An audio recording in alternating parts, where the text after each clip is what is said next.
Chapter 1. The Talent Replication System. Within the humble confines of a wooden cabin, Fong Yuan gazed into the basin of water before him, where his youthful visage, marked by both charm and a hint of innocence, was reflected. A sense of disorientation washed over him. I never anticipated that I would be granted a second chance at life. As he scrutinized the face in the basin, reminiscent of his previous existence, Fong Yuan instinctively began to recall the memories of his former life. In his past, he was merely an ordinary individual on Earth, until one fateful day when a truck struck him while he was returning home from work, leading to an unforeseen rebirth in this world as a young boy. Suddenly, a muffled groan escaped his lips as he instinctively clutched his head. Waves of memories surged forth from the depths of his mind, causing an excruciating headache. After a moment, the pain subsided, allowing Fong Yuan to regain his composure and absorb the myriad memories that intertwined with his own. The previous incarnation was also named Fong Yuan, with only parents and an elder sister in his family. His inability to break through the barriers of martial arts led to a debilitating depression, ultimately resulting in his mental collapse, which allowed me to seize his body. Martial arts? Body refinement? It seems that although this world bears a resemblance to the ancient times of my previous life, it possesses its own distinct differences. Observing the immense power of his master, Zheng Tao, who could shatter wooden chairs and stone tables with ease, Fong Yuan understood that the martial arts of this realm were indeed tangible and not mere illusions. His master, Zheng Tao, was the head of the Five Elements Fist School and a formidable figure in Feifeng City, with dozens of disciples, of which he was but one. However, a bitter smile crept across Fong Yuan's face as he processed the information gleaned from the memories. Although he was also a disciple of Zheng Tao, he was largely overlooked due to his lackluster talent. As of now, he had yet to enter the first stage of martial arts, the body refinement realm. Despite having trained in the Five Elements Fist for 11 months, he had been unable to penetrate the barrier that would grant him access to the first stage of martial arts. If he could not accomplish this feat within the month, he would be forced to gather his belongings and depart. After all, his family's financial situation was dire. His parents had devoted all their resources to allow him a mere year of training at the Five Elements Fist School. Come next year, if he had not reached the body refinement realm, he would be unable to continue his studies there. Fong Yuan was well aware of the grim fate that awaited those who failed to achieve any success in martial arts, as revealed through the memories of his past life. I must, within this month, successfully break through the first barrier of martial arts and enter the body refinement realm. His expression fluctuated between hope and despair as he furrowed his brow. Given his family's circumstances, if he did not achieve some level of martial arts proficiency, he would be relegated to menial labor or forced to sell himself to a craftsman, toiling away in servitude to learn a trade. As for utilizing the knowledge from his previous life to alter his fate, such a notion was utterly unattainable. In this world, any endeavor to gain a profit required martial prowess as its foundation. Within the outer city of Feifeng, numerous gangs held sway over various shops and markets, making it impossible for anyone to establish a business or street stall without their involvement. Should he attempt to leverage his previous knowledge to improve his life, he would be besieged by these gangs, doomed to live under their control for all eternity. Yet, the previous incarnation was not a slothful individual. He was diligent and hardworking, never once neglecting his training. Yet, he could not fathom the mysteries surrounding the birth of vital energy to ascend to the first stage of body refinement. It was precisely because of this, in the face of his parents' hopes and his own frustration at his martial inadequacy, that the previous incarnation's spirit shattered, allowing me to take over his body. With this thought, Fong Yuan felt a heavy weight in his heart, uncertain of his ability to break through the veils of confusion in his final month. Although he had been reborn into the body of a boy who shared his name, his thoughts were distinctly different from those of the inhabitants of this world. Yet, whether he could leverage his mature mindset to unravel the enigma of vital energy's genesis remained a source of doubt. Regardless, I must successfully cultivate vital energy and enter the body refinement realm within this month. Fong Yuan's gaze steadied as he moved the basin aside and began to practice his martial arts in solitude. With his parents and sister away at work, he seized the opportunity to refine his technique and integrate the memories he had acquired. Despite the previous incarnation's mental afflictions leading to his demise, his physical form remained unscathed. Presently, he bore none of the previous incarnation's psychological burdens. Though his body was somewhat frail, it still supported his martial training. The five elements fist he practiced was divided into 5 levels, and he had only attained the first level thus far. Should he succeed in mastering the second level, he would officially enter the body refinement realm. Following the methods outlined in his memories, he shifted his footwork and employed the techniques of the 5 elements fist, slowly refining his skills. This was his first time practicing the 5 elements fist, yet with the aid of the memories left behind by his predecessor and the innate instincts of his body, he trained with vigor and grace, unlike a novice undertaking the art for the first time. Once, twice, thrice. After several rounds of practice, Fang Yuan felt a sense of clarity wash over him. His spirits lifted considerably. The once pressured mind, which had felt swollen after merging with the previous incarnation's memories, now felt light and unburdened. Moreover, with the amalgamation of the previous incarnation's memories and his Buddhist instincts, he had fully inherited the martial prowess of his predecessor. His mastery of the techniques was now proficient, and none would discern any difference from his former self. However, despite inheriting the martial abilities of his predecessor, Fang Yuan could not shake the lingering discontent. For he sensed, with growing apprehension, that he appeared to lack any innate talent for martial arts. Notions of vital energy's emergence eluded him entirely. Within the context of the 5 elements fist, this situation was merely regarded as a deficiency in martial talent, a fate that would bar him from ever entering the first stage of martial arts. As for remedies for his perceived lack of aptitude, neither the martial techniques nor the school provided any solutions. Recalling the memories of his fellow disciples who, due to insufficient talent, had left the 5 elements fist school in despair, destined to lead lives of menial labor or be absorbed into gangs, Fang Yuan felt a deep sense of foreboding. Ding dong! The talent replication system has been activated. Host: Fang Yuan. Cultivation level: none. Talent: none. As the sudden voice echoed in his mind, accompanied by the abrupt appearance of a glowing interface, Fang Yuan was taken aback and quickly scrutinized the system's display. Having no cultivation level is to be expected even at the pinnacle of the first level of the 5 elements fist. One is merely robust and physically fit, indistinguishable from the average person. However, I truly possess no martial talent whatsoever. Gazing at the talent column on the system panel, Fang Yuan felt a mix of apprehension and disbelief as he processed the system's revelation. The talent replication system. Upon reading the system's name, Fang Yuan's expression darkened slightly. If the system was functioning correctly, then according to its description, he could replicate the talents of others. His lack of innate talent was inconsequential as long as others possessed it. He could benefit. How does one replicate another's talent? Fang Yuan pondered silently. The other party must be of the same cultivation level as the host. Contact is required to replicate talent. The mechanical voice of the system resonated within Fang Yuan's mind. Upon hearing the system's explanation, Fang Yuan's gaze grew somber as he recalled his junior, Li Kai, who had garnered the attention and praise of Master Jing Tao shortly after joining, noted for his exceptional talent. Chapter 2. Talent Replication. From the hazy memories, Fang Yuan recalled that Li Kai was seemingly from the Li family in Feifeng City, having enrolled in the 5 Elements Fist School.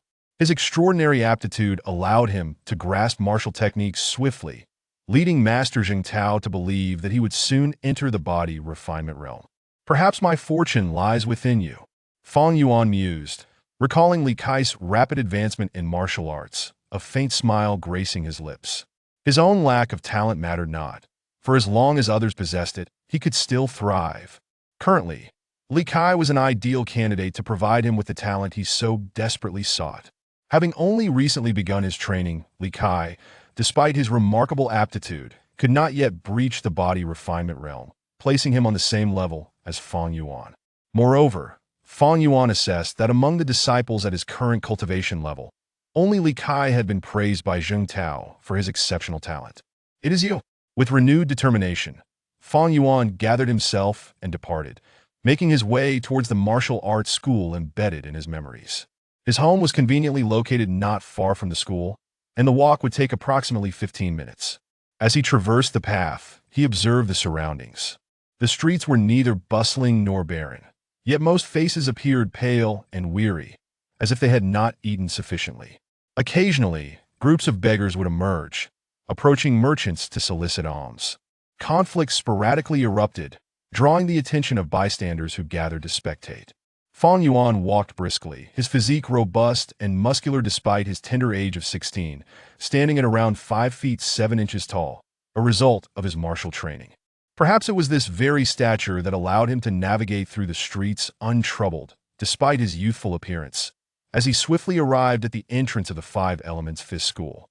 Standing before the gates, Fang Yuan glanced back at the seemingly numb expressions of the townsfolk and thought to himself, in this new life, I shall never endure such an existence. Upon entering the school, Fang Yuan chose a secluded spot and began to practice the Five Elements Fist in solitude. While honing his skills, he kept a vigilant eye on his surroundings, observing the dynamics at play. Upon the arrival of Fang Yuan, some individuals remained expressionless, as if they had not noticed him at all.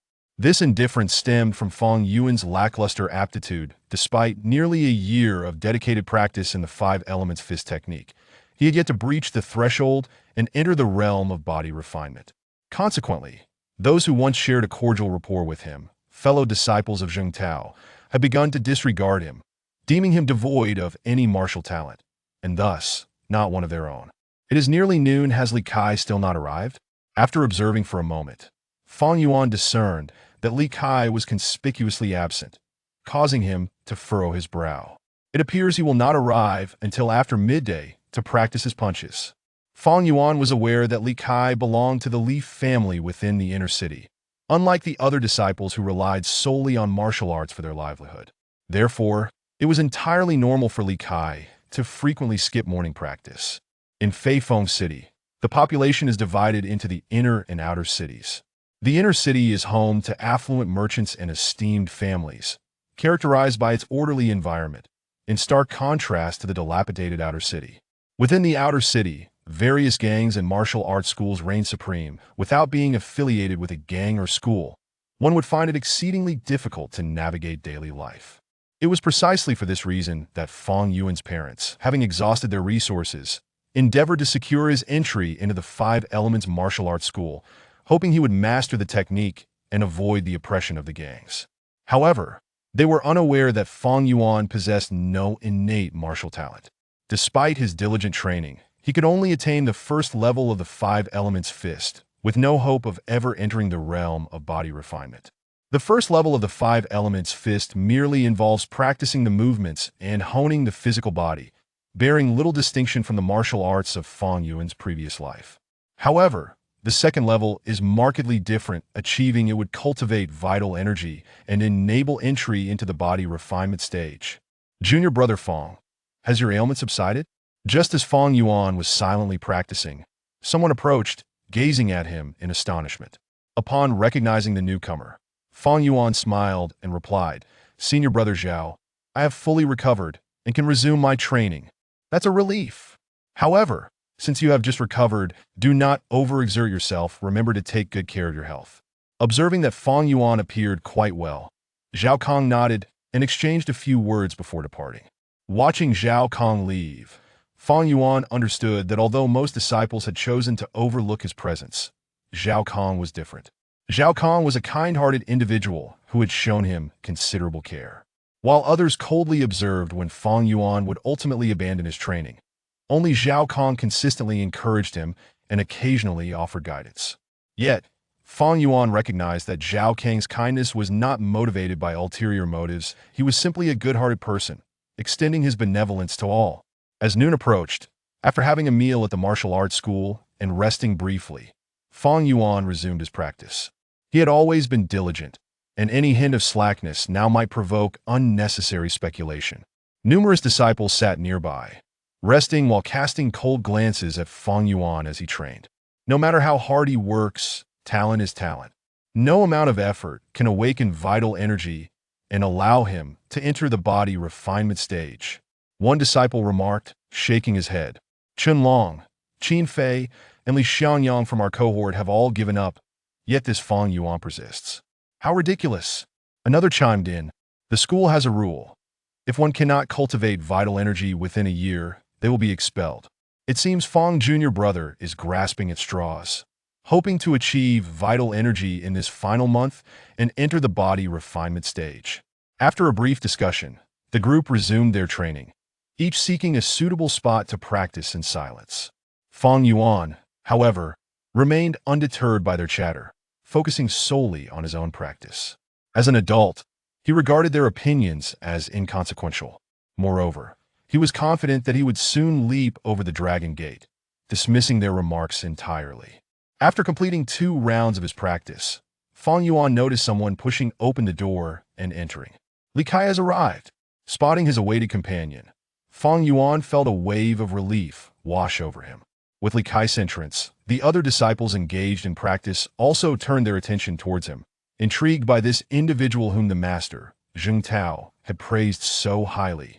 Junior brother, it seems you have made significant progress in your martial arts during my absence. Fang Yuan approached Li Kai with a bright smile, patting him on the shoulder. Taken aback by Fang Yuan's sincere demeanor, Li Kai responded with a smile. You look quite well. It seems your health has returned. Witnessing this exchange, the practicing disciples regarded Fang Yuan with a mix of astonishment and disappointment, perplexed by his actions. Fang Yuan paid no heed to the various gazes of his fellow disciples. He knew they believed he had lost hope in martial arts and was merely trying to ingratiate himself with Li Kai in a bid for favor. After all, he had previously been known for his diligent training, often declining invitations to socialize. Now his sudden friendliness with Li Kai seemed entirely out of character. Nevertheless, Fang Yuan had more pressing matters at hand. The moment he had clapped Li Kai on the shoulder, a system notification appeared before him. Detected martial talent level 2. Would you like to replicate? Replicate, Fang Yuan silently affirmed, closing the system panel that had popped up before him. He had already tested the system on his way. Here the panel was visible only to him. Chapter 3. The first level of body refinement. My illness has been cured. Junior brother, seize the time to practice diligently, Fang Yuan casually remarked, then returned to his position to begin his boxing practice. Witnessing this scene, the many disciples who had just thought that Fang Yuan had abandoned martial arts in favor of currying favor with Li Kai were momentarily taken aback, a sense of confusion washing over them. Even Li Kai himself was somewhat bewildered by Fang Yuan's actions, feeling a sense of inexplicable mystification. He was well aware of Fang Yuan's diligence, yet the latter had consistently failed to cultivate his vital energy and break through to the body refinement realm. Initially, he had assumed that Fang Yuan intended to ingratiate himself with him, perhaps seeking to join the Li family as a bodyguard. But now Li Kai found himself perplexed by Fang Yuan's unexpected behavior. Who would seek to curry favor in such a manner as Fang Yuan did? Shaking his head, Li Kai dismissed Fang Yuan from his mind. After all, he was merely a senior brother who had not broken through the body refinement realm and was hardly worthy of his attention. Navigating past the crowd, Li Kai entered the inner hall. Having only practiced his boxing techniques for a few days, despite his rapid progress, he still required Zheng Tao's hands-on guidance. This was also a testament to Li Kai's extraordinary talent, which earned him special treatment from Zheng Tao. Otherwise, ordinary disciples would hardly have the opportunity for such direct instruction. Much like Fang Yuan, after entering the martial arts school, apart from being taught once by Zheng Tao, he spent the rest of his time practicing boxing techniques under the guidance of senior brothers, never receiving personal instruction from Zheng Tao. Martial arts talent, level 2? If Li Kai's aptitude is rated at level 2, then the talents of the other senior brothers likely fall to level 1. Fang Yuan quietly practiced his boxing techniques, gazing at the system panel visible only to himself. However, upon noticing a detail behind his talent rating, Fang Yuan's heart stirred, and he willed himself to click on the detail. Martial arts talent, level 2. Your talent is exceptionally rare, enabling you to seamlessly break through the barriers of body refinement and enter the body refinement realm. Upon reading the details of his talent, Fang Yuan smiled faintly, feeling a newfound confidence regarding his impending breakthrough into the body refinement realm. Closing the system panel, Fang Yuan concentrated intently, diligently refining his boxing techniques, savoring the sensations brought by his martial arts talent, level 2. It feels different. It truly feels different. Before, my boxing was lifeless. Now, it seems as if the technique has come alive, possessing its own will. Although I had painstakingly honed the first level of the 5 elements fist to its zenith, convinced that I had reached my limits, it now appears that my technique still harbors numerous deficiencies. As Fang Yuan meticulously experienced the sensations imparted by his talent, subtle transformations began to manifest in his boxing style. Though the stances remained unchanged, subtle alterations occurred imperceptibly within, thanks to the keen sensitivity to martial arts gifted by his martial arts talent, level 2. Fang Yuan's practiced movements gradually became more fluid, imbued with an enchanting vitality. Xiao Kong, engaged in a sparring match with a junior brother, inadvertently caught sight of Fang Yuan's transformation and paused in astonishment. What is this? Su Hai, also engaged in combat with Xiao Kong, noticed the change in his companion's eyes and instinctively followed Xiao Kang's gaze. Su Hai's heart jolted, and he subconsciously exclaimed, "Is that Fang Yuan's boxing technique?" Upon hearing Su Hai's words, the crowd could not help but turn their attention to Fang Yuan. Junior brother Fang's boxing seems different from before. I can sense a unique vitality within his technique. Now, junior brother Fang's boxing reminds me of watching Li Kai practice. The onlookers stared in astonishment at Fang Yuan, unable to comprehend how his boxing had undergone such a dramatic transformation so suddenly. Could it be that he was on the verge of a breakthrough? Amidst the crowd's bewildered gazes, Fang Yuan's punches became increasingly swift and agile. Whoosh, whoosh, whoosh. The air was torn asunder. Fang Yuan's boxing technique accelerated, ripping through the surrounding air with a resounding whoosh, boom. Fang Yuan's fist struck the void with considerable force, and amidst the astonished and shocked gazes of those present, he remained motionless, his body slightly trembling as beads of sweat cascaded down him. However, Fang Yuan's gaze was exceedingly sharp, an invisible momentum rising, rendering his youthful visage markedly more mature. A breakthrough. The first level of body refinement. Vital energy is being generated. Feeling the strands of vital energy within him. As fine as a strand of hair, Fang Yuan closed his eyes, his heart brimming with joy. He had already mastered the first level of the 5 elements fist to its peak, yet had struggled to break through due to a lack of talent. Now, having gained Li Kai's exceptional aptitude, he had finally achieved a breakthrough. Once he broke through the body refinement realm, he could continue his studies at the 5 Elements Boxing School. Zheng Tao had stipulated that anyone who entered the body refinement realm would become his direct disciple, with all tuition fees waived. Moreover, having broken through the body refinement realm, he could be regarded as a notable figure in the outer city of Fei Feng City. Before his breakthrough, although he was strong and proficient in boxing, he could only contend with 4 or 5 opponents at most. Now that he had broken through the body refinement realm, leveraging the benefits of vital energy, he could easily take on 10 opponents, rendering the smaller factions within Fei Feng City inconsequential. Junior brother Fang has broken through. Xiao Kang's eyes brightened at this sight, and he hurried over. Hearing Xiao Kang's words and witnessing Fang Yuan's transformation, the crowd could not help but concede that Fang Yuan had indeed broken through. They were astonished that junior brother Fang could achieve such a breakthrough in the final month. One person shook his head, remarking, "Yet it took junior brother Fang 11 months to reach the body refinement realm," indicating his mediocre talent. It seems his martial arts journey may culminate at the 3rd level of body refinement. Another person sighed in agreement. The martial arts hierarchy comprises 3 realms: body refinement, chi cultivation, and spirit refinement, each with 3 sublevels. Breaking through to any major realm is akin to climbing a steep mountain. Without formidable talent, entering these realms is nearly impossible. As for the realms beyond spirit refinement, they were entirely unknown to them. After all, even their master Zheng Tao was merely at the chi cultivation realm, and there were likely only a handful of spirit refinement practitioners in the entirety of Fei Feng City. "How does it feel, junior brother Fang?" Xiao Kong approached Fang Yuan with a smile. Fang Yuan withdrew his stance and replied slowly, "Heaven rewards the diligent. After 11 months of relentless practice, I have finally succeeded in entering the first level of body refinement, the first level of body refinement, where vital energy begins to manifest. At this level, the body starts to generate vital energy, which, through the practice of techniques, gradually strengthens. When the vital energy fills the body completely, one will ascend to the 2nd level of body refinement, where the vital energy is abundant. As long as one enters the 1st level of body refinement, the subsequent 2 minor levels require little reliance on talent. By adhering to a systematic approach, One can become a martial arts master at the third level of body refinement. However, reaching the Qi cultivation realm as a third-level body refinement practitioner still necessitates formidable talent, which is why some believe Fang Yuan may only ever attain the third level of body refinement. With sufficient talent, one could achieve the first level of body refinement and the manifestation of vital energy in just a few months. If one fails to reach the vital energy manifestation within 5 or 6 months, it signifies a lack of talent, making it difficult to enter the first level of body refinement. Among Fang Yuan's peers, several had despaired after failing to reach the first level of body refinement after 7 or 8 months, choosing to leave the boxing school to join factions or trading companies instead. Chapter 4. Transmission of knowledge. Your progress in boxing is nothing short of miraculous. With just a few more days of practice, you will master the first level of the 5 elements fist. Zhang Tao assessed Li Kai's boxing practice, growing increasingly pleased. He believed that no one in the entire martial arts school could compare to Li Kai's talent. Perhaps he might even have a chance to reach the Qi cultivation realm.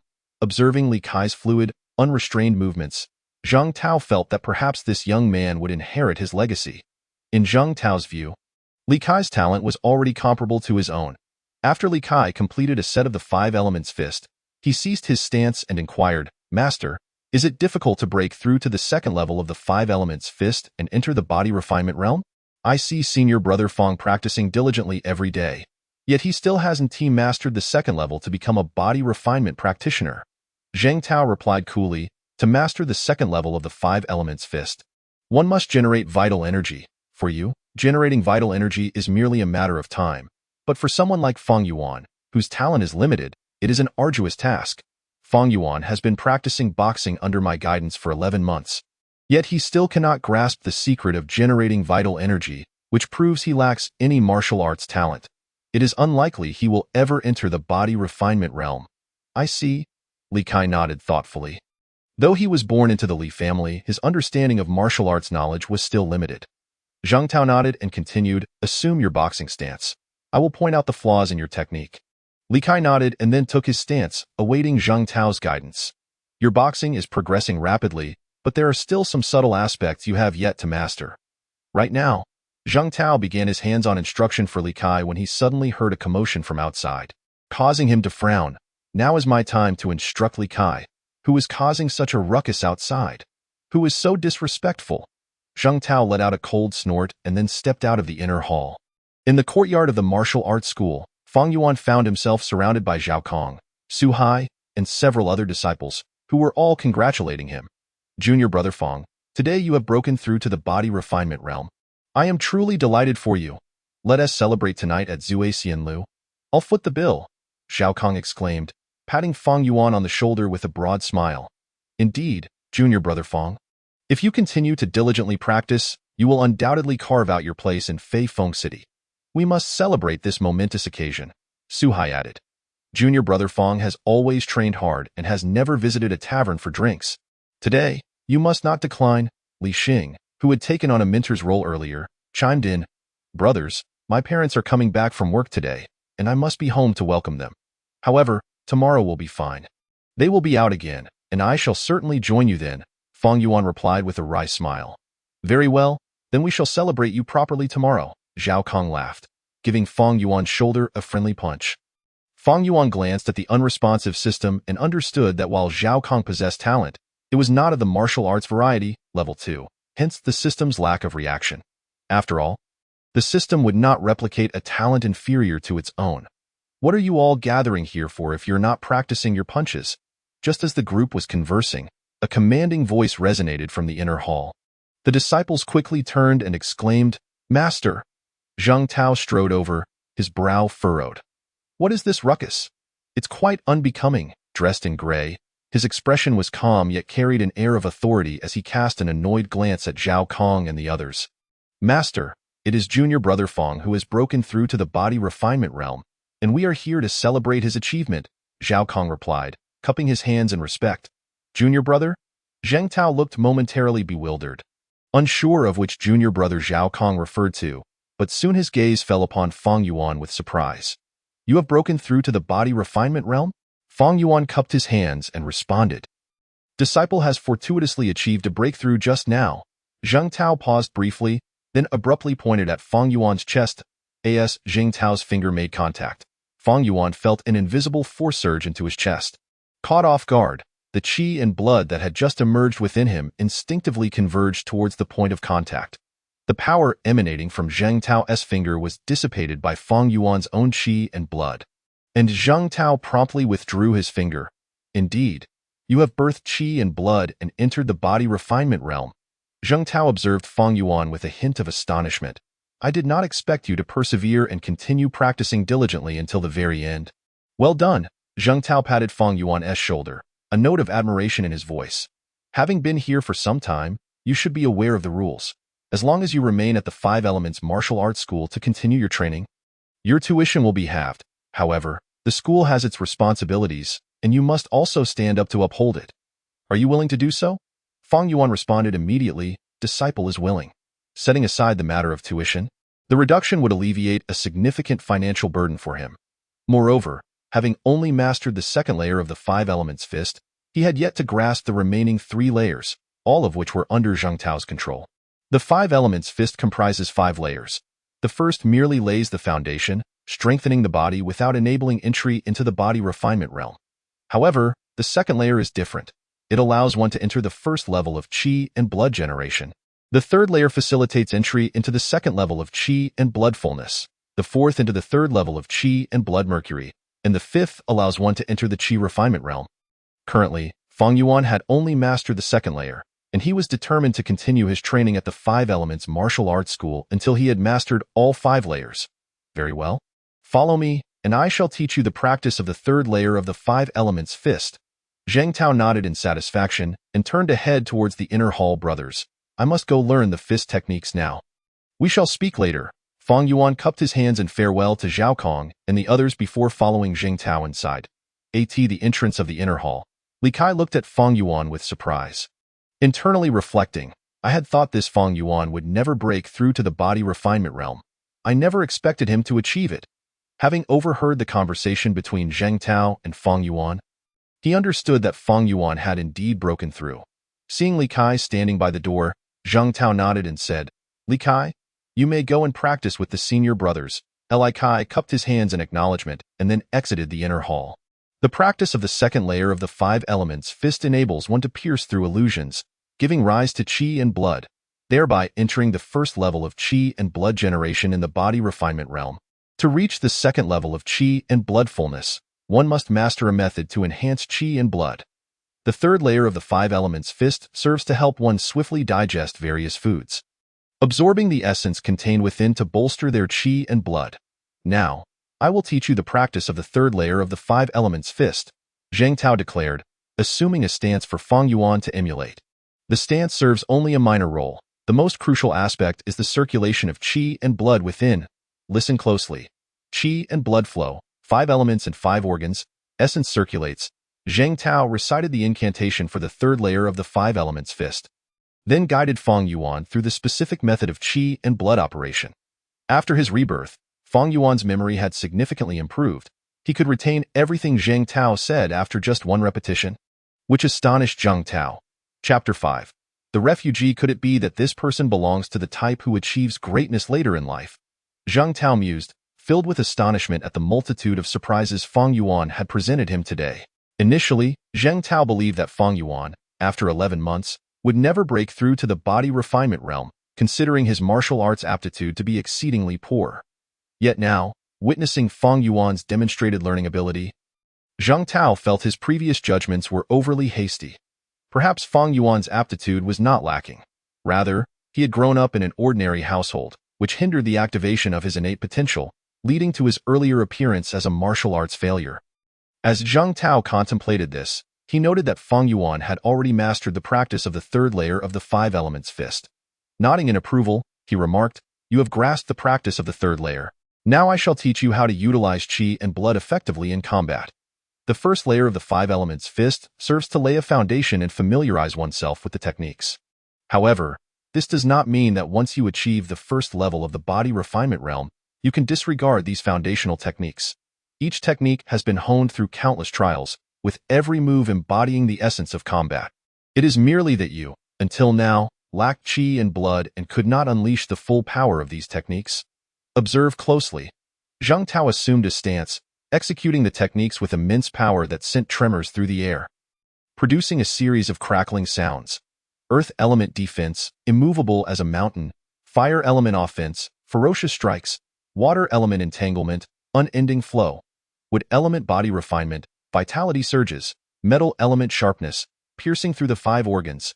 Zhang Tao demonstrated the true application of the five elements fist without holding back. Fang Yuan watched, enraptured, captivated by the display. Although he had already internalized these techniques, he had not perceived their true might.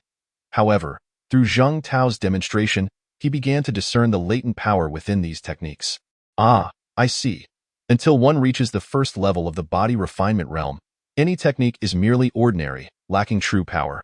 Even with relentless training, one can only contend against 10 foes at best.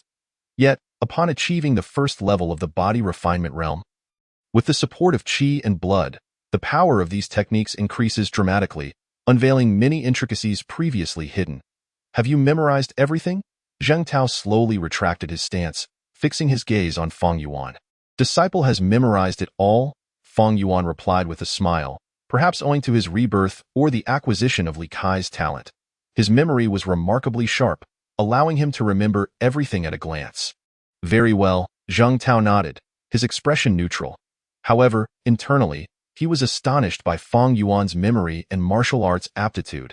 A powerful memory that enables one to remember everything at a glance is not extraordinary. But the ability to perceive the subtleties within his techniques is quite rare. Without exceptional talent, one could hardly grasp the intricate changes within the martial arts. Now observing Fang Yuan, it appeared he had already comprehended the nuances within the techniques, which left Zhang Tao feeling quite amazed. It seems this disciple must be nurtured carefully. I cannot allow his talents to go to waste. Various thoughts raced through Zhang Tao's mind, yet his exterior remained composed as he stated, "You now understand the practice of the third layer of the five elements fist, but to achieve the second level of qi and blood fullness, external nourishment is essential. Although the human body can draw essence from grains daily, the essence contained within these grains is minimal. If one were to rely solely on grains for sustenance, attaining the qi and blood fullness realm might take until their 30s or even 40s. However, you are a disciple of the boxing gym, and within its confines are various restorative medicines. You may partake of these once a month to replenish your vitality and refine your essence and blood." Upon hearing this, Fang Yuan was momentarily taken aback, then inquired, "Might I ask, Master, how long would it take for a disciple to attain the second level of body refinement if one were to consume the restorative medicine provided by the gym each month?" Zhang Tao pondered for a moment before responding, "It would take approximately 3 years to reach the realm of second-level body refinement." Fang Yuan was stunned at this revelation. He had not anticipated such a lengthy duration to achieve the second level of body refinement. He had already learned from Zhang Tao's teachings that martial artists are categorized into 3 realms: qi cultivation, body refinement, and spirit refinement, each further divided into 3 levels. Now, to progress from the first to the second level of body refinement, merely to breach a minor realm would require 3 years. And this was under the condition of utilizing the gym's restorative medicines. Without them, it would likely take him a decade or more to attain the second level. If merely breaching a minor realm is so arduous, then how challenging must it be to advance in qi cultivation or even to become a spirit-refining martial artist? Surely, such achievements would be nearly impossible in a lifetime. Fang Yuan's heart sank as he grasped the difficulties of the martial path. Nevertheless, endowed with a talent replication system, he remained hopeful despite the daunting road ahead.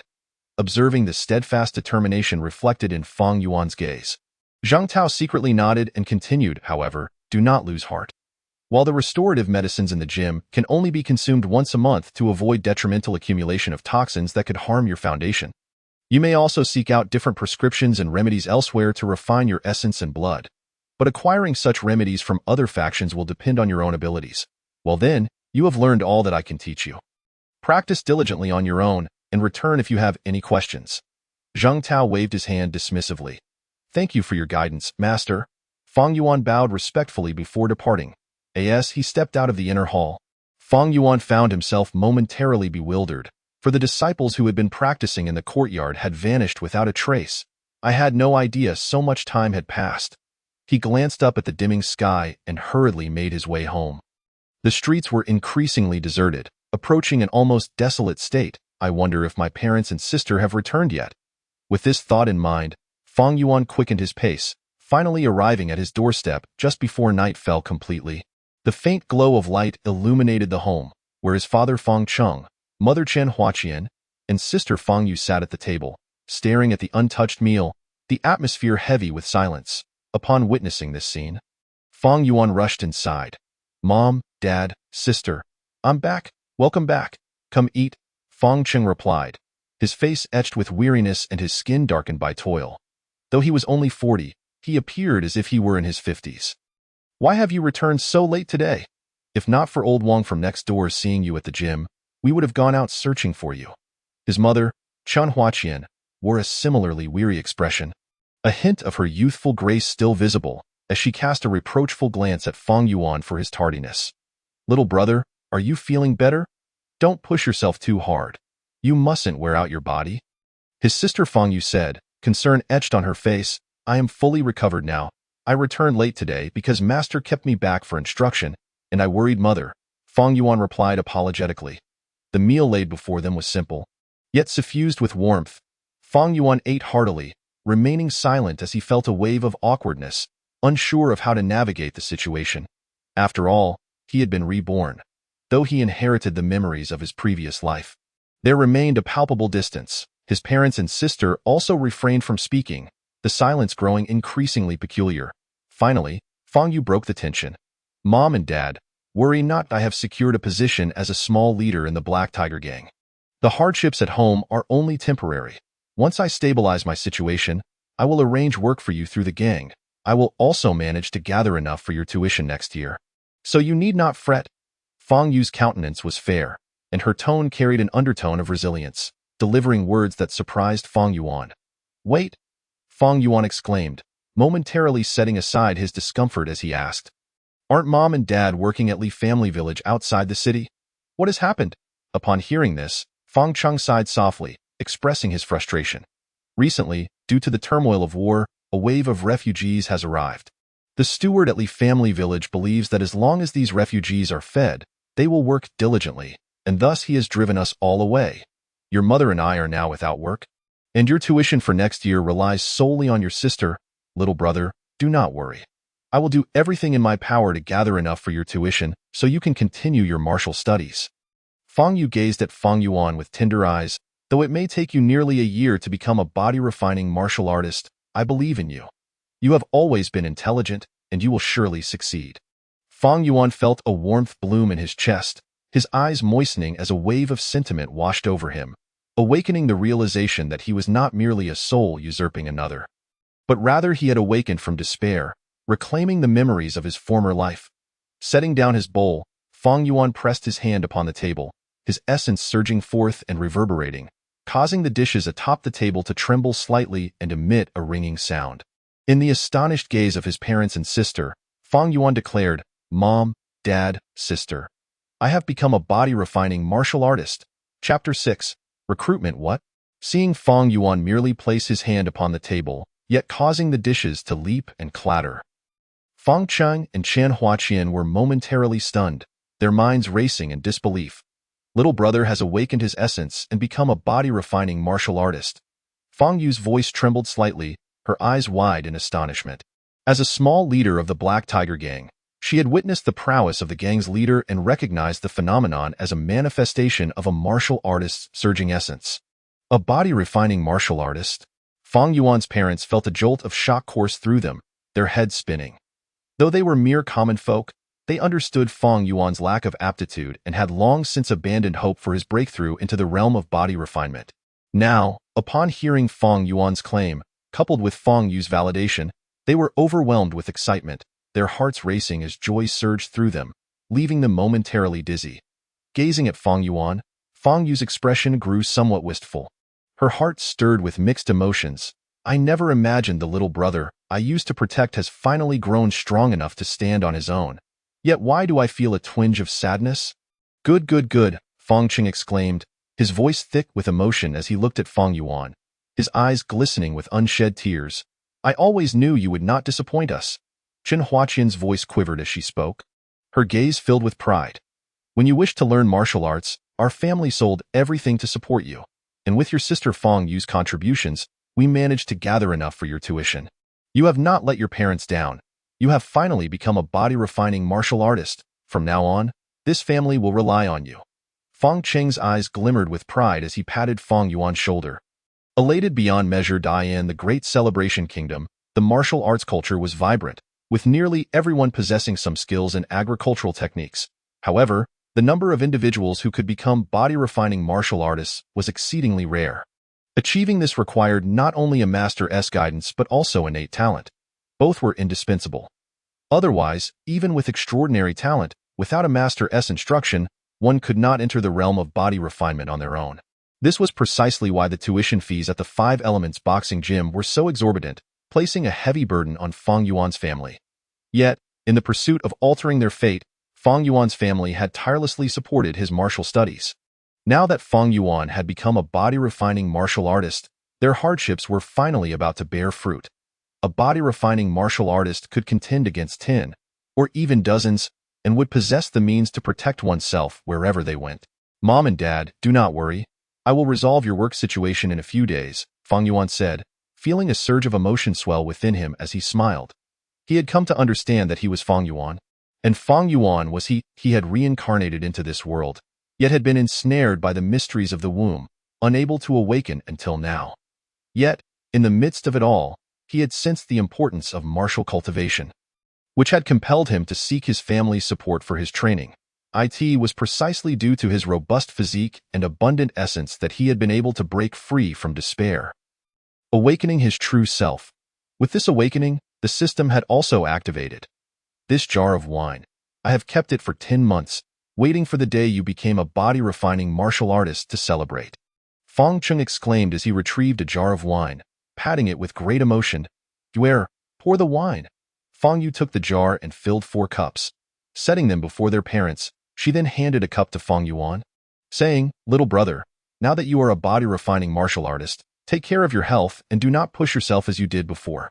Sister, I understand. You need not worry. Fong Yuan replied with a smile as he accepted the cup from Fong Yu. However, as their fingers brushed, a system prompt resonated within him, leaving Fong Yuan momentarily stunned. Detected combat talent, level 1. Would you like to replicate? Replicate. As a fleeting thought crossed his mind, Fong Yuan took hold of the wine bowl, celebrating his ascension to the realm of body refinement alongside his family. Yet, his spirit delved deep within, scrutinizing the information that emerged on the system panel. Combat talent, level 1. You possess a unique understanding of combat, enabling you to adeptly utilize your body to assail adversaries. Upon witnessing the talent he had replicated from his sister Fong Yu, Fong Yuan was momentarily taken aback, before realizing why she had consistently bested him in their childhood. It seems that my sister's prowess as a minor leader in the Black Tiger Gang is largely attributable to this combat talent, he mused with a knowing smile, turning his attention away from the system panel. Returning his spirit to the present and continuing to drink heartily. Apart from himself, no one else was privy to the fact that he had acquired yet another talent.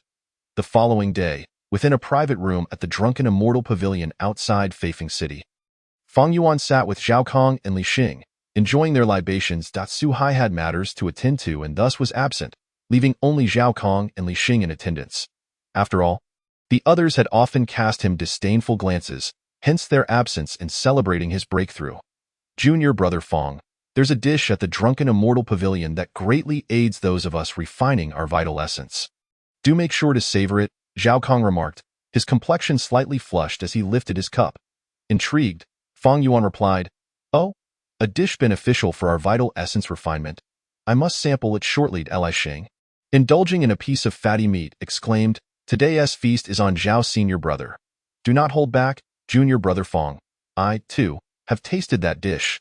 It is called Flying Dragon Soup, and indeed, its flavor is extraordinary.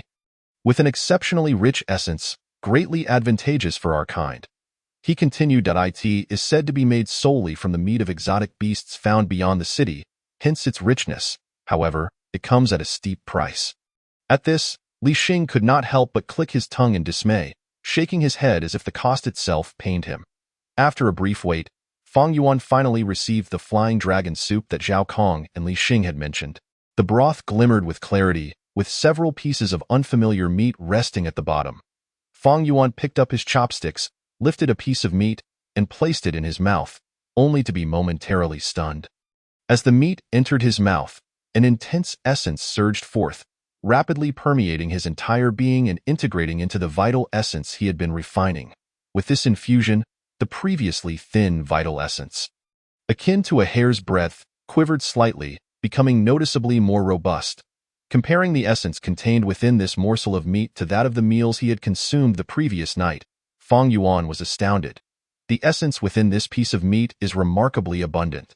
It could easily rival the essence I derived from consuming grains for 5 or 6 days. This was precisely why such a dish commanded a high price, Li Xing lamented. "Do not be shy. Junior brother Fang, today is a celebration for you, and this dish was prepared specifically with you in mind. Do indulge."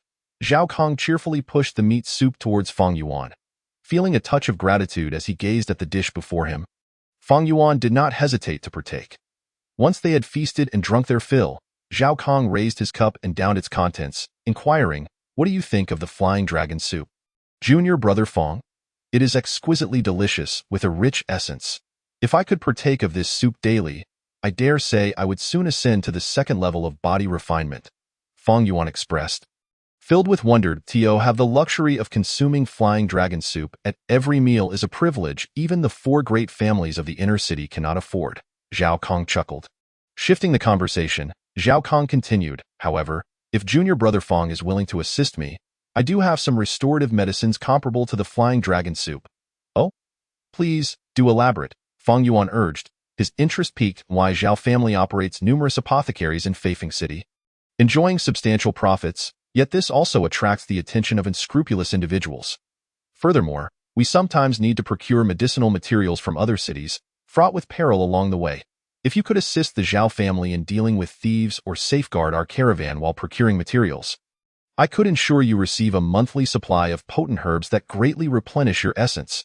Moreover, the medicinal supplies provided by the Xiao family will not conflict with those from the Martial Arts Academy, thus doubling your rate of vital essence refinement," Zhao Kong added earnestly. "As always," Li Xing chimed in, "Zhao senior brother has also approached me. I have become a guest elder of the Xiao family, assisting when needed.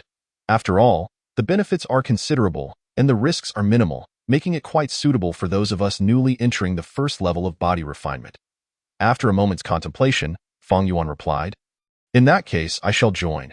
Just as Li Xing had said, working for the Xiao family posed little danger, and while they might not be as formidable as the 4 great families of the city, they were nonetheless a force to be reckoned with. By associating with this faction, he could expect a steady supply of restorative medicines. Furthermore, a monthly commitment would not hinder his martial training. However, Fang Yuan's expression grew somewhat troubled, as if he found it difficult to voice a request. "What is it?" Zhao Kong encouraged with a wave of his hand. Hesitantly, Fang Yuan confessed, "I have a request. My parents have encountered misfortune and are currently unemployed. I would like to ask Brother Xiao for assistance in arranging a position for them." Zhao Kong laughed heartily. "Oh, that is no trouble at all. The Xiao family's apothecary has countless easy jobs. I will ensure to arrange 2 comfortable positions for your parents. Thank you very much, Brother Xiao," Fang Yuan replied, bowing in gratitude. He had not anticipated that he would resolve his parents' employment concerns so swiftly, all due to his recent advancement to the first level of body refinement. Had he sought Zhao Kang's assistance prior to his breakthrough, even Zhao Kang's amiable nature would not have secured his parents such favorable positions. After all, comfortable jobs were typically reserved for those with connections. Without his recent advancement, Fang Yuan would not have been able to persuade Zhao Kong to create openings for his parents. Chapter 7. Restorative Medicines. Junior brother Fang, accompany me to the Xiao family to collect your restorative medicines for this month, Zhao Kong declared as he rose to his feet. Fang Yuan nodded in agreement. "Zhao senior brother, and you, junior brother Fang, please go about your business. I shall take my leave now," Li Xing said, clasping his fists in farewell. After settling the bill, Zhao Kong led Fang Yuan toward his family home. "I am the eldest son in my family, blessed with some talent, which is why I was sent to study martial arts," Zhao Kong explained as they walked, deepening their mutual understanding. "The apothecary where you will collect your medicine is located in my home. From now on, you may come every month to collect your supplies." Upon arriving at the Xiao family apothecary, Zhao Kong summoned an apprentice and instructed, "Bring forth a supply of restorative medicines for our guest Elder Fong." "Yes, sir," the apprentice responded, promptly departing. Soon after, he returned with a package of herbs, handing it to Fong Yuan. As Fong Yuan received the package, Zhao Kong smiled. "This is your allocation for the month, and it includes a recipe for preparing the medicine. Simply follow the instructions." Nodding in acknowledgement, Fong Yuan said, "I wonder if there are any basic medical texts available. I would like to learn some medical skills to tend to my own injuries in the future." "That is simple enough," Zhao Kong instructed the apprentice once more, and after a brief wait, Fong Yuan found himself holding a book containing rudimentary medical knowledge. Seizing the moment, he intentionally brushed against the apprentice, only to find that the system provided no indication of any talent. Casting a glance around the apothecary, Fong Yuan mused, "There must be someone here with medical talent, yet I currently have no excuse to engage with them."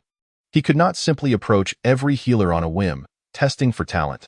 After all, if he acted too conspicuously, others would surely recognize the peculiarity of someone who had failed to break through the body refinement realm for 11 months, suddenly doing so, and then touching others indiscriminately. "Junior brother, tomorrow I will have someone bring your parents here. Rest assured," Zhao Kong assured him. "Thank you, brother Xiao. I shall take my leave now," Fong Yuan replied, bowing once more. "In that case, I shall not keep you any longer." "Take care," Zhao Kong said with a smile. Escorting Fong Yuan to the door, as Fong Yuan stepped out of the Xiao family estate, he glanced back at Zhao Kong, nodded in farewell, and turned to depart. Upon returning home, he placed the herbs down and approached his parents, saying, "Mom and Dad, your employment has been arranged. Someone will be here tomorrow to take you to your new jobs." Gazing at the weathered faces of his parents, Fong Yuan let out a soft sigh. If circumstances permitted, he would naturally wish for his parents, both in their 40s, not to toil away for others. However, despite having gained some strength, it was still insufficient to adequately care for them. Upon hearing news of Fong Yuan's progress, Fong Cheng and his wife were overjoyed. Their spirits lifted immensely. As long as there is work to be done, it is a blessing. I have heard that body-refining warriors must consume potent tonics to advance. With both of us working, we can afford to buy nourishing medicines for our son, allowing Xiao to rest easy. After being dismissed by the steward of the Li family estate, the couple had been somewhat despondent. But the news of Fong Yuan's becoming a body-refining warrior brought them solace. Now, with the prospect of both of them having work, their joy was palpable.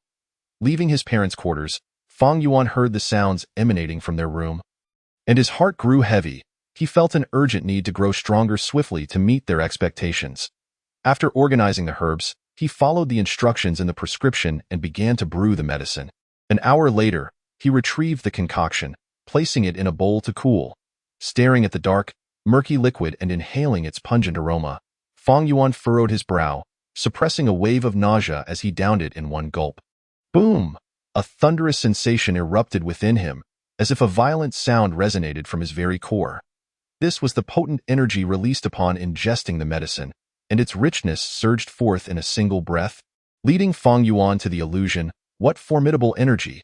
Feeling the waves of vitality surging from his lower abdomen, he wasted no time in adopting the stance for the 5 elements fist, commencing his training in the third layer of the technique. The third layer of the 5 elements fist was designed to rapidly absorb energy within the body, enhancing one's vital essence.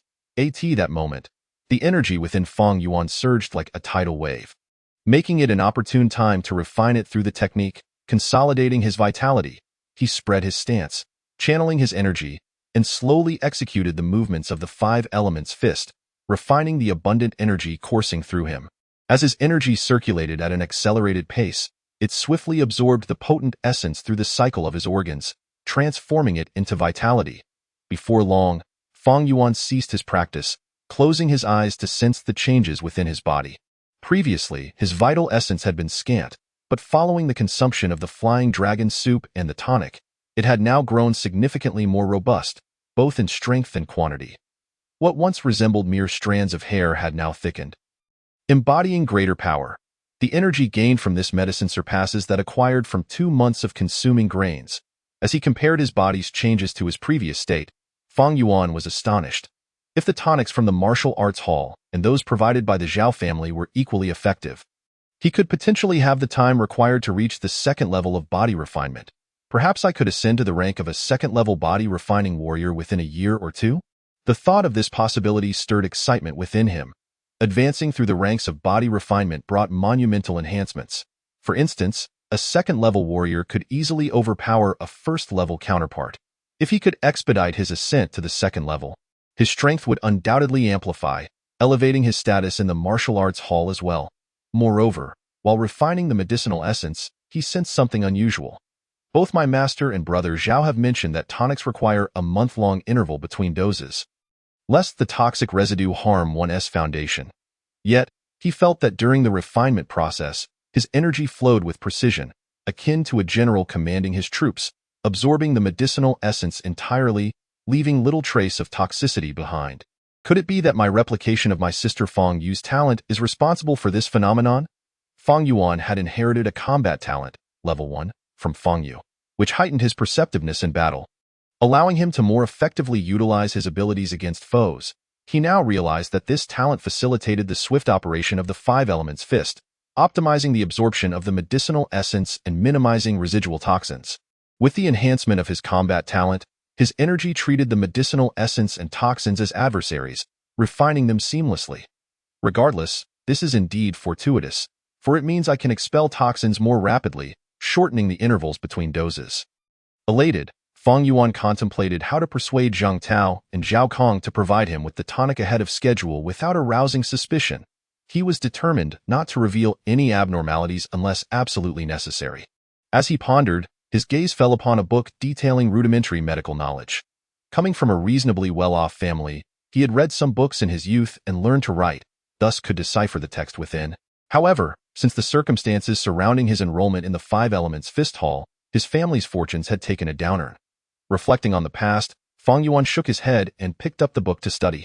Although he had a prescription, it lacked specific details about the herbs, only outlining the method of preparation with all ingredients mixed together, making it difficult to discern their proportions. Nevertheless, he could certainly delve into medical knowledge to discover what herbs were utilized in the Xiao family's tonics. After a moment of contemplation, Feng Yuan's expression darkened. It seems I must devise a way to replicate a medical talent. Otherwise, learning medicine on my own will take far too long. Feng Yuan was not incapable of grasping medical concepts or comprehending medical texts. But he quickly recognized that he lacked the inherent talent for it. Forcing himself to learn would consume an inordinate amount of time, which was not his desired outcome. After all, he sought to uncover the secrets behind the Xiao family's tonics to expedite his ascent to the second level of body refinement. Looks like I need to devise a plan to replicate a medical talent. Feng Yuan mused thoughtfully, an idea beginning to form in his mind. Rising, he filled a basin with water and gazed at his reflection, noticing a slight flush on his face and the bloodshot appearance of his eyes, which made him smile. This was merely a side effect of the potent tonic he had consumed, nothing serious. Just an appearance of internal heat. Observing his reflection, Feng Yuan silently mused, "Tomorrow, I must return to the martial arts hall to take the tonic prepared by my master. By then, the symptoms of internal heat will undoubtedly intensify." With this thought, a faint smile crept upon his lips as he devised a method to obtain the medical talent he desired without drawing attention in the inner hall of the Five Elements Fist. Zhang Tao placed a bowl of medicinal soup before Feng Yuan, stating, "This is the hall's secret tonic. Remember to come back for it every month on this day." After speaking, Zhang Tao observed Feng Yuan's bloodshot eyes and noted, "It appears you have already consumed a tonic. Remember, even if these two tonics do not conflict, you cannot take them together. Otherwise, the excess potency may overwhelm your body." "I understand, Master," Feng Yuan replied as he accepted the soup and drank it in one swift motion. A torrent of energy erupted from his lower abdomen, enveloping his entire being, causing him to flush as if inebriated. "Focus on refining the energy," Zhang Tao advised, nodding as he turned to leave. Feng Yuan began to circulate his energy, adopting the stance for the Five Elements Fist, concentrating on the slow refinement of the surging energy within him. After a brief interval, he absorbed all the energy, and the flush on his skin faded considerably. Following this dose of tonic, Feng Yuan's vitality surged, markedly stronger than the previous evening. Moreover, with the prospect of taking 2 tonics each month, I might reach a state of full vitality within a year. Feeling the increase in his vitality, Feng Yuan beamed with joy. After consuming the 2 tonics, his energy had expanded rapidly, filling 1/20th of his body. Additionally, my earlier sensation was accurate. Although I have taken the tonic, the toxins within me are minimal and will dissipate in a matter of days.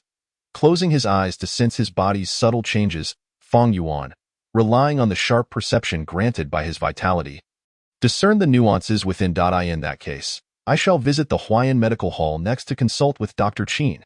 As Feng Yuan's gaze flickered, a subtle exhilaration stirred within him. Huayan Medical Clinic, renowned in the outer city of Feifeng City, boasts the extraordinary skills of Dr. Qin, who has treated numerous patients in the outer city, attracting even the affluent and powerful from the inner city to seek his care. However, these accolades were not the sole reason Feng Yuan chose Huayan Medical Clinic amidst the myriad of establishments in the outer city. His preference stemmed from the fact that Dr. Qin not only possessed exceptional medical prowess, but was also remarkably youthful, barely in his 30s, yet had already established a formidable reputation without a single medical mishap to date, attesting to his prodigious talent in the healing arts. After gently patting his slightly flushed cheeks, affected by the surge of vital energy, Feng Yuan made his way to the outer courtyard to commence his practice in martial arts. As dusk approached, he bid farewell to Xiao Kong and others and ventured alone to Huayan Medical Clinic. By this time, it was nearly mealtime, and the clinic was sparsely populated, with only a few individuals busy preparing herbal remedies. Inhaling the rich aroma of medicinal herbs, Feng Yuan stepped inside, cast a glance around, and approached a table, inquiring of the person seated behind it. "Are you Dr. Qin? I seek medical attention." The individual at the table, with a healthy complexion and a vigorous demeanor, was engrossed in his reading. Upon hearing Feng Yuan's words, he promptly set his book aside and replied, "I am Qin. What seems to be troubling you?" As Qin began to inquire further, he noticed Feng Yuan's slightly reddened face and the bloodshot whites of his eyes, pausing momentarily before continuing, "Are you a body-refining martial artist? Have you recently taken any potent restorative medicines?" "Indeed, I have taken 2 doses of compatible tonics, but I grew concerned about my condition, which is why I came to consult you." Feng Yuan nodded as he settled into a chair. "In that case, extend your hand so I may examine your pulse," Qin responded, placing one hand upon Feng Yuan's wrist. After a brief moment, Qin withdrew his hand and advised, "Your health is generally sound. However, the abrupt consumption of 2 doses of restorative medicine has caused a surge of internal heat, resulting in the redness of your eyes. A period of proper rest should suffice, I understand," Feng Yuan replied with a smile, leaving behind the consultation fee as he departed the clinic. The affordability of Huayan Medical Clinic was another reason for Feng Yuan's choice. Stepping out into the evening air, Feng Yuan regarded the system panel visible only to him. A smile tugging at his lips. Medical talent, Level 2. Your aptitude in medicine is exceptionally rare, significantly reducing the time required to learn various medical practices. He had successfully copied Qin's talent during the pulse examination. Qin did not disappoint. His medical talent was indeed a commendable Level 2, sufficient for Feng Yuan's use. Through contemplation and observation over the past few days, Feng Yuan had come to appreciate the rarity and might of such talent. While Level 2 may appear modest, it was anything but. Among the many disciples at the 5 Elements boxing school, none could rival Li Kai in talent, yet even Li Kai's gift was merely Level 2. Take, for instance, Dr. Qin of Huayan Medical Clinic, who, at just over 30, had established a clinic in the outer city, receiving universal acclaim for his medical acumen, all while possessing a talent level of merely 2. A Level 2 talent is already a gem among 1,000. One might not even find a single individual with such a talent among 10,000 if luck is not on their side. As for the average person, lacking talent meant they could only toil relentlessly, ultimately stalling at certain thresholds. Previously, Feng Yuan had no talent to speak of, laboring diligently day in and day out without respite. Yet he struggled to break through to body refinement due to his absence of innate ability. According to Feng Yuan's insights, talent not only encompassed extraordinary soul consciousness, but also manifested physically in ways that set one apart from the ordinary. Without talent, no amount of hard work could awaken vital energy in a body deemed a martial wasteland, as both the understanding of the mysteries behind the emergence of vital energy and the inherent capability to generate it were essential. Upon returning home, he found his parents had returned from the Xiao family's apothecary, having prepared dinner. His sister, Feng Yu, was also home, waiting to dine with him. After the evening meal, Fang Yuan retreated to his room and retrieved the medical texts gifted to him by Xiao Kong. Ah, so that is the meaning behind this passage. The medical text that had perplexed him the previous night now appeared significantly clearer. With a single glance, he discerned the true essence of the descriptions within. Experiencing an epiphany, with the dim light flickering, Fang Yuan became engrossed in his reading, hours slipping by unnoticed. Rubbing his slightly sore eyes, he set the book down and sighed. It seems this book merely records rudimentary medical practices. I've already mastered everything it contains. Endowed with an astonishing photographic memory, coupled with his newly acquired talent, Fang Yuan experienced a qualitative transformation, comprehending the medical knowledge within the text in mere hours. If only I had a few individuals to experiment on, it would facilitate my practical application and validate my newly learned skills. Medical knowledge is static, while people are dynamic. Although the texts documented various prescriptions and treatment methods for common ailments, individual constitutions varied. Fang Yuan realized he needed patience to experiment on to fully grasp the knowledge contained within the book. Nonetheless, although the text offers only basic medical knowledge, it has enlightened me on the components of the Xiao family's restorative medicines. With this thought, a smile crept across Fang Yuan's face. It was not that he was unwilling to identify the herbs at the apothecary. Rather, some of the medicinal ingredients had already been ground into powder by the Xiao family, leaving him to rely on the physiological changes he experienced while taking the medicines to deduce their composition. Setting the book aside, Fang Yuan glanced at the twilight sky, extinguished the lamp, and turned in for the night. Chapter 9. The Instinct of Combat. In the early morning, within the courtyard of the Five Elements Boxing School, Fang Yuan was engaged in a sparring match with Li Xing. Today marked the day for disciples to hone their skills through friendly competition. Previously, Fang Yuan had seldom participated, focusing solely on refining his body to achieve breakthroughs in body refinement. However, circumstances had changed. He had now progressed to the first level of body refinement and thus decided to partake in the current sparring session. As punches and kicks flew, Fang Yuan instinctively channeled his vital energy, landing a punch squarely on Li Xing's chest. He then adeptly sidestepped a straight punch from Li Xing. Steadying himself, Fang Yuan clasped his hands in a gesture of respect and said, "Brother Li, I humbly concede." Li Xing, nursing his sore chest, regarded Fang Yuan with astonishment, his disbelief palpable. Based on his prior understanding of Fang Yuan, who had solely dedicated himself to physical training in pursuit of body refinement, he had rarely engaged in sparring with his peers. How could it be that today, during their exchange, he found himself outmatched by Fang Yuan? Was Fang Yuan truly a martial prodigy, suppressing the bitterness and embarrassment of defeat? Li Xing forced a smile and replied, "Brother Fang, your skills are impressive. I entered the body refinement stage several months prior, yet I find myself unable to match your prowess." Fang Yuan shook his head in response, stating, "You flatter me, brother. Your vitality is formidable. Should we engage fully, I would undoubtedly be at a disadvantage." Upon hearing Fang Yuan's words, Li Xing, though aware they were mere pleasantries, felt his spirits lift slightly and nodded in acknowledgement before stepping aside to rest. Feeling the weight of the curious gazes from the other disciples, Li Xing was acutely aware of their scrutiny, which made him uncomfortable. Initially, Fang Yuan was perceived as having achieved a fortuitous breakthrough into body refinement.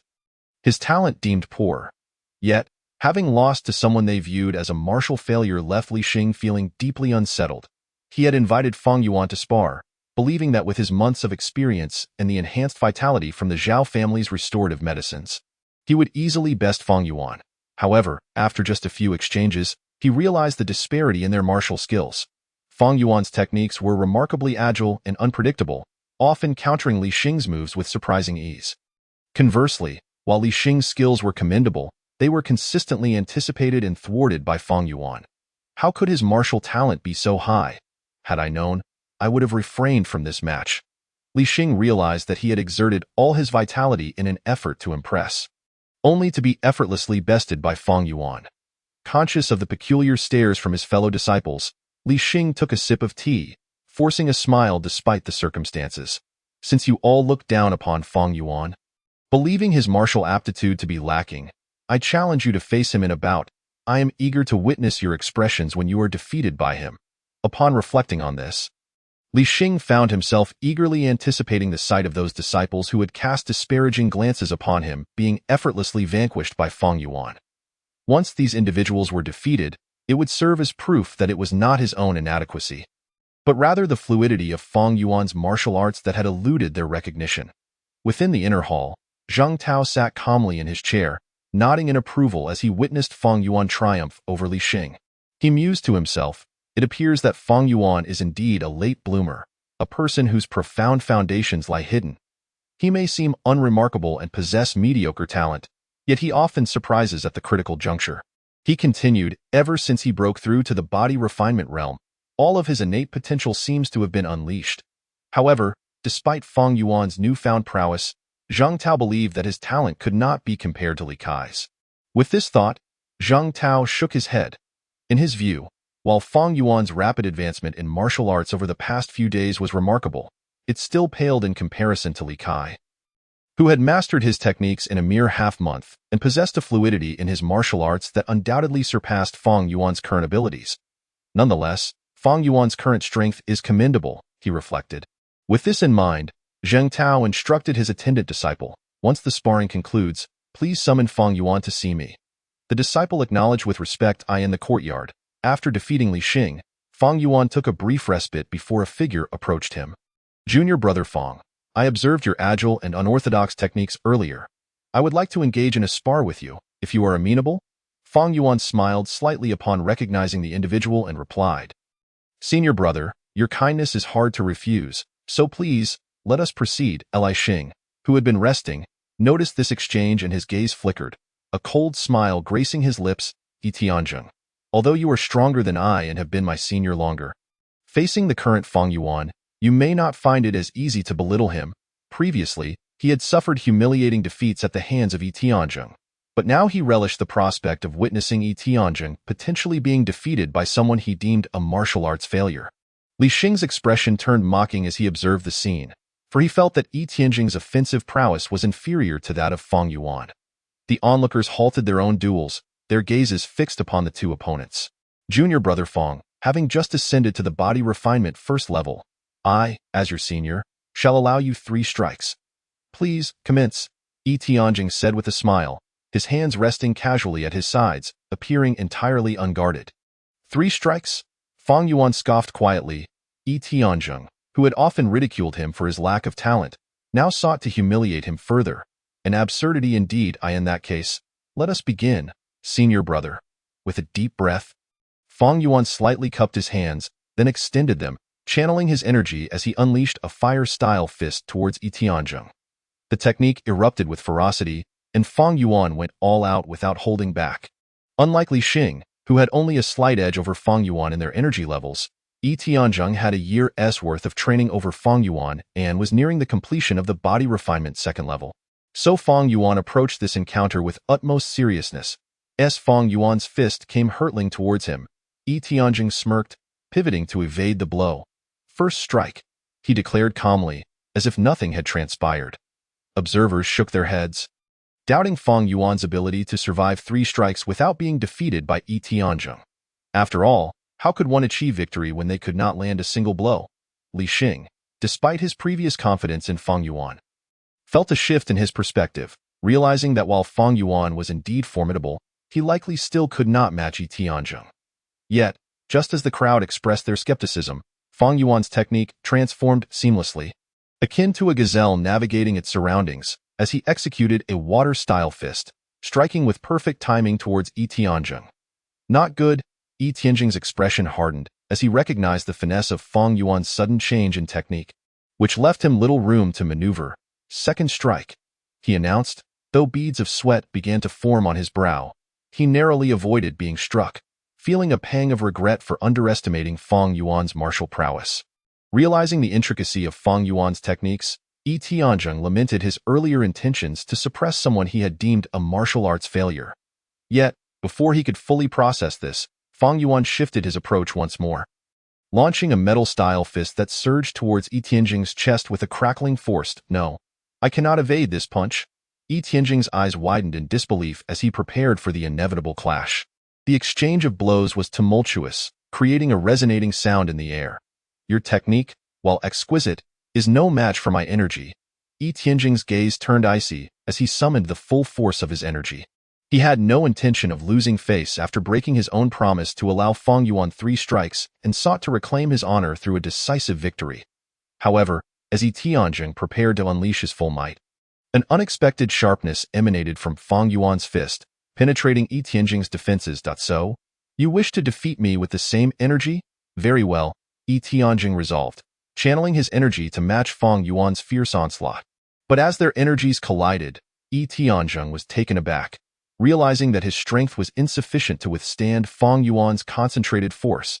It was as if his energy was but a mere thread, while Fang Yuan's was a formidable wave that surged forth, breaking through his barriers and striking deep within.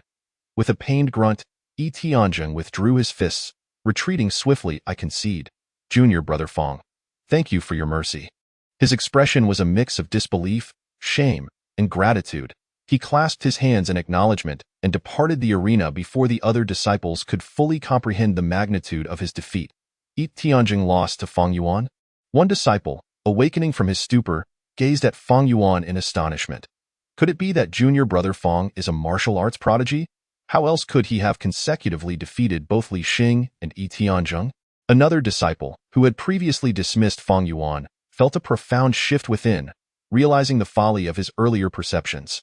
Fang Yuan had indeed triumphed over Yi Tianjing, who was on the verge of mastering the body refinement first level and advancing to the second. Zhao Kong gazed in astonishment, unable to believe that Fang Yuan, who had only recently broken through to the first level of body refinement, had just defeated Yi Tianjing, who was on the verge of achieving perfection in the same level. In the inner hall, Zhang Tao's eyes sparkled with surprise, secretly thinking, "This young man truly has astonished me." He had initially assumed that Fang Yuan would at best draw with Yi Tianjing, but he never anticipated that Fang Yuan had already honed his punching strength to such an extent that it could instantly pierce through Yi Tianjing's force. Others, lacking in cultivation, could not discern how Fang Yuan had triumphed over Yi Tianjing, yet none of it escaped Zhang Tao's keen perception. The fact that Fang Yuan had condensed his vital energy and strength to such a degree in such a short time left Zhang Tao somewhat astonished. Could this lad's talent surpass my expectations? Zhang Tao mused, his gaze deepening. Fang Yuan, overhearing the discussions around him, exhaled a breath of stale air. I never expected the combined effects of my combat talent, level 1, and martial arts talent, level 2, to yield such remarkable results. Initially, he had thought it would be difficult to defeat Yi Tianjing, at most managing a draw through the finesse and agility of his martial arts. However, when Fang Yuan succumbed to his innate combat instincts, he instinctively condensed all his strength into a cohesive force, swiftly penetrating Yi Tianjing's vitality and delivering the sharp force of the golden-style fist deep into Yi Tianjing's internal organs.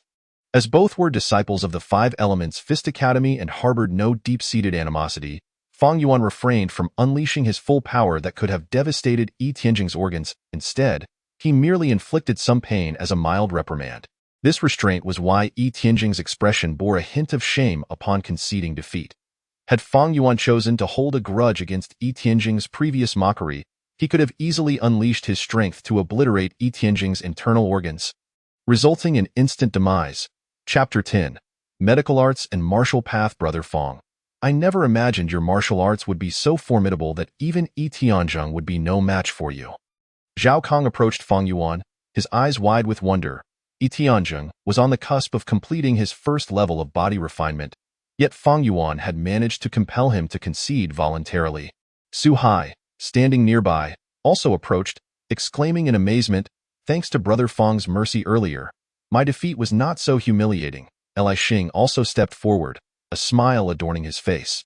Just as Fang Yuan was accepting the compliments from his peers with a smile, a newly arrived disciple, having entered the academy only a few days prior, hurried over to him. "Brother Fang, Master is calling for you."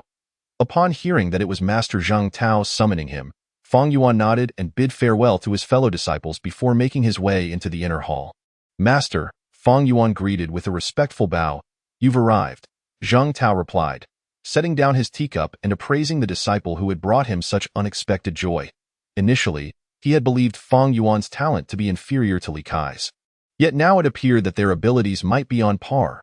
He had not anticipated that Fang Yuan could master the art of condensing his strength into a cohesive force in such a short span after entering the realm of body refinement.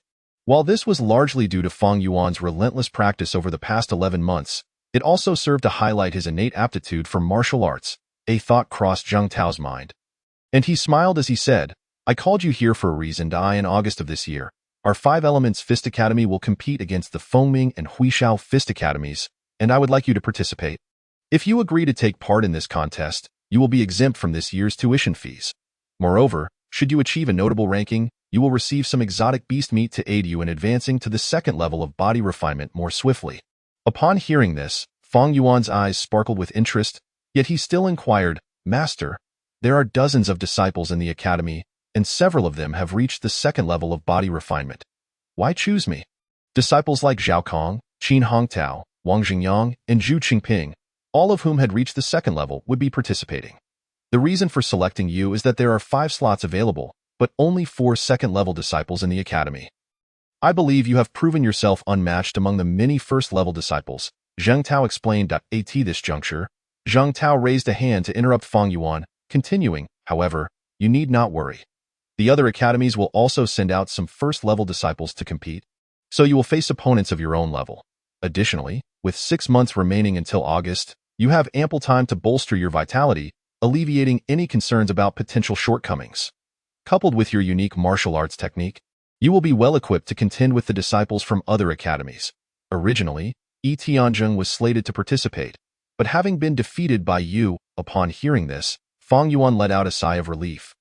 Although he had recently triumphed over Li Xing and the soon-to-be perfected Yi Tianzheng, he did not believe he could contend against a second-level martial artist. The second level of body refinement signified a full-bodied vitality that began to permeate the internal organs and bones, enhancing the martial artist's stamina, resilience, and reaction speed, thus creating a significant divide between them and first-level practitioners. However, knowing that other academies would also dispatch first-level disciples to the competition eased Fang Yuan's apprehensions. He felt confident in facing opponents of the same level, and the prospect of obtaining exotic beast meat as promised by Zheng Tao to expedite his advancement to the second level was highly enticing. With his thoughts rapidly processing, Fang Yuan clasped his hands and declared, Master, if that is the case, I shall participate. Excellent. Now, let us refine your martial arts technique further, Zheng Tao replied, pleased with Fang Yuan's decision to partake in the competition. The 3 martial academies had an agreement to hold contests every 2 years to allocate medicinal resources and exotic beast resources based on the rankings achieved by their disciples. This not only served to distribute resources, but also provided an excellent opportunity to hone the disciples' skills and showcase the strength of their respective academies. Zheng Tao then guided Fang Yuan to assume a stance as he began to point out subtle deficiencies in his technique. Although Fang Yuan had attained a martial arts talent, level 2, he still lacked the extensive training that Zheng Tao possessed as a seasoned practitioner, making it natural for Zheng Tao to identify areas for improvement in Fang Yuan's technique. Under Zheng Tao's guidance, the minor adjustments to Fang Yuan's martial arts technique allowed for smoother and more natural circulation of his vitality.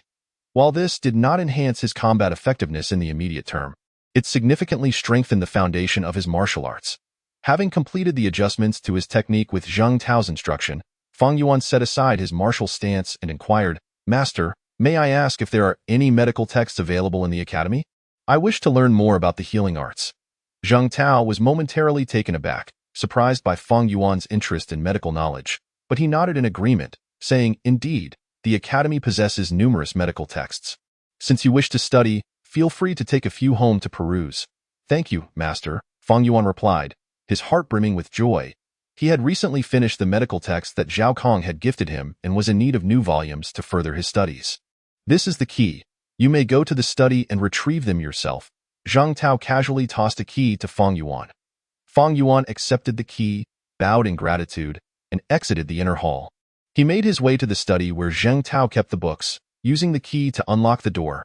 Upon entering, he was greeted by a row of bookshelves lined with numerous medical texts on vital energy and meridians, compendium of herbs, skeletal structure diagrams, and acupoint charts. Eagerly, Fang Yuan picked up a copy of the compendium of herbs, immersing himself in its contents. Having already learned about some of the medicinal herbs used by the Xiao family, he found this text invaluable for deciphering the properties of various herbs to aid in formulating remedies. However, he could only decipher the Xiao family's medicinal concoctions since the academy provided him with pre-prepared remedies by Zheng Tao. leaving him unable to deduce the formulas used by the academy. With his remarkable memory, Fang Yuan successfully memorized the entirety of the compendium of herbs and acupoint charts by the time the academy was closing for the day. He took 2 books home to study further before departing the academy. After enjoying dinner with his family, Fang Yuan was about to return to his room to read when he heard a muffled groan from his sister. Fang Yu. Startled, he quickly turned to see his sister clutching her shoulder, her complexion pale. "Sister, what happened to you?" Fang Yuan hurried over to support her. "Xiao Yu, are you feeling unwell? Should we call a doctor?" Their parents rushed to Fang Yu's side. "No need. It's just an old ailment acting up. Aside from some soreness, it's nothing serious," Fang Yu replied, rubbing her shoulder with a smile. However, the beads of sweat on her forehead betrayed that she was not as comfortable as she pretended to be. Recalling the medical knowledge he had recently acquired, Fang Yuan's eyes brightened as he suggested, "Sister, I've learned some medical techniques recently. Allow me to offer you treatment." He had studied the acupoint chart that included information about various acupoints, which might help alleviate Fang Yu's shoulder pain. Fang Yu looked at Fang Yuan in surprise, then nodded. "Mom and Dad, I'm going to treat my shoulder with brother. You continue with your meal." Fang Yuan supported Fang Yu as they made their way to her chamber, gently laying her down upon the bed. Through the fabric of her clothing, he placed a hand upon her shoulder, a faint yet penetrating force seeping through, providing some relief to her aching shoulder.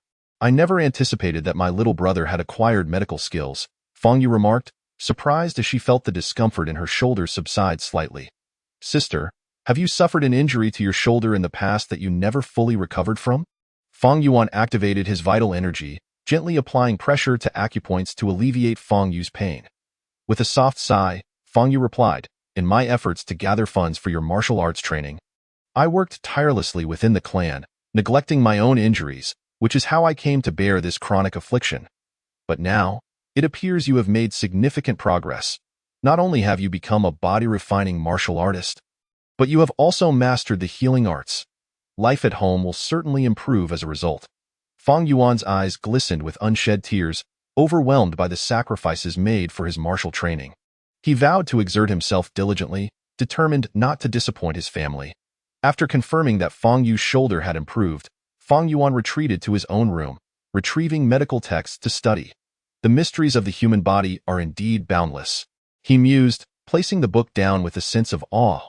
His understanding of human anatomy had greatly expanded through the profound knowledge contained within these texts. Perhaps I could accelerate my martial progress by applying the insights from these medical books to my training? As he contemplated the myriad of acupoints and hidden pathways detailed in the texts, Fang Yuan experienced a flicker of inspiration. If he could stimulate the acupoints that invigorate the internal organs and accelerate the flow of vital energy, it might enhance his ability to refine his essence more swiftly.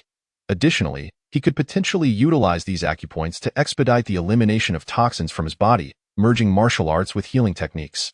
This thought sent a tremor of excitement through him, for he felt an undeniable conviction that his intuition was correct. Perhaps my master possesses secret methods to hasten the refinement of vital energy and the expulsion of toxins. However, since I am not yet a direct disciple, he has withheld this knowledge from me. Fang Yuan was not so arrogant as to believe that he alone had conceived this idea. Throughout the ages, others must have arrived at similar conclusions and undoubtedly developed their own techniques. Within the martial arts school, the numerous disciples were categorized into direct disciples, inner disciples, and those who had yet to enter the first level of body refinement. Regardless of whether they were at the first or second level of body refinement, they were merely inner disciples, not direct disciples of Zheng Tao. Rumor had it that Zhang Tao sought a particularly gifted disciple to become his direct apprentice, and he intended to accept only one. Yet, thus far, no disciple had captured Zhang Tao's interest, save for that Li Kai. If I could devise a technique to expedite the expulsion of toxins from the body, and then decipher the formulation of the Xiao family's restorative medicine, I could swiftly break through and attain the second level of body refinement. With that thought in mind, Fang Yuan's gaze fell upon the medical texts in his hands. Whether in his quest to create a technique that stimulates acupoints for toxin expulsion or to unravel the Xiao family's medicinal recipe, he would need to study more medical literature. Confident in his abilities, he was certain he could realize his ambitions, bolstered by his innate talent for martial arts, level 2, and healing skills, level 2. Alas, my understanding of the human body still lacks depth. I require more medical texts to aid my comprehension of acupoint intricacies. Suppressing the restlessness of his vital energy, Fang Yuan felt a faint flush upon his face. Half a month had passed since he first conceived the integration of martial arts and medicine. During this time, his proficiency in boxing had grown remarkably, elevating his status within the Five Elements boxing school beyond compare. After defeating Li Xing and Yi Tianzheng, he had subtly emerged as the foremost disciple beneath the second level of body refinement. Zhang Tao's announcement of his participation in the upcoming tri-school martial arts competition in 6 months only further solidified his esteemed reputation among the disciples. Yet, despite his rising status and the gradual improvement of circumstances at home, he continued to face setbacks in his endeavor to merge martial arts with medical knowledge. Today, Fang Yuan found himself in his room, experimenting with methods to stimulate acupoints and enhance the flow of his vital energy. However, as was often the case, whenever he attempted to invigorate the acupoints within his body, his energy would become erratic and uncontrollable. Taking a deep breath, he focused his vital energy, calming the tumult within, and sat cross-legged upon his bed, deep in contemplation. Despite the support of his martial arts, level 2, and healing talents, level 2, the task of independently developing various techniques proved to be a considerable challenge. The primary obstacle was not a lack of talent, but rather the absence of a test subject. He could only conduct experiments on himself, cautiously and incrementally. Fearing that excessive force might harm his body, Fang Yuan had always approached his experiments with great care, often taking days to ascertain the effects of a particular acupoint. If only I had someone to serve as a test subject, allowing me to explore the myriad applications of acupoints, I could undoubtedly shorten the time required to devise a technique for accelerating the refinement of essence or expelling toxins. This thought brought a wry smile to Fang Yuan's lips. Why would anyone willingly become his test subject? Even he, acutely aware of his body's changes and aided by vital energy, would not dare recklessly experiment on himself. The prospect of creating new techniques seemed daunting. And with a resigned shake of his head, Fang Yuan glanced at the darkening sky before extinguishing the light and retiring for the night. As dawn broke within the Five Elements boxing school, Fang Yuan completed several sets of boxing forms, surveying the other practicing disciples with a furrowed brow. Though Xiao Xixiang is not typically the earliest to arrive at the school, he should not be this late. Has something occurred? As he scanned the room, he noted that in addition to Li Kai's usual absence, Zhao Kong, who typically rose early to practice, was also missing, stirring a sense of concern within Fang Yuan. Just as he pondered this, Zhao Kong arrived, his countenance dark and brooding, as if he harbored a tempest of unexpressed fury. "Zhao Gu, what troubles you today? Your expression seems rather grim," Fang Yuan inquired. "Don't mention it. Last night, a thief made off with my family's heirloom. It was only this morning during my father's routine inspection that we discovered its absence. I have no idea where that scoundrel has fled, but if I find him, I swear I will make him wish he had never been born." Zhao Kang's face was a mask of fury, his eyes blazing with indignation. What treasure could garner such importance to the Xiao family? Fang Yuan asked, surprised at the gravity of the situation. "It is my family's treasured spiritual ginseng, a medicinal marvel that can revive the dead and mend broken bones." Zhao Kong seethed, then turned to Fang Yuan, saying, "We are currently searching for the thief's whereabouts. I may need to enlist your aid, Shitty. Whatever assistance you require, Zhao Gu, just ask." Fang Yuan readily agreed, recognizing that the Xiao family had been providing him with restorative medicine each month in exchange for his support when needed. With the Xiao family now beset by a thief, he could not stand idly by. "With your assurance, I feel much more at ease," Zhao Kong replied, his expression softening. They were well aware of Fang Yuan's prowess. Within the boxing school, he was the strongest disciple unless faced with a second-level body-refining practitioner. With Fang Yuan's help, capturing the thief would undoubtedly become an easier task. Though the Xiao family was a formidable force within the city, they could not compare to the four prominent families, Wang, Liu, Sun, and Li. Despite their wealth, they had only a handful of body-refining practitioners, merely 3 in total. This was precisely why the Xiao family had invested heavily, providing each body-refining practitioner with monthly restorative medicine, aiming to bolster their strength and deter those who coveted their riches. Never did they anticipate that a thief would dare to steal their cherished heirloom. An icy glint flickered in Zhao Kang's eyes as he thought of the situation. "Shitty, you should continue your training. I will inform Li Xing of the matter." With a few more words, Zhao Kang left. His demeanor heavy with worry as he approached Li Xing. Observing Zhao Kang's troubled state, Fang Yuan contemplated. It seems this spiritual ginseng, which has been passed down for a century, is indeed extraordinary. Its theft has unsettled even Zhao Kang. Fang Yuan contemplated the efficacy of the spiritual ginseng that Zhao Kang had mentioned, unable to suppress his murmurs. The potency of the medicine can revive the dead, flesh and bones. Slowly exhaling a breath of turbid air, Fang Yuan returned to his position to practice his martial arts, honing his physical form. It was likely that the Xiao family would soon call upon him for assistance, and he needed to adjust his state to its optimal condition. However, he could no longer experiment with the marvelous applications of acupoints daily. Nevertheless, after half a month of exploration, Fang Yuan, relying on his innate martial talent and medical acumen, had developed a faint intuition regarding the stimulation of those acupoints. Yet, he lamented the absence of someone to assist him in experimenting with various acupoint applications, forcing him to gradually explore these methods on himself. As he sank into contemplation, practicing his martial techniques alone, time swiftly passed.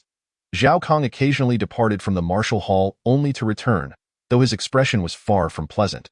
Just when Fang Yuan thought the day would conclude in tranquility, Zhao Kang suddenly appeared in the dojo. His countenance brightened, and he grasped Fang Yuan and Li Xing, who were preparing to leave.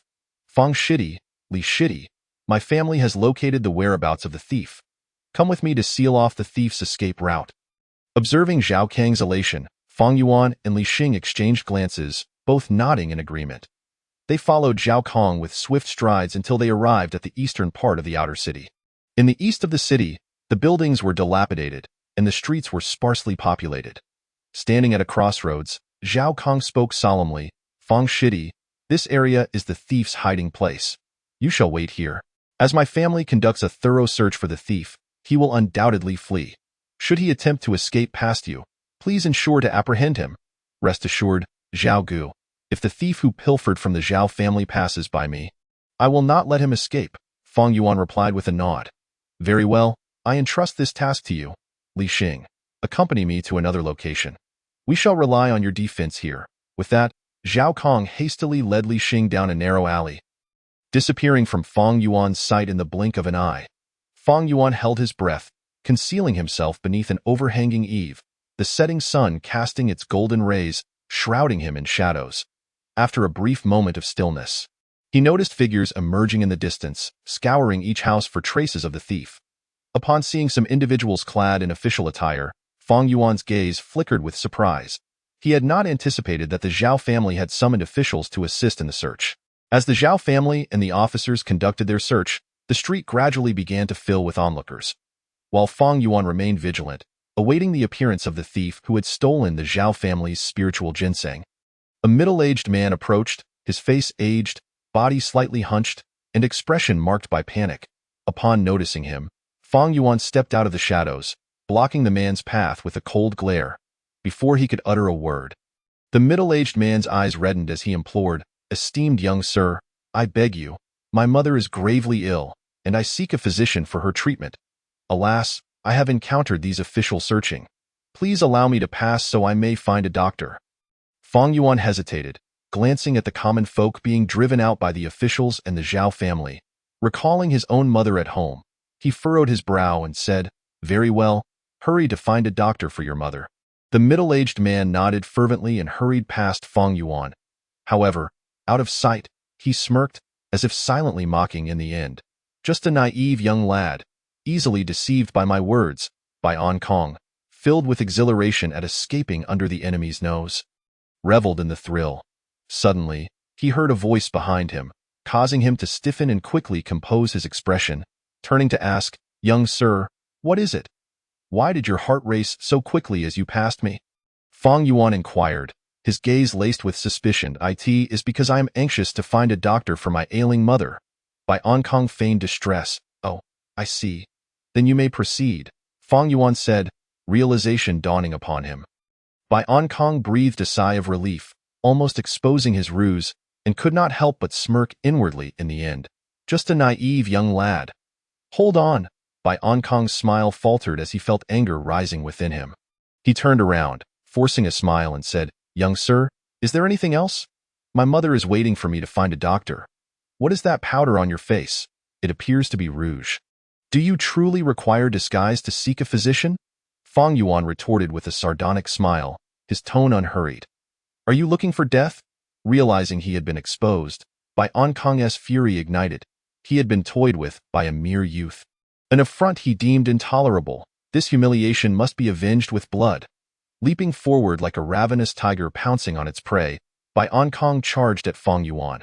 Sensing the rush of wind from Bai Ankang's powerful assault, Fang Yuan revealed a cold smile, deftly sidestepping the formidable attack. Refining the body at the first level, if that is all you possess, then you shall remain here today. Fang Yuan's gaze turned icy as he unleashed a flurry of punches. The instant Bai Ankang landed, his body stiffened, and Fang Yuan's fist struck him. With a crack echoing the sound of broken bones, Bai Ankang emitted a wretched scream. You have shattered my limbs, as he beheld his own mangled limbs. Bai Ankang could not help but wail. Seize him. Do not let him escape. At that moment, distant shouts echoed, and a figure was seen fleeing across rooftops, unable to breach the Xiao family's encirclement, ultimately intercepted by 3 individuals. He's caught. The thief who stole the spiritual medicine has been apprehended. With the triumphant calls reaching him, Fang Yuan's expression shifted in surprise. He turned to the man beneath him, who lay with broken limbs, and asked, Are you not the thief who stole the Xiao family's spiritual ginseng? Bai Ankang, hearing the distant commotion, appeared utterly dazed, as if his soul had departed. Upon hearing Fang Yuan's question, he burst into tears. I did not steal the Xiao family's ginseng. That was not my doing. Then why did you flee just now? Fang Yuan pressed, furrowing his brow. I thought you were here to capture me. Bai Ankang's face turned ashen, overwhelmed by bitterness. Initially, he believed he had been discovered, so seeing the official searching, he had hurriedly disguised himself to escape. Little did he know, the officers and the Xiao family were not pursuing him at all. As he mulled over this, feeling the agony of his shattered limbs, Bai Ankang's gaze grew hollow, filled with regret. Had he known this would be the outcome, he would have simply hidden away until the officials and Xiao family dispersed, allowing him to remain unscathed.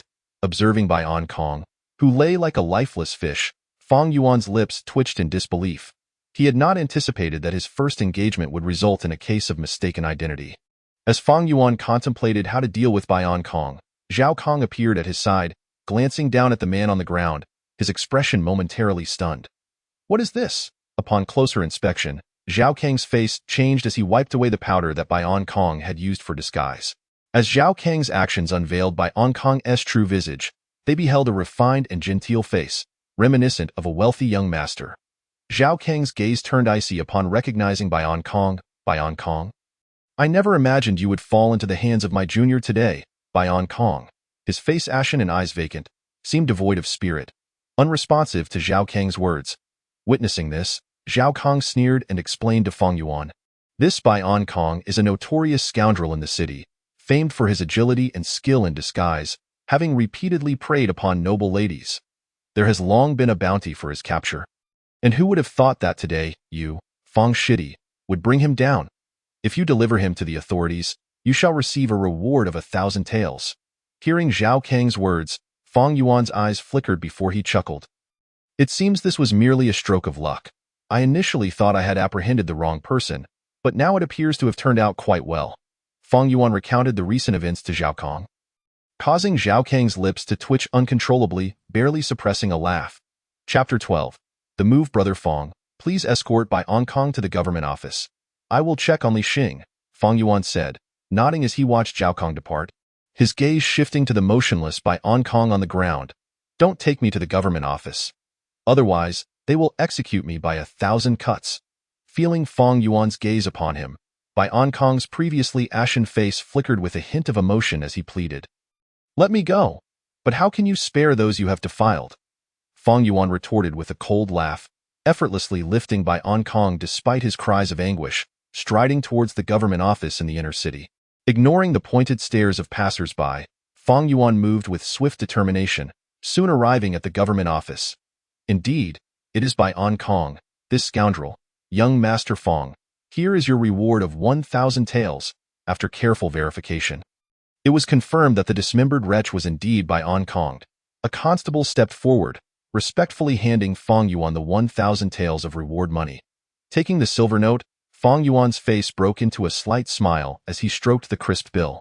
With this sum, his family would be financially secure, and some of his aspirations might be realized.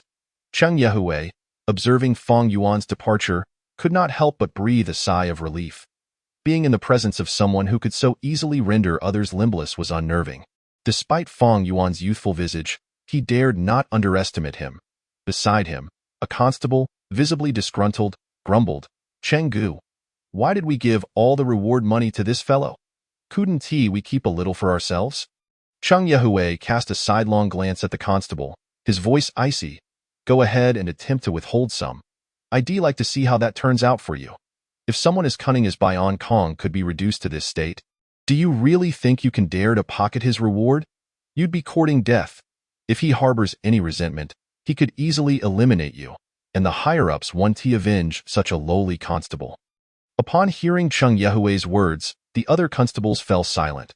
They could bully ordinary citizens, but in the face of martial experts, one must tread lightly, lest they find themselves decapitated one day.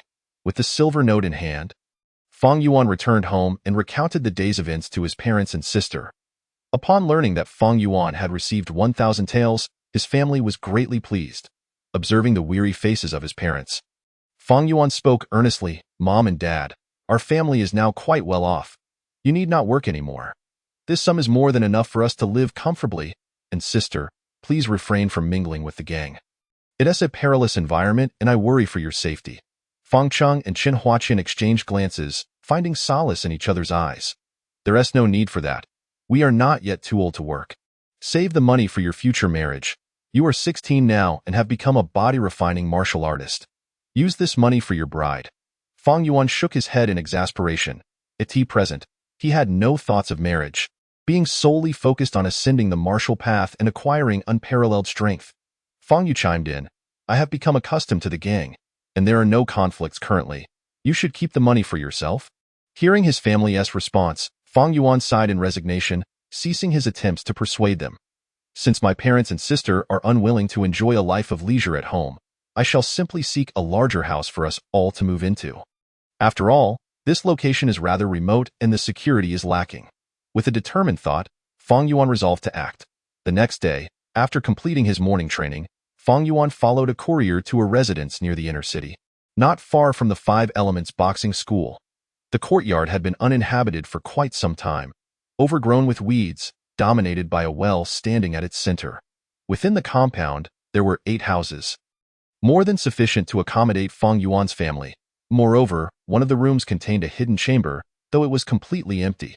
Upon discovering this hidden space, Fang Yuan felt a stirring in his heart. After thoroughly inspecting the premises, he smiled and nodded, declaring, "This residence is quite good. I shall take it." The courier's face lit up with joy, ready to speak, but he froze as he witnessed Fang Yuan casually crush a tile beneath his foot. A cold smirk gracing his lips. "I am Fang Yuan of the Five Elements boxing school. How much must I pay to acquire this residence?" The courier's expression soured at the inquiry. 300 taels. "Sir, that is the lowest price." Fang Yuan nodded, confident that the courier would not deceive him, and proceeded to the agency to sign a contract. After leaving the agency, Fang Yuan took the key and swept through the entire residence, tidying it up.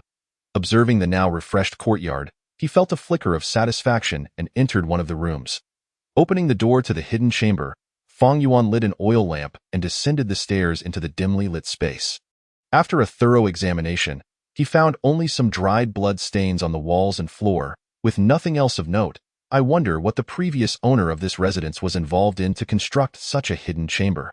Sealing the door behind him, Fang Yuan returned above ground. He chuckled at the thought that, had the courier not informed him, even he might have struggled to find the concealed entrance. During his inspection with the courier, he noted the chamber's excellent soundproofing. Even if one shouted loudly, no sound would escape to the outside.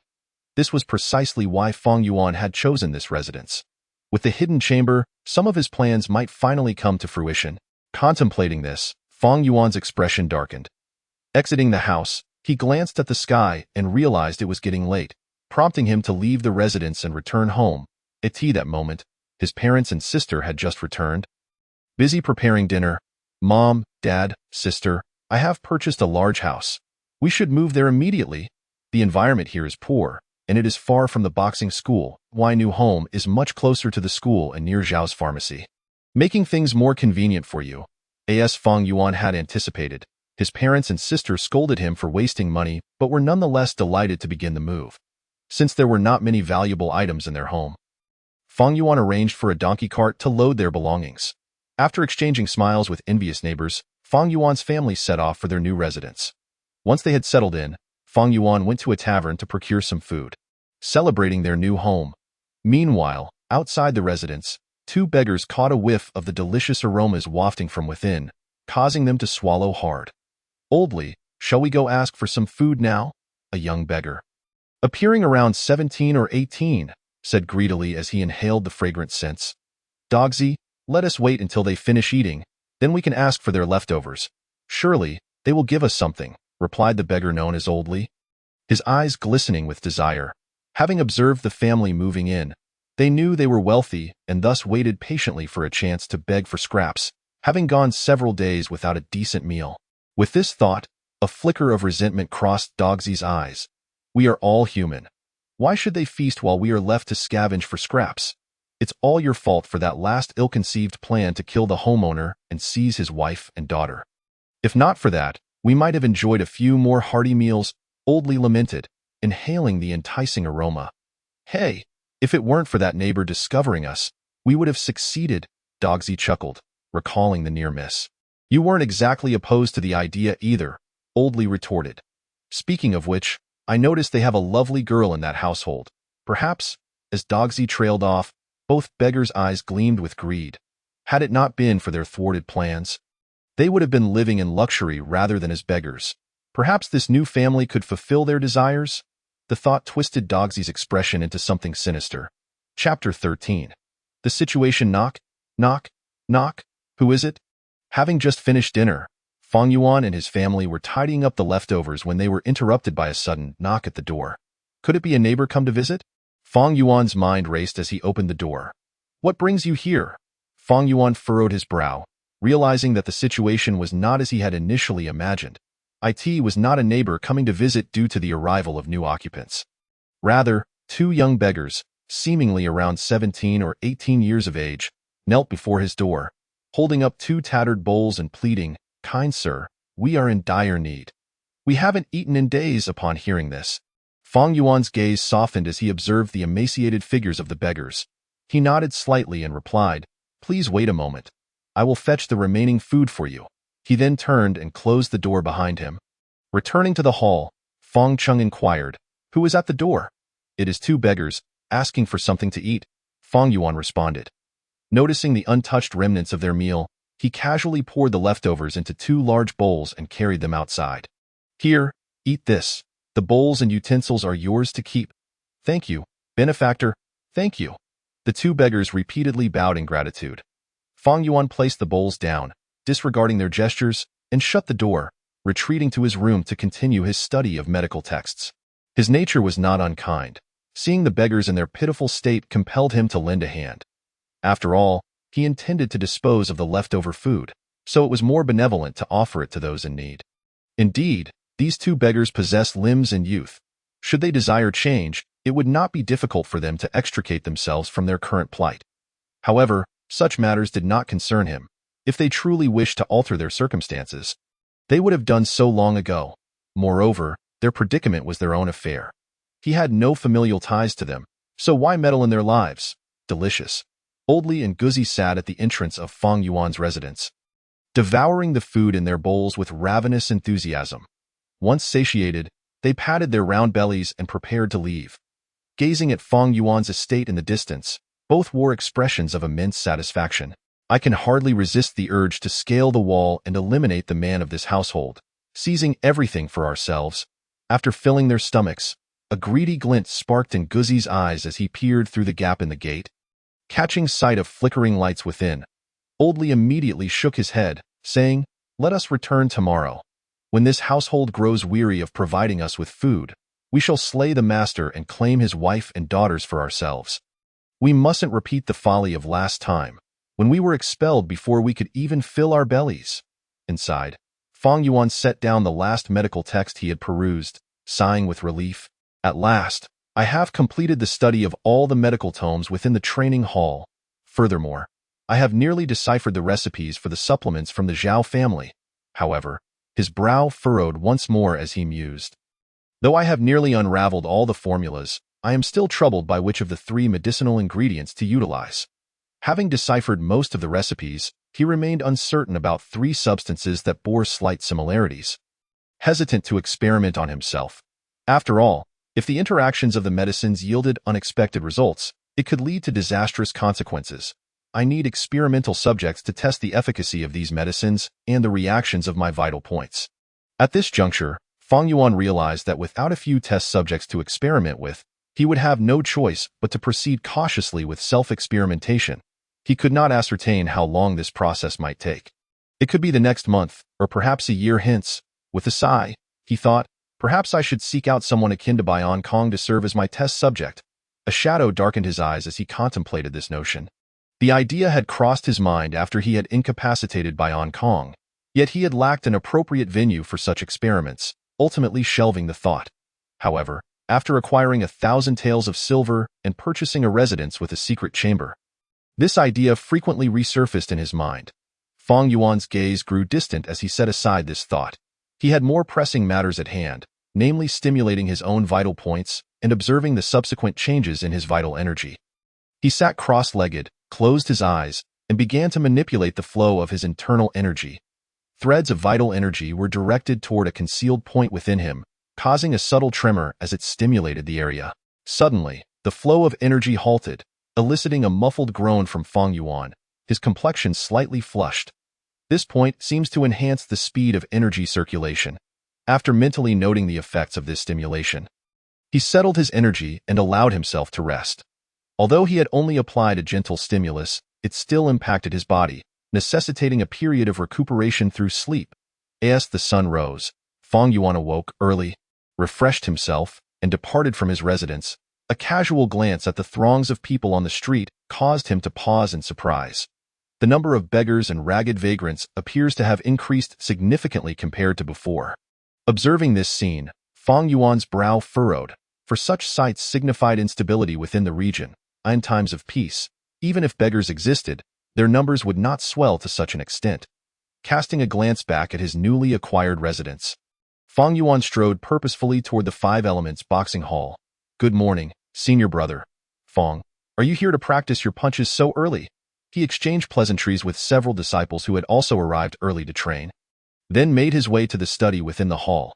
Having perused all the medical texts in the study, he returned the books he had borrowed to the shelves. As he surveyed the array of tomes before him, he exhaled lightly. It seems that my next medical texts can only be sourced from the Xiao family or the libraries within the inner city.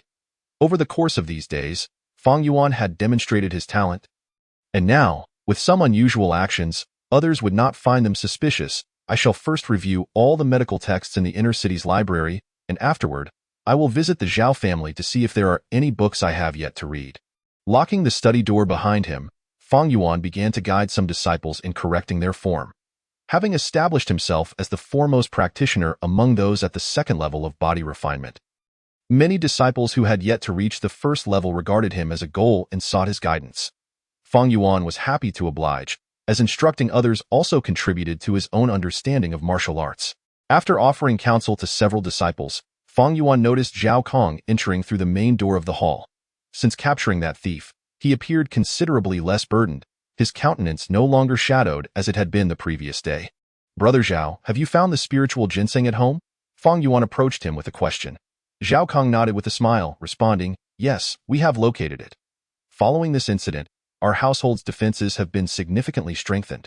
Fang Yuan acknowledged this and then relayed the observations he had made that morning to Zhao Kong. Brother Xiao, are you aware of the recent influx of vagrants in the city? Why have the numbers of beggars and destitute increased so drastically? The number of vagrants and beggars has indeed grown. Zhao Kong pondered for a moment before replying, it is as follows. The Kangwu County, located 2 districts away from us, has been beset by rebel forces, prompting its citizens to flee. A portion of these individuals has sought refuge in our Shuangfeng County. The vagrants you see are those who have escaped from Kangwu County, and, bereft of homes, they are congregating outside Feifeng City in their struggle for survival. Fang Yuan shook his head slightly, sighing, if that is the case, then these citizens may soon face dire straits. Zhao Kong placed a reassuring hand on Fang Yuan's shoulder, saying, do not worry. The city lord and the 4 prominent families have already prepared to establish some soup kitchens to ensure that these vagrants and beggars can survive without inciting unrest. Upon hearing this, Fang Yuan nodded, realizing that the vagrants who had hoped for survival would not likely cause any disturbances. He felt a wave of relief wash over him. After all, if so many vagrants found themselves without hope, turmoil could erupt at any moment, plunging the entire Feifeng City into chaos. Fang Yuan's parents and sisters still resided within the city, and he had no desire to witness it descend into disorder. Old Li cheerfully extended his sooty right hand, clutching a bowl and chopsticks, awaiting the charity of Fang Yuan. In recent days, the porridge shops within the outer city had gradually opened, providing sustenance for a group of refugees and beggars. Fang Yuan's gaze was filled with disdain. This is the last time. If you come again, do not expect my hospitality. Understood. Understood. Thank you, young sir. The 2 beggars chuckled, bowing their heads a few times before fixing their eyes on Fang Yuan. With a cold snort, Fang Yuan shut the door, emerging with some leftover food. As the door slammed shut with a resounding bang, Old Li and Guzi exchanged glances, both recognizing the flicker of intent in each other's eyes. By tomorrow night, we shall, Guzi whispered, a sinister smile curling at the corners of his mouth, his expression somewhat ghastly. Old Li nodded in silence, though his eyes betrayed his own burgeoning eagerness. Moments later, as the door swung open, revealing Fang Yuan holding a large bowl, he distributed the remnants of food to the 2 beggars, stating, you both have hands and feet. Why come to my home to beg? Do not return here again. Yes, yes, we understand, Old Li and Guzi said while devouring the food, nodding fervently, their words somewhat muffled. Observing this scene, Fang Yuan could not help but shake his head. Closing the door and turning away, he felt a growing irritation towards these 2 beggars. After all, they were not disabled. They could easily fend for themselves yet chose to beg instead. If it were just once or twice, Fang Yuan might have been more lenient, but these 2 had clearly taken advantage of his generosity, treating him as an easy target. They had come to his home day after day, which was more than he could tolerate. This irritation was shared by Fang Yuan's parents and sister, who could not condone the audacity of these beggars, especially since the food had been earned through hard labor. Returning to the living room, Fang Qing inquired, these 2 beggars want to return tomorrow? Will they? I have warned them not to come back, Fang Yuan replied with at this point. A flicker of something unusual crossed Fang Yuan's eyes. Fang Yu shook her head and said, little brother, if they dare to return tomorrow, you need not intervene. I will send our younger brothers from the gang to issue a warning. If they do not heed it, we shall break their legs. Seeing the flash of ruthlessness that briefly crossed Fang Yu's face before it softened into a caring demeanor, Fang Yuan could only nod in silence. I understand. His sister was admirable in many ways. Yet her temper was less than ideal. Outside of her gentle demeanor around him and their parents, she often appeared cold and ruthless. With a temper like hers, I wonder if she will ever marry. Fang Yuan mused with some concern. Outside the courtyard, after finishing the meal provided by Fang Yuan, Old Li and Guzi retreated to a concealed corner, quietly observing the movements within the compound. By tomorrow night, our prepared ladder will be ready for use. Once they are asleep, we can sneak in and eliminate all the men. Guzi's eyes sparkled with excitement as he gazed intently at Fang Yuan's residence. After glancing at the wooden stick he had hidden away, wrapped in tattered cloth with a shard of patterned porcelain affixed to it, he noted its sharpness glinting in the moonlight. Old Li nodded, patting his round belly in satisfaction. I've been observing from the shadows these days. There are only 2 men in this household. One appears to be old and frail. If we strike together, we can easily dispatch him. The younger one seems to possess some strength, but if we act stealthily and take him out first, the others will be powerless to resist. Guzi grinned darkly, revealing his crooked teeth. The remaining women will be ours. Old Li swallowed hard at this. If it weren't for this wall, I would rush in right now and wreak havoc. The wall was quite high. Even if they combined their efforts, they could not scale it without a ladder. Old Li nodded, smacking his lips. Let us go to beg once more tomorrow. I believe this kind-hearted lad will give us another generous meal if we plead a little. Guzi agreed. Indeed, a full stomach will give us the strength to kill. As darkness enveloped the night, Fang Yuan set aside his book, which contained details about acupoints he had meticulously researched through repeated experimentation on himself. Stepping outside, he gazed at the waning moon and performed a series of 5-element punches to calm his restless blood. Those 2 beggars will undoubtedly return tomorrow, he mused. After completing his exercises, he closed his eyes, allowing his thoughts to drift. From the expressions of the beggars, he could tell they would be back if you come again tomorrow. Don't blame me for being uncivil. With this thought, Fang Yuan's gaze darkened. Although he had a kind disposition, he could not abide the presence of able-bodied beggars taking advantage of his generosity. My sister has just been promoted to a junior leader in the Black Tiger Gang. I won't trouble her with this matter. With this thought, Fang Yuan's eyes flickered with amusement in the past.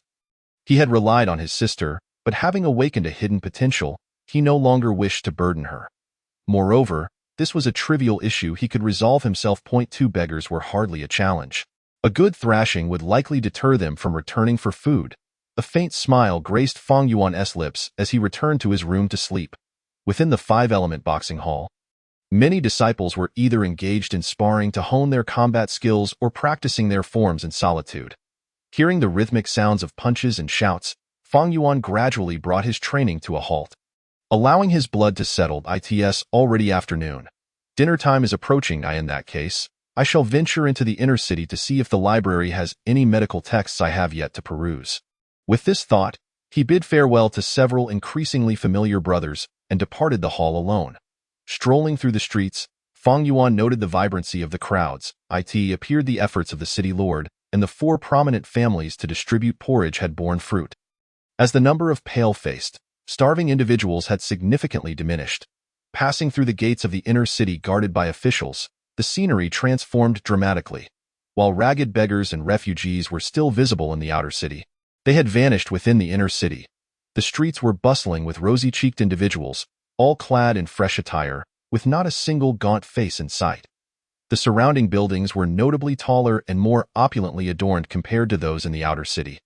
After surveying the surroundings, Fang Yuan inquired for directions and made his way towards the library. Upon arriving, he marveled at the plethora of books lining the shelves, locating the section dedicated to medical texts. Noticing that most of the medical books were unfamiliar to him, Fang Yuan nodded in satisfaction. He selected a number of texts related to acupoints and pharmacology, purchasing over 20 volumes. Placing the books in the bag provided by the library, he remarked, had I not encountered by Hong Kong, I might not have been able to afford these. With the bag slung over his shoulder, Fang Yuan turned to leave the inner city, returning to his residence. At that moment, his parents and sister had just returned and were preparing dinner. After greeting them, Fang Yuan took the medical books back to his room and spread them out on his bed. These books will keep me occupied for the next 10 to 15 days. A smile crept across Fang Yuan's face as he surveyed the neatly arranged collection of medical texts. With these resources, his understanding of the mysteries of the human body and the properties of medicinal herbs would be greatly enhanced. Seizing the opportunity before dinner, he picked up one of the books and began to read. So, it appears that the formula for the Xiao family's replenishing medicine can be deciphered soon. Setting the book down, his eyes gleamed with determination. From the information gleaned, he had gained greater confidence in cracking the Xiao family's medicinal formula. Having mastered the specific proportions of several ingredients, all that remained was to find someone to test the concoction, and he would be able to replicate the Xiao family's replenishing medicine. However, when contemplating the materials required for the Xiao family's restorative medicine, even the current Fang Yuan couldn't help but be astonished. This is due to the fact that some rather expensive medicinal ingredients are employed in these concoctions. If he were to consider replicating the Xiao family's restorative medicine, it is estimated that Fang Yuan would need to spend around 50 taels of silver. In the past, even if Fang Yuan had managed to decipher the precise formula for the Xiao family's medicine, he would have been utterly helpless, as he simply lacked the funds to purchase the necessary ingredients.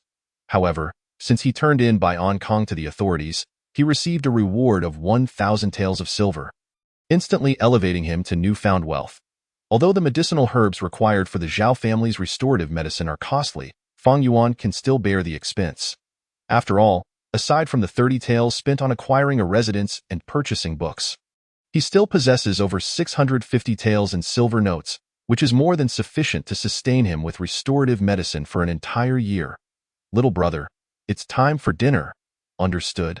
Hearing his sister's call, Fang Yuan promptly responded, putting down the book he was reading, and made his way to the dining room.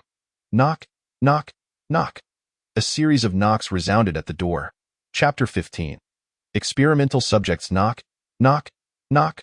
Upon hearing the familiar sound of knocking, everyone's brows furrowed in unison. These two beggars are truly insufferable.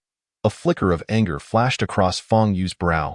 With that, she prepared to rise and teach these two beggars a lesson. As a minor leader of the Black Tiger Gang, she had ascended from the ranks of a lowly thug to her current position. Dealing with two beggars would be a trivial matter for her. Sister, please sit down. Allow me to handle this. Fang Yuan grasped Fang Yu's arm, rising to his feet. Seeing her brother intervene, Fang Yu relented and resumed her seat. After all, they were merely beggars. Not to mention Fang Yuan, a practitioner of body refinement, even she could easily incapacitate them. These beggars are truly relentless. Fang Yuan's mother, Shan Huaqian, could not help but voice her complaints. I will teach them a proper lesson this time, so they will think twice before coming to our house for scraps again. Fang Yuan said with a smile, and then proceeded to the front gate of the residence. He opened the crimson door, and as expected, the two beggars were once again kneeling at Fang Yuan's doorstep, holding up the new porcelain bowls he had given them. Kind sir, please be merciful. You want to eat those leftovers anyway, so just let us have them. Oldly grinned broadly, revealing a set of yellowed teeth. Brother, we are so hungry. Please, let us have a proper meal. Dogsy raised his bowl and chopsticks, kneeling before Fang Yuan. Witnessing this scene, a glint of coldness flickered in Fang Yuan's eyes. Did you not hear what I said yesterday? I warned you that if you returned to my house today begging, you would regret it. Kind sir, please have mercy. Oldly and Dogsy hastily set down their bowls and repeatedly bowed in supplication. Fang Yuan regarded them with an impassive expression, coldly stating, Leave at once, or I shall render you both incapable. How ridiculous it is for able-bodied individuals to come to my house begging. Yet the two beggars continued to bow and plead, showing no sign of departing. After a moment, seeing that Fang Yuan remained unmoved, Dogsy could no longer contain his indignation and exclaimed, Why do you waste food instead of giving us your leftovers? Do you even possess a shred of conscience? Has your conscience been devoured by dogs? Fang Yuan's gaze turned icy as he delivered a swift kick to Dogsy's side. Dogsy cried out in pain, his body rolling away from Fang Yuan's doorstep and landing in the street. Clutching the spot where he was kicked, he writhed on the ground, moaning in agony. Even though Fang Yuan had not used his full strength, it was not something Dogsy could simply disregard. Aside from the leftovers when we first moved in, there are seldom any remnants of food. The reason for the surplus these past few days is solely due to your frequent visits for scraps, which necessitated additional cooking to satiate your appetites. Fang Yuan sneered. Now, my refusal to feed you is for your own good. When will you rise up, take charge of your life, and cease being a beggar? You're going to hit me? I'll make you pay. Upon witnessing his companion Dogsy being kicked away, Oldly roared angrily, struggling to rise from the ground. However, still kneeling, he was unable to gain his footing, and before he could adjust his position, Fang Yuan kicked him squarely in the abdomen. Rolling several times, Oldly found himself beside Dogsy. Lying on the ground, he clutched his stomach, crying out in pain, the severity of his injury causing beads of sweat to form on his forehead. Fang Yuan's expression remained impassive. If you dare to come to my house begging again, I will break your limbs. Oldly, clutching his abdomen, gasped out, You are so ruthless. My insides feel as if they are being crushed. We merely wished for a meal. Oldly, enough of this. Let us depart. Dogsy struggled to rise, his steps unsteady as he helped Oldly to his feet, both leaning on one another. Since he refuses to give us his leftovers, we shall seek another place. Surely there will be a kind-hearted soul who will share a meal with us. As Dogsy assisted Oldly in standing, he couldn't help but glance back at Fang Yuan, whose expression remained cold, a flicker of resentment flashing in his eyes. In his heart, he swore, Just wait until nightfall. I shall make you suffer. Let us go. With Dogsy's support, Oldly endured the pain, moving unsteadily. Wait! Fang Yuan's gaze grew colder as he called out to the two beggars attempting to leave. What? Have you suddenly discovered your conscience? Want to offer us food? Pa, we don't need it. Who do you think you are? Dogzi retorted, his face contorted in anger. That is not the case. Fang Yuan's tone was indifferent. Oldly and Dogzi exchanged puzzled glances, then asked, Then what is it? Your earlier expressions were particularly distasteful to me. Fang Yuan stepped out of the door, casting a shadow over Dogzi and Oldly as the fading sunlight stretched behind him, as they gazed at the figure obscured by the sun. Dogzi felt a sense of unease creep into his heart and gritted his teeth, declaring, You've beaten us. How could we possibly feel good about it? Ignoring their words, Fang Yuan continued, to avoid any lingering threats. It would be best if you did not leave. Stay here. Fang Yuan had detected the flicker of resentment in the beggar's eyes. Initially intending to let them go, he immediately changed his mind. While he did not fear the beggars, he was concerned that, in his absence, his parents might struggle to fend off any potential retaliation from them. Thus, Fang Yuan resolved to keep the two beggars from leaving. Approaching them, he looked at the somewhat apprehensive beggars and softly stated, You have consumed my food for 3 days. It is now time for you to repay me. Without waiting for Oldly and Dogzi to respond, Fang Yuan unleashed his energy, delivering 2 swift strikes to their necks. With no power to resist, they did not even have time to scream before falling unconscious, their bodies collapsing like ragdolls onto the ground. Surveying the area for any passers-by, Fang Yuan swiftly gathered the 2 beggars under his arms. The residence he had chosen was situated in a relatively bustling area of the dilapidated outer city, where foot traffic was sparse. Given the meal hour, no one was paying attention to the unfolding scene. He first placed the beggars in his room, then returned to the entrance to close the door before heading back to the hall. Upon Fang Yuan's return, Fangqing inquired, What did you do with those 2 beggars? They had heard the beggars' cries and the sound of the door closing. Fang Yuan sat down, picked up his utensils, and replied, I dealt with them. They won't be bothering us for food any longer. Hearing this, his mother, Qian Huaqian, was instantly filled with joy. That's wonderful. Those 2 beggars have been a constant nuisance, coming to beg every day. Now, let us eat. After dinner, Fang Yuan entered his room and took out a fire stick to ignite the oil lamp. The dim light of the lamp illuminated the room, which was sparsely furnished, devoid of any adornments. It contained merely a writing desk, a cot, 3 chairs, and a bookshelf, along with 2 individuals lying on the floor. Ignoring the 2 beggars sprawled on the ground, Fang Yuan, having studied medical texts for an extended period, was aware that these 2, whom he had struck forcefully at the neck, would remain unconscious for a considerable time. Approaching the desk, he moved it aside and crouched down to shift several wooden planks beneath it, revealing a passage leading to an underground chamber. The passage was shrouded in darkness, but at that moment, it appeared as an infernal staircase leading to the underworld, illuminated by the faint yellow light. Fang Yuan turned around, picked up one of the beggars, holding the oil lamp in one hand, and transported him into the underground chamber. He then returned to the surface to bring the second beggar into the hidden depths. Lastly, he sent 2 chairs and a length of hemp rope down to the underground chamber, finally preparing everything. Binding the 2 unconscious beggars to the stools, Fang Yuan proceeded to break their limbs to prevent any resistance upon their awakening, ensuring that they could not escape. Subsequently, he unleashed the power of the metal fist, utilizing its sharp force to utterly destroy their vocal cords, rendering them incapable of uttering a sound before returning to his room. Once my parents and sister are asleep, I shall descend the last. I have found my experimental subjects, sitting at the desk. A smile graced Fang Yuan's face as he perused his medical books, continuing his studies. Finally, the experimental subjects he had long sought were within his grasp. Initially, he had not intended for these beggars to serve as subjects, but upon witnessing the malice in their eyes, he promptly altered his decision. Regardless of the circumstances, such expressions of resentment warranted their demise. Chapter 16. Experiment. As the moon rose above the treetops, Fang Yuan set down his medical text and approached the window. It is already deep into the night.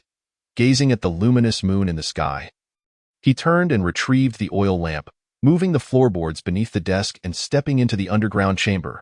At this moment, the 2 beggars, bound and unable to move, had awakened, their eyes filled with terror and despair. Mumbling incoherently, Unfortunately, their vocal cords had been completely destroyed by Fang Yuan's metal fist, leaving no one to discern what they wished to convey. Upon seeing the door to their confinement swing open, Fang Yuan, the one who had rendered them unconscious, entered, prompting Dog Zi and Lao Li to thrash about in a frenzy, causing their chairs to wobble precariously. However, with their limbs broken, they were unable to exert any force. Even the slightest movement proving to be a challenge. Observing the beggar's condition, Fang Yuan approached with an impassive expression, placing his hands on the chairs.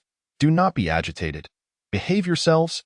Hearing his words, the two beggars reacted more intensely, their eyes widening in horror as if they had encountered a demon, revealing an indescribable fear. Noting their response, Fang Yuan let out a cold chuckle and refrained from speaking further. "There are no medicinal herbs today. The trial will be postponed until tomorrow.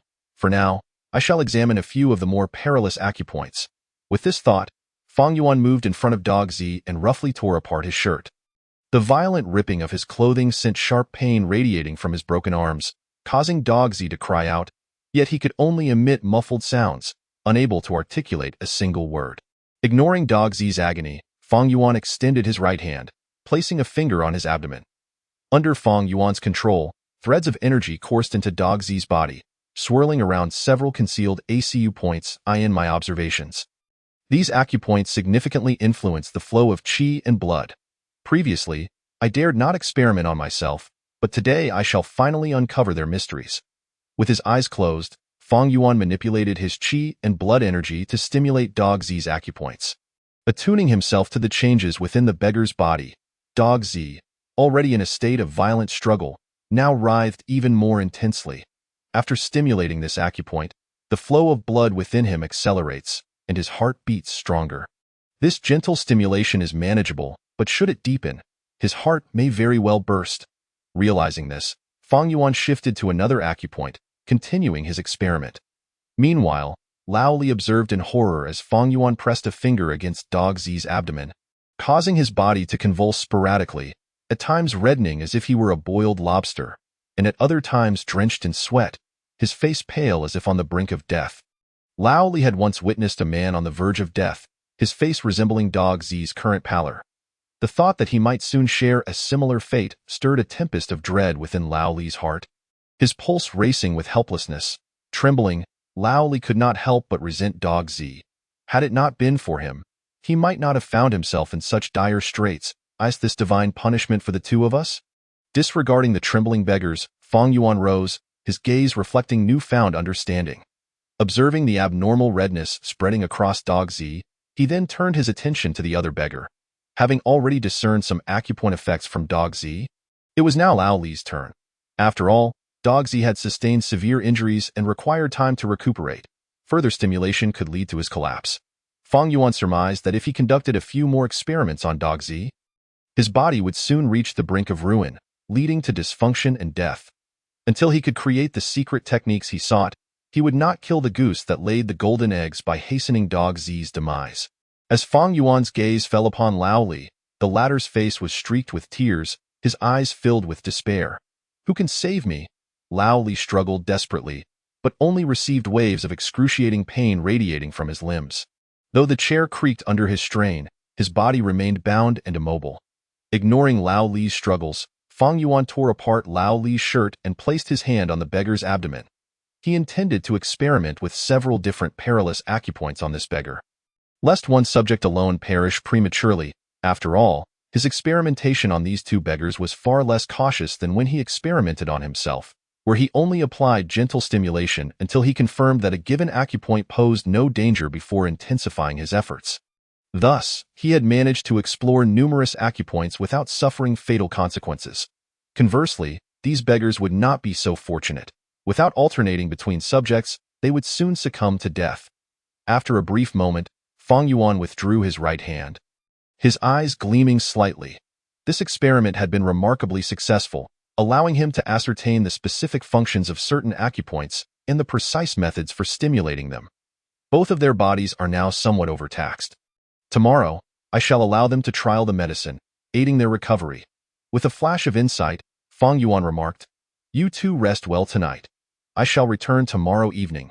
With that, he casually dislocated the lower jaws of both beggars to prevent them from biting their tongues in despair. Upon hearing Fang Yuan's words and feeling their mouths rendered powerless, the two beggars crumbled, mumbling incessantly. If subjected to another bout of today's torment, they would prefer to die immediately, ignoring their despondent gazes. Fang Yuan sealed the door to the underground chamber, leaving a vent for air, then moved the wooden planks to cover the passage. As the last glimmer of light faded, an impenetrable darkness enveloped the underground chamber, amplifying the muffled sounds of Lao Li and Dog Zi. Their voices echoed throughout the chamber, rendering the atmosphere increasingly sinister. Satisfied that the entrance was well concealed, Fang Yuan chuckled to himself. He had achieved immense gains today, surpassing all previous experiments conducted on himself over the past half-month. Today, he had tested 10 perilous acupoints on the two beggars, a number that eclipsed all prior experiments combined. In just a few more days, I am certain I will create the secret techniques I require. Fang Yuan's heart was filled with a sense of elation that was almost beyond description. Having acquired the information about these 10 acupuncture points, he felt a vague sense of enlightenment within him.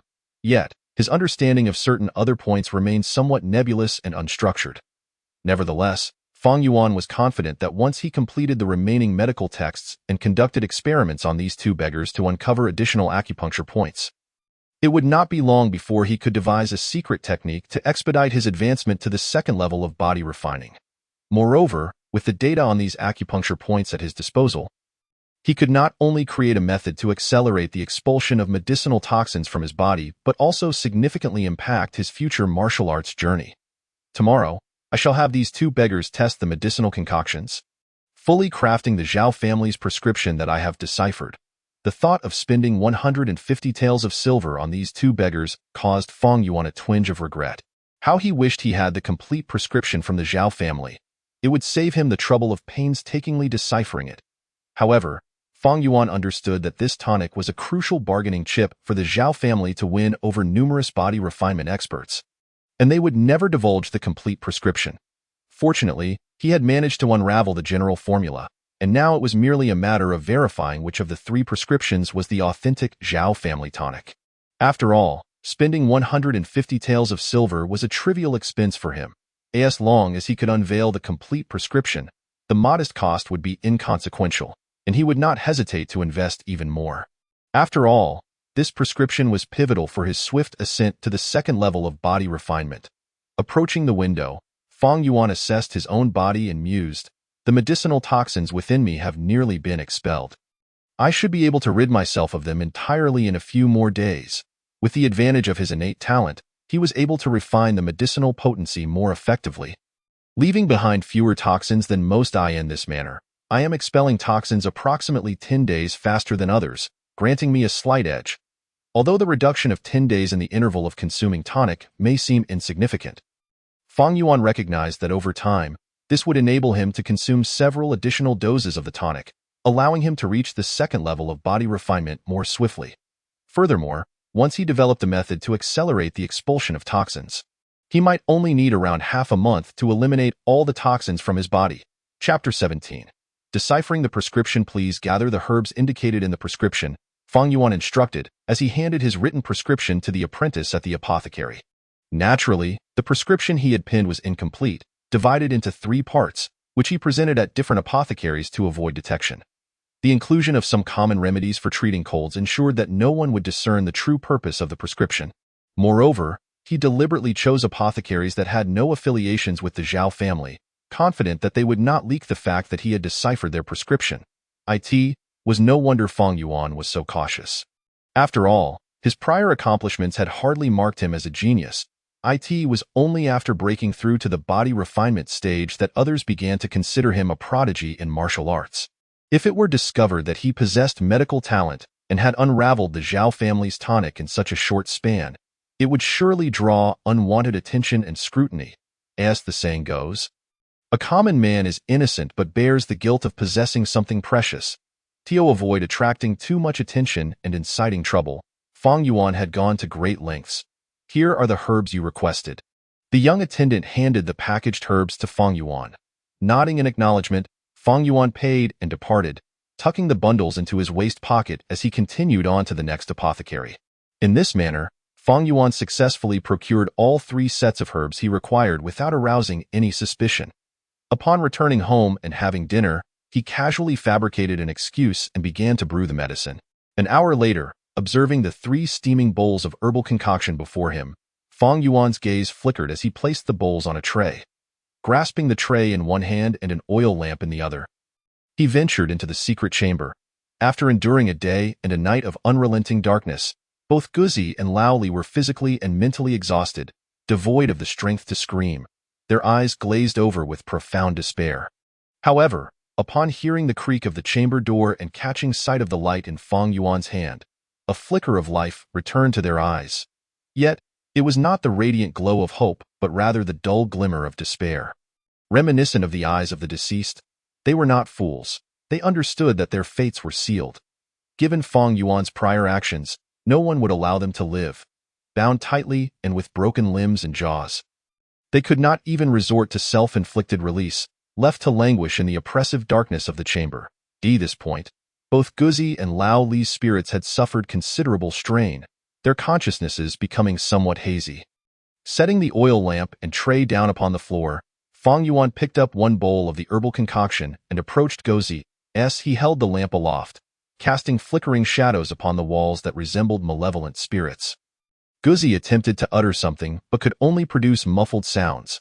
Fang Yuan's form obscured the faintly trembling light of the lamp, his features shrouded in darkness, save for his eyes, which gleamed faintly.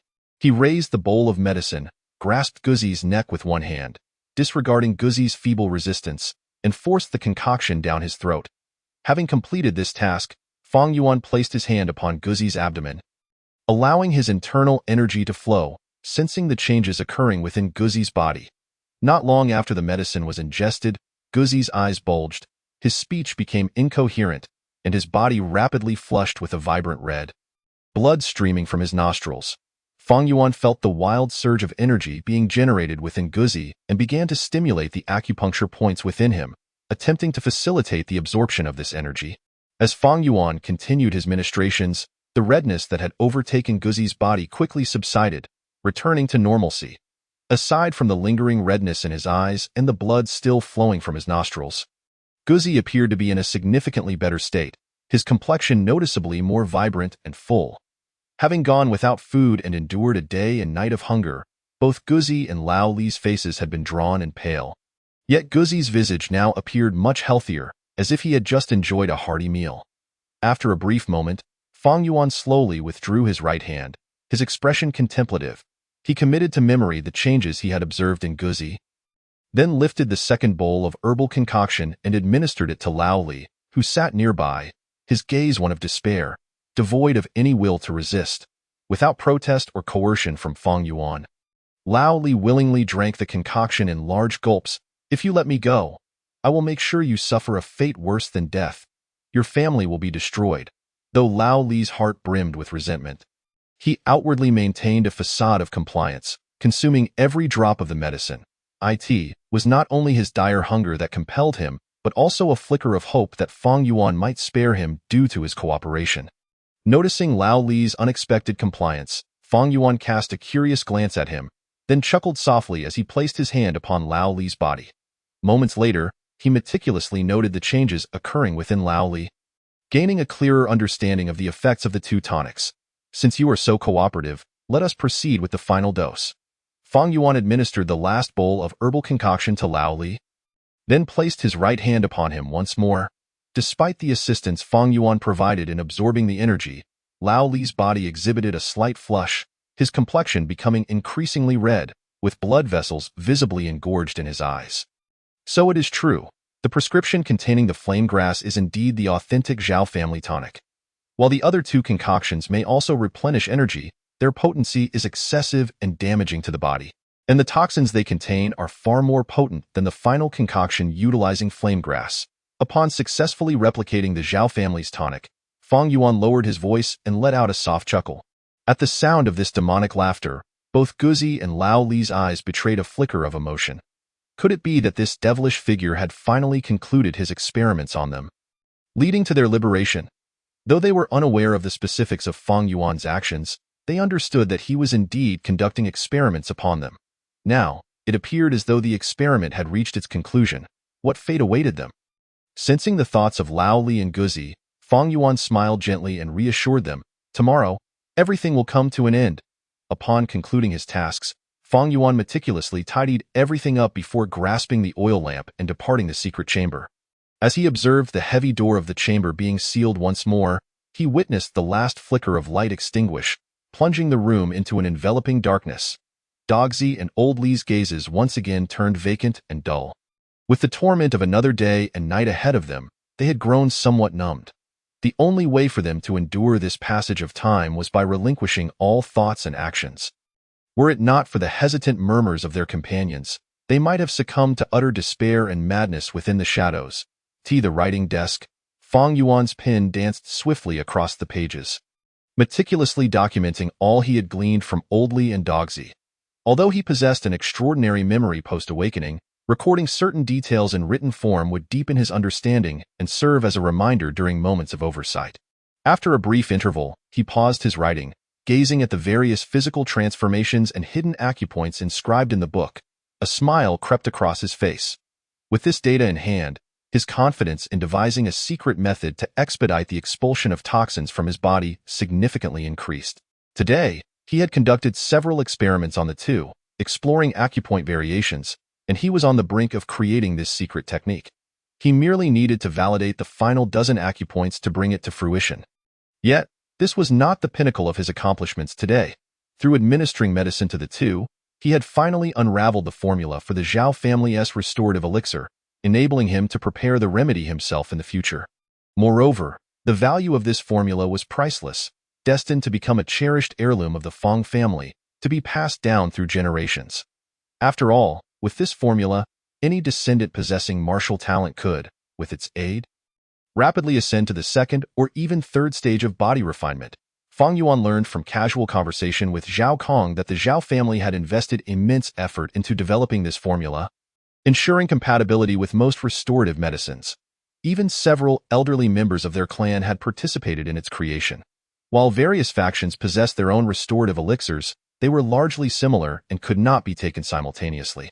Only a few factions had secret medicines that did not conflict with others. It was precisely because of this restorative elixir that the Xiao family had thrived, establishing itself as a dominant force within Feifeng City. Placing the book aside, Fang Yuan closed his eyes to attune himself to his body, reflecting, in approximately 2 or 3 days, I should be able to expel all the toxins within, and at that time, I can consume the restorative elixir. Chapter 18. Ginseng time had grown late, prompting him to conclude for the day. Within the courtyard of the Five Elements boxing hall, Fang Yuan noticed the waning daylight and nodded to the newly initiated disciples before him. "Thank you, Brother Fang." The newly inducted disciples expressed their gratitude, acknowledging his guidance and instruction. He was teaching these disciples as his master. Zheng Tao believed that his martial skills had reached a level comparable to that of those at the second stage of body refinement, thus appointing him to instruct the newcomers.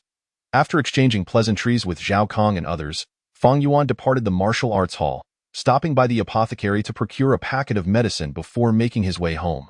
Upon reaching his doorstep, his brow furrowed. He noticed several members of a gang loitering nearby, seemingly searching for something. With a flicker of his gaze, he chose to disregard them and strode directly into his home. Inside, Fang Yuan's gaze halted as he beheld Fang Yu seated in the hall, her arm wrapped in burlap, faint traces of blood visible upon the fabric. Their parents were nearby, tending to her. "Sister, what happened to you?" The sight ignited a tempest of emotions within him, his face darkening with fury. "I'm fine." "Look at this," Fang Yu replied with a smile, shaking her head as she produced a ginseng root from her possession. The ginseng bore limbs and a long root, its white exterior revealing faint veins within. "What is this?" Fang Yuan, amidst his anger, felt a twinge of astonishment upon seeing the ginseng. The more human-like the shape of the ginseng, the greater its age. The ginseng in Fang Yu's hands closely resembled a human form, indicating it was at least 50 or 60 years old. Little Yu, knowing you require potent restorative medicine, engaged in a skirmish with the Five Dragons gang to seize this ginseng. Fang Chang interjected, unable to contain himself. "Sister." Fang Yuan's heart trembled at her words, his eyes reddening. torn between reprimanding her and remaining silent. This was a ginseng that his sister had risked injury to acquire for him. Could he truly express that he did not need it? I heard rumors of ginseng being discovered on the mountain, and knowing my little brother was in dire need of it, I rallied our brothers from the gang and ventured out of the city to secure it. Unfortunately, I was injured during the skirmish with the Five Dragons gang, but fret not. I am not gravely harmed. Fang Yu reassured him before smiling and placing the ginseng into Fang Yuan's hands. Fang Yuan clutched the ginseng tightly, his gaze shifting back to Fang Yu's injured arm, a pang of pain striking his heart. Cursed Five Dragons gang, you seek death? Yet, he had seemingly left one of their vice leaders severely injured. And now the Five Dragons gang was searching for him. He hoped they would not trace him here, and Fang Yu couldn't help but let out a bitter laugh. I saw members of a gang searching outside. It must be the Five Dragons gang. Fang Yuan recalled the thugs lurking outside his estate, a glint of murderous intent flashing in his eyes. I shall deal with them. Do not act rashly. I have concealed our presence well. They shall not find us here anytime soon. Fang Yu patted Fang Yuan's shoulder. I have already sent word to our gang leader to intervene, and the Five Dragons gang pales in comparison to our Black Tiger gang. By tomorrow, this should all be resolved. Upon hearing this, Fang Yuan's murderous aura subsided slightly. Sister, let me see your injury. He unwrapped the burlap from her arm, revealing a narrow, elongated wound that ignited a fire within his gaze. Utilizing the medical knowledge he had acquired in his past life experiences, Fang Yuan administered disinfectant to Fang Yu's arm and then rewrapped it with a fresh piece of sanitized burlap. There, I feel much better now. After moving her injured arm, Fang Yu was astonished to find her pain had significantly diminished. Come and eat now, their mother, Chun Huaqian, called out as she and their father had already prepared the meal while Fang Yuan tended to Fang Yu's injury. Observing his sister's arm wrapped in burlap and her constrained movements, Fang Yuan used his chopsticks to feed her. At least my concern for you was not in vain. Fang Yu smiled at Fang Yuan. After their meal and once everything was settled, Fang Yuan carried the ginseng back to his room. He gazed at the precious ginseng brought by his injured sister, a sigh escaping his lips. If given the choice, he would prefer to go without ginseng rather than witness Fang Yu's suffering. Yet, the situation had unfolded, and he could not alter the course of events. Setting the ginseng down, Fang Yuan's gaze flickered as he shifted the wooden plank beneath the table, taking the oil lamp and descending. Hearing the familiar creaking of the door and the well-known footsteps, along with the dim light, both Old Li and Dogsy's expressions lit up with a glimmer of joy. After enduring a day and night devoid of light, they could only exchange murmurs to affirm one another's presence. A meager solace against the encroaching dread and impending madness, to this moment, they had been pushed to the brink of insanity by the darkness. Thus, upon seeing Fang Yuan reappear, their faces broke into smiles. For he had promised that today everything would come to an end. By now, both Dogsy and Old Li had grown indifferent to death, merely yearning for Fang Yuan's arrival. They no longer cared whether they lived or died. As long as this nightmare could conclude, they would even accept instant demise. Without uttering a word, Fang Yuan set the oil lamp down on the ground, approached Dogsy, and placed his hand upon him. I entrust you with the secrets of the final acupoints. The subtle and intricate currents of vitality invaded the canine's body, beginning to stimulate each acupoint within. However, today was different. Fang Yuan did not hold back, intensifying the stimulation, causing the dog's body to convulse violently. After a brief moment, a dull bang resonated within the dog, and its face turned crimson, blood oozing from its mouth and nose, rendering it motionless. Only 5 more acupoints to go. A thought crossed his mind, and Fang Yuan promptly placed his hand upon Lao Li's body. Upon feeling Fang Yuan's hand on him, Lao Li's eyes flickered with a myriad of emotions: unwillingness, resentment, regret, and fear. His body began to struggle gradually, yet it proved futile. Ultimately, the emotions in Lao Li's eyes faded into a lifeless gray. Fang Yuan paid no heed to Lao Li's movements or expressions, solely focused on manipulating the vital energy to stimulate the acupoints. Although the dog had just perished under his hands, Fang Yuan felt only a slight exhilaration, with merely trivial thoughts occupying his mind. Perhaps it was due to witnessing his sister Fang Yu's injury that his heart felt heavy, rendering him insensitive to the act of taking a life. As he sensed the tumultuous thoughts within him, Fang Yuan withdrew his right hand from Lao Li, gazing silently at the latter, who also bore blood from his mouth and nose. Now that I have grasped the intricacies of the acupoints related to vital energy and the functioning of the internal organs, I can attempt to create a secret method to accelerate the expulsion of toxins from the body. This thought flitted across his mind as he surveyed the lifeless bodies of the dog and Lao Li. His gaze subtly shifting. They must be dealt with swiftly. Untying the ropes that bound them, Fang Yuan lifted both individuals, removing them from the underground chamber. Extracting the oil lamp from the hidden room, he, along with Lao Li and the dog, clambered over a stone and scaled the surrounding wall, emerging onto the street. Following the pale moonlight, Fang Yuan hurriedly made his way to a riverbank in the outer city, where he disposed of the two corpses. To be why this time, it was already past midnight, and no one witnessed the grim scene. Casting a glance at the riverside scenery, Fang Yuan, shrouded in darkness, climbed back over the wall and returned to his room. For an ordinary person, scaling such a wall would be a formidable challenge. However, for a practitioner like Fang Yuan, who had attained the first level of body refinement, it was merely a trivial task. After all, having achieved the first level of body refinement, a martial artist possessed the strength to exert 200 to 300 pounds with ease, and if fully committed, could unleash over 500 pounds of force. At this level, ordinary individuals were no longer regarded with any seriousness by martial artists, as a single action could severely injure or even kill an untrained person.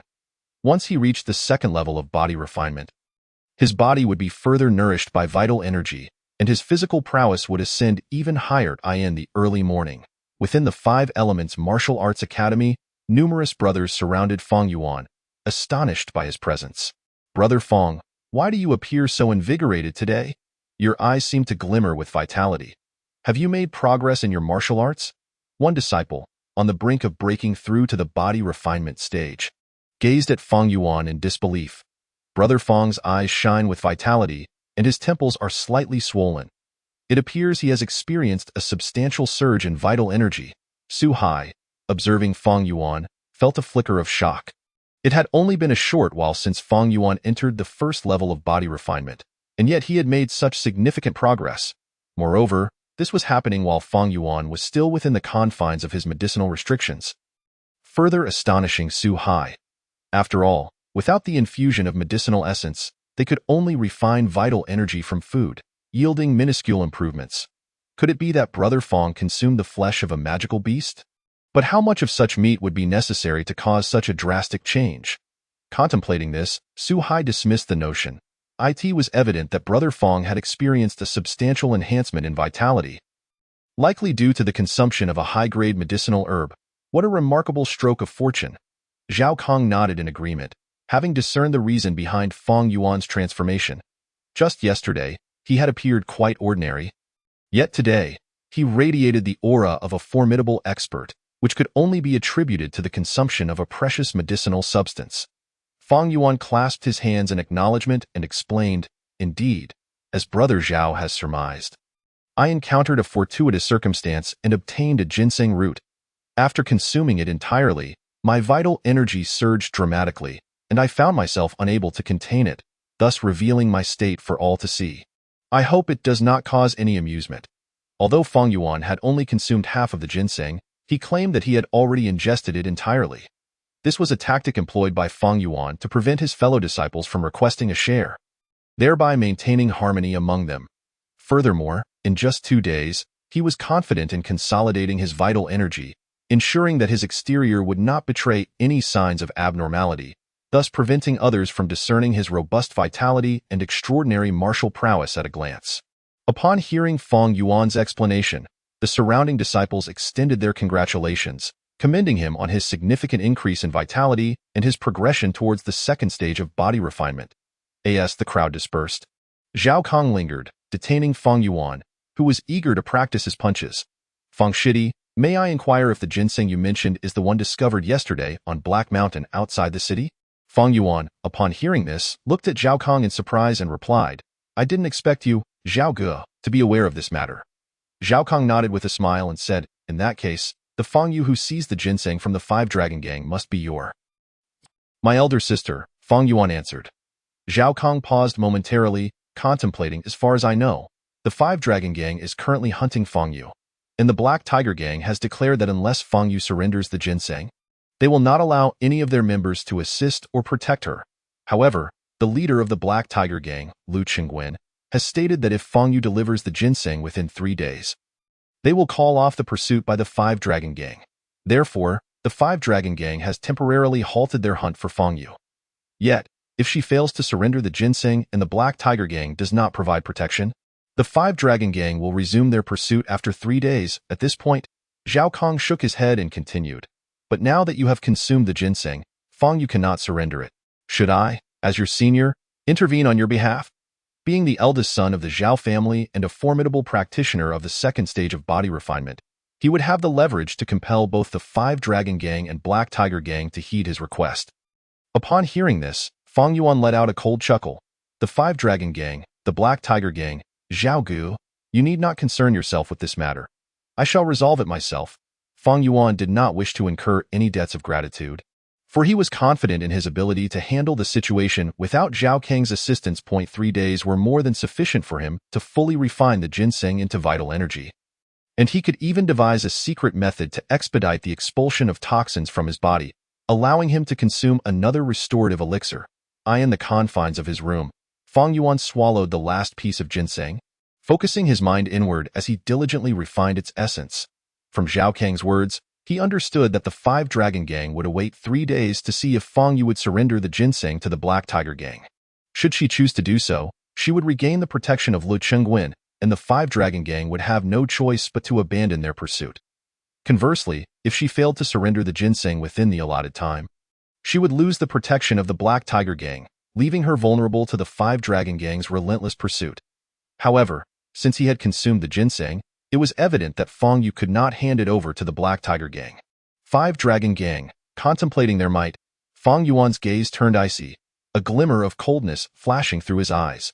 Though the Five Dragon Gang's strength was formidable, with their leader Hong Yingguang on the verge of perfecting the first stage of body refinement, accompanied by over 50 minions, they were not a force to be reckoned with lightly. Yet, Fang Yuan was acutely aware that while Hong Yingguang commanded a substantial number of subordinates, they could not be expected to follow him at all times. This was his opportunity.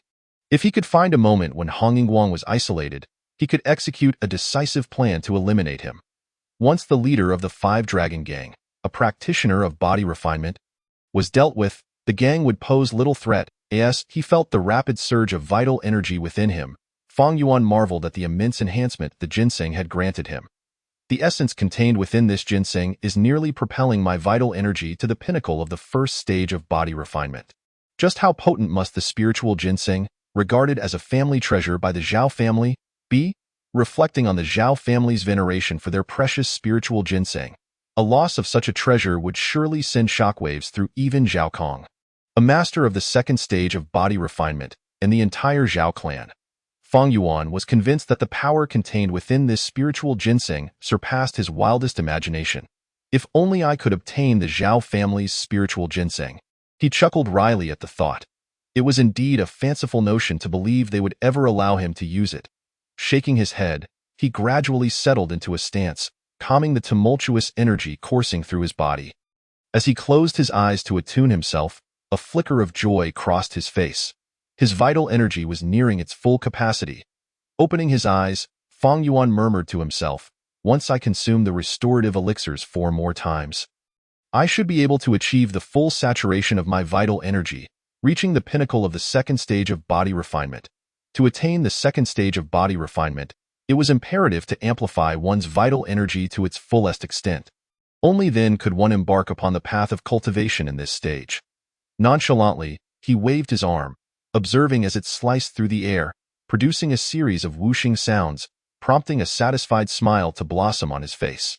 Following the enhancement of his vital energy, even though the first stage's contribution to his strength was minimal, it had still granted him an additional 100 pounds of power and significantly increased his speed. The first stage of body refinement focused on cultivating and augmenting vital energy, having a negligible impact on physical strength. Even at the pinnacle of this stage, one could only expect an increase of 100 or 200 pounds of force. In contrast, the second stage, characterized by the full saturation of vital energy, resulted in a dramatic surge in the practitioner's strength, with the potential to reach a formidable 1,000-pound force upon achieving its pinnacle. Moreover, upon completing the second stage of body refinement, various physical attributes, including resistance to blows, reaction speed, and endurance, would see substantial improvements. An ordinary person, lacking formidable weaponry, would find it nearly impossible to contend with a practitioner of the second stage, even if faced with a 100-man army. Clenching his fists and feeling the changes brought about by the infusion of vital energy, Fang Yuan closed his eyes and began to manipulate the flow of energy within his body, gently stimulating several acupoints. Through his experiments with Guzi and Oldli, he had become intimately familiar with the acupoints governing the flow of vital energy and the organs within his body. At this moment, he was transforming his ideas into reality, crafting the secret technique he had envisioned. Despite the ginseng's remarkable effects propelling him to the brink of the first stage's perfection in a mere 2 days, it did not imply he would no longer require restorative elixirs in the future. In the realm of body refinement, regardless of whether one was at the first, second, or third stage, the essence provided by elixirs remained essential. During the second and third stages of body refinement, while one's vital energy might be abundant, more was needed to compress and refine it, nurturing the physical body, and all of this hinged upon the essence derived from restorative elixirs.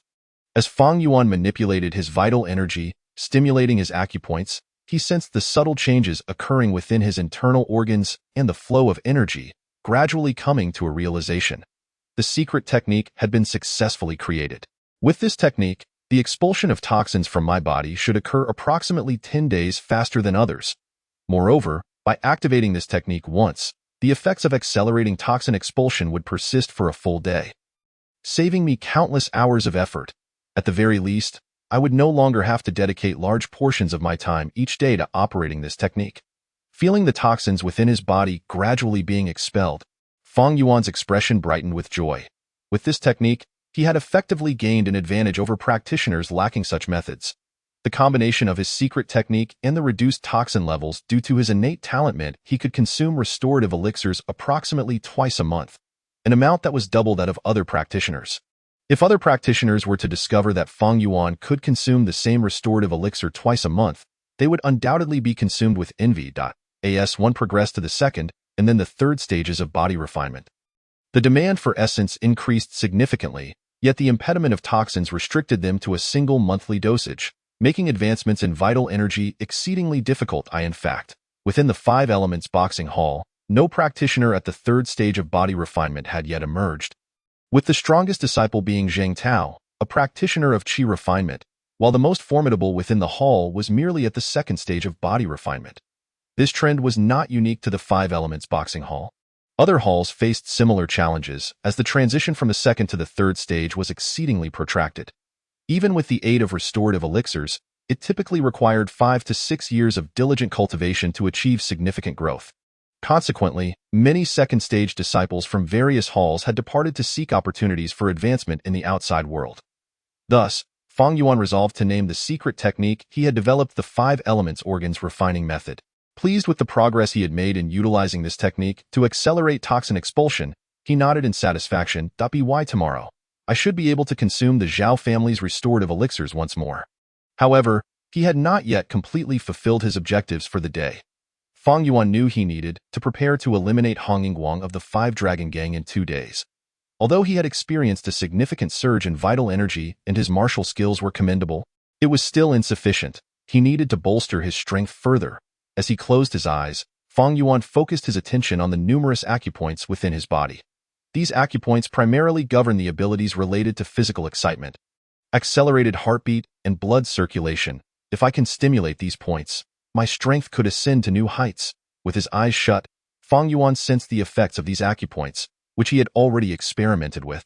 However, due to the frailty of Guzi and Oldli, he had only grazed the surface in his previous attempts, never exerting sufficient force to stimulate them, and thus remained unaware of how much this stimulation could amplify his power. Today, he was determined to discover just how much stronger he could become, as he was about to personally experience it within his own body. With a surge of vital energy, he began to unleash strands of force upon the acupoints, gradually increasing the intensity from gentle to vigorous. As he stimulated the various acupoints, Fang Yuan's latent potential began to awaken. Thump, thump, thump. His blood flowed more rapidly, his heart beat with greater fervor, and he could distinctly hear the rhythm of his own heartbeat, as if his heart were eager to leap from his chest. Each heartbeat signified a surge of strength, enhancing his explosive power. His body felt electrified, tingling with a sensation that made his muscles taut and swollen, rendering his already formidable physique even more powerful. It appears my hypothesis has been validated. By stimulating these acupoints, I can indeed unleash my potential and augment my strength. Clenching his fists, Fang Yuan relished the power that surged through him. Estimating, it seems this secret technique can increase my strength by 30%. Though a 30% increase may appear modest, Fang Yuan understood that within the same realm, if one were to gain such an advantage while the opponent remained stagnant, victory would be assured. Alas, he lamented the fleeting nature of this enhancement. Feeling the waves of soreness radiating from his body, he recognized that he was nearing his physical limits. After all, this increase in strength was not without consequence.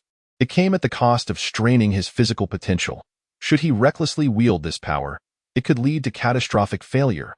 Nevertheless, in Fang Yuan's eyes, even if it were to last only a brief moment, it would serve as a formidable means to achieve his objectives. With this secret technique in hand, he felt more confident about executing his plan to eliminate Hong Yingguang, the leader of the Five Dragon Gang. Let us name this technique the Blood Ignition Secret Technique. Having bestowed a name upon his technique, Fang Yuan released it and began to stabilize his vital energy, feeling the lingering soreness in his body. After consuming ginseng earlier that day, he anticipated that the following morning would bring about noticeable signs, his eyes gleaming with vitality and his temples subtly protruding. An undeniable spectacle. Thus, he devised a method to stabilize his vital energy and prevent any drastic changes to his appearance. Otherwise, having previously claimed to have consumed all the ginseng, it would be highly suspicious for him to suddenly exhibit a radiant countenance and exuberant vitality, inviting unwarranted scrutiny and gossip. The next night, within his chamber, Fang Yuan sat cross-legged upon his bed, channeling his vital energy and gradually elevating his state to its pinnacle. This evening, he intended to eliminate Hong Yingguang, the leader of the Five Dragon Gang, and resolve the matter once and for all. Creak.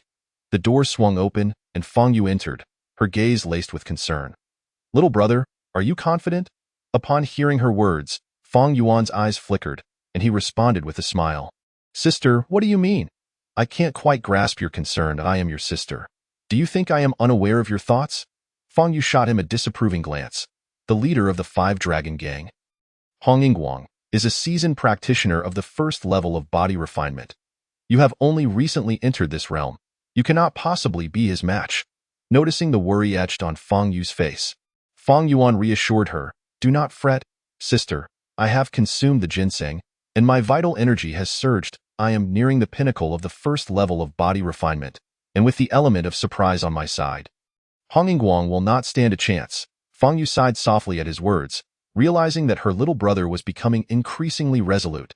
In the past few days, she had engaged with individuals from the Black Tiger Gang and learned of their leader, Lu Qingwen's remarks. She understood that if she did not surrender the ginseng, the Five Dragon Gang would pursue her once more in 3 days. While contemplating how to handle the situation, she had noticed Fang Yuan's unusual behavior, leading her to deduce that he was preparing to assassinate Hong Yingguang. In her estimation, Hong Yingguang had been entrenched in the body refinement realm far longer than Fang Yuan, making it improbable for her brother to defeat him. However, upon hearing Fang Yuan assert that his vital energy had surged and that Hong Yingguang would be no match for him, Fang Yu felt her urge to dissuade him wane. After all, she had no experience with martial arts and was not well versed in the nuances of body refinement. Perhaps Fang Yuan truly could overcome Hong Yingguang. With this thought, Fang Yu furrowed her brow, her expression tinged with worry. "Sister, rest assured, my vital energy is surging. Even if I am not Hong Yingguang's opponent, I can safely escape his grasp." Seeing that Fang Yu still harbored doubts, Fang Yuan added, "If it comes to that, I will retreat immediately." With a resigned sigh, Fang Yu recognized her brother's unwavering determination and acquiesced. "Very well. If you are set on this course, go ahead. Just be cautious. If you find yourself unable to defeat Hong Yingguang, return at once." After imparting her final words of caution, she turned and closed the door behind her, returning to her own quarters.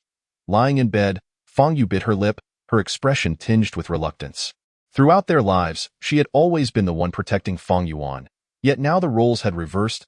Will I forever be relegated to hiding behind my little brother's protection? I wonder if I possess any martial talent. But even if I do, it is far too late to catch up with his progress. Lost in her thoughts, time slipped away until it was deep into the night. Observing the darkness outside, Fang Yuan quietly opened the door and leaped into the courtyard. The streets lay eerily silent, cloaked in darkness, devoid of any passers-by. A waning moon hung high in the night sky, obscured by clouds, casting a faint glow that barely illuminated Feifeng City. Yet, despite the surrounding darkness and the absence of any other lights, Fang Yuan was undeterred, as a practitioner of the first level of body refinement. His physique was robust and his senses keen. Even in the dim light, he could clearly discern the path ahead. Striding purposefully, he melded into the shadows, making his way toward an inn. Over the past few days, he had thoroughly scouted the area and learned that Hong Yingguang and several of his subordinates frequented this establishment, indulging in drinks and music until the early hours. Guided by the moonlight, Fang Yuan gradually arrived at the most bustling part of the outer city. The area was ablaze with lights, brimming with inns and gambling houses, starkly contrasting the surrounding darkness. The streets bustled with activity, the air filled with the sounds of revelry as members of various gangs and disciples from martial arts schools entered and exited the numerous entertainment venues. Yellow Dragon Tower, concealed in an unnoticed corner. Fang Yuan's gaze fell upon the sign of an inn, his expression turning steely. If all went according to plan, Hong Yingguang would indeed be present within, as he was on other occasions, indulging in drink and music. Rising, he entered the inn and selected a spot on the second floor, ordering a few dishes and drinks while discreetly observing his surroundings. The second floor featured a grand open space, allowing patrons to view the performances unfolding below. At present, a throng of people crowded around the railing, cheering loudly as they watched the dancers perform. Fang Yuan's arrival went unnoticed amid the lively atmosphere. The excitement and noise enveloped the second floor, where patrons occupied nearly every seat, oblivious to the addition of one more person. Indeed, Hong Yingguang is here today. After scanning the crowd, Fang Yuan's eyes finally landed on his target, Hong Yingguang, clad in yellow. He was tall and muscular, with a bushy beard and a prominent scar on his face, exuding an air of ferocity. At that moment, Hong Yingguang sat at the edge of the railing, observing the dancers below, occasionally raising his cup to drink and converse with a few of his subordinates. Pleased with the performance of the dancers, Hong Yingguang nodded and casually inquired, "Have we gathered any news? Has Fang Yu yet surrendered the ginseng to the Black Tiger Gang?" "We have confirmed that Fang Yu has not yet handed over the ginseng," replied one of his subordinates. "How laughable! Does she truly believe that she can safeguard the ginseng with her own strength?" Hong Yingguang scoffed disdainfully, adding, "If by tomorrow Fang Yu has still failed to submit the ginseng to the Black Tiger Gang, we shall resume our pursuit and reclaim it." Although Lu Chengwen has ascended to the second level of body refinement, it is only a recent elevation. As long as we locate Fang Yu and seize the ginseng, I shall share half of it with Lu Chengwen. Surely, he would not dare to engage us in battle recklessly. Hong Yingguang, aware of the strength of the second level of body refinement, refrained from opposing Lu Chengwen's words and thus abandoned the pursuit of Fang Yu, curious to see whether she would hand over the ginseng. However, if Fang Yu is unlikely to surrender the ginseng, then he can take action to snatch it in 3 days. Otherwise, Hong Yingguang genuinely fears that Lu Chengwen might act unscrupulously and launch a sneak attack against him. While his own strength is formidable, and he has the protection of the subordinates of the Five Dragons Gang, Hong Yingguang knows that none of this would deter Lu Chengwen's ambush. I am on the verge of perfecting my vital energy and becoming a second-level body refinement warrior. With half of the ginseng to assist me, I too shall achieve the second level. By tomorrow, if I act swiftly and then divide half of the ginseng with Lu Chengwen, I will also be a second-level body refinement warrior. Surely, he would not make things difficult for me. As this thought crossed his mind, a slight joy crept onto Hong Yingguang's face. However, just as he indulged in these musings, danger approached unbeknownst to him. Fang Yuan, having waited for half a day, observed the atmosphere growing increasingly intense and gradually moved closer to Hong Yingguang. Noticing that Hong Yingguang was captivated by the performances below the stage, Fang Yuan suddenly shouted, "Hong Yingguang! Huh? Who called me?" Hong Yingguang, still ensnared in the enchantment of the music and dance, was momentarily taken aback by the shout of his name. Yet, being someone who has navigated the perilous life of gang conflicts. He quickly sensed a wave of murderous intent approaching. Is someone attempting to kill me? Who could it be? A tremor coursed through his heart as he struggled to rise from his seat. But alas, he was a moment too late. Burning blood secret technique, threefold eruption. Before Hong Yingguang could react, Fang Yuan darted forward, aiming directly at the struggling Hong Yingguang. With an explosive surge of vitality, his fist struck Hong Yingguang's body mercilessly. Bang, bang, bang. The sound of flesh meeting flesh echoed as Hong Yingguang was caught off guard and was subjected to a relentless barrage of blows. Fire fist. Under the ferocious power of the fire fist. Crack! Hong Yingguang's ribs shattered instantly, the broken bones piercing into his lungs and heart.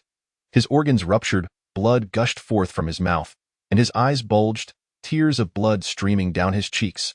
With the eruption of Fang Yuan's vitality, the sheer force of several hundred pounds ruthlessly assaulted Hong Yingguang, forcing his body to stagger backward uncontrollably.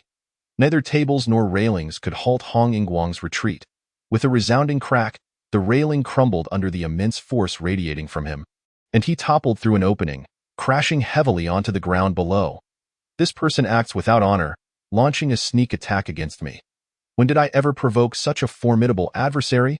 As the last thought flickered through his mind, Hong Yingguang's breath extinguished, the light in his eyes fading away. Amidst the screams of the crowd on the first floor, blood flowed profusely from his nostrils and mouth, quickly staining the ground beneath him. All of this transpired in a mere 2 seconds. That moment, those on the second floor finally reacted, gasping in shock, while several hall masters of the Five Dragons gang drew their swords. Intent on slaying Fang Yuan. Seeking death, Fang Yuan remarked coolly, evading the incoming blades with a swift movement, before effortlessly dispatching the hall masters, who were not even at the first level of body refinement.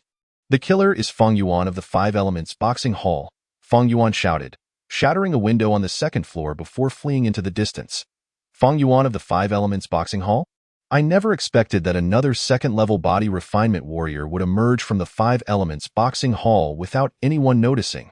A martial artist, garbed in traditional attire, gazed in astonishment at the direction Fang Yuan had departed. A second-level body refinement warrior, he must surely be one. Otherwise, how could he have so easily dispatched Hong Yingguang, leaving him no chance to retaliate? Several disciples of the Phoenix Cry Boxing Hall clustered together, their expressions a mixture of shock and disbelief. They were well aware that Hong Yingguang's cultivation was already close to the second level of body refinement. To have someone capable of killing him so easily must undoubtedly be a second-level warrior. He claims to be Fang Yuan, but we all know he had only recently entered the first level of body refinement a mere fortnight ago. How could he possibly have advanced to the second level so quickly? Did we perhaps mishear? One disciple's eyes widened in disbelief, nearly questioning his own recollection. But we all heard him identify himself as Fang Yuan. Another disciple interjected, astonished at the rapid progress Fang Yuan had made. A thoughtful disciple remarked, I heard that Hong Yingguang was pursuing someone named Fang Yu. Their names are quite similar. Perhaps Fang Yuan killed Hong Yingguang to avenge Fang Yu. Regardless, we must relay this news to our senior brothers tomorrow, so they can prepare and not be caught off guard in the upcoming tournament in 5 months. The disciples of the Phoenix Cry Boxing Hall exchanged glances before departing from the chaotic scene. Chapter 22. Heated discussion on the road. Fang Yuan felt a twinge of excitement within him as he exhaled slowly. Perhaps it was because Hong Yingguang was the first person he had personally slain that he felt a surge of exhilaration. A myriad of emotions flooding his heart. The 2 beggars he had dispatched were merely experiments. Their deaths paled in comparison to this one. What a thrill, having killed Hong Yingguang and several hall masters of the Five Dragons gang. I shall see if they dare to continue hunting Fang Yu. Moreover, with the elimination of Hong Yingguang, a first-level body refinement warrior, the Five Dragons gang would likely be swiftly consumed by other gangs. With this thought, a cold smile crept across Fang Yuan's lips. Without a body refinement warrior, a gang can only bully the common folk. When faced with other gangs that possess body refinement warriors, their fate is ultimately to be swallowed. Furthermore, having left behind the name of the Five Elements Boxing Hall after committing murder, even if Hong Yingguang's friends and relatives sought vengeance, they would have to consider the reputation of the Five Elements Boxing Hall. The Five Elements Boxing Hall is a dominant force in Feifeng City, having nurtured many body refinement disciples, whose influence is widespread, either establishing their own factions or joining noble families, making them not to be trifled with. Additionally, with the prestige of the Five Elements Boxing Hall backing him, the authorities would turn a blind eye to his public killing and would not pursue him for trouble. This was precisely why Fang Yuan chose to commit murder in public. After this incident, it is certain that some factions will recognize his strength and understand that they cannot afford to offend him. As Fang Yuan entered his residence, he intended to return to his room but noticed that his sister Fang Yu's room was still lit. A faint glow emanating from the window. Fang Yuan smiled slightly, knowing that his sister Fang Yu was still awake, awaiting news of him. He opened Fang Yu's door and stepped inside. "Sister, I'm back." Upon hearing this, Fang Yu, who was anxiously waiting for Fang Yuan's return, immediately brightened and looked up, asking, "Little brother, are you unhurt? How did things go?" "I am uninjured," Fang Yuan replied with a smile, shaking his head. He continued, "The leader of the Five Dragons gang, Hong Yingguang, has been slain by me, along with several hall masters. I trust that the Five Dragons gang, now in a precarious state, will not trouble you again." Fang Yu was momentarily stunned, then gazed at Fang Yuan with overwhelming gratitude, saying, "I never imagined you have grown to such formidable heights, having defeated Hong Yingguang. It is known that he was not weak, having operated in the outer city of Feifeng for many years. The Five Dragons gang is regarded as a tyrant in the outer city, and yet you have slain him. I am at a loss for words. It seems that in the days to come, I shall be of no assistance to you." After saying this, a hint of melancholy crossed Fang Yu's face. "Sister, my current achievements are entirely due to your support. Had you not encouraged me to learn martial arts, I would still be wandering aimlessly." Seeing the forlorn expression on his sister Fang Yu's face, Fang Yuan hurried to console her. After a moment, noticing that it was getting late, Fang Yuan returned to his room and began to peruse medical texts. The next morning, news spread throughout the gangs and martial arts halls of Feifeng City that Fang Yuan of the Five Elements Boxing Hall had seemingly attained the second level of body refinement. Having killed Hong Yingguang, the leader of the Five Dragons gang, on the spot at Huanglong Tower, a second-level body refinement warrior can roam with impunity in the outer city, aside from a few martial arts halls. Ordinary gangs would not dare to provoke such a powerful figure. For in the outer city, the most formidable gangs are only governed by second-level body refinement warriors. The Phoenix Cry Boxing Hall. The eldest disciple Qianning, upon hearing the news from several younger disciples, narrowed his gaze and remarked, "Fang Yu of the Black Tiger Gang and the Five Dragons Gang are competing for ginseng. It appears that the ginseng obtained by Fang Yu has been consumed by Fang Yuan. Otherwise, he could not have advanced to the second level of body refinement so swiftly. It was indeed unexpected that Fang Yuan possessed such extraordinary fortune. Having consumed a ginseng of remarkable spiritual essence, at this point, Qian Yingzhong could not help but feel a twinge of envy and jealousy. For while ginseng is known to be rich in vital energy, it is a rare herb, and only those that are over 50 years old can contain the purest essence, capable of significantly enhancing the vitality of martial artists at the body refinement stage.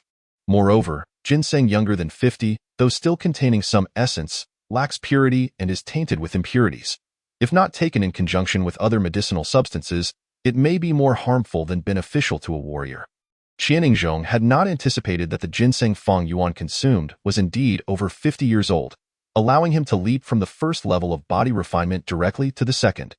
As many disciples claimed that Fang Yuan had ascended to the second level of body refinement, Qianning too believed that he had become a formidable warrior through the essence of ginseng.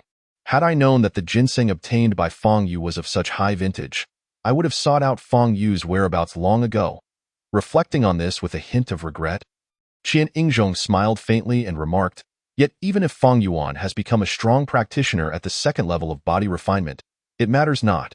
I have long since mastered this stage, and he is but a fledgling warrior who cannot hope to surpass me, however.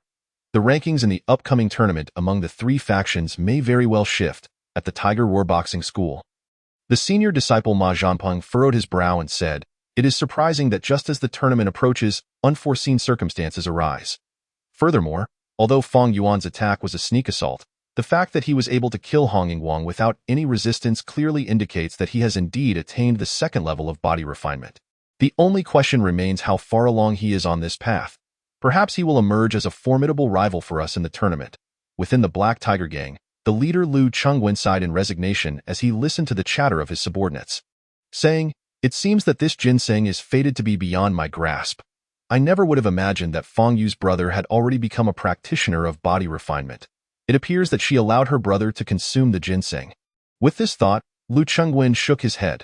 According to their intelligence, Feng Yu's brother, Feng Yuan, was merely an ordinary individual practicing at the Five Elements boxing school, lacking any notable talent. Yet, somehow, he had transformed into a practitioner of body refinement. This was not entirely surprising, for they were not specialized in intelligence gathering.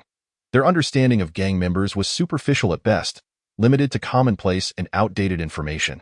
With this in mind, Lu Chengwen mused, "I had thought Feng Yu was hoarding the ginseng for herself rather than presenting it to me, but it turns out she did so for her brother Feng Yuan. He instructed someone to inform Feng Yu that the Black Tiger Gang would no longer pursue the matter of her consuming the ginseng without permission. As long as she returned, she would be made the hall master of the Black Tiger Gang. After all, he was merely a practitioner at the second level of body refinement. Now that Feng Yuan had reached that same level, he must grant Feng Yu some consideration, thus elevating her status and overlooking her previous transgressions regarding the ginseng." Upon hearing Lu Chengwen's words, no one expressed dissent. It seemed entirely reasonable. After all, with Feng Yuan now a practitioner at the second level of body refinement, a status that placed him on par with Lu Chengwen, it was only natural that Feng Yu, as his sister, would also command greater respect than before. At this moment, some began to reflect on their past encounters with Feng Yu, considering whether they had offended her and how they might atone. After all, Feng Yu was no longer someone they could easily provoke. Even Lu Chengwen had to afford her a measure of respect. If they had indeed offended Feng Yu and were to incur the wrath of Feng Yuan, a practitioner of body refinement, the Black Tiger Gang would not come to their aid. Lu Chengwen then shifted the conversation, continuing, "Moreover, since Hong Yingguang of the Five Dragons Gang has been slain, and the gang is now leaderless, we shall send someone to assimilate the Five Dragons Gang." As the various boxing schools and gangs in the outer city of Fei Feng City buzzed with discussions about Feng Yuan's public execution of Hong Yingguang, Feng Yuan himself departed his home, making his way to the Five Elements boxing school. "Senior brother Feng has arrived," a disciple cried out upon seeing Feng Yuan, drawing everyone's attention toward him. "Senior brother Feng, it is said that you publicly killed Hong Yingguang of the Five Dragons Gang last night and have become a practitioner at the second level of body refinement?" A disciple, still struggling to attain even the first level, gazed at Feng Yuan with eyes alight with admiration. Feng Yuan's journey was truly inspirational. It took him 11 months to reach the first level of body refinement, and shortly after entering, he had triumphed over Li Xing and Yi Tianjing, becoming the foremost disciple among those of the first level. Now, having killed Hong Yingguang, rumors of his ascent to the second level of body refinement only served to elevate him in the eyes of those still striving for the first level. "Indeed, I did slay Hong Yingguang, but I have yet to reach the second level. I am still a bit away," Feng Yuan replied with a smile. Although he stated that he had not yet attained the second level, his words only amplified the astonishment surrounding him. As Feng Yuan responded to the inquiries of one disciple, many others gathered around, eager to learn more. Feng Yuan addressed their curiosities one by one. A disciple dashed to Feng Yuan's side, weaving through the crowd, and said, "Senior brother Feng, the master is calling for you." Hearing this, Feng Yuan clasped his hands in acknowledgement, exchanged a few words with his fellow disciples, and proceeded to the inner hall. "Master, you called for me." Upon entering the inner hall, Feng Yuan bowed respectfully. "Indeed, I have heard that you killed Hong Yingguang and have become a practitioner at the second level of body refinement. I wanted to see for myself," Zhang Tao said, seated and gazing at Feng Yuan with astonishment. "It seems that although you have not yet achieved the second level, you are not far from it. The fact that you were able to kill Hong Yingguang, even if through a surprise attack, is a testament to your formidable martial skills and decisive nature." Zhang Tao's keen perception allowed him to discern Feng Yuan's current state of cultivation. Although his vital energy was nearing completion, it had not yet fully permeated his body. He required a few more medicinal supplements to achieve total saturation. Nonetheless, this was impressive, especially considering that Feng Yuan had entered the first level of body refinement less than a month ago and was already on the verge of reaching the second level. Leaving Zhang Tao quite astonished, Feng Yuan nodded and explained, "My elder sister obtained a ginseng, and after consuming it, my vitality surged, bringing me close to completing the first level and thus nearing the second." As for why he had been able to so effortlessly slay Hong Yingguang, Fang Yuan refrained from elaborating. He maintained that he had merely relied on his martial prowess and the advantage of a surprise attack to swiftly defeat Hong Yingguang. After all, revealing the secret of his blood ignition technique would undoubtedly raise suspicions among many. All of this required a suitable moment. Once his reputation grew and his actions were taken as a matter of course, he would be able to act without reservations. Zheng Tao remarked, "You are indeed fortunate. Ginseng is a rare treasure, and particularly one of such a GIT this juncture." Zheng Tao's thoughts began to stir. While Li Kai possesses considerable talent, he lacks interest in martial arts and does not exert himself in practice. His dedication pales in comparison to that of Fang Yuan, who seems to possess a similar innate ability and displays unwavering diligence. Moreover, Fang Yuan's luck appears to be quite fortuitous. Just as the tournament approaches, he is on the brink of breaking through to the second level of body refinement, indicative of profound fortune. With this thought, Zheng Tao's eyes flickered. Perhaps it is only Fang Yuan who can inherit my legacy within the boxing school. Li Kai, despite his talent, is tied to the Li family and lacks genuine fervor for martial arts. After a moment of contemplation, Zheng Tao chose not to voice his thoughts. Very well, you may take your leave. When your vital energy reaches completion, come to me. I shall impart the methods for the fourth layer of the 5 elements fist. I take my leave, Fang Yuan said, bowing as he exited. As Zheng Tao observed Fang Yuan's departing figure, he lifted his teacup and smiled faintly. Should you achieve a commendable standing in the upcoming tournament, proving your capabilities, I shall impart all my knowledge to you. Having reached an advanced age, it was indeed time for him to pass on his legacy.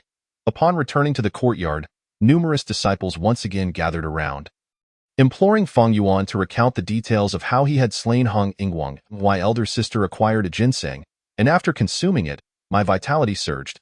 It will take another 2 or 3 months for me to attain the second level of body refinement. The rumors circulating that I have already achieved it are merely fabrications.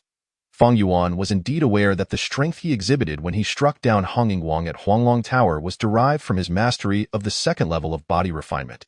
This led to some misconceptions among others, who believed he had already attained the status of a second-level practitioner. However, such matters were hardly worth discussing with outsiders. At that time, concealed among the crowd, he gradually approached Hong Yingguang, seizing the moment when Hong was off guard to unleash a powerful shout that stunned him. Subsequently, Fang Yuan embellished the tale of his encounter with Hong Yingguang, captivating the disciples around him, who listened with rapt attention. After all, this was still an ancient society where spiritual life was rather barren. They were quite intrigued by fresh stories, especially since Fang Yuan was one of their own, which fostered a sense of involvement among them. Chapter 23. The second level of body refinement. Just as Fang Yuan was recounting his exploits from the previous night to his fellow disciples, members of the Black Tiger Gang arrived at his residence. Knock, knock, knock. A series of knocks echoed through the air. They have arrived. Hearing the commotion, Fang Yu felt a twinge of confusion before rising to open the door. It's you? Upon seeing the visitors, Fang Yu squinted her eyes in surprise. The individuals standing before her were none other than her former subordinates. 2 young men, appearing to be around 17 or 18, grinned and said, "Boss, you can return now. Today the leader has declared that he will no longer pursue the matter of you hoarding the ginseng, and he even wishes to invite you back to become a hall master." One of the youths, fearing Fang Yu might not fully grasp the situation, quickly elaborated, "Your brother killed the leader of the 5 Dragon Gang, Hong Yingguang, on the spot last night. Now the entire outer city is aware of this. Our leader, Lu Qingguin, recognizes your brother's prowess. That's why he hastily sent us to invite you back. He even wants you to take on the role of a hall master." As he spoke, a flicker of envy crossed the eyes of the 2 young men. Within the Black Tiger Gang, the position of a hall master was second only to that of the leader, which meant that Fang Yu would instantly rise to the highest rank beneath Lu Qingguin. How could they not envy her? Unfortunately, they did not possess a brother as formidable as Fang Yuan. Otherwise, perhaps they too could become hall masters. Oh, I see. Fang Yu's mind wandered as she absorbed this information. She had toiled tirelessly within the Black Tiger Gang, barely managing to attain the rank of a minor captain, still far from the esteemed position of hall master. Yet now, simply due to her relationship as Fang Yuan's sister, she could return to the Black Tiger Gang and ascend directly to the role of hall master. Filling her with a sense of wonder and disbelief, in that case, I shall return.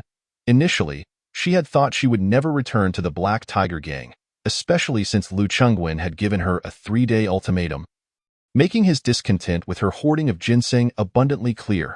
However, she never anticipated that leveraging Fang Yuan's influence would not only allow her to rejoin the Black Tiger Gang but also grant her the title of Hall Master.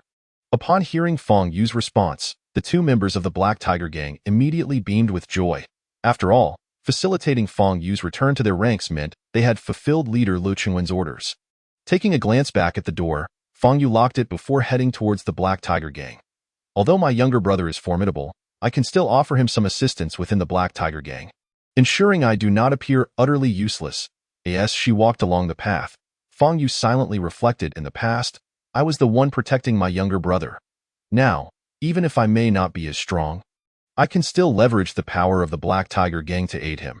Perhaps I could also learn some martial arts within the gang and see if I possess any talent for the martial way? The Black Tiger Gang had some rudimentary martial techniques that could lead one to the first level of body refinement. However, these techniques were only accessible after becoming a Hall Master. Though Fang Yu had long desired to practice these martial arts, she had only been able to entertain the thought in her heart. But now that she had become the Hall Master of the Black Tiger Gang, she could finally learn the martial techniques and enhance her strength. Even if she lacked innate talent, acquiring some martial arts would still be beneficial. Fang Yu pondered, her eyes growing resolute. Although practicing martial arts was arduous, requiring daily physical conditioning and relentless efforts to build strength, it was the only way to potentially become a practitioner of the first level of body refinement. Furthermore, all of this was contingent upon her having any innate talent. If she did not, then practicing martial arts would merely result in increased physical robustness without any significant benefit. Yet, Fang Yu had made up her mind. Regardless of how grueling the training might be, she would persevere and discover whether she possessed any talent for the martial arts, and whether she could break through to the first level of body refinement. If I can become a practitioner, even if only at the first level, it would surely be of great assistance to my younger brother. Fang Yu felt a sense of discontent, unwilling to accept her own weakness. She could not bear the thought of being sidelined as Fang Yuan grew stronger, feeling powerless to assist him. Even if I can no longer protect my younger brother as I once did, I must strive to become stronger so I can still support him. From childhood to adulthood, she and Fang Yuan had relied on each other and their parents, struggling to make a life in Feifeng City. Their bond deepening to an indescribable extent, time flew by swiftly, and in the blink of an eye, 2 months had passed in Feifeng City. The once bustling tale of Fang Yuan's decisive blow against Hong Yingguang began to fade. No longer a topic of discussion, meanwhile, the Five Dragon Gang had completely disintegrated over the course of 2 months, swallowed whole by the Black Tiger Gang and other factions, leaving no trace behind.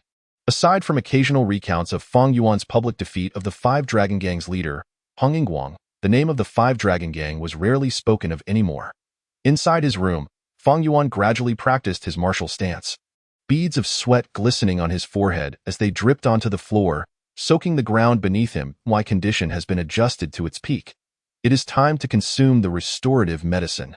His gaze shifted to the table beside him, where a bowl of restorative medicine awaited, and a smile crept across his face. After 2 months, he was nearing the state of complete vitality. By consuming this bowl of restorative medicine, he would attain the realm of the second level of body refinement. With a determined thought, Fang Yuan lifted the bowl and drank deeply. As the restorative medicine coursed through him, waves of vitality erupted, gradually spreading from his lower abdomen throughout his entire body. Fang Yuan exhaled a breath of turbid air, initiating the circulation of his vitality, refining the essence of the medicine. The flow of vitality began to circulate within Fang Yuan's body, absorbing and transforming the emanating essence, causing the overall quantity of vitality to rise rapidly. As he continued to practice his martial stance, he harnessed the vitality to devour and refine the essence.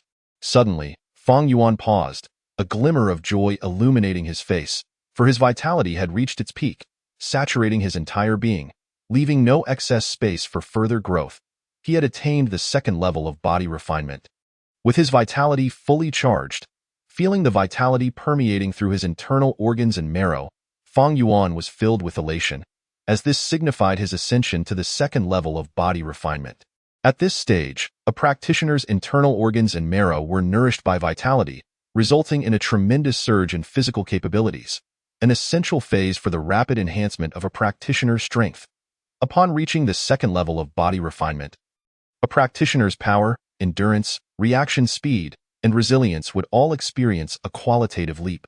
Furthermore, through the mastery of vitality, a practitioner could gain an even deeper control over their body, making any martial art they practiced more intricate and formidable. For instance, the concentrated explosive punch technique that Fang Yuan had comprehended at the first level of body refinement was something nearly every practitioner at the second level had grasped. Finally, as he felt the last remnants of the medicinal essence being refined within him, Fang Yuan slowly transitioned to practicing the five elements fist, commencing with its first layer, fire fist, metal fist, water fist.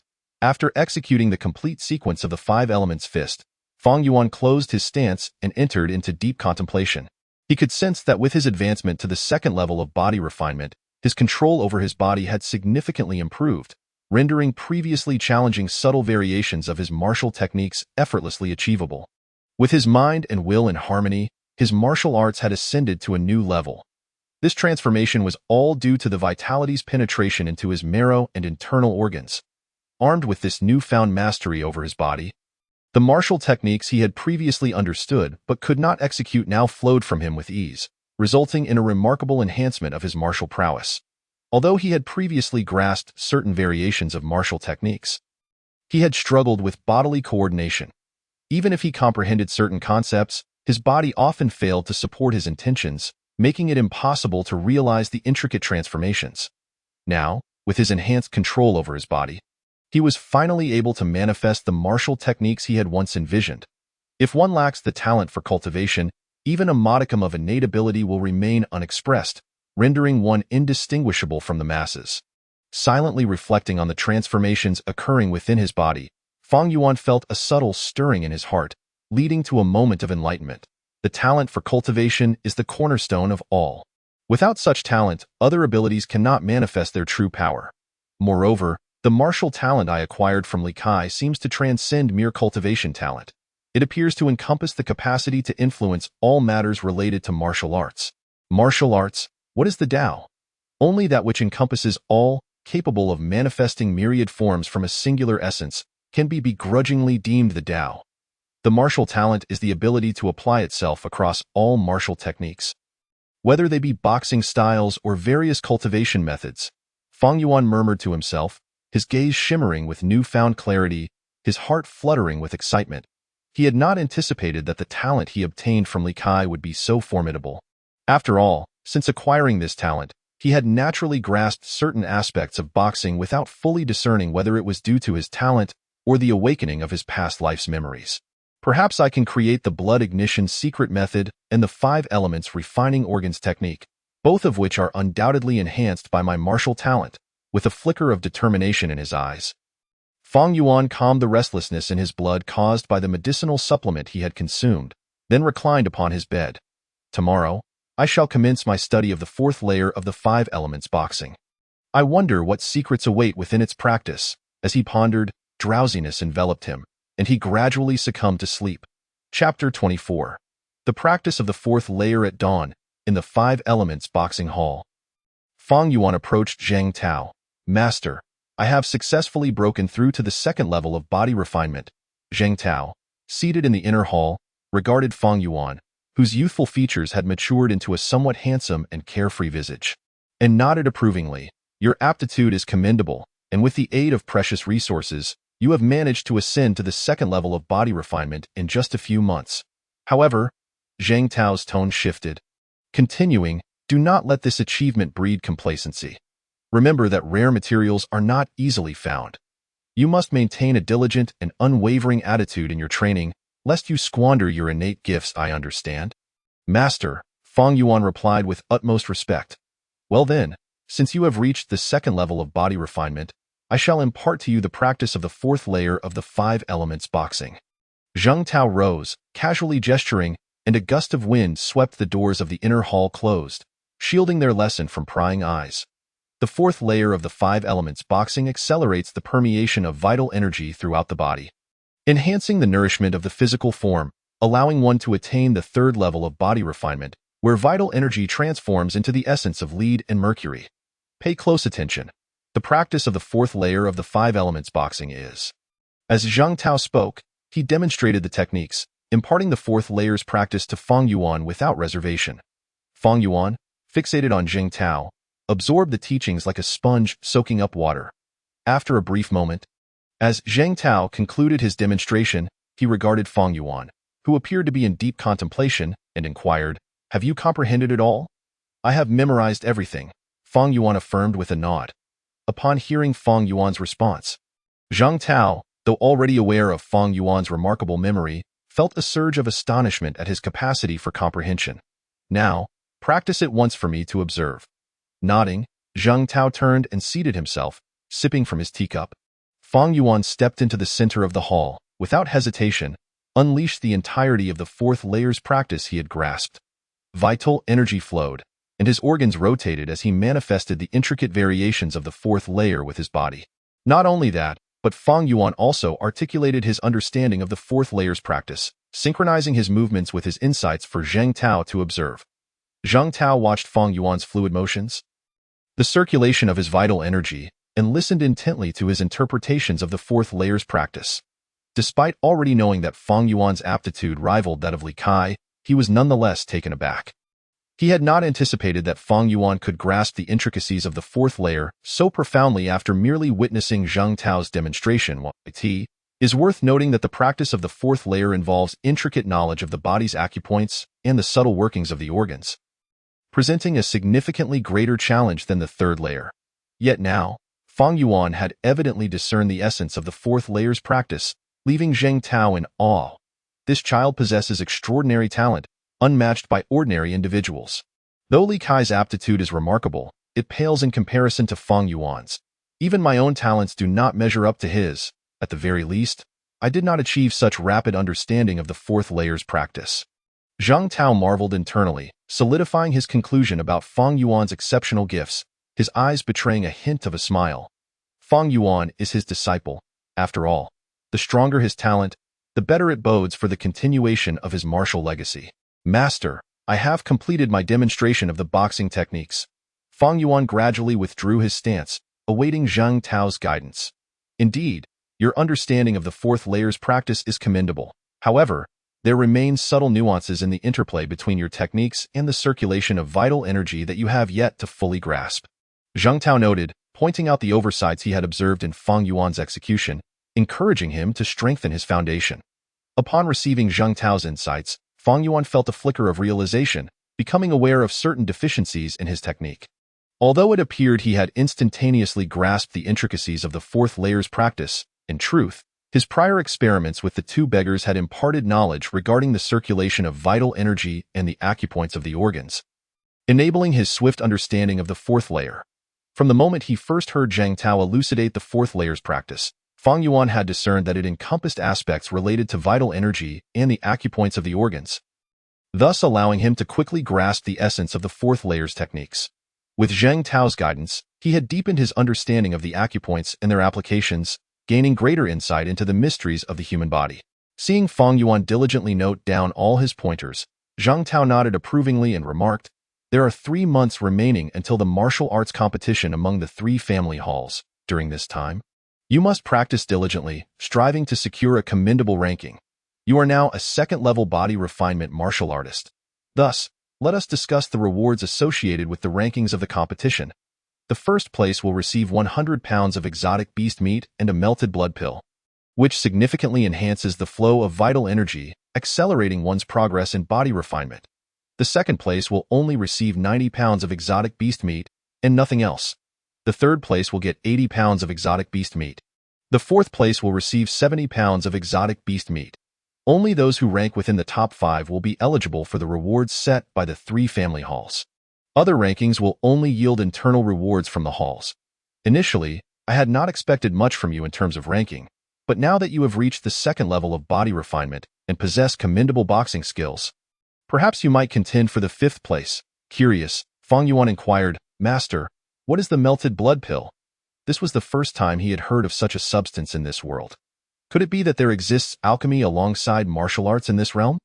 Feng Yuan mused internally, awaiting Zheng Tao's explanation. The melted blood pill is a concoction crafted by alchemists.it, offers substantial benefits to martial artists at the second level of body refinement, facilitating the rapid permeation of vital energy throughout the body while allowing for the early condensing and compression of vital energy, thereby elevating its quality, Zheng Tao elucidated. Noticing a glimmer of interest on Fang Yuan's face, Zheng Tao swiftly dispelled his thoughts, stating, however, the melted blood pill is rare. Only the first-place winner will obtain it. So do not get your hopes up. Nonetheless, do not underestimate the value of exotic beast meat. Consuming it generates a rich essence without harming one's physical form, making it highly precious. 100 pounds of exotic beast meat is equivalent to the essence produced from 20 doses of restorative medicine. Zheng Tao acknowledged Fang Yuan's exceptional talents, but did not believe he could secure first place in the competition among the three family halls, in Zheng Tao's mind. If Fang Yuan devoted himself to rigorous training over the next 3 months, he might contend for the 5th place based on his comprehension of boxing, thus earning some exotic beast meat to further enhance his vital energy. Anything beyond that, however, would be mere wishful thinking. Master, how does one become an alchemist capable of crafting pills? Fang Yuan inquired, his curiosity piqued. To enter the qi refinement realm allows one to manipulate true qi and control an alchemical furnace. If one possesses the talent for alchemy, they may become an alchemist, Zheng Tao explained, seemingly not very knowledgeable about the specifics of alchemists. Nodding in understanding, Fang Yuan remained intrigued by the existence of alchemists. According to Zheng Tao, by reaching the qi refinement realm and possessing the requisite talent, one could become an alchemist and produce various pills. However, Fang Yuan was aware that he lacked alchemical talent. To pursue alchemy, he would need to acquire such talent from someone else.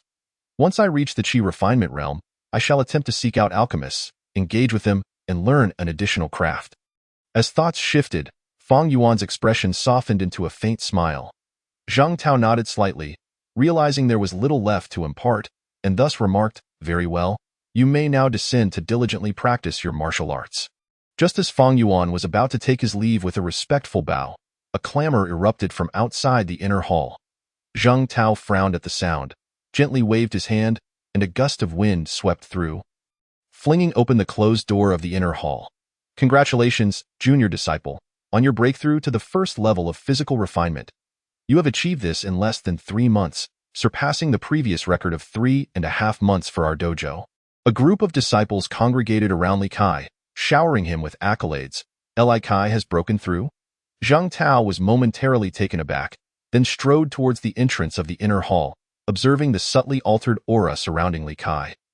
And he nodded inwardly, indeed, he has advanced, and in a mere 2 months, such remarkable speed. Witnessing this, Zheng Tao's initial belief that only Fang Yuan's exceptional talent could outshine Li Kai began to waver. In less than 3 months, Li Kai had successfully ascended to the first level of physical refinement, a pace unseen in the other 2 martial arts schools. Could it be that my judgment was flawed, and that Li Kai's natural talent surpasses Fang Yuan's? This thought sent a ripple of uncertainty through Zheng Tao's mind regarding his choice of a personal disciple. Initially, he had been inclined to select Fang Yuan, whose extraordinary aptitude and diligent practice, coupled with favorable fortune, had led him to consider making Fang Yuan his personal disciple.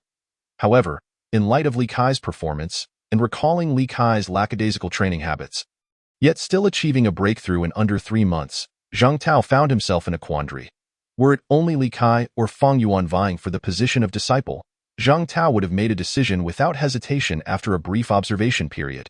Yet now, faced with 2 exceptionally gifted candidates, he hesitated. Although he yearned for both to become his personal disciples, he could only choose one, the one destined to inherit his legacy and the dojo. Very well, I shall observe their performances further before deciding. Dismissing the headache-inducing thoughts, Zheng Tao approached Li Kai at this moment. Fang Yuan stood at the entrance of the inner hall, silently acknowledging the flattery directed at Li Kai. He was acutely aware of Li Kai's remarkable talent, having replicated it himself, which had dramatically transformed his comprehension of martial arts and the intricacies of blood and energy circulation. Chapter 25. Not inferior to me, Li Kai's talent was unparalleled among all those Fang Yuan had encountered.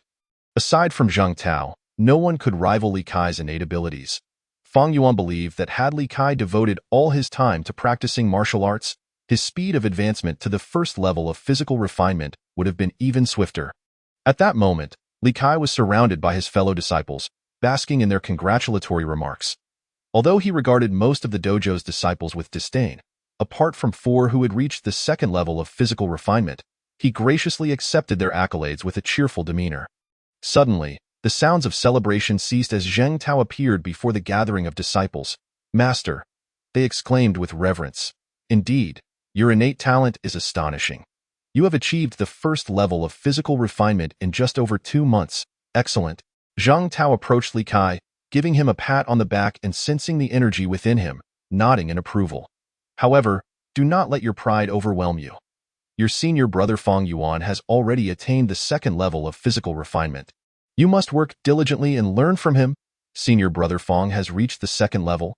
Before Li Kai could respond, a disciple who had yet to break through the physical refinement realm exclaimed in astonishment. 2 months ago, senior brother Fang mentioned he was on the verge of reaching the second level. Who would have thought he spoke the truth? Another disciple murmured, eyes wide with disbelief. "Senior brother has broken through. This is splendid news. It gives us greater confidence for the upcoming competition between the 3 martial arts schools." Xiao Kong, standing nearby, beamed at the news. In the competition, each school would send forth 5 disciples. With Fang Yuan's recent advancement to the second level, their dojo's standing was bound to improve. After all, the other 2 schools each had only 3 disciples at the second level, while the remainder were at the first level. Even if Fang Yuan's newly acquired strength wasn't sufficient to overcome the other second-level disciples, he would still secure at least 11th place. These rankings not only represented their individual prowess, but also reflected the strength of their respective schools. Furthermore, should Fang Yuan achieve at least 11th place, he would undoubtedly be rewarded with some exotic beast meat, significantly enhancing his vitality. With Fang Yuan's improvement, the Xiao family would also benefit, as they could entrust him with more challenging tasks. As Xiao Kong contemplated this, Li Kai's expression grew tense, his smile faltering, discomfort washing over him. What had begun as a moment of pride in receiving accolades now felt overshadowed by Fang Yuan's sudden rise. Was it possible that Fang Yuan had consumed a rare ginseng aged over 50 years, elevating his vitality to near perfection, thus facilitating his breakthrough to the second level? With this thought, Li Kai feigned humility, bowing slightly and saying, "Yes, master, I will diligently learn from senior brother Fang. How could a novice who took 11 months to reach the first level compete with me, unless luck favored him with a ginseng?" Li Kai scoffed internally, masking his disdain with a facade of modesty. "Come with me. I shall teach you the third level of the 5 elements fist," Zheng Tao replied coolly, turning to enter the inner hall. Li Kai promptly followed suit. Just then, Fang Yuan emerged from within, his gaze meeting Li Kai's. With a smile, Fang Yuan extended his congratulations. "Congratulations, junior brother, on your breakthrough to the first level." However, Li Kai's demeanor remained frosty, his smile lacking sincerity, as he offered a perfunctory nod, seemingly indifferent to Fang Yuan's well wishes. Fang Yuan paid little heed to this, recognizing that Li Kai, being from the Li family, had little in common with the more modestly born disciples, their relationship being merely cordial at best. "Senior brother, congratulations on becoming a second-level martial artist." As he reached the entrance of the inner hall, Li Kai cast a disdainful glance back at Fang Yuan, who was now the center of admiration. "Had it not been for your mere stroke of luck, what could you possibly compare to me?" Initially relishing the praise from his peers, Li Kai now found his accomplishments diminished by Fang Yuan's sudden elevation, inciting considerable irritation within him. The contrast left him feeling awkward, and had it not been for Fang Yuan's status as a disciple of the dojo and his formidable strength, he would have considered sending someone to teach this presumptuous Fang Yuan a lesson. With a derisive snort, Li Kai turned and entered the inner hall, dismissing the sight of Fang Yuan amidst the throng of admirers. Upon learning of Fang Yuan's advancement to the second level, several disciples, including Qin Hongtao, Wang Xingyang, and Zhu Qingping, who typically kept their distance from first-level disciples, now converged to congratulate Fang Yuan. "Junior brother Fang, congratulations on your breakthrough to the second level of physical refinement. If you encounter any uncertainties in your martial arts, feel free to seek our guidance." Qin Hongtao, appearing to be in his 20s, approached Fang Yuan with a broad smile. Indeed, with merely 3 months until the competition among the 3 schools. "Should you have any questions regarding your martial arts, we can all exchange insights," Wang Xingyang added with a nod. "Your martial arts are commendable, but those who have attained the second level are equally skilled. You must strive diligently for the upcoming competition. Zhu Qingping gently patted Fang Yuan on the shoulder. Among the disciples at the second level of body refinement, only Zhao Kong was approachable and unpretentious. The other three typically avoided interaction with disciples at the first level of body refinement, often appearing mysteriously and rarely visiting the boxing gym. Today, upon witnessing Fang Yuan's ascension to the second level, they felt inclined to welcome him into their small circle, and thus all three approached, extending their goodwill. Fang Yuan responded to each with a smile, while Zhao Kong, standing beside him, congratulated him on his breakthrough to the second level of body refinement. After a brief moment, noticing that most of the crowd had dispersed, Fang Yuan turned to his senior, Qin Hongtao, and said, "Senior brother, I have heard that you are the strongest among the disciples at the second level of body refinement. I would like to spar with you to assess the gap between us." Upon hearing Fang Yuan's words, Qin Hongtao nodded and replied, "Very well, let us engage in a friendly match so you can experience the difference between a novice and a seasoned practitioner at the second level." Qin Hongtao was currently the most formidable disciple at the second level of body refinement in the gym, having trained for several years. Therefore, Fang Yuan was eager to gauge the extent of their disparity. Preparing himself mentally for the upcoming competition, as news of their sparring spread, disciples gathered around, their eyes fixed on the two in the center of the arena. The onlookers were curious to see how many exchanges Fang Yuan, a newcomer at the second level, could endure against the experienced Qin Hongtao.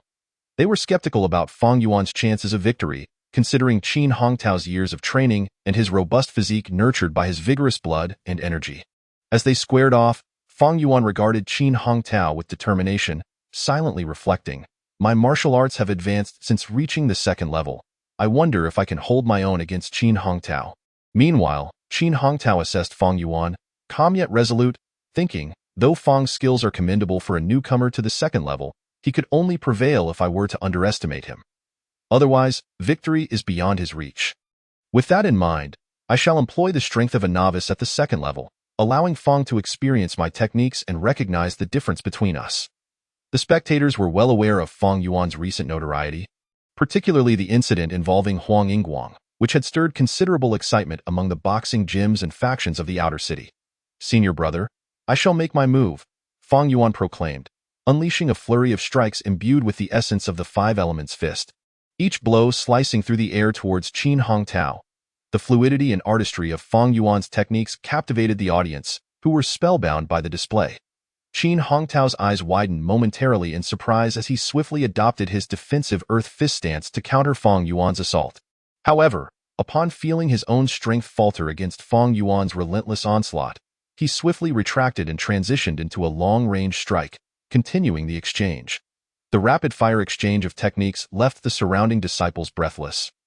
Fully engrossed in the spectacle, witnessing the spar between two disciples at the second level of body refinement was a rare and thrilling event, especially given that most of these practitioners, aside from Zhao Kong, typically refrained from mingling with others. The complexity and sophistication of their techniques left the younger disciples in awe, realizing that they could scarcely survive a single strike from either combatant.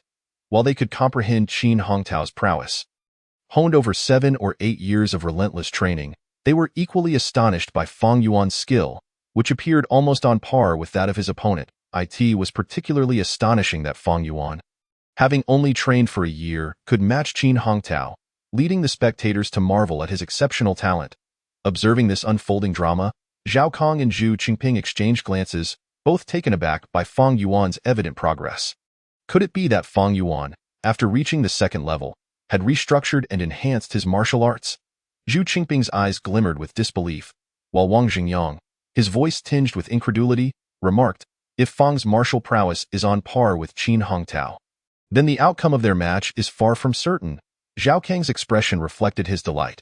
As a guest of the Xiao family, Fang Yuan's growth was advantageous for them, promising greater benefits for the family. However, the onlookers remained unaware that while they perceived Fang Yuan and Qin Hongtao as equals, Qin Hongtao felt otherwise. Anxiety began to creep into his mind as he observed Fang Yuan's unyielding technique, executed flawlessly without a hint of vulnerability. Damn it! How can this be? Fang Yuan's martial arts are surprisingly formidable, seemingly improving with every exchange. Moreover, Fang Yuan's combat awareness was astute. He adeptly adapted to any errors in technique. growing more skilled as the match progressed, which only intensified Qin Hongtao's discomfort. Despite having witnessed Fang Yuan's previous bouts, Qin Hongtao had never anticipated such a dramatic improvement in his skills. Feeling the pressure mounting, Qin Hongtao resolved to escalate his efforts. With a powerful clash of fists, the sound echoed through the arena as he unleashed his full strength, causing both fighters to stagger back momentarily. After regaining his composure, Qin Hongtao clasped his hands in respect and declared, "Fang Yuan, your martial arts are astonishing, and our skills are indeed on par. Today's sparring session has resulted in a draw." Fang Yuan reciprocated the gesture, acknowledging, "Senior brother has conceded." He too recognized that continuing the match would lead to his defeat against Qin Hongtao's increasing power. The crowd erupted in astonishment at the revelation that Fang Yuan had achieved a stalemate with Qin Hongtao. Wang Xingyang's expression was one of disbelief, grappling with the implications of such an outcome. Although he had known Fang Yuan's skills were commendable, he had never imagined the newcomer could match someone of Qin Hongtao's caliber. Fang Yuan's martial prowess is evidently formidable enough to challenge Qin Hongtao. Zhu Qingping mused, equally incredulous. Zhao Kang's astonishment mirrored that of his companions. If Fang Yuan could compete with Qin Hongtao, it suggested that his martial arts were superior to those of the seasoned disciples. The realization that a newcomer with merely a year of training could surpass their expectations left them in profound awe. Fang Yuan's talent for martial arts was indeed extraordinary. Zhu Qingping's gaze narrowed, and he could not help but exclaim, "Perhaps his prowess in martial arts can indeed be compared to that of Li Kai." Wang Xingyang, unable to contain himself, interjected, "We all know of Li Kai's extraordinary talent. When he first joined, Zhang Tao proclaimed him to be the most gifted among his disciples." The realization that Fang Yuan's aptitude might rival that of Li Kai ignited Zhao Kang's eyes with excitement. While others might view Fang Yuan's talent with envy or even hostility, Zhao Kang felt only joy at this moment. "Once everyone disperses, I shall discuss with Brother Fang the matter of escorting medicinal herbs to Luofeng City." With this thought, Zhao Kang nodded to himself. At this juncture, Fang Yuan found himself surrounded by numerous disciples, all astonished by his ability to hold his own against Qin Hongtao. Observing this scene, Qin Hongtao shook his head in resignation and approached Wang Xingyang and the others. "Is Fang Yuan's martial arts truly superior to yours? If not, how could you both end up in a stalemate?" Wang Xingyang inquired directly as Zhu Qingping and Zhao Kang turned their curious gazes toward him, eager to ascertain the extent of Fang Yuan's skills. Facing their inquisitive expressions, Qin Hongtao forced a wry smile before responding, "Fang Yuan's martial arts prowess is commendable, yet it is merely on par with mine. He does not surpass me. Then how did you manage to achieve a draw with Fang Yuan? Your reaction speed and control over your body far exceed his. Did you intentionally hold back?" Zhu Qingping pressed further, "I did not hold back. Rather, I exerted my utmost effort. Aside from my stamina and vitality, I did not restrain myself in any aspect." Qin Hongtao's gaze grew distant as he continued. "However, Fang Yuan seems as if he was born for battle. When I faced him, despite our skills being equal, I believed I could easily triumph due to my advantages. You all thought the same. Did you not?" Zhao Kang and the others nodded, awaiting Qin Hongtao's elaboration. But this Fang Yuan, despite lacking substantial combat experience, executed the 5 elements fist flawlessly, leaving no openings for me to exploit. His battle awareness is astounding, often allowing him to counter my attacks, while he grew increasingly formidable, intensifying the pressure I felt. When I sensed that if I did not unleash my full power, I would undoubtedly lose, I opted for a draw. With that, Qin Hongtao exhaled deeply, his expression tinged with a sense of helplessness. The words he uttered stirred ripples of astonishment and disbelief among the onlookers. They were taken aback by Fang Yuan's formidable combat skills, which compelled even Qin Hongtao to exert himself fully to claim victory. Zhu Qingping gazed at Fang Yuan, who was encircled by the disciples, and inhaled deeply. It is worth noting that while the mastery of martial arts and cultivation bestow significant power, the true measure lies in one's application. Brother Fang is indeed someone who can unleash the full extent of his abilities. Zhao Kang took a deep breath, convinced that his decision to invite Fang Yuan into the Xiao family as a guest elder was nothing short of astute. Moments later, Fang Yuan emerged from the throng of disciples, nodded toward Qin Hongtao and the others in the distance, and approached them. "Senior brother Qin, I sincerely appreciate your kindness just now." Fang Yuan smiled, cupping his hands in gratitude. Had it not been for your restraint at the critical moment, I fear I would have stood no chance against you." Hearing Fang Yuan's words, Qin Hongtao chuckled lightly and replied, "Your martial arts are impressive, on par with mine. Continuing further might strain our camaraderie, which is not the outcome I desire." His decision to hold back was motivated by a wish to avoid the reputation of overpowering a junior. As they shared a bond as brothers without any discord amongst them, "Brother Fang, with your martial skills, it seems you shall undoubtedly shine in the upcoming competition among the 3 martial arts schools in 3 months." Zhu Qingping remarked with a smile. "In my estimation, you should secure at least the 8th place." Wang Xingyang nodded in agreement. Zhao Kong, too, concurred, acknowledging that for Fang Yuan, having just entered the 2nd level of body refinement, achieving 8th place in the competition would be a remarkable feat, especially considering the competitors had been in that realm for some time, boasting formidable physiques that Fang Yuan could not yet rival. For Fang Yuan to ascend to 8th place based on his martial arts and combat awareness would indeed be an impressive accomplishment. Fang Yuan smiled in response and engaged in conversation with Qin Hongtao and the others. The goodwill emanating from Qin Hongtao and his companions, coupled with Fang Yuan's awakened memories from his previous life and his matured intellect, allowed him to quickly bond with them. After a considerable time, Qin Hongtao gestured, saying, "Brother Fang, we must take our leave as we have matters to attend to. You may practice with Brother Xiao." Fang Yuan nodded. Watching as Qin Hongtao and the others departed, he turned to Zhao Kong and inquired, "Senior Brother Xiao, why is it that we rarely see those 3? Zhao Kong replied, "They manage certain enterprises in the city, which keeps them occupied and away from the martial arts hall." After a brief pause, he added, "Brother Fang, my family is preparing to transport a batch of medicinal herbs to Luofeng City shortly. I will need to trouble you to escort us." Fang Yuan acknowledged, "No problem. I have no pressing matters at the moment and would be glad to visit Luofeng City." Chapter 27. Preparations before departure. Luofeng City and Feifeng City are separated by considerable distance, a journey Fang Yuan had only heard of throughout his life but never undertaken. The region they inhabit is known as Shuangfeng County, named after the 2 cities. Legend has it that in ancient times, 2 phoenixes soared at the site of Feifeng City and descended at Luofeng City. The phoenix symbolizes auspiciousness, and given the belief that a place where phoenixes alight is blessed with treasures, the ancestors established a settlement at these locations, which gradually evolved into their present form. Upon Fang Yuan's agreement, Zhao Kong felt a renewed sense of assurance regarding the transport of the medicinal herbs. The area outside Feifeng City is not particularly safe.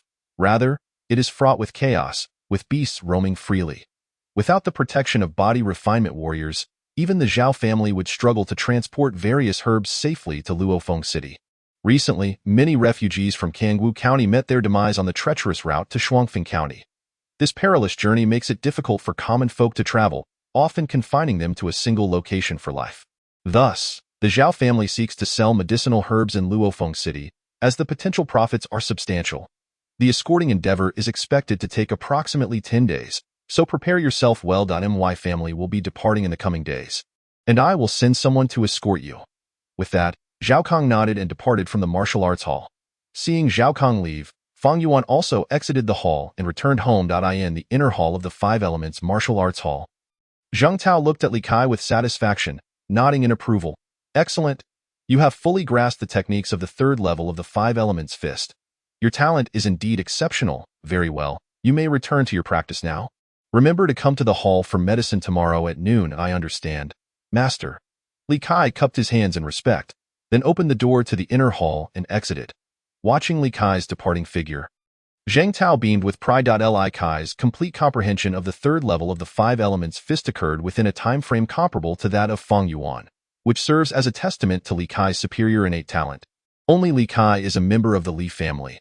I want him to become my personal disciple. Upon contemplating this, Zhang Tao couldn't help but furrow his brow slightly. The Li family's influence within the inner city is formidable, and he wished for his martial arts school to continue thriving. If he were to accept Li Kai as his personal disciple, it would likely entangle his school with the Li family. Currently, there are turbulent undercurrents in the city, with the 4 great families seemingly at odds with the city lord. He did not wish to be swept into this conflict. Zhang Tao was in a state of hesitation when a series of voices reached him from the courtyard. Fang Yuan had surprisingly fought to a draw with Qin Hongtao, which was truly remarkable. Hearing this, Zhang Tao's heart jolted, and he promptly stepped outside. At home, Fang Yuan sat at his desk, picking up his brush and ink, lost in quiet contemplation. This journey would likely take around 10 days, and the road ahead was fraught with peril. Hence, Zhao Kong had invited him to escort the medicinal herbs after witnessing his advancement to the second level. Fang Yuan felt he needed to make some preparations, such as acquiring swords and armor, and preparing antidotes, all of which were essential. Swords could be used against ferocious beasts, while antidotes would serve as a precaution. The martial techniques he practiced were designed for human adversaries, and against beasts, whose tough hides rendered his strikes less effective, a sharp blade would pose a far greater threat. I currently have a strong command over my body, and my martial arts have reached a level of fluidity. With just a couple of days of practicing with a sword, I should be able to wield it proficiently. His strength was now around 500 to 600 pounds.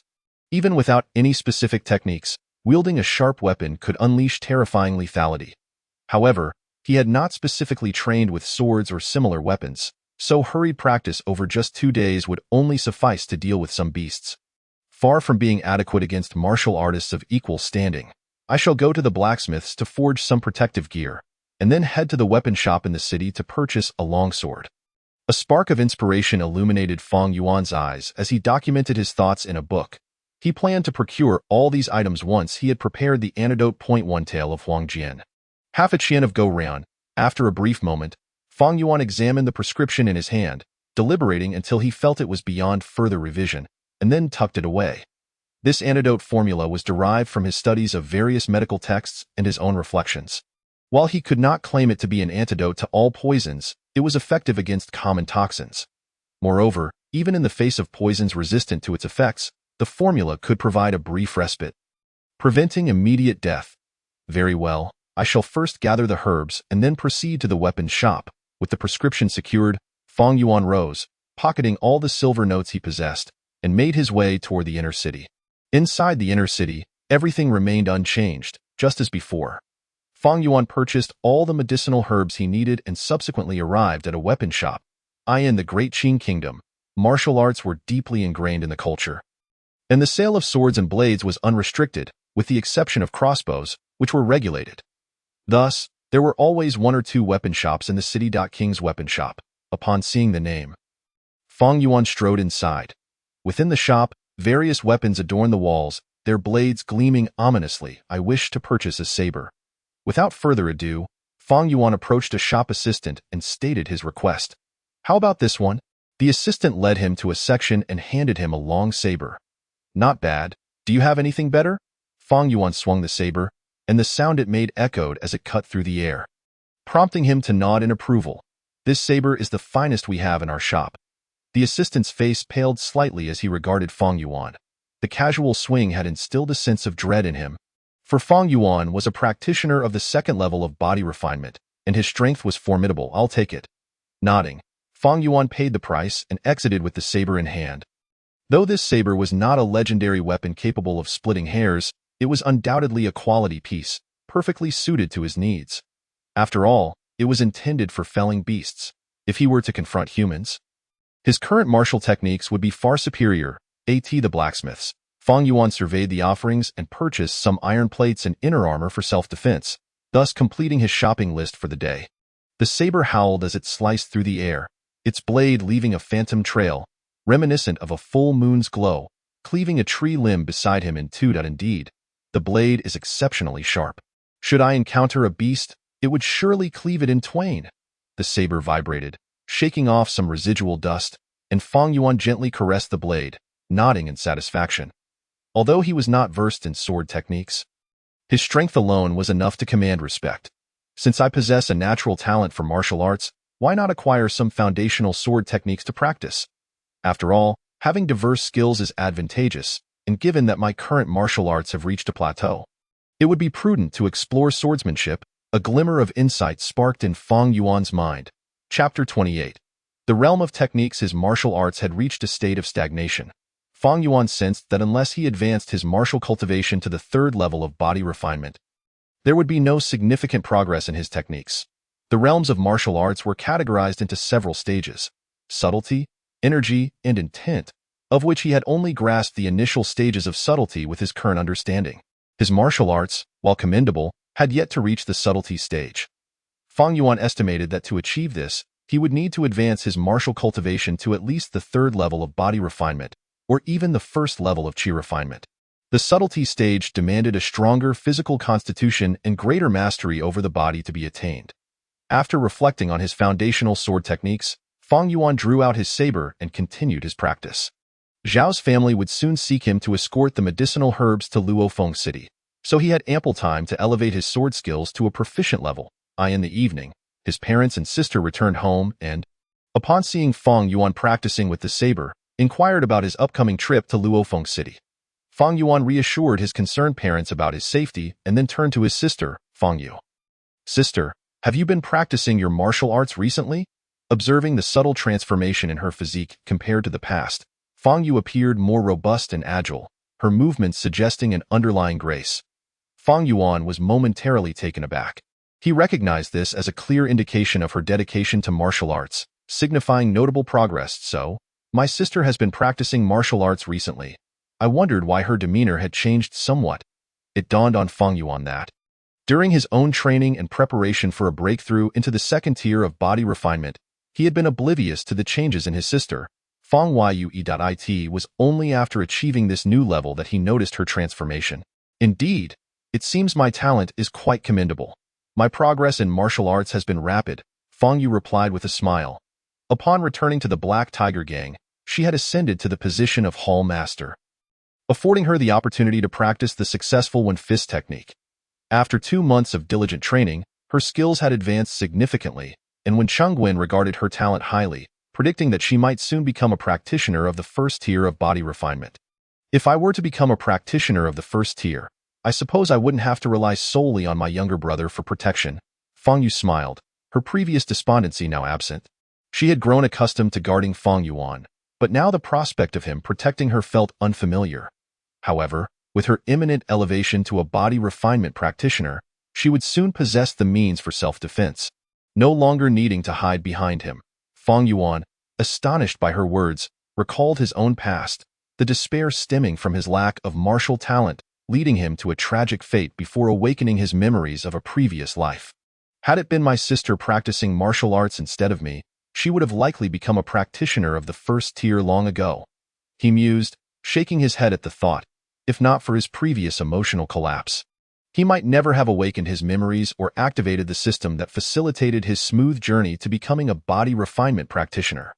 Nodding, Fang Yuan returned to his thoughts, saying, "Sister, if you have any questions regarding martial arts, feel free to seek my guidance." Fang Yu nodded in agreement, aware that her understanding of martial arts was far inferior to his. Fang Yuan continued, "By the way, I haven't mentioned this to our parents yet, but I have achieved the second tier of body refinement." Upon hearing this, Fang Cheng and Chen Huaqian, who were preparing a meal, exchanged surprised glances, their eyes reflecting joy.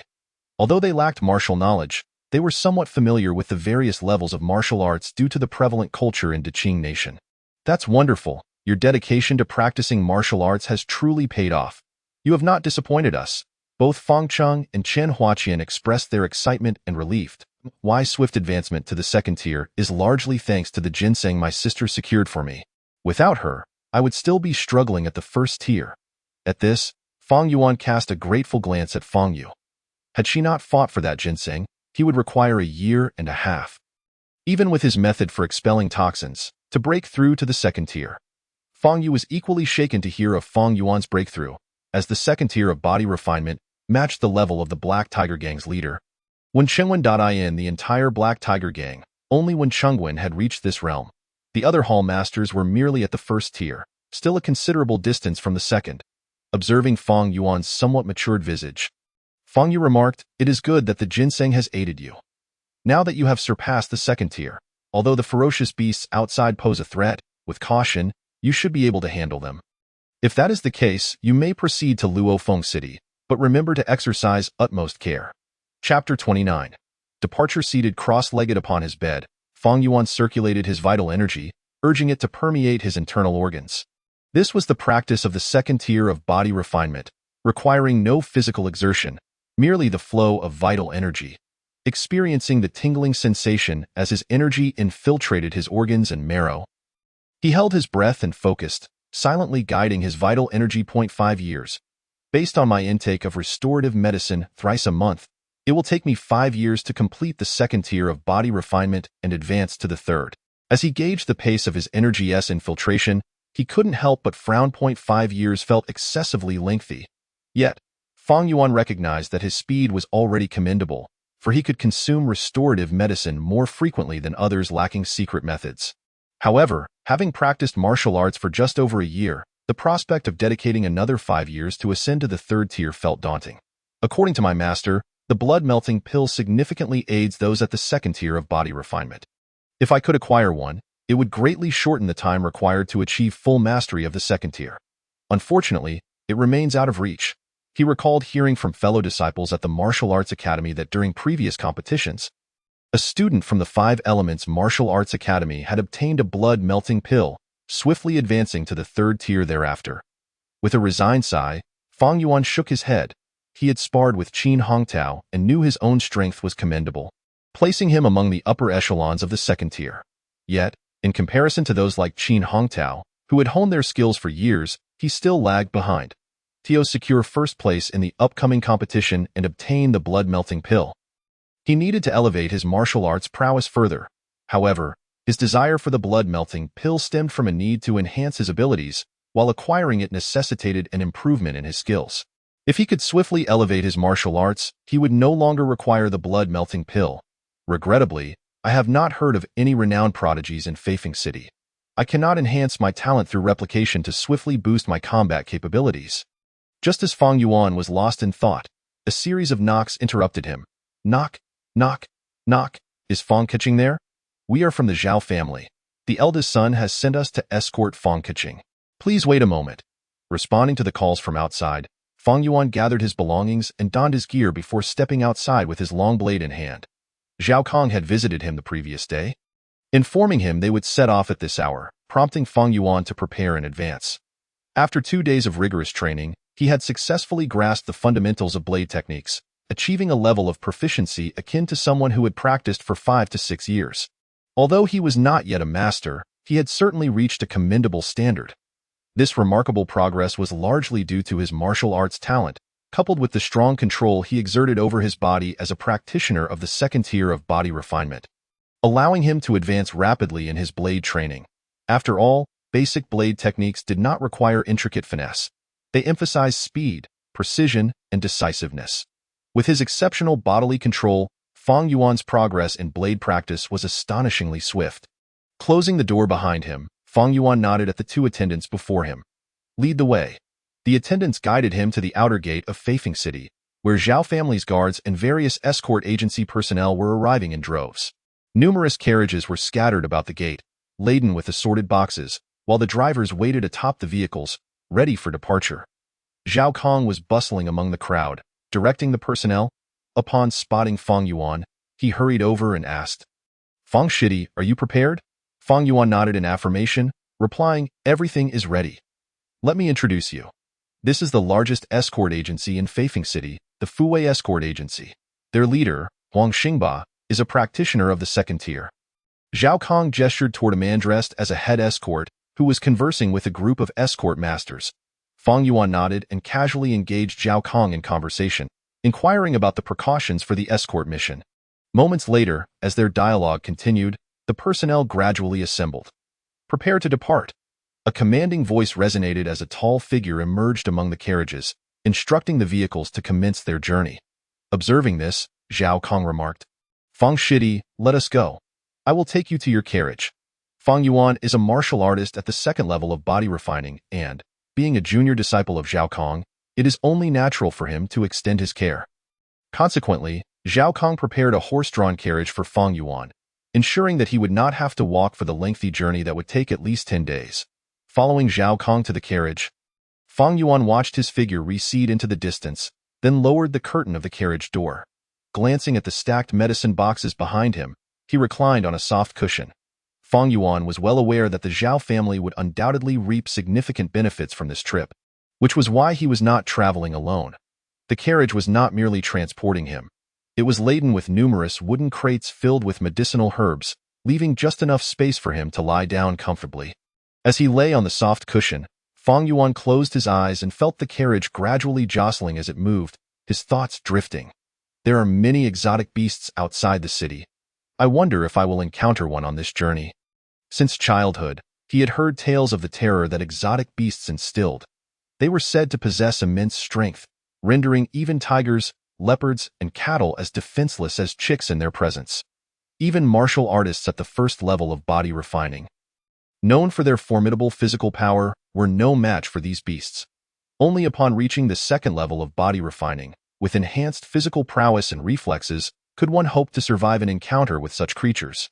This was precisely why Zhao Kong sought out Fang Yuan after witnessing his breakthrough to the second level of body refining, knowing that he was no longer weak and could serve as a protector for this mission.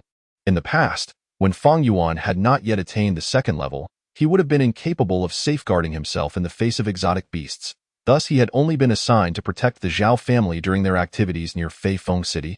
Far removed from any perilous encounters, the flesh and blood of exotic beasts contain vast amounts of vital energy. How wonderful it would be if I could slay one during this operation. The mere thought elicited a chuckle from Fang Yuan.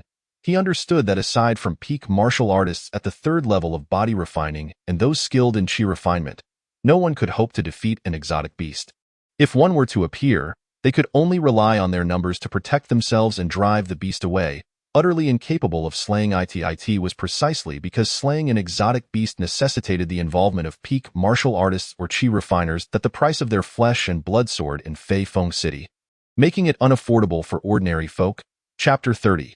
A talented swordsman. As night fell, the caravan, having traveled all day, finally came to a halt beside a grove to rest. Dozens of torches blazed, crackling and illuminating the surroundings. In the center of the caravan, Fang Yuan sat beside a fire, roasting a wild boar he had encountered just before disembarking, which he had dispatched with a single stroke of his knife. Zhao Kong sat beside him and remarked, "Junior brother Fang, I did not expect your swordsmanship to be so commendable, honed to such a level of proficiency." With that, Zhao Kong glanced at the long knife at Fang Yuan's waist. The very weapon he had used to bring down the wild boar. In response to Zhao Kang's compliment, Fang Yuan replied, "Aren't we heading to Luofeng City? It is quite likely that we will encounter exotic beasts along the way. So I practiced my swordsmanship for a few days for self-defense." Zhao Kong nodded, still somewhat astonished by Fang Yuan's talent. After all, to refine swordsmanship to such a height in merely a few days indicated exceptional aptitude. Otherwise, even though Fang Yuan was a second-level body-refining martial artist, it would typically take at least half a month to achieve such proficiency. Junior brother Fang's martial arts talent is indeed formidable.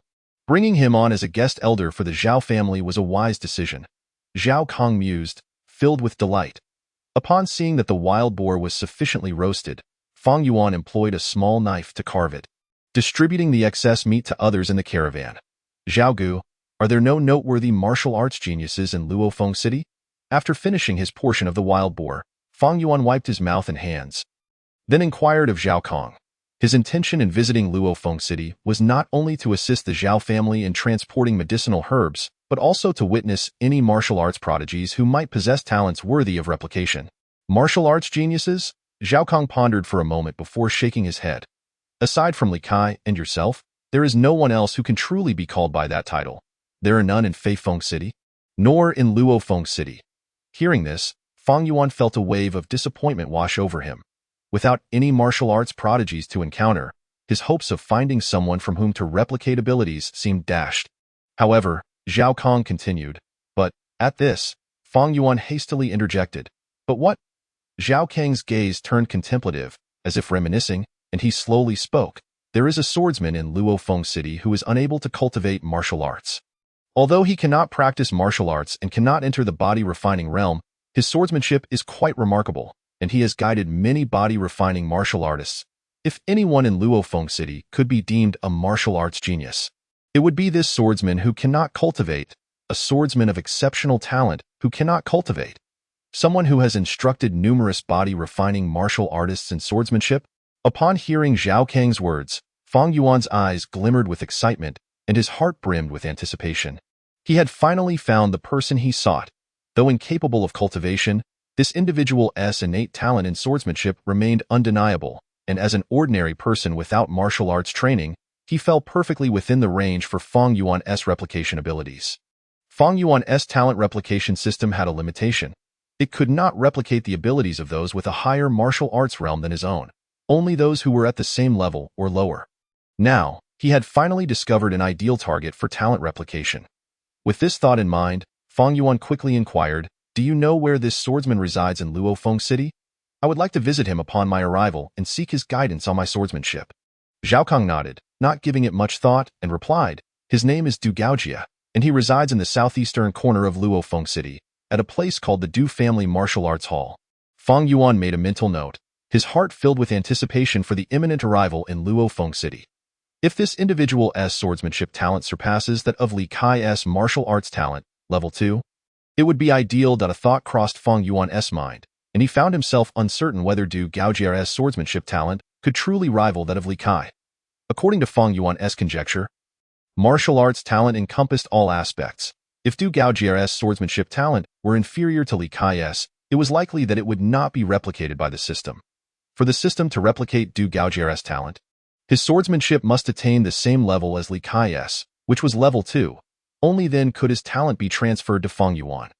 Although martial arts talent was vast and all-encompassing, it was not as potent as specialized talent. Thus, as long as Du Gaojia's swordsmanship talent reached level 2, the system would replicate his abilities and transfer them to Fang Yuan. Although Du Gaojia is unable to cultivate and cannot achieve certain swordsmanship realms that require martial arts cultivation, he can still guide body-refining martial artists in swordsmanship based on his innate talent. I have no doubt that his swordsmanship talent will not disappoint me. Suddenly, a piercing scream shattered the excitement in Fang Yuan's heart, capturing the attention of the crowd. Fang Yuan and Zhao Kong exchanged glances, recognizing the unease reflected in each other's eyes. A scream at such a moment surely indicated a grave issue. With that thought, Fang Yuan and Zhao Kong hurriedly made their way toward the source of the scream. At that moment, a throng of people had gathered, and by the firelight, a servant dressed in a servant's garb lay on the ground. His face pale with terror, cold sweat beading on his forehead as he trembled while gazing into the depths of the forest. Zhao Kong squeezed through the crowd, urgently asking, "What happened? What occurred just now?"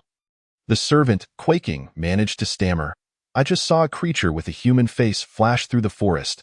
It even carried Su Jian away, which is why I screamed."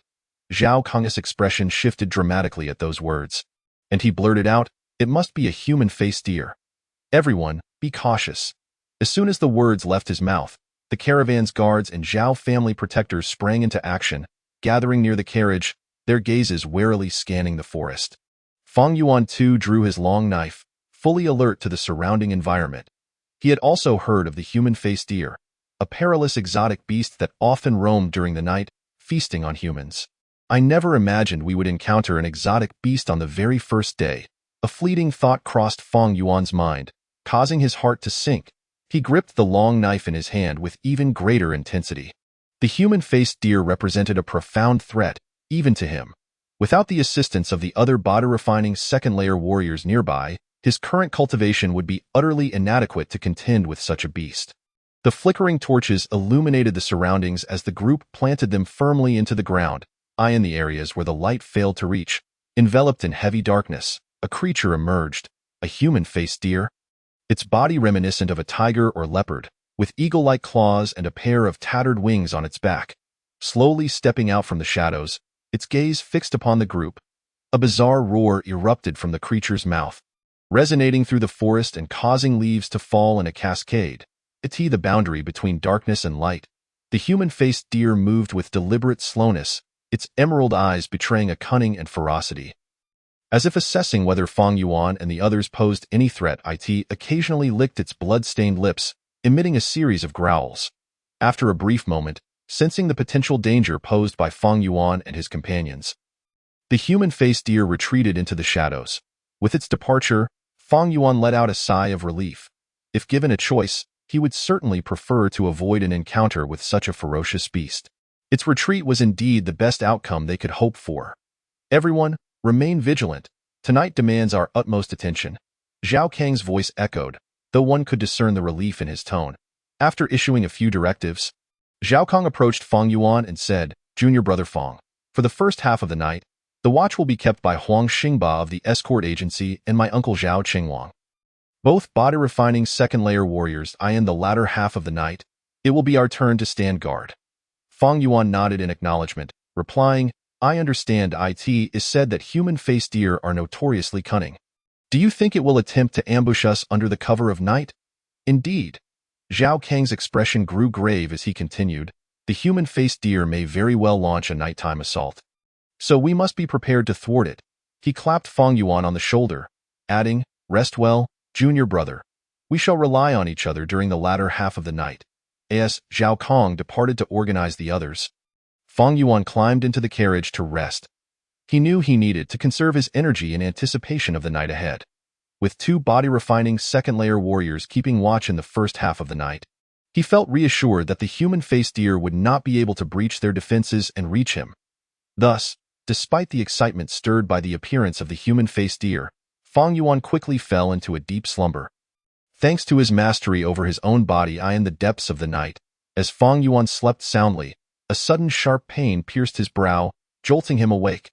The human-faced deer has arrived. The sensation in his forehead was a warning from his innate combat instinct. In that instant of realization, two furious roars echoed throughout the caravan. The human-faced deer is here. Everyone, prepare yourselves. Along with the shouts came the sounds of screams and otherworldly growls. Fang Yuan had not even bothered to undress for bed. He swiftly drew his knife and exited the carriage. Hearing the enraged cries of the two body-refining warriors, those designated to watch during the latter half of the night also woke, grabbing their weapons and rallying together. Fang Yuan noticed several bloodstains on the ground, and his heart sank. He understood that these were the remnants left by those the human-faced deer had dragged away. With an eerie roar, the human-faced deer unfurled its tattered wings and lunged toward them from the darkness. Block it! Zhao Kang shouted, his iron gauntlets glinting as he charged at the beast. Fang Yuan and Huang Xingba followed suit, weapons drawn, rushing to confront the creature, while the others armed themselves and formed a defensive formation. In such chaotic encounters, they had little hope of contributing meaningfully. Zhao Kang reached the human-faced deer first, unleashing a flurry of punches that stirred the air. However, his attacks seemed ineffective, only serving to enrage the beast. Its claw-like appendages struck out, sending sparks flying as deep gashes appeared on Zhao Kang's gauntlets. Thank goodness I managed to block that. Zhao Kang felt a chill run down his spine, cold sweat trickling down his back. Had he failed to defend against that strike, his body would have surely been torn apart. Yet, in that fleeting moment of Zhao Kang's defense, Fang Yuan, Huang Xingba, and Zhao Qingwang arrived just in time. Joining the fray. Chapter 31. Exorcism. The four of them wielded their swords with fervor, but the human-faced deer skillfully deflected their strikes with its sharp claws, sparks flying in every direction. Fang Yuan did not hesitate. He advanced with his knife, its blade gleaming in the firelight as he aimed to strike the creature again. Zhao Kang and the others unleashed their unique martial arts, launching a combined assault on the beast. This creature is formidable. If I faced it alone, I would surely meet my demise, a thought crossed Fang Yuan's mind. Thankfully, they had four body-refining second-layer warriors working in tandem, enabling them to contend with the human-faced deer. With a roar, the human-faced deer attempted to break free from their encirclement and plunge into the crowd, but Fang Yuan and his companions held it fast. The creature emitted a bizarre cry, reminiscent of a child's wail mixed with the howl of a mountain spirit, sending chills down their spines. Seizing an opportunity while the human-faced deer was distracted, Fang Yuan aimed for a weakness and struck with his long knife. However, the blade merely grazed the surface, failing to penetrate deeply enough to inflict significant harm. This was the extent of the injury they managed to inflict upon the beast. After a brief skirmish, the coordinated attacks of Fang Yuan and his companions began to falter, as even their sword strikes failed to inflict meaningful damage upon the creature. This was precisely why Fang Yuan had devoted himself to mastering sword techniques. Without this training, he would be entirely at a loss against the human-faced deer. Despite employing a specialized technique aimed at devastating internal organs, Fang Yuan found himself unable to transmit his force into the creature's body, rendering it impervious to damage. The defenses of these beasts were formidable. Conventional martial arts were powerless against them, and only blades could deliver any meaningful injury. Frustrated by its inability to break through the encirclement and feast, The human-faced deer let out a series of anguished roars before suddenly lunging at Zhao Kong. Oh no, this beast has gone mad. Zhao Kang's pupils constricted as he recognized the imminent threat. In that moment of distraction, his fists faltered. Am I destined to perish here today? Despair gripped his heart as he strained to harness his chi and blood, but he realized it was futile.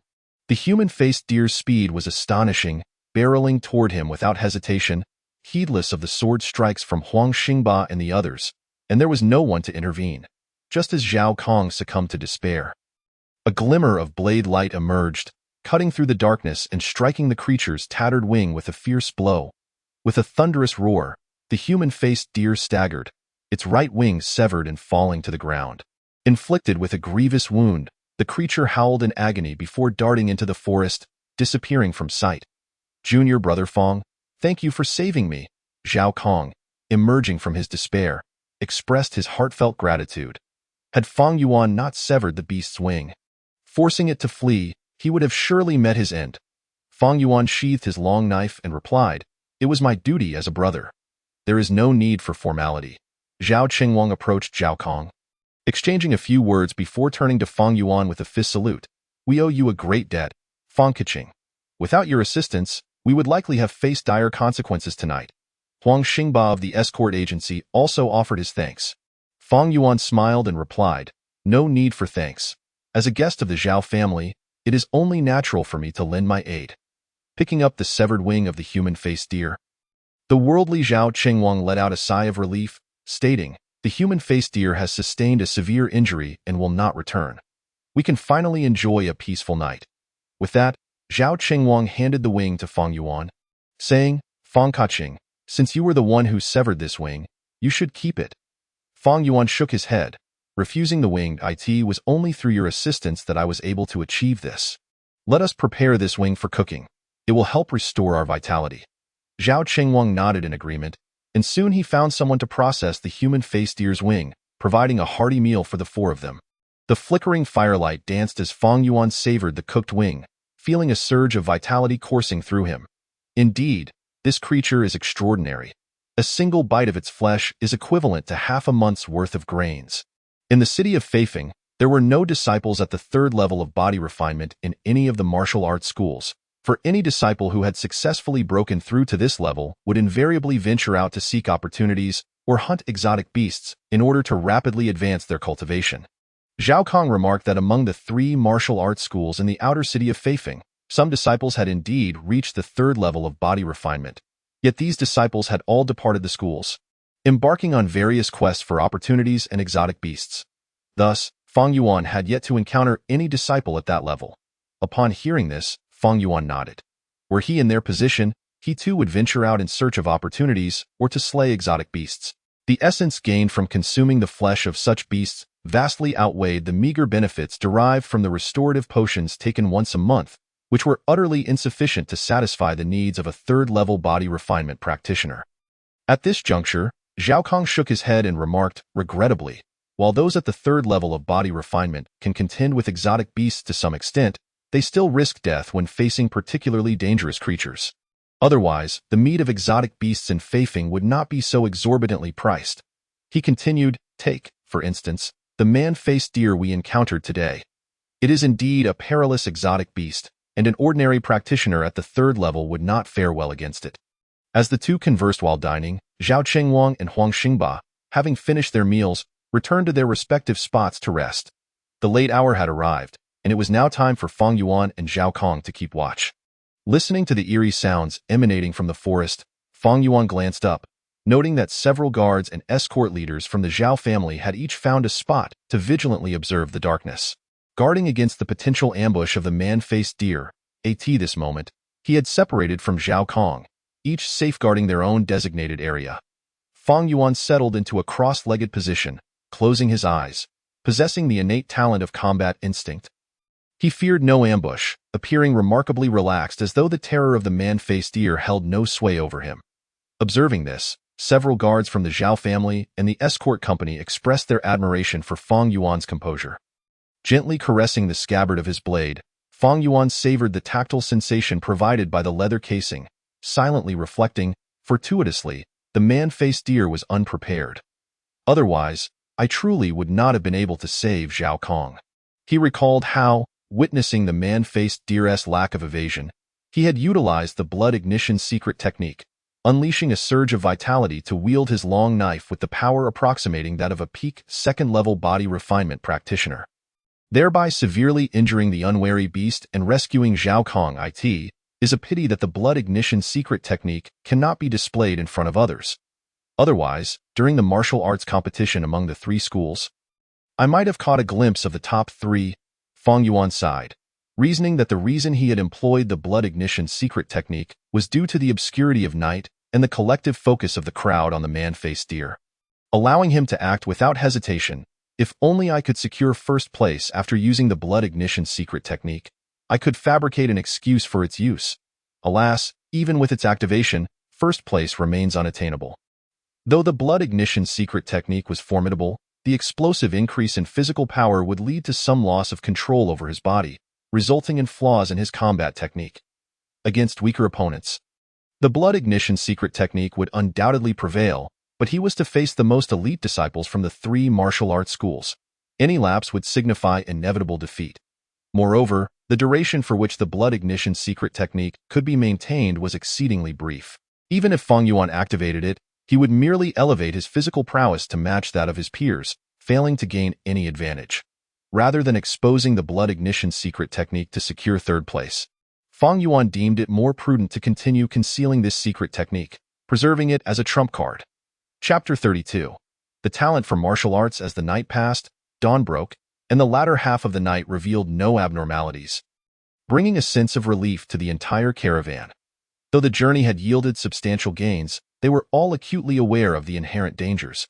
Gripping his long knife, Fang Yuan entered his carriage, quietly lying down to rest. With the day now brightening, the caravan began to move forward slowly. His responsibilities had concluded for the moment. What he needed now was to rest well and restore his energy. Preparing for when he would be called upon to act, days and nights passed swiftly, and in the blink of an eye, 3 days had elapsed. With the journey uneventful, the Xiao family caravan finally arrived at the outskirts of Luofeng City. Is this Luofeng City? Upon seeing the towering city walls in the distance, Fang Yuan felt a jolt of excitement. They had finally arrived. Although they had faced the man-faced deer, their journey had been smooth sailing thereafter. Yet, traversing various roads and forested areas had kept them on edge. Now that they had reached Luofeng City, they could finally relax. Furthermore, the jolting of the carriage had rendered Fang Yuan's body weary. He felt as though he might fall apart. Indeed, this is Luofeng City. We have arrived. Xiao Kong approached, producing a stack of silver notes from his person. Junior brother Fang, here is 100 taels in silver. Go and indulge yourself. We shall reconvene at the city gates in 2 days. Fang Yuan nodded, accepting the silver notes without hesitation. As the caravan progressed and paid the entry fee, Fang Yuan parted ways with Xiao Kong. He intended to travel to the southeastern corner of Luofeng City to seek out an individual named Du Gaojia, hoping to attempt to replicate his talent. After inquiring about directions from passers-by, Fang Yuan hastily made his way towards the Du family martial arts school. Moments later, a building resembling a martial arts school came into view. I've arrived. This is it. Gazing at the 4 prominent characters spelling Du family martial arts school on the plaque, Fang Yuan nodded and stepped inside. Upon entering the main gate, a cacophony of clashing weapons reached his ears, as if someone were engaged in combat, punctuated by intermittent roars. While one would expect to find disciples within the martial arts school, Fang Yuan was taken aback to discover the premises largely deserted. Aside from some sounds emanating from the inner hall, the courtyard of the school was devoid of any presence. Noticing bloodstains on the ground within the courtyard, Fang Yuan furrowed his brow. It seems something has gone awry. I should investigate. With this thought in mind, he took strides toward the inner hall of the martial arts school. Inside the hall, Du Gaojia stood wielding a long knife. A gaping wound torn into his chest, blood streaming forth. Huff, huff, Du Gaojia gasped. Incredulity etched on his face as he beheld the man before him, also brandishing a long knife. Wang Jiantong, why have you done this? Wang Jiantong, hearing this, sneered. Why, you ask? It is to prove that my talent in knife technique surpasses yours. In Luofeng City, Everyone speaks of your unparalleled talent in knife arts. Had it not been for your lack of cultivation aptitude, you would have achieved far greater heights. He continued, previously, I underestimated you and fell to a single strike. I have long held a grudge. Thus, today we shall battle once more, and this time, it must end in death. So we can ascertain whose talent reigns supreme. Du Gaojia felt a pang of indignation at Wang Jiantong's shamelessness. Once, they had both studied knife techniques as ordinary individuals, and it was through his comprehension of the art that Du Gaojia had triumphed over Wang Jiantong. Yet now, with Wang Jiantong having ascended to the second level of body refinement, he could not let go of his past defeat and had come seeking vengeance, rendering Du Gaojia at a loss for words. Had Wang Jiantong been a first-level body refinement practitioner, Du Gaojia might have been able to maneuver and even triumph over him through skill.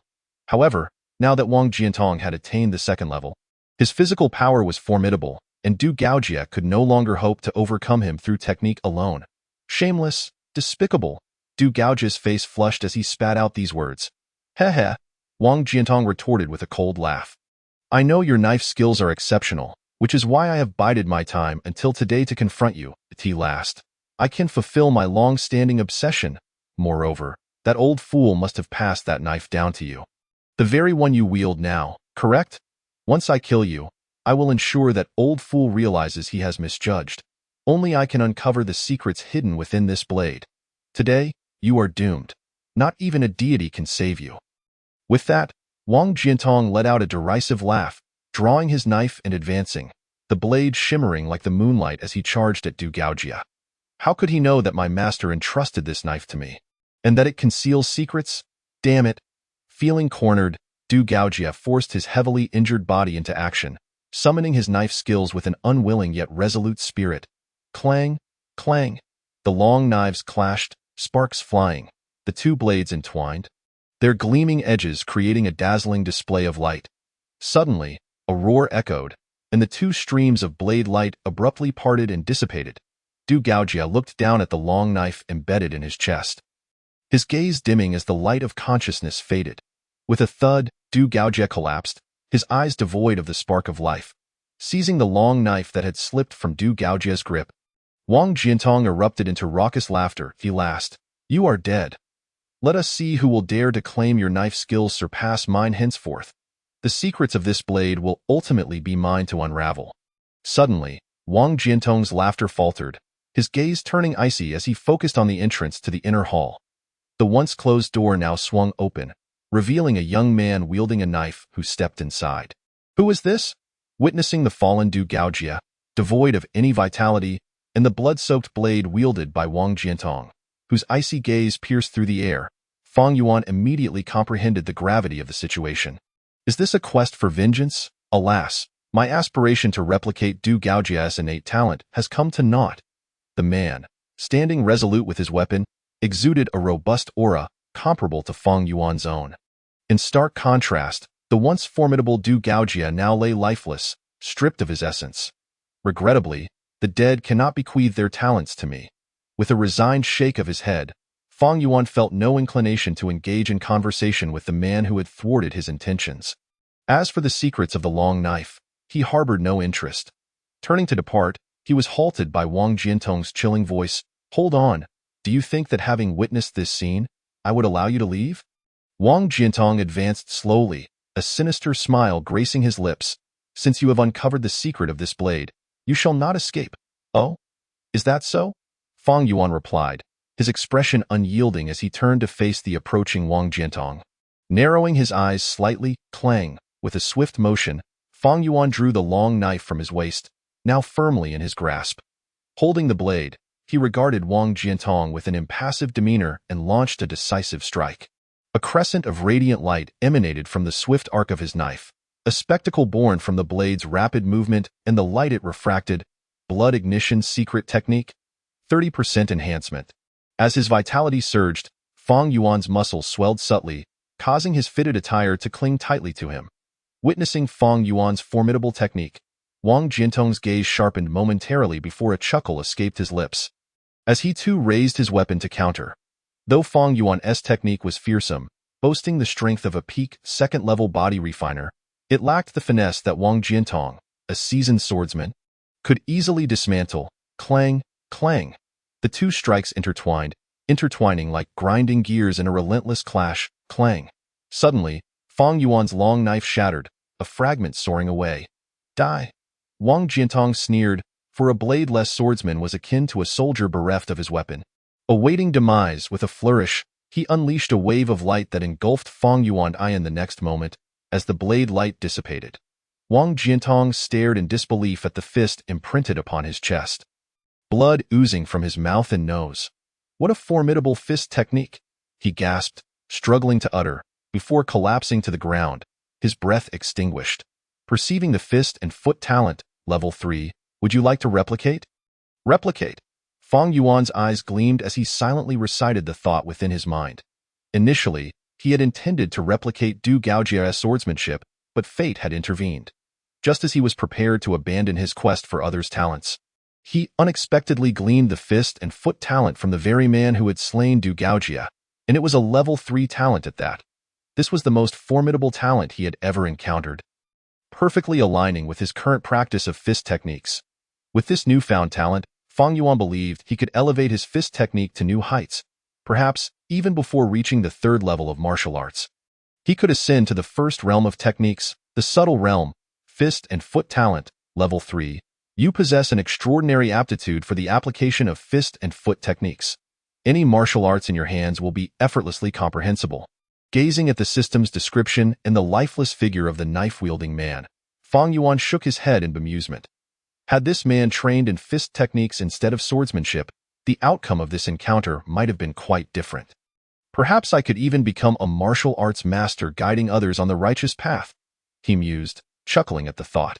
Setting aside his ruminations, Fang Yuan retrieved the long knife from the fallen man. Examining it with keen interest, the blade gleamed a pristine silver, approximately 3 feet in length, adorned with swirling cloud patterns that rendered it extraordinary. What a fine weapon! Its edge is so sharp it could cleave a hair. Moreover, it appears to be forged from exceptional materials, remarkably sturdy, with no signs of wear or damage. No wonder my own long knife shattered after just a few exchanges. Fang Yuan nodded thoughtfully. Although his knife had suffered injuries during a recent skirmish, it only underscored the remarkable sharpness and durability of this new blade. I wonder what secrets this long knife harbors that warranted such a fierce battle. Nonetheless, I am indifferent to its mysteries. As long as it is robust enough for my use, that suffices. With his thoughts resolved, Fang Yuan carefully stowed the long knife and its sheath at his waist. Casting a final glance at the two bodies on the ground, he shook his head and sought out a wooden chair and some oil within the martial arts hall, setting it ablaze. The spacious hall would ensure that the flames would not spread to other structures, sparing the entire Luofeng city from disaster. Chapter 33. Departure. As Fang Yuan exited the martial arts hall, he turned to witness the inferno consuming all before making his way out on the street. Townsfolk gathered, alarmed by the rising flames from the hall, many armed with buckets in an attempt to extinguish the fire. Fang Yuan continued along the path toward a bookstore, having already perused every medical text in Fei Feng City. This time, he aimed to explore the bookstores of Luofeng City, hoping to uncover any medical volumes he had yet to examine. Through the study of medical texts, Fang Yuan had greatly enhanced his understanding of martial arts and the mysteries of the human body.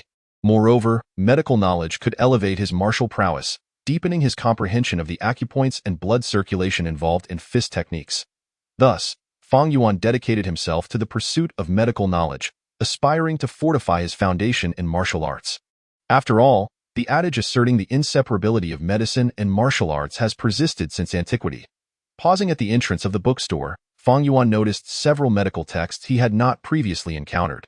Nodding in approval, he thought, though there are only a few unfamiliar volumes, they appear to delve into profound subjects. At least my visit has not been in vain. After selecting the texts, he paid and departed. Upon stepping onto the bustling street, he observed the same dilapidated scenery as the outer city of Fei Feng, prompting him to pause and contemplate. With no other destinations in mind, I shall seek a tavern to rest and dine while awaiting my return journey. With this resolution, Fang Yuan's gaze was drawn to an inn ahead, and he walked toward it. After securing a room, he ordered a meal, relishing a long-awaited feast. As he savored the flavors of the food, Fang Yuan felt a surge of gratitude. During his 4 days on the road, he had subsisted on barbecued fare and dry rations, nearly reaching the point of distaste. Now, he could finally indulge in a proper meal. Once satiated, Fang Yuan picked up the medical texts and began to peruse them meticulously. 2 days later, within the inn, Fang Yuan organized the finely ground medicinal powder with a smile. Over the past 2 days, he had thoroughly examined all the medical texts, and their content had not disappointed him, successfully elevating his medical skills to new heights. This medicinal powder was a product of his synthesis of knowledge gained from the texts, a concoction he had devised himself. Anyone who came into contact with this powder would leave behind an imperceptible scent, allowing others to trace their path back to the person tainted by it. To perceive this scent, one must apply a special ointment, concocted by Fang Yuan, to their nose, enabling them to detect the otherwise undetectable aroma. I shall name this powder 1,000 miles of fragrance. After securing the vial containing the 1,000 miles of fragrance, Fang Yuan stood and stretched his limbs. While the successful creation of this tracking elixir was a significant achievement, it was not his greatest gain from this journey. The true treasure lay in acquiring the fist and foot talent, level 3, from the Du Clan Martial Arts Hall. In just 2 days since obtaining this talent, Fang Yuan had already felt a marked difference. His previously stagnant fist techniques now pulsed with potential, each practice yielding subtle enhancements. Though the changes were not immediately apparent, he was confident that with dedicated training over the next month or two, the incremental improvements would culminate in a remarkable transformation. Perhaps he might even ascend swiftly to the first realm of techniques. The subtle realm. After loosening his limbs, Fang Yuan finished his lunch and glanced at the sky, contemplating, the time has come. I shall head to the city gate to meet up with Zhao Kong and the others. Gathering his belongings, Fang Yuan departed the inn and soon arrived at the city gate. Outside the gates, a caravan was gradually assembling, laden with various crates, while guards and escorts gathered to protect the Xiao family convoy. Zhao Kong, directing the operations, spotted Fang Yuan's arrival and approached with a smile, inquiring, "How did it go, Fang Shidi? Did Du Gaojia enhance your sword technique?" Fang Yuan, upon hearing the words, shook his head in silence and replied, "By the time I arrived at the Du family martial arts hall, Du Gaojia had already met his demise at the hands of someone seeking vengeance. The individual who killed Du Gaojia attempted to eliminate me as well. But his overconfidence led to his downfall, and I was able to turn the tables on him." As he spoke, Fang Yuan patted the long knife at his waist and continued, "This long knife is the very one I acquired from that man. It surpasses my previous blade by a considerable margin." With that, Fang Yuan unsheathed the long knife, showcasing its blade adorned with intricate cloud patterns. However, he chose not to divulge the secret hidden within the knife to Zhao Kong, as he himself was unaware of the true nature of its mystery. Hearing Fang Yuan's words, Zhao Kong was at a loss for words and remarked, "It appears that your luck has not been in your favor. Brother Fang, you arrived just in time to find Du Gaojia slain, which is truly unfortunate." Afterward, Zhao Kong examined the long knife Fang Yuan had obtained, nodding in approval as he said, "This blade is quite impressive. Its entire body radiates a sharp glimmer, shimmering with a cold light. In my opinion, it is worthy of being called a divine weapon." Fang Yuan nodded in acknowledgement, fully aware that this long knife could indeed be classified as a divine weapon, considering that his original blade had been severed upon clashing with it. Although his previous knife had sustained numerous claw marks from a fierce encounter, rendering it somewhat fragile, it was not an ordinary blade that could be so easily broken. Noticing the assortment of large and small boxes on the carriage, Fang Yuan inquired, "Brother Xiao, what are these items being transported?" Zhao Kong replied, "These are medicinal herbs. We have procured some rare herbs from Feifeng City to either utilize or sell back in Feifeng City." Just as Fang Yuan and Zhao Kong were conversing, the members of the caravan gradually gathered, prepared for departure. Seeing that everyone had arrived, Zhao Kong took his leave to direct the caravan's departure. As the caravan set in motion, Fang Yuan sat upon the carriage, gazing at the increasingly distant Luofeng city before turning back into the carriage to recline. This journey had proven immensely beneficial, granting him a rapid enhancement in combat prowess through newfound skills in martial arts, as well as acquiring a treasured blade and several medical texts not found in Feifeng City, deepening his foundation. A single visit to Luofeng City has significantly strengthened my capabilities and foundation. If I were to explore more cities and seek out additional talents, my strength would surely escalate at an even swifter pace. Fang Yuan's thoughts raced as he envisioned the future, With the talent replication system at his disposal, as long as he exercised caution and diligently replicated more talents, he was confident that one day he would ascend to become the most formidable force in this world. As night fell, Fang Yuan stepped out of the carriage and gathered with Zhao Kong and the others to indulge in roasted meat. That moment, Zhao Qingwang stated, "Tonight, just like the previous nights, it will be the two of us keeping watch during the first half of the night, while you two will take the latter half." Fang Yuan and the others nodded in agreement. Harboring no objections, Zhao Kong remarked, "Last time we encountered the human-faced jackal. Let's hope we do not face any other exotic beasts this time." The group nodded in unison, wishing to avoid further encounters with such creatures. After all, while they were capable of self-defense, a moment's carelessness could still lead to dire consequences. Chapter 34. Revenge. With a crackling fire illuminating the scene, a caravan halted on the main road.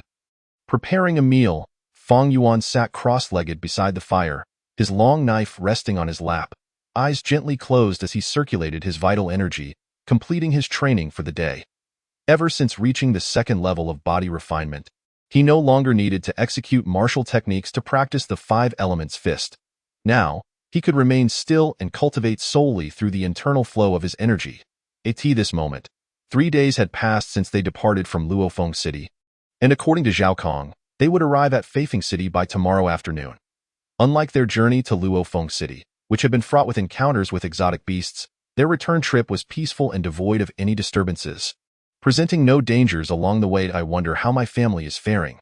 I hope there haven't been any changes during my absence," Fang Yuan pondered, feeling a pang of homesickness. Having been away for nearly 10 days, he felt a twinge of concern, despite the Xiao family's assistance and his sister being the leader of the Black Tiger gang. Still, worry lingered in his heart.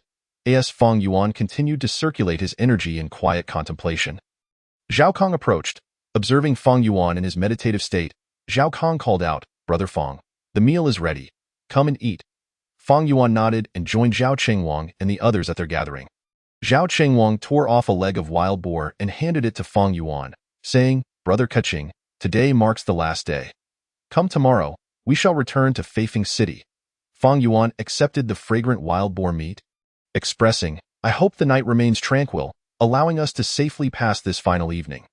Our Xiao family caravan is well versed in navigating this route, and we typically do not encounter exotic beasts, with only rare incidents occurring." Zhao Kong reassured. "Last time, we were simply unlucky to have encountered the human-faced jackal. This time, as you can see, nothing has transpired." Fang Yuan nodded in agreement, recognizing the truth in Zhao Kang's words.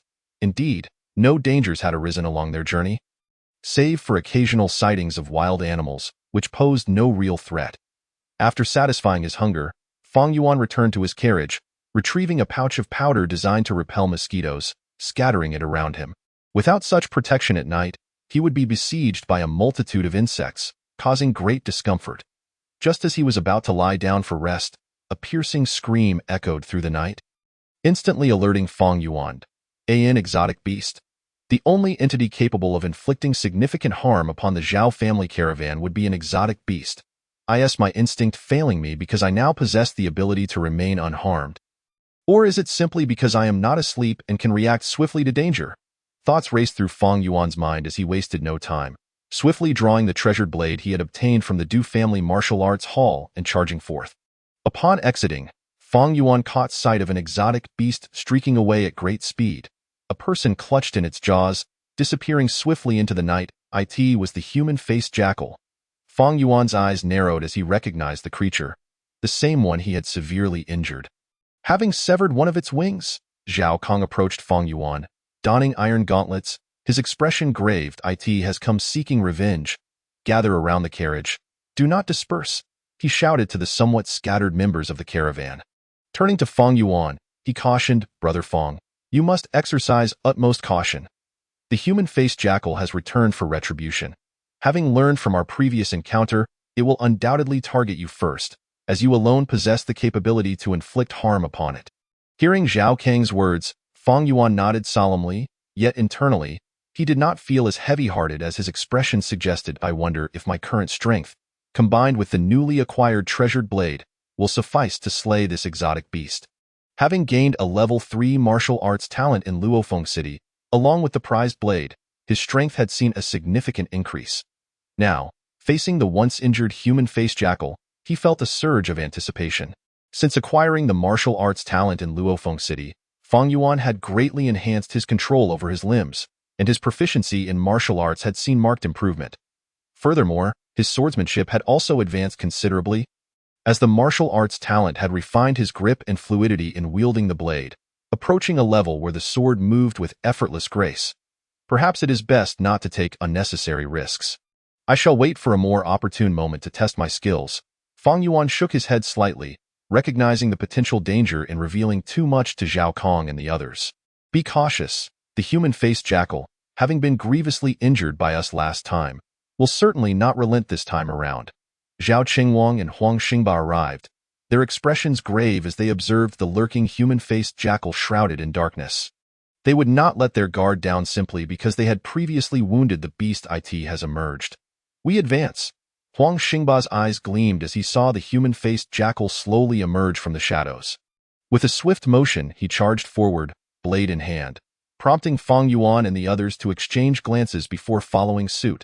Determined not to lag behind in the dim light of the fire, blades and weapons flashed like crescent moons and shooting stars, all directed toward the human-faced jackal with fierce intent. Roar! The human-faced jackal let out a thunderous roar, its claws slicing through the air with incredible speed, intercepting the attacks of Fang Yuan and his companions. The hard, sharp claws were enveloped in thick layers of keratin, clashing with swords and blades, producing a bizarre sound reminiscent of steel being torn apart, as sparks flew in every direction. Several scratches appeared on the steel gauntlets of Zhao Kong and Huang Xingba's weapons. In stark contrast, Fang Yuan's newly acquired long sword bore no marks whatsoever. It remained as smooth and flawless as a polished mirror. A swift glance from Fang Yuan revealed that the weapons of Zhao Kong and his companions were marred by several elongated scratches, rendering them battered and worn. Had Zhao Kong and his companions not replaced their weapons after their previous encounter with the humanoid jackal in Luofeng City, they would likely be on the verge of being rendered useless now. Create an opportunity for Brother Fang. Only Brother Fang's treasured sword can pose a threat to the humanoid jackal. Huang Xingba called out, raising his long sword and activating his swordsmanship to continue the assault. They all understood that Fang Yuan had obtained a weapon from the Du family martial arts school that could sever hair with ease, making it clear that only Fang Yuan could threaten the humanoid jackal. Their swords and blades were far too ordinary. Against the humanoid jackal, they were utterly ineffective. As long as the humanoid jackal avoided critical strikes, they would be unable to inflict any significant injuries. In their last encounter, they had indeed managed to injure the humanoid jackal, but only superficial wounds that barely grazed its flesh, failing to damage its internal organs or skeletal structure, thus unable to drive it back. Had it not been for Fang Yuan's stunning strike at the last moment, Zhao Kong would have likely become the humanoid jackal's next meal. Chapter 35. Spirit Refinement. Zhao Kong and the others firmly surrounded the humanoid jackal, preventing its escape and trapping it in place to create an opportunity for Fang Yuan. Witnessing himself being restrained by 3 individuals while the one who had severed his wing glared at him from the side, the humanoid jackal erupted in fury, roaring and sweeping its claws, momentarily forcing Zhao Kong and his companions back. Now's the time. Fang Yuan's eyes sparkled at this scene. The humanoid jackal's movements were too grand, revealing a flaw in its defense. Amidst the jackal's roar and the sound of metal clashing, Fang Yuan gripped his long sword tightly, leaping towards the humanoid jackal with a fierce downward slash. The blade gleamed, accompanied by a whistling sound, as a long gash appeared on the jackal's body. Caught off guard, the humanoid jackal let out a pained scream, its ferocious eyes flashing with a moment of confusion. Seemingly unable to believe that its fur had been so easily seized in the next instant, Fang Yuan's long sword swept again, slicing through the jackal's fur once more, striking its muscle and bone. This time, the wound was even larger and elongated, blood gushing forth, revealing glimpses of stark white bone. The jackal retaliated with a claw swipe, but as it clashed with Fang Yuan's sword, a deep gash appeared on the humanoid jackal's paw. Seizing the moment when the jackal retracted its claws, Fang Yuan swung his sword in a sweeping arc, severing the opposite wing from the jackal's back. Letting out a cry of pain, a flicker of fear crossed the humanoid jackal's eyes as it turned to flee. "It wants to escape," Zhao Kong exclaimed, moving as if to intercept. "Let it go." Otherwise, if the humanoid jackal goes berserk, we will surely pay the price. Huang Xingba shouted. Do not hinder its escape. Zhao Qingwang chimed in. Zhao Kong hesitated, his steel gauntlets covered in claw marks, ultimately failing to prevent the humanoid jackal's retreat. Hearing this, Fang Yuan's eyes glinted as he flicked his finger, sending a wisp of medicinal powder that landed on the fleeing humanoid jackal. This was his concoction, Qinli Lufang, capable of leaving a lingering scent on a person for a year. Fang Yuan had not anticipated using Qinli Lufang on the humanoid jackal. Originally, he had created this powder merely to test his medical skills and subsequently to track enemies. But he had not expected that his first use would be on a humanoid jackal. As he watched the powder drift unnoticed in the night, settling on the escaping creature, Fang Yuan smiled slightly. After this confrontation, he was certain that if he unleashed his full power, with assistance from those around him, he could indeed slay the humanoid jackal. However, he was not yet willing to reveal the extent of his abilities. The effects of Qinli Lufang can last for a year, if necessary. I can certainly track the humanoid jackal's whereabouts within that time. As he observed the jackal disappearing into the thick darkness. A spark of inspiration ignited within him, and he smiled. Once his martial arts prowess advanced further, he would have the strength to slay the humanoid jackal. After all, the creature was already heavily injured. Having lost a pair of wings, its power significantly diminished.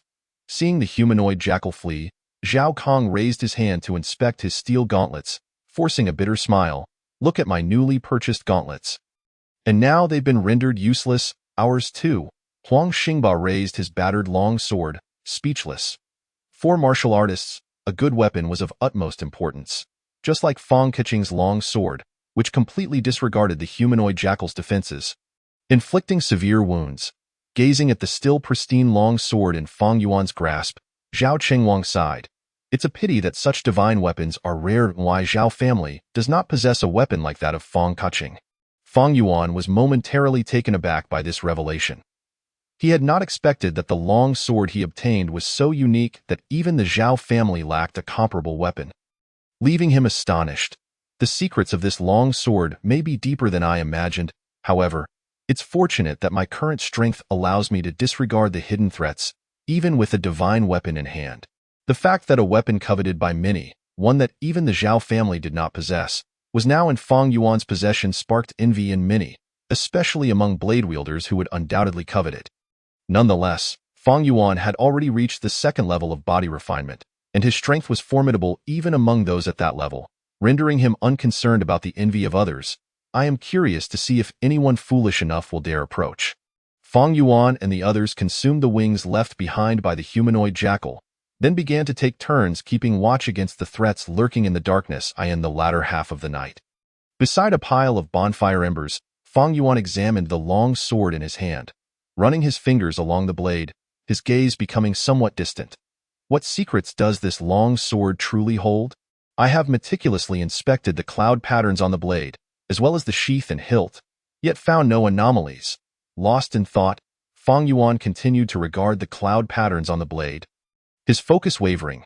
Now it was his turn to keep watch, and out of boredom, he drew his long sword for a closer examination.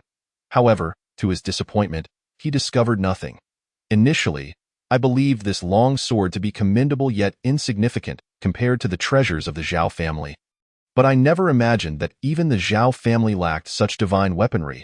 It was precisely because of this that Fang Yuan, who had previously held no interest in the hidden secrets of the long sword, now felt a yearning to uncover its mysteries. A night passed without him discerning any secrets from the blade. Fang Yuan contemplated that perhaps his own cultivation was insufficient to reveal the long sword's hidden truths. Could it be that the secrets of this long sword can only be unraveled once I become a spirit-refining martial artist? Gazing at the exquisite sword hanging at his waist, Fang Yuan mused to himself. He reasoned this because he had not detected any abnormalities on the blade. If it truly contained secrets and was not merely a ruse, it was likely that only upon achieving the status of a spirit-refining martial artist could he uncover them. A spirit-refining martial artist, with their third eye open, could wield extraordinary mental powers, reaching an astonishing level of strength. If the long sword did indeed harbor secrets, a spirit-refining martial artist could undoubtedly unveil them. With this thought in mind, Fang Yuan shook his head. The spirit-refining realm felt too distant for him. He could not fathom how long it would take to grasp the secrets of this long sword.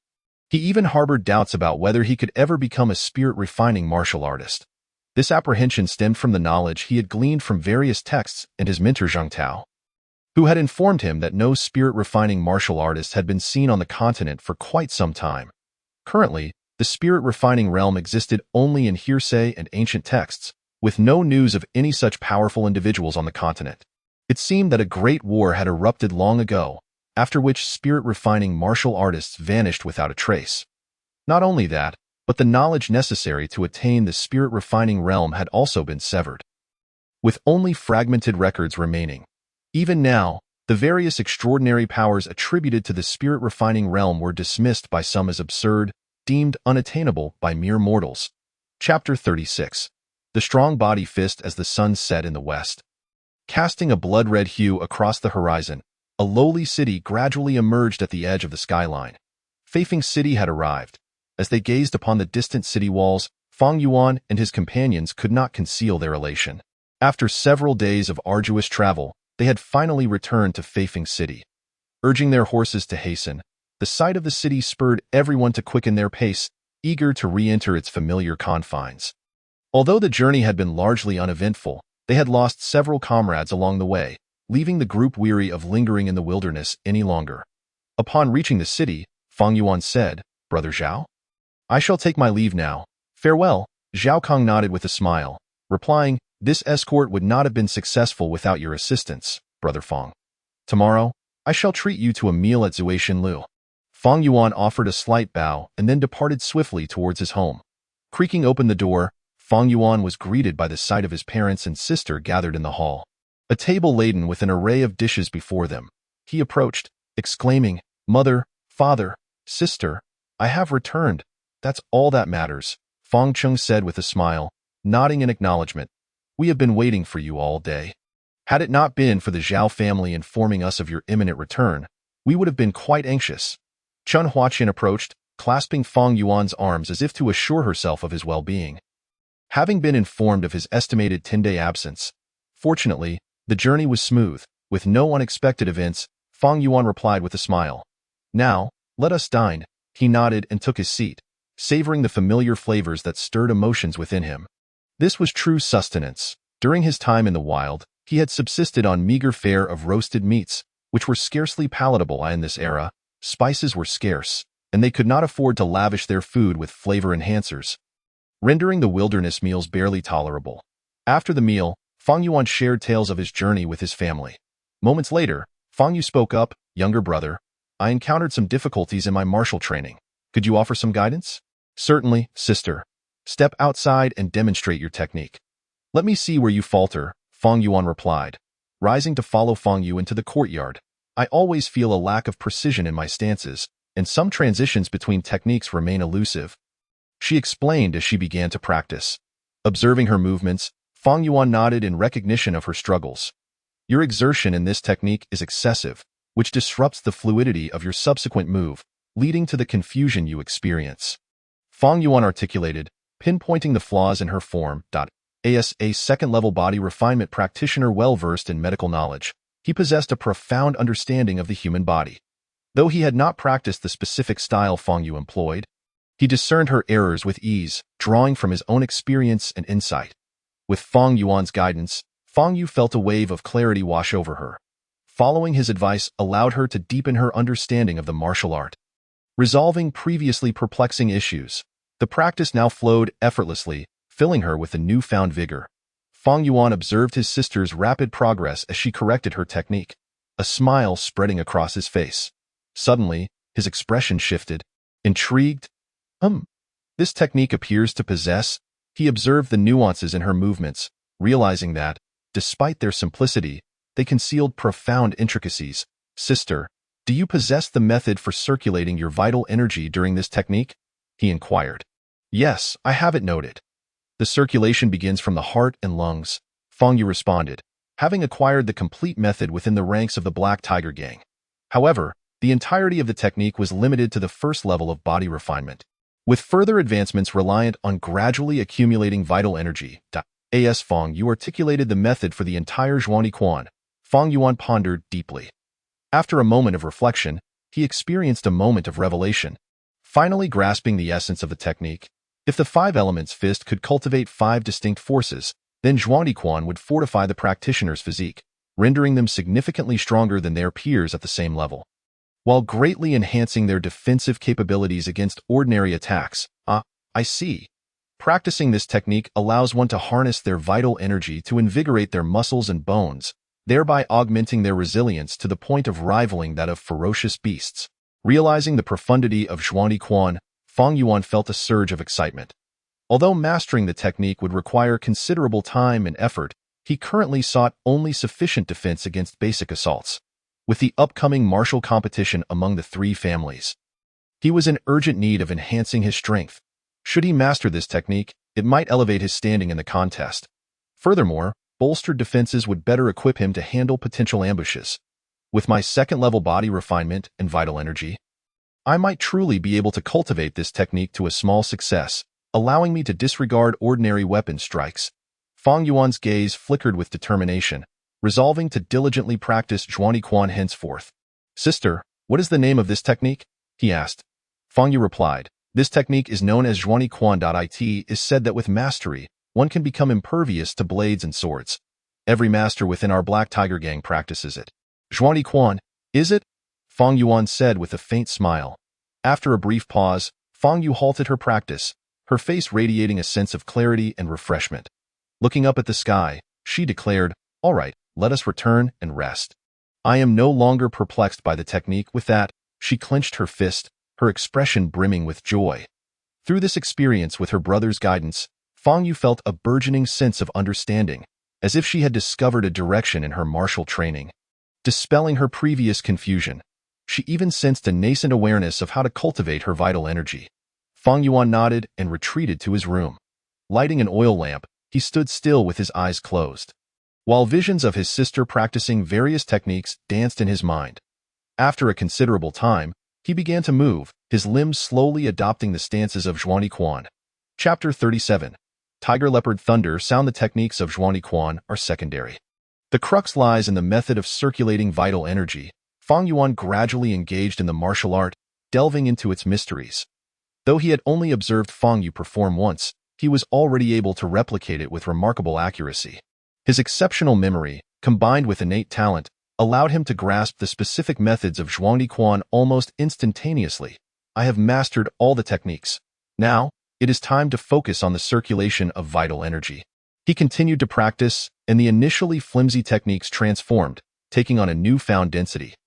This transformation occurred as Fang Yuan infused his vital energy into the martial art. He explored the connection between the techniques and the circulation of vital energy. Insights began to dawn upon him.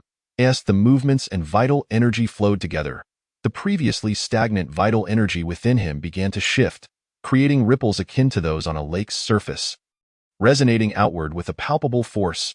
With the pulsation of his vital energy, Fang Yuan's muscles, bones, and meridians reverberated, producing soft, muffled sounds. The resonance echoed like thunder after a lightning strike, reminiscent of the deep, rumbling tones of a resting tiger or leopard. Tiger Leopard Thunder Sound. Should anyone practicing Zhuangdiquan be nearby, they would undoubtedly be astonished by the spectacle emanating from Fang Yuan. For achieving this level of mastery in Zhuangdiquan typically required years of relentless training and dedication. Yet here was Fang Yuan, merely beginning his practice, having surmounted countless barriers to elevate Zhuangdiquan to the caliber of Tiger Leopard Thunder Sound. With my third-level foot and hand talent, combined with second-level martial prowess, I have reached this stage in an instant.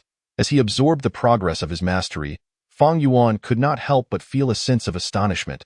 Despite being at the second level of body refinement, which afforded him significant advantages in training, the rapid pace of his advancement still took him by surprise.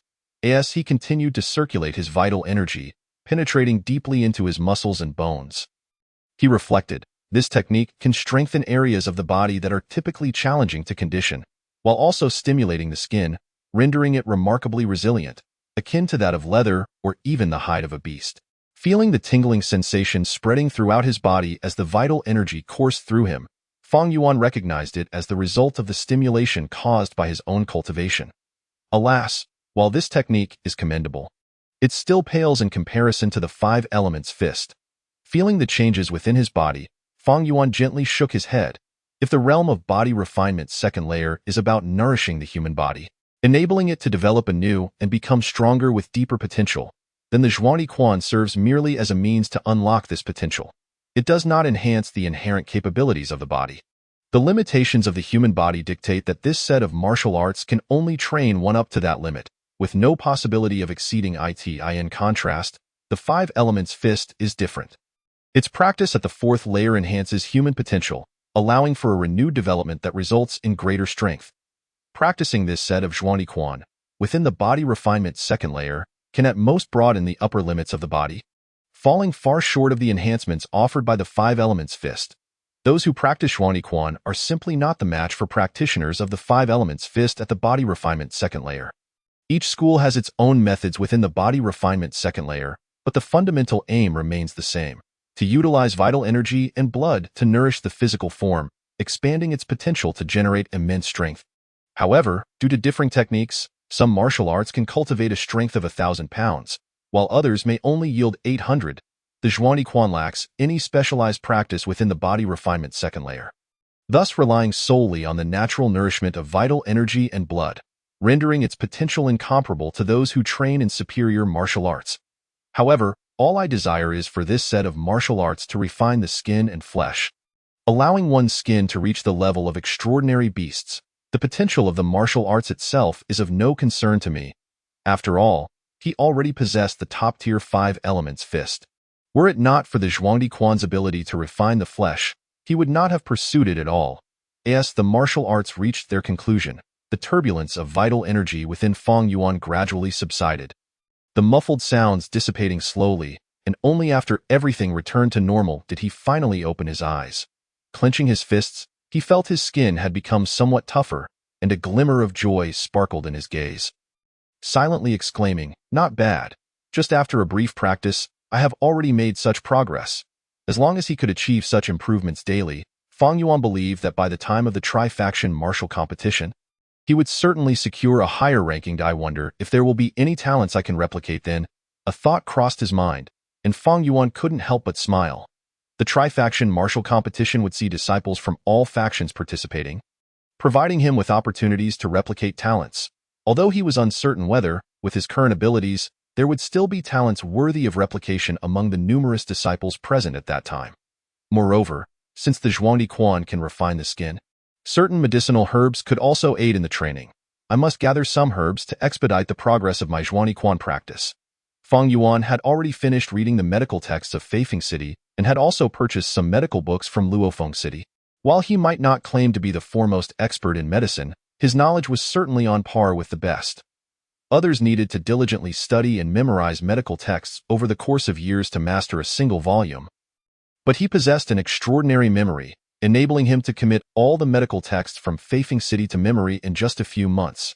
Although his practical experience was limited, his extensive knowledge could rival that of only a handful of individuals in Feifeng City. Herbs that can influence the skin and muscles include honeysuckle and green arrowgrass. Combining these herbs could yield positive effects for those practicing the Zhuangdi Quan. Fang Yuan closed his eyes to contemplate for a moment. An abundance of knowledge swirling and coalescing into a prescription. This prescription could also be used by my sister. If her martial talent is commendable, she should quickly reach the body refinement first layer. A glint flickered in Fang Yuan's eyes, for he had already noticed that his sister seemed to be nearing a critical point in comprehending the mysteries of vital energy and blood. With his guidance and the aid of this prescription, his sister would undoubtedly reach that critical threshold faster, thereby grasping the secrets of vital energy generation and breaking through to the body refinement first layer. In this way, even if something were to happen to me, my sister would be there to support the family, and all would be well. With this thought, Fang Yuan smiled faintly. Chapter 38. Ointment Gurgle. Gurgle! The medicinal pot bubbled vigorously under the fierce flame, its brown concoction swirling continuously. Nearby, Fang Yuan was intently observing the pot. Using chopsticks to occasionally stir the herbs inside, he was concocting a potion that would positively affect his practice of Zhuangdi Quan. All right, the medicine is ready. After a brief moment, Fang Yuan's eyes lit up as he extinguished the flame, patiently waiting for the potion to cool. Once cooled, This potion would transform into a paste suitable for application on the skin, aiding him in his practice of Zhuangdi Quan. After some time, the potion gradually solidified and cooled into a thick, dark brown paste. Let me try the effects first. Without hesitation, Fang Yuan scooped a portion of the paste and applied it to his skin. This ointment was meticulously devised by him, and the herbs used were non-toxic, which put him at ease.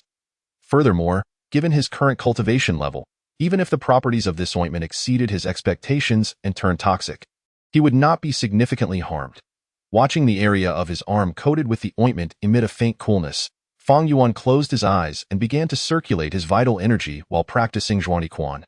As the vital energy flowed, a tingling sensation coursed through his body. The coolness emanating from his arm, upon encountering the vital energy, underwent an immediate transformation. Waves of medicinal force penetrated through the skin and flesh, merging deeply with the skin, fully utilizing the medicinal properties. After a moment, Fang Yuan opened his eyes, a flicker of delight crossing his features as he thought, "It worked. The area where the ointment was applied has become tougher after practicing Zhuangdi Quan." Although the improvement was minor, the treated area was only slightly different from the surrounding untreated skin. Fang Yuan felt invigorated, knowing he had discovered the right path.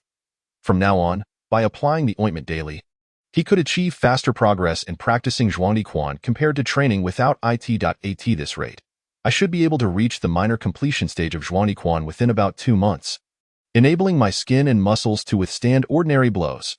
An idea sparked in Fang Yuan's mind as he wiped off the now ineffective ointment from his arm and took a portion of it to his sister Fang Yu's room. "Sister, this is the ointment I formulated. It will aid in practicing Zhuangdi Quan. Just apply it all over and then practice the Zhuangdi Quan as usual." Upon entering Fang Yu's room, Fang Yuan placed the Zhuangdi ointment on the table.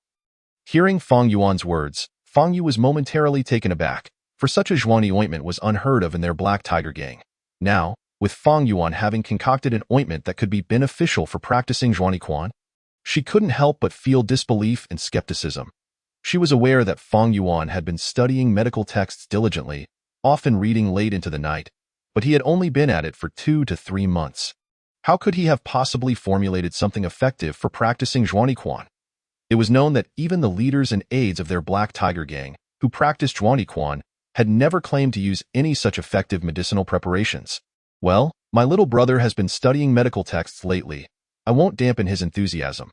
Fang Yu's expression shifted, and although she doubted Fang Yuan's ability to create an ointment that would aid in practicing Zhuangdi Quan, she smiled and said, "All right, little brother, you have a good heart. I'll try it out shortly and see how it works." Fang Yuan nodded, saying, "While the effects may not be substantial over time, it will still be beneficial." After discussing the usage of the ointment further, Fang Yuan took his leave. Watching him depart, Fang Yu's gaze shifted to the small bowl containing the Zhuangdi ointment. After pondering for a moment, she approached the table, scooped out a small dollop of the ointment, and applied it to herself. "Why, little brother is truly something else. To think he dares to concoct an ointment after only 2 to 3 months of studying medical texts. If word got out, he would surely be the laughingstock." Fang Yu shook her head in disbelief. Anyone who aspired to be a doctor needed to study medical texts thoroughly, coupled with years of practical experience. To even begin treating patients.as for formulating medicines, that was a task reserved for seasoned experts. If others were to learn that Fang Yuan, after merely 2 to 3 months of study, attempted to concoct a medicinal preparation that could benefit martial practice, they would undoubtedly mock him. After all, someone with such limited experience at best would only possess the skills of an apprentice. It was hard for anyone to believe that he could successfully create an effective ointment on his own. I should subtly remind him not to speak of his medicinal formulations. Otherwise, if he faces ridicule, it could undermine his confidence in studying medicine. Fang Yu felt that her forthcoming words must be articulated with utmost delicacy, for she could not possibly wound Fang Yuan's pride, lest it lead him into a state of despair. The pursuit of medical knowledge is indeed a noble endeavor, and she wished to shield him from any significant setbacks that might shatter his confidence and motivation to study medical texts. "I wonder if this plaster is toxic. I hope it's harmless," she mused, her lips twitching slightly as she gazed at the dark brown plaster affixed to her arm. Her skin, already smooth and fair, appeared even more pristine against the backdrop of the plaster. "I hope it's not poisonous. After all, my younger brother has been studying these medical texts for 2 or 3 months now." He should be able to discern which substances are toxic, I think. If the plaster were indeed toxic, it could ruin the delicate skin on her arm. She was naturally fair and beautiful, and even while working within the Black Tiger Gang and venturing out, she still retained her radiance. Although there was a faint scar on her arm, she was not ready to see her skin marred further. With this thought, Fang Yu shook her head and assumed a fighting stance, slowly beginning to practice the Zhuang Tiquan. She intended to conduct an experiment herself, subsequently presenting evidence to subtly inform Fang Yuan that this medicine was utterly ineffective and that he should cease such endeavors in the future. Wait, no, this is all wrong. After a brief moment, as Fang Yu practiced her Zhuang Tiquan, her body suddenly halted, her gaze revealing shock and disbelief. She sensed a coolness emanating from the area where the plaster had been applied, permeating her body as she practiced in the regions affected by this chill. Subtle changes were occurring, imparting a sensation as if her skin and muscles were gradually strengthening. Could it be that my younger brother spoke the truth? Has he truly developed a plaster that enhances the practice of Zhuang Tiquan? Fang Yu stared in astonishment at the dark brown plaster on her arm, her mind teetering on the brink of incredulity. In the next moment, she dug out more of the plaster from a small bowl and applied it liberally across her body, continuing her practice of Zhuang Tiquan. Moments later, she paused, her eyes brimming with excitement and astonishment. Her mind swirling from the intensity of her emotions. It was true. This plaster genuinely had an effect on her practice of Zhuang Tiquan. Fang Yu whispered to herself, her body trembling slightly with exhilaration. She had not anticipated that Fang Yuan possessed such remarkable talent in the field of medicine. Ever since my younger brother broke through to the body refinement stage, it seems as if he has had a sudden revelation. A myriad of complex emotions surged within her as she reflected. Chapter 39. Subtle Vitality. As the sun set, Zhao Kong approached Fang Yuan in the Wuxing Martial Arts Hall and said, Fang Shidi, the tournament begins tomorrow. Be sure to rest well tonight. Strive for an excellent ranking. Fang Yuan nodded in response, assuring, Don't worry, Zhao Gu. I am fully prepared and eagerly awaiting the tournament. With that, he turned his gaze around the hall, momentarily lost in thought. It had been more than 2 months since he returned to Feifeng City, and time had flown by, bringing him to the day of the martial arts competition hosted by the 3 martial arts halls. During these past 2 months, he had dedicated himself to rigorous training, and thanks to his innate talents, he had refined Zhuang Tiquan to a significant level, rendering his skin remarkably tough, comparable to that of cowhide. Moreover, he had not neglected his practice of Wuxingquan, which had also progressed significantly, reaching a critical juncture. If I practice one more time tonight, I believe I will overcome the obstacles in my martial arts. Fang Yuan's gaze sharpened slightly as he addressed Zhao Kong. Zhao Gu, it's getting late. Let us call it a day. I'll head home now. Zhao Kong nodded and bid farewell, while the disciples of the hall began to depart. As dusk fell upon Feifeng City, it was enveloped in a fiery sunset, casting layers of rosy hues that transformed the city into a crimson spectacle, and the flow of people on the streets gradually diminished. Fang Yuan strode purposefully toward home, observing the city and noting the presence of unfamiliar faces. He mused. The refugees from Kangwu County have been settled and integrated into Feifeng City. I wonder how the situation in Kangwu County has evolved amidst the turmoil. After months of development, the refugees who had sought refuge in Feifeng City had been absorbed by various factions, contributing to an improvement in the city's security. Nevertheless, despite the efforts of these factions, the outer city still bore an air of decay, showing little sign of change. Fang Yuan frowned as he avoided a gathering of beggars, shaking his head slightly. Although the city had assimilated many refugees, some still refused to work or had succumbed to various circumstances, remaining in destitution.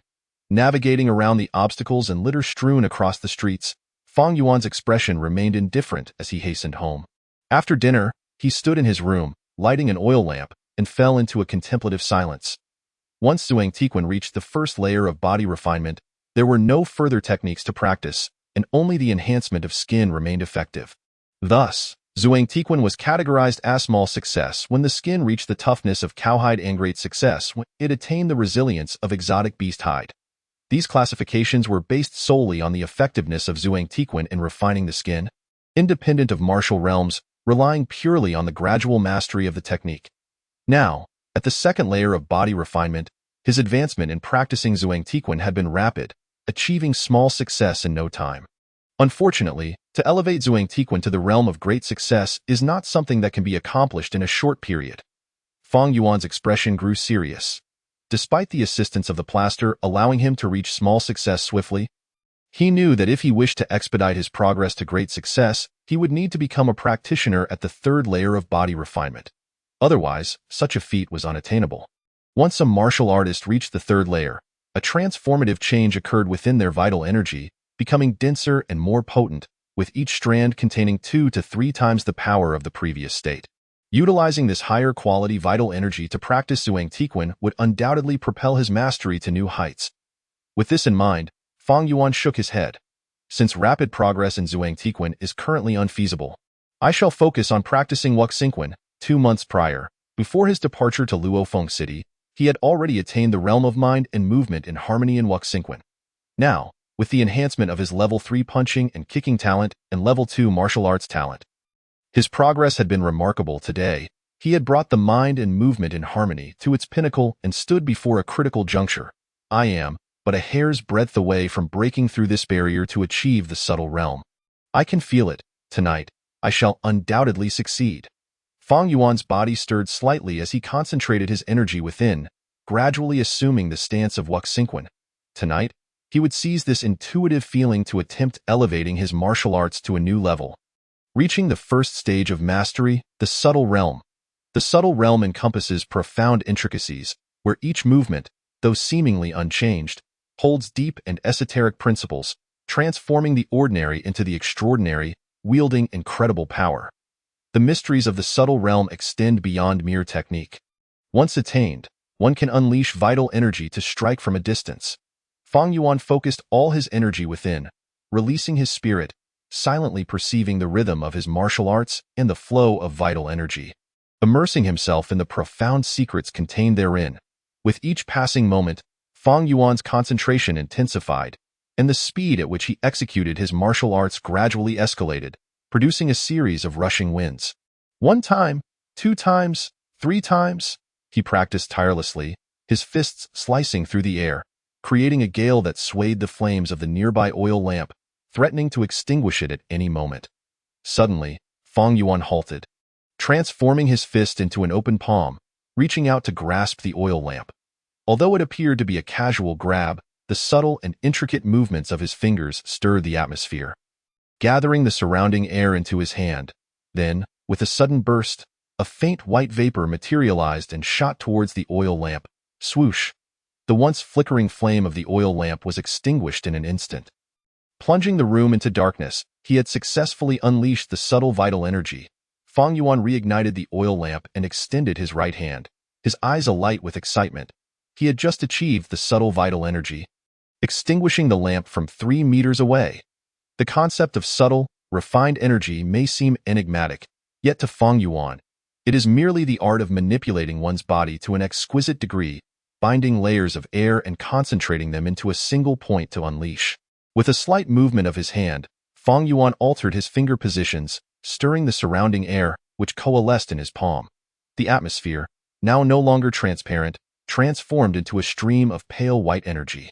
Observing the twisting currents in his grasp, Fang Yuan subtly released his control, causing the energy to dissipate into a powerful gust that erupted from his hand. The technique of subtlety in fist fighting, and the ability to project refined energy, this is a realm I have already attained, he mused. Moreover, having mastered this subtlety signifies that my control over my body has reached its zenith. Any ordinary technique in my hands can unleash its utmost potential. Even my swordplay, with diligent practice over time, can reach the pinnacle of refinement through mastery of my physical form. With a level 2 martial arts talent, I shall swiftly achieve the pinnacle of subtle sword techniques. Though my vitality may not match that of the second-tier disciples from the 3 martial halls, my prowess in fist fighting far surpasses theirs. I am resolute in claiming the first position in this competition. With this thought, a glimmer flashed in Fang Yuan's eyes, and he made a decisive resolution. Chapter 40. The competition begins at dawn. Fang Yuan rose early, practicing his fist techniques within his room.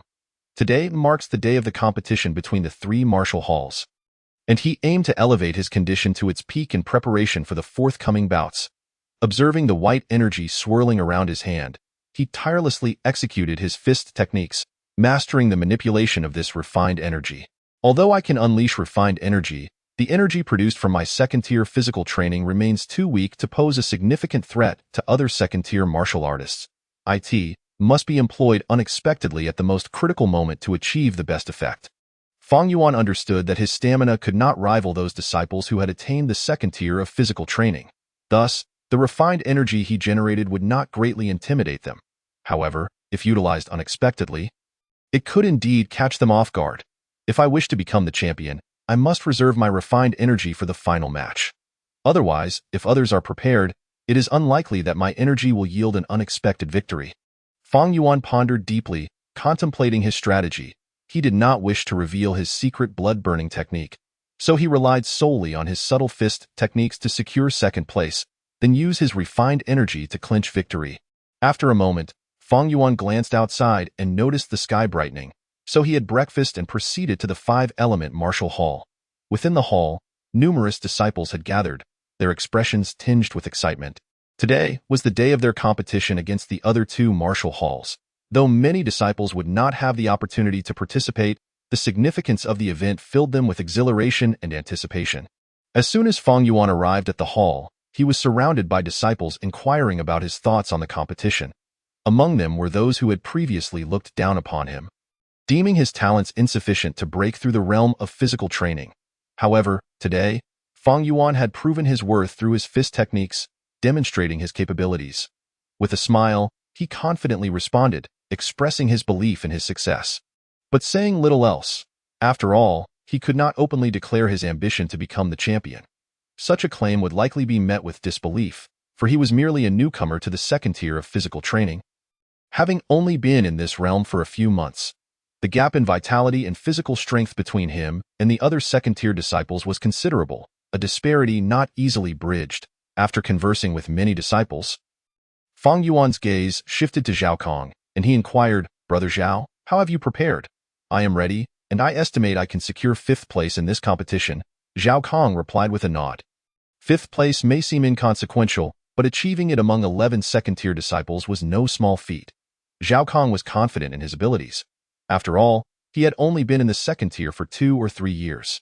However, with the aid of Xiao family supplements and various precious herbs at home, his vitality and training were on par with those disciples who had been in the second tier for much longer. As Fang Yuan conversed with Xiao Kong, Qin Hongtao, Wang Xingyang, and Zhu Chengping also arrived at the hall, gathering around Fang Yuan and Xiao Kong to discuss the upcoming competition. At that moment, Zhang Tao stepped forward, clearing his throat to capture everyone's attention. Today marks the day of the competition between the 3 martial halls. I hope you all can achieve commendable rankings. Without further ado, he commanded, "Let us depart." With a wave of his hand, Zhang Tao led the disciples out of the hall and into a spacious courtyard located in the outer city of Feifeng City. Within the courtyard, throngs of people mingled, and a tall arena stood prominently in the center, surrounded by many martial artists engaged in conversation. Upon seeing Zhang Tao, a tall man in his 40s approached, greeting him, "Director Zhang, it is good to see you." Zhang Tao replied, "Director Liu, it is good to see you as well." Xiao Kong turned to Fang Yuan and explained, "This is Liu Honghua, the director of the Foaming Martial Hall, who shares the same realm as our master." Fang Yuan nodded in acknowledgement. He was not very familiar with the details of the other 2 martial halls, having focused solely on his training and not seeking to learn about them. Therefore, he was unaware of who the directors of the other halls were. Zhang Tao surveyed the surroundings and asked, "Where is Zhou Yuetian?" Zhou Yuetian, the director of the Xiao Martial Hall, was notably absent. It was said that he had been delayed by other matters and would arrive after some time. Thus, they had decided to commence without him, Liu Honghua explained. Zhang Tao nodded in agreement, turning to the assembled disciples. "In that case, let us begin the competition." Liu Honghua nodded and, alongside Zhang Tao, organized the disciples from each hall, announcing the imminent start of the competition. "Brother Fang, soon we will draw lots. If luck is on your side and you draw a weaker disciple, your ranking may improve." Xiao Kong informed Fang Yuan about the process of the competition. Fang Yuan's gaze shifted towards the disciples of the other 2 halls, his interest piqued. If he could draw a weaker second-tier martial artist, it would greatly facilitate his path to victory. Fang Yuan had learned that during the competition, there would be a 30-minute break between each round before resuming. However, Even a 30-minute respite posed a considerable challenge to the stamina of martial artists. For the exertion during combat was immense, and such a brief interval would not suffice for full recovery. I am competing against the other 10 second-tier disciples for the top 11 positions, while the remaining 4 spots will be contested by the second-tier disciples from the other 2 halls, Fang Yuan reflected. Originally, he would have been contending for the lower ranks among the first-tier disciples, but his premature breakthrough allowed him to vie for a higher position. Martial arts know no boundaries. Had I not advanced to the second tier, Zhang Tao would not have risked allowing me to compete against the second-tier disciples. Regardless of his belief in my abilities, disciples from all halls stepped forward to draw lots. Lu Honghua's resonant voice silenced the murmurs of the crowd, ensuring everyone heard him clearly. Fang Yuan, upon hearing this, moved alongside Zhao Kong to the arena for the drawing. Once the drawing concluded, Lu Honghua announced, the first match will be Zhao Kong of the 5-element Martial Hall against Ding Kaishan of the Xiao Martial Hall. Chapter 41. Defeat. I never anticipated encountering Ding Kaishan in the first match. Zhao Kang's expression darkened as he felt an overwhelming pressure. He knew Ding Kaishan was a prominent disciple of the Xiao Martial Hall, renowned for his strength and previous impressive performances in the last competition between the 3 halls. Now, it was uncertain just how much stronger he had become. Frowning slightly, Zhao Kong composed himself and approached the edge of the arena, leaping into the center with grace.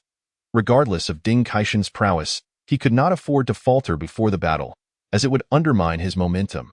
As Zhao Kong landed in the arena, a towering figure leaped from the crowd. Landing before him, Zhao Kong, I have been in the second tier of physical training for 4 years now. You are no match for me. I offer you a dignified conclusion. Surrender, Ding Kaishan declared with an air of indifference, as if Zhao Kong were beneath his notice. Preposterous. If one's vitality is robust enough to secure victory, then there would be no need for competition. We might as well determine the strongest based solely on whose vitality is superior. Zhao Kong scoffed, asserting, though you have been in the second level of body refinement longer than I, the outcome remains uncertain until we engage. Therefore, I shall grant you this opportunity to experience a defeat that you will accept with full understanding of the disparity between us. If you desire to maintain your dignity, I shall provide it for you. Ding Kaishan's expression turned cold upon hearing the sharp exchange between the two on the arena, igniting the atmosphere below as spectators erupted in fervent cheers for their respective martial arts schools. Hoping to gain the upper hand in spirit, Brother Fong, this Ding Kaishan is utterly arrogant. How dare he underestimate Brother Xiao? Exclaimed a disciple standing beside Fang Yuan, his face tinged with indignation. Fang Yuan smiled faintly and replied, do you understand why Ding Kaishan behaves this way? Why is that? Is it not a manifestation of his arrogance and disregard for others? The disciple appeared taken aback. Not quite. Fang Yuan shook his head, his gaze fixed on the 2 combatants in the arena. Ding Kaishan is deliberately crafting an atmosphere, aiming to instill fear in Brother Xiao before the battle even commences, thereby hindering his ability to unleash his full potential. This is a tactical maneuver, and it appears that Brother Xiao has not fallen for it. Upon hearing Fang Yuan's elucidation, the surrounding disciples experienced a moment of clarity, their expressions a mix of astonishment as they regarded the 2 in the arena. They had not anticipated that such a subtle confrontation lay hidden within their brief exchange. Though neither had officially engaged yet, they were already locked in a silent struggle. Qin Hongtao and his companions turned their gaze toward Fang Yuan, their expressions revealing surprise. They had not expected that Fang Yuan, despite having only recently ascended to the second level of body refinement, possessed such profound insight into the nuances of psychological warfare. Without an understanding of the significance of such tactics, one would be oblivious to the covert clash occurring between Ding Kaishan and Zhao Kong. While the impact of this psychological warfare may seem minimal to them now, it would undoubtedly gain significance as they progress to the realms of qi refinement and spirit cultivation. Could it be that Master imparted this wisdom to junior Brother Fong? Qin Hongtao speculated. From a distance, Zhang Tao, engaged in conversation with Lu Honghua, perked up at the mention of Fang Yuan, casting a surprised glance in his direction. Clearly, he too had not foreseen Fang Yuan's remarkable aptitude for grasping the subtleties of martial spirit without formal instruction. To the untrained eye, Ding Kaishan's actions might seem nothing short of brazen arrogance, a blatant disregard for Zhao Kong. Yet, for Zhang Tao, there was no mystery in Ding Kaishan's approach. He was fully committed, employing verbal jabs to undermine Zhao Kang's confidence and bolster his own. Fang Yuan, standing before the crowd of disciples, fixated on the arena, mused, if Brother Xiao allows Ding Caishan's words to sway him and loses his composure, then his vitality, already inferior to Ding Caishan's, will surely seal his fate. Fang Yuan had come to appreciate the significance of martial spirit during the incident when he publicly defeated Hong Yingguang, and now understood its crucial role in combat. If one's spirit is diminished, it inevitably stirs turmoil within, leading to a loss of composure and an inability to fully harness one's abilities, thus placing one at a disadvantage in battle. Bang! Bang! At that moment, Ding Caishan and Zhao Kong finally clashed, their fists and feet colliding with resonant thuds as they exchanged blows at breathtaking speed, the intensity escalating to a fever-pitched as their combat unfolded.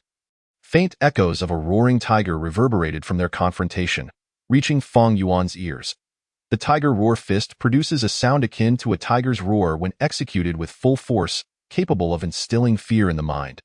Fang Yuan noted, his eyes keenly observing Ding Caishan's every movement.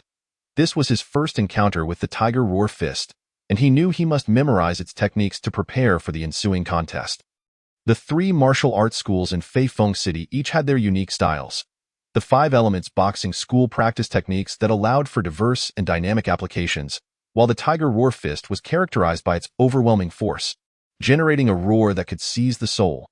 The Phoenix Cry fist, akin to the tiger roar fist, also emitted a resonant sound, invigorating the spirit with its light and nimble techniques. Fang Yuan remained fixated on Ding Caishan, committing every technique he employed to memory while continuously strategizing how he might respond should he encounter such a move. Bang! The 2 combatants abruptly halted their rapid exchanges before separating. Zhao Kong, you have lost. Such arrogance is a waste of my time. Ding Caishan sneered, his lips curling into a cold smile, though his face betrayed a flush from the vigorous circulation of his vitality, indicating he had exerted himself fully. Zhao Kong stood in silence, his lips twitching as he glanced at his tattered shirt, yet he refrained from retorting. Instead, he descended from the arena and returned to the area occupied by the disciples of the 5 Elements boxing school. He had lost, thoroughly, so completely that he could not even muster a rebuttal against Ding Caishan. Despite having given his all, Ding Caishan's prowess, honed over a longer period in the body refinement realm, proved overwhelmingly superior. Though Zhao Kong had fought valiantly, he found himself outmatched, his weaknesses exploited within mere moments, a strike landing on his heart and lungs. Had the rules of the arena permitted lethal force, he would have met his demise. It seems I have no hope for the top 5. My only recourse now is to vie for 6th or 7th place. Zhao Kong sighed inwardly. Brother Xiao? Are you all right? Upon witnessing Zhao Kang's defeat, the disciples quickly gathered around him. That I am fine. Ding Caishan is indeed formidable. I am no match for him. Zhao Kong shook his head. His gaze shifted to Qin Hongtao and the others, cautioning Brother Qin, should you encounter Ding Caishan, exercise utmost caution. Qin Hongtao nodded gravely, having recognized the threat posed by Ding Caishan, who was only slightly weaker than himself. If he were not careful, he too might fall victim to Ding Caishan's might. Fang Yuan interjected, Brother Xiao, if I face Ding Caishan, I will make sure to teach him a harsh lesson and avenge you. Fang Yuan held Zhao Kong in high regard, often receiving guidance on his techniques and encouragement during his earlier struggles with talent, thus nurturing a strong bond of admiration. Upon hearing Fang Yuan's words, Zhao Kong chuckled, dismissing them as mere bravado. He believed Fang Yuan was simply speaking out of enthusiasm, for he understood that Fang Yuan's current level of vitality could not possibly rival Ding Caishan's. At best, he could only manage to exchange a few blows. The other disciples surrounding Zhao Kong shook their heads, knowing that had it not been for Fang Yuan's significant growth, they would have rebuked him outright. Zhao Kong had been in the 2nd level of body refinement for 2 or 3 years, and his body had been fortified by the nurturing of vitality, rendering him exceptional even within the city. Yet, if even Zhao Kong could not best Ding Caishan, how could Fang Yuan, who had only recently entered the 2nd level of body refinement for 2 or 3 months, hope to triumph? Though none of the disciples voiced their skepticism, their expressions conveyed disbelief in Fang Yuan's potential to defeat Ding Caishan. Had Qin Hongtao made such a claim, it would have been taken seriously. However, Fang Yuan's brief tenure in the 2nd level led many to doubt his capabilities. Despite having previously held his own against Qin Hongtao, they understood that Qin Hongtao had intentionally restrained himself to match Fang Yuan's level, thereby allowing for an equal exchange. However, should Qin Hongtao unleash his full strength. It was widely believed that Feng Yuan would be utterly overwhelmed, proving no match for his superior. We acknowledge your prowess in martial arts, even your ability to contend with Brother Qin, but to claim you can defeat Ding Kaishan is sheer hubris. The disciples silently shook their heads in unison. The chasm between the second level's novice and its peak was vast, nearly double, and the disparity in martial cultivation was akin to ascending to the heavens. The notion that Feng Yuan could vanquish Ding Kaishan was inconceivable. Qin Hongtao and the others cast sideways glances at Feng Yuan, shaking their heads slightly, remaining silent. It was evident they too harbored doubts about Feng Yuan's ability to fulfill his bold proclamation of exacting vengeance on Ding Kaishan. Understanding the skepticism reflected in their expressions, Feng Yuan recognized that they did not believe he could defeat Ding Kaishan, yet he chose not to clarify. For no amount of explanation could rival the impact of his own victory over Ding Kaishan. The next match, Feng Yuan of the Five Elements Boxing School versus Yang Mingda of the Phoenix Cry Fist. A voice resonated from afar, overshadowing the cacophony of sounds surrounding it. Upon hearing this, Feng Yuan's gaze shifted, and he promptly set forth towards the arena. Chapter 42. A resounding victory to his surprise, Feng Shidi found himself pitted against Yang Mingda, leaving one to wonder if Feng Shidi was truly his match. Zhao Kong furrowed his brow slightly, filled with concern for Feng Yuan. Qin Hongtao reassured him, saying, "Do not fret." Although Yang Mingda broke through to the second stage of body refinement a few months before Feng Shidi, his martial arts skills are lacking and may not suffice to overcome Feng Shidi. Feng Shidi's prowess is not inferior to mine, and given that more than 2 months have passed, considering Feng Shidi's innate talent, his skills may have improved further. Zhu Qingping and others nodded in agreement, endorsing Qin Hongtao's perspective. They were all aware of Feng Yuan's talent in martial arts. While Yang Mingda possessed slightly superior vitality, it did not imply an insurmountable gap between them. The disparity in their levels was far less pronounced than that between Zhao Kong and Ding Kaishan. As he reached the center of the arena, Feng Yuan's expression remained serene as he surveyed his surroundings. 3 chairs were positioned at a distance. Master Zhang Tao was engaged in conversation with Lu Honghua, while another chair lay vacant, awaiting the arrival of Zhou Yuetian, the master of the Tiger Roar Fist. The disciples from the 3 martial arts schools gathered in distinct clusters, scrutinizing him. The phrase "under the watchful eyes of the multitude" flashed through Feng Yuan's mind. Just then, a figure emerged from the crowd, leaping onto the arena to stand firmly before Feng Yuan. "Feng Yuan, I have heard of you," Yang Mingda said, his eyes narrowing as he regarded Feng Yuan. "It is said that you single-handedly killed the leader of the 5 Dragon Gang, Hong Yingguang, at Huanglong Tower, causing your exploits to echo throughout the outer city. However, I am not Hong Yingguang. You are unfortunate to encounter me today. Rest assured, I shall not allow you to suffer too great a humiliation." Yang Mingda crossed his arms, his words dripping with arrogance, exuding an overwhelming confidence. Feng Yuan, however, remained indifferent, responding coolly, "Are you done with your idle chatter? Let us commence." He had no interest in engaging in verbal sparring with Yang Mingda, for no matter what Yang Mingda proclaimed or the atmosphere he attempted to cultivate, it could not alter the undeniable truth. He was simply not Feng Yuan's opponent. Thus, Feng Yuan wished to expedite their confrontation, unwilling to squander his breath. Upon hearing Feng Yuan's words, Yang Mingda's expression turned grim. Unfazed, "Are we? In that case, I shall defeat you with honor." With a cold huff, he declared, "Let us begin. I will ensure you savor the taste of defeat." As Yang Mingda spoke, Feng Yuan merely raised his fist, assuming his stance. Observing Feng Yuan's readiness, Yang Mingda gradually adopted an unusual fighting posture. His hands shaped like a bird's beak, rotating slowly before him. Recognizing this as the unique stance of the Phoenix Cry Fist, Feng Yuan focused intently, analyzing the mysteries encapsulated within this posture. In the next moment, Yang Mingda surged forward, charging at Feng Yuan with great speed. With a piercing sound, the air tore apart under the onslaught of Yang Mingda's strikes, producing a cacophony reminiscent of phoenix calls that captivated the senses. Feng Yuan had anticipated this, his concentration unwavering, undeterred by the enchanting sounds of the phoenix sea or wide. As Yang Mingda closed the distance, Feng Yuan's 5 elements fist technique activated, and their fists collided in an explosive impact. A dull thud resonated from the point of contact, followed by a rapid exchange of strikes, punctuated by the sounds of air being displaced and the haunting echoes of the phoenix cry. The two combatants danced through the arena, their forms shifting and crashing together with fervor. Such remarkable martial arts! Master Zheng, you have trained an exceptional disciple, exclaimed Lu Honghua, observing the clash with astonishment as he turned to Zhang Tao. Zhang Tao smiled modestly, replying, "Not at all. In my view, Yang Mingda's skills are commendable.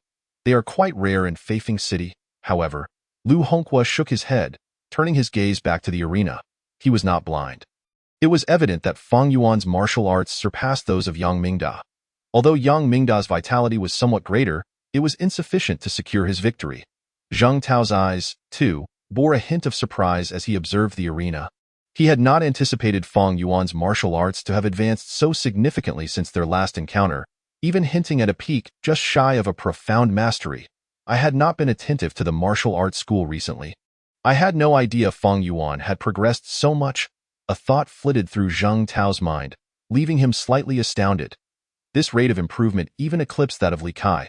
Among the disciples gathered from the Five Elements Fist School, Qin Hongtao's gaze widened in astonishment as he watched the exchange between Fang Yuan and Yang Mingda. Fang Shidi's martial arts, it seems to have improved since 2 months ago, he murmured. Perplexed?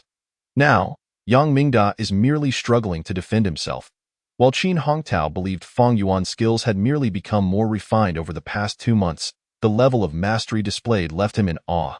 This remarkable progress made him question his own training, wondering why Fang Yuan advanced so much while he remained stagnant. Hearing Qin Hongtao's words, Wang Xingyang, Zhu Qingping, and others, who had been intently watching the clash, felt a wave of disbelief wash over them.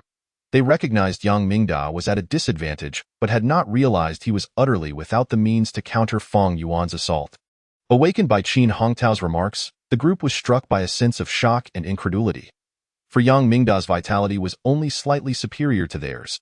If Fang Yuan could dominate him, did it not imply that Fang Yuan could also contend with them or even surpass them? A sense of absurdity surged within Zhu Qingping and the others. What nonsense! Fang Yuan has only been training for a little over a year, and he has only recently entered the second stage of body refinement. How could he possibly defeat us? At most, it would be a draw. They muttered, hastily shaking their heads, as if to dispel such thoughts from their minds. With a resounding crash, the two figures, now entangled, suddenly broke apart, each standing their ground. Fang Yuan clasped his hands together, declaring, "I concede." Yang Mingda slowly lowered his gaze to his chest, where a gaping hole had torn through his clothing, exposing his skin. A blue-purple imprint marked the site of impact. Flushed with a mix of embarrassment and anger, Yang Mingda finally managed to utter, "I have lost." Upon hearing Yang Mingda's admission, a chorus of jeers erupted from the gathered disciples of the Five Elements Fist, leaving Yang Mingda utterly humiliated. Initially, he had been brimming with confidence, believing that his longer training period and earlier breakthrough to the second stage of body refinement would easily overpower Fang Yuan. However, upon clashing with Fang Yuan, he quickly realized his grave misjudgment. While his vitality was formidable, Fang Yuan's was not far behind, merely a fraction weaker, dispelling any notion of an overwhelming advantage. Furthermore, he could not comprehend how Fang Yuan's martial arts could surpass his own, leaving him constantly on the defensive. Unbeknownst to Yang Mingda, Fang Yuan had developed a secret technique, allowing him to consume restorative herbs more frequently than Yang Mingda, resulting in only a slight disparity in their vitality now. With a face flushed with shame, Yang Mingda clasped his hands in a gesture of respect before hastily retreating to the gathering of Phoenix Cry Fist disciples. Fang Yuan, witnessing this, chuckled softly before descending from the arena. Engaging in verbal sparring to bolster one's own momentum is indeed a method of elevating one's spirit, but it is fraught with the risk of backlash. Yang Mingda had just experienced this firsthand. Particularly in the eyes of the public, when one boldly proclaims confidence only to be soundly defeated, it inevitably leads to a collapse of morale. In the upcoming matches, Yang Mingda's spirit will likely falter under the pressure of others, rendering him unable to fully unleash his potential. Fang Yuan mused. Perhaps I will become a lingering shadow in his mind. If he cannot surpass me, he may never escape this mental barrier, hindering his martial arts progress. With a light laugh, Fang Yuan dismissed the thought, knowing it was merely idle speculation. Yang Mingda lacked the capability to refine his martial arts to such an extent that it would affect his psyche for a lifetime. Of course, if he possessed the fortitude to remain unfazed by such events, the impact of this blow to his confidence would indeed be rendered inconsequential. Fang Yuan approached the cluster of disciples from the Five Elements Fist. Receiving their accolades and admiration, following Zhao Kang's recent defeat, Fang Yuan's victory stood out, particularly given that Yang Mingda's vitality was still superior, making Fang Yuan's triumph all the more remarkable. Meanwhile, Qian Yingzhong, the senior disciple of the Phoenix Cry Fist, observed the abashed Yang Mingda and shook his head, saying, "It is merely a match. There is no need to take it to heart. From this point forward, all you need to do is to persevere and engage earnestly in the competition. A single failure is inconsequential, so muster your spirits." Upon hearing Qian Yingzhong's words, Yang Mingda managed a faint smile, replying, "Senior brother, I understand. I will perform well from now on." With that, Yang Mingda fell silent, standing quietly to the side, lost in thought. Had he not boasted at the outset, he would not have been so troubled by the outcome of this contest. However, he now felt the weight of countless unusual gazes fixed upon him, as if they were reveling in his misfortune.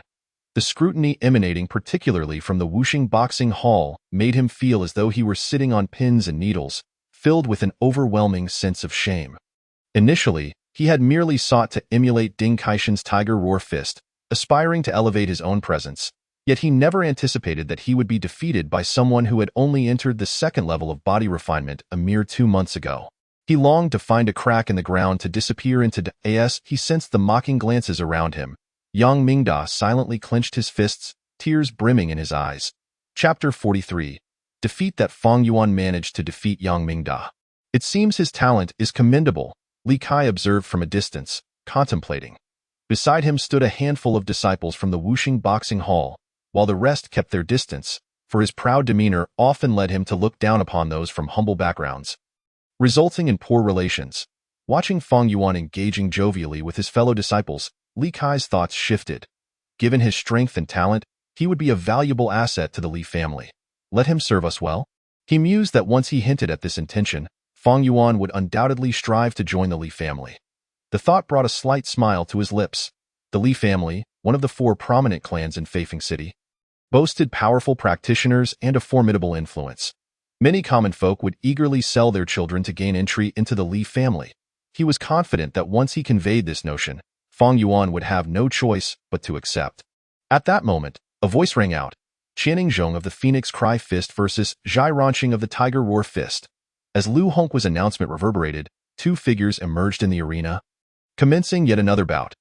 Fang Yuan watched intently, committing the techniques employed by the 2 combatants to memory, striving to familiarize himself with both the Phoenix Cry Fist and the Tiger Roar Fist.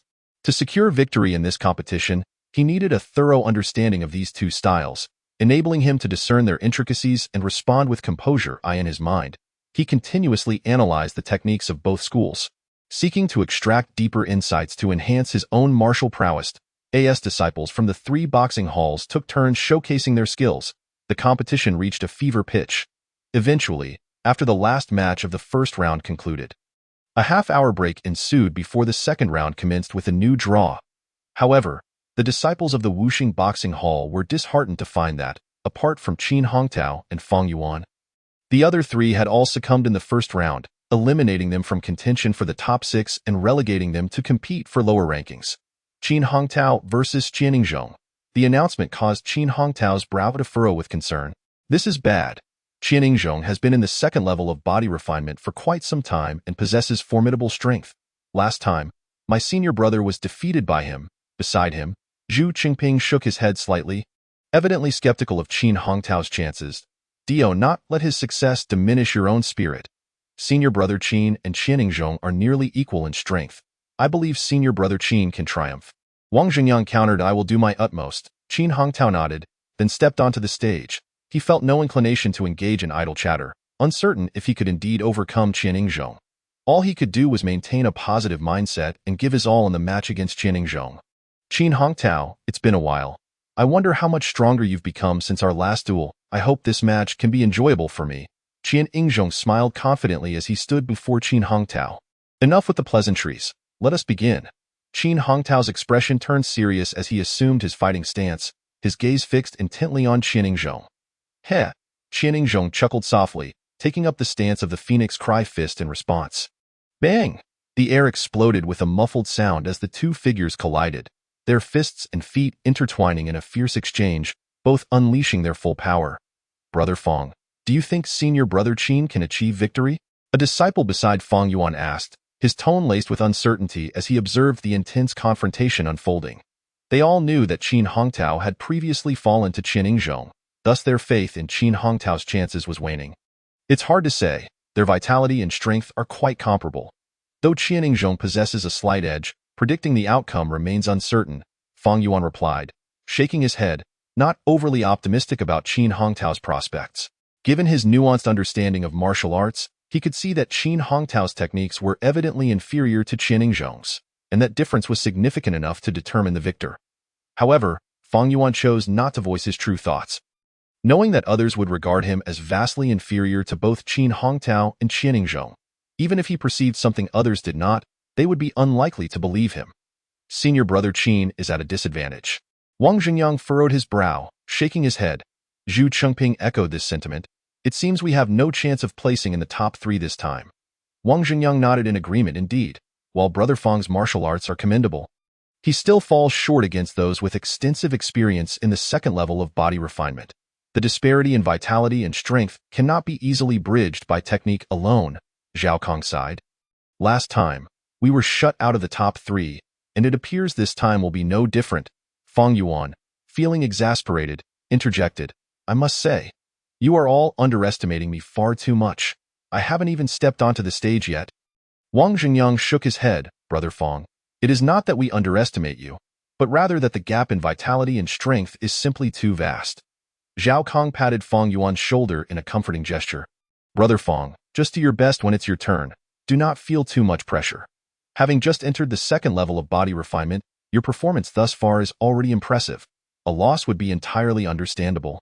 Zhu Qingping added, Brother Fong, if you had the same vitality and strength as they do, I am certain you could secure a place in the top 3, but as it stands, he trailed off. But his implication was clear. With Fong Yuan's current capabilities, he could not possibly compete against any of them. Fong Yuan sighed, shaking his head, choosing to remain silent. Very well, if they do not believe in me, I shall let my actions speak for themselves. Meanwhile, the other disciples sighed, acknowledging the bleak prospects for the Wuxing Boxing Hall in the top 3 Li Kai. Observing from the side, thought to himself, though you possess commendable talent. Fong Yuan, dreaming of defeating those who have long mastered the second level of body refinement is but folly. With a dismissive curl of his lip, Li Kai continued to watch the matches unfold. As the duel on stage approached its conclusion, it became increasingly evident that Qin Hongtao was struggling, overwhelmed by Qian Yingzhong's relentless offense. Unable to mount a counterattack, a resounding cry echoed forth, heralding the separation of the two combatants. Qin Hongtao, you have lost, Qian Yingzhong remarked, a smile gracing his lips. Qin Hongtao glanced at his torn garments, sighed in resignation, clasped his hands in respect, and stepped down from the stage. Senior Brother Qin has been defeated. The mood among the disciples darkened upon witnessing this outcome.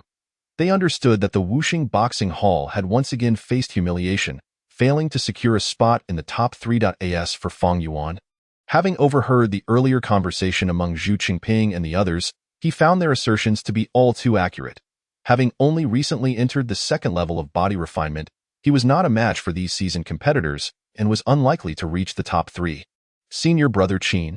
As Qin Hongtao descended, the other disciples gathered around him, their expressions filled with dejection. Qin Hongtao forced a smile, uttering a few words of encouragement before turning his gaze to Fong Yuan, saying, Brother Fong, do not feel pressured. Just perform as you normally would. He understood that he had failed, leaving Fong Yuan as the sole contender for the Wuxing Boxing Hall's chance at the top 3. The burden of expectation weighed heavily on Fong Yuan, yet Qin Hongtao also recognized that Fong Yuan's abilities were insufficient for such a challenge. Even the weakest among them, Ding Kaishan, was beyond Fong Yuan's reach. While Qin Hongtao acknowledged Fong Yuan's strength in martial arts, sensing that he had begun to surpass him, the disparity in their vitality could not be easily rectified. Rest assured, Senior Brother, I will perform to the best of my abilities.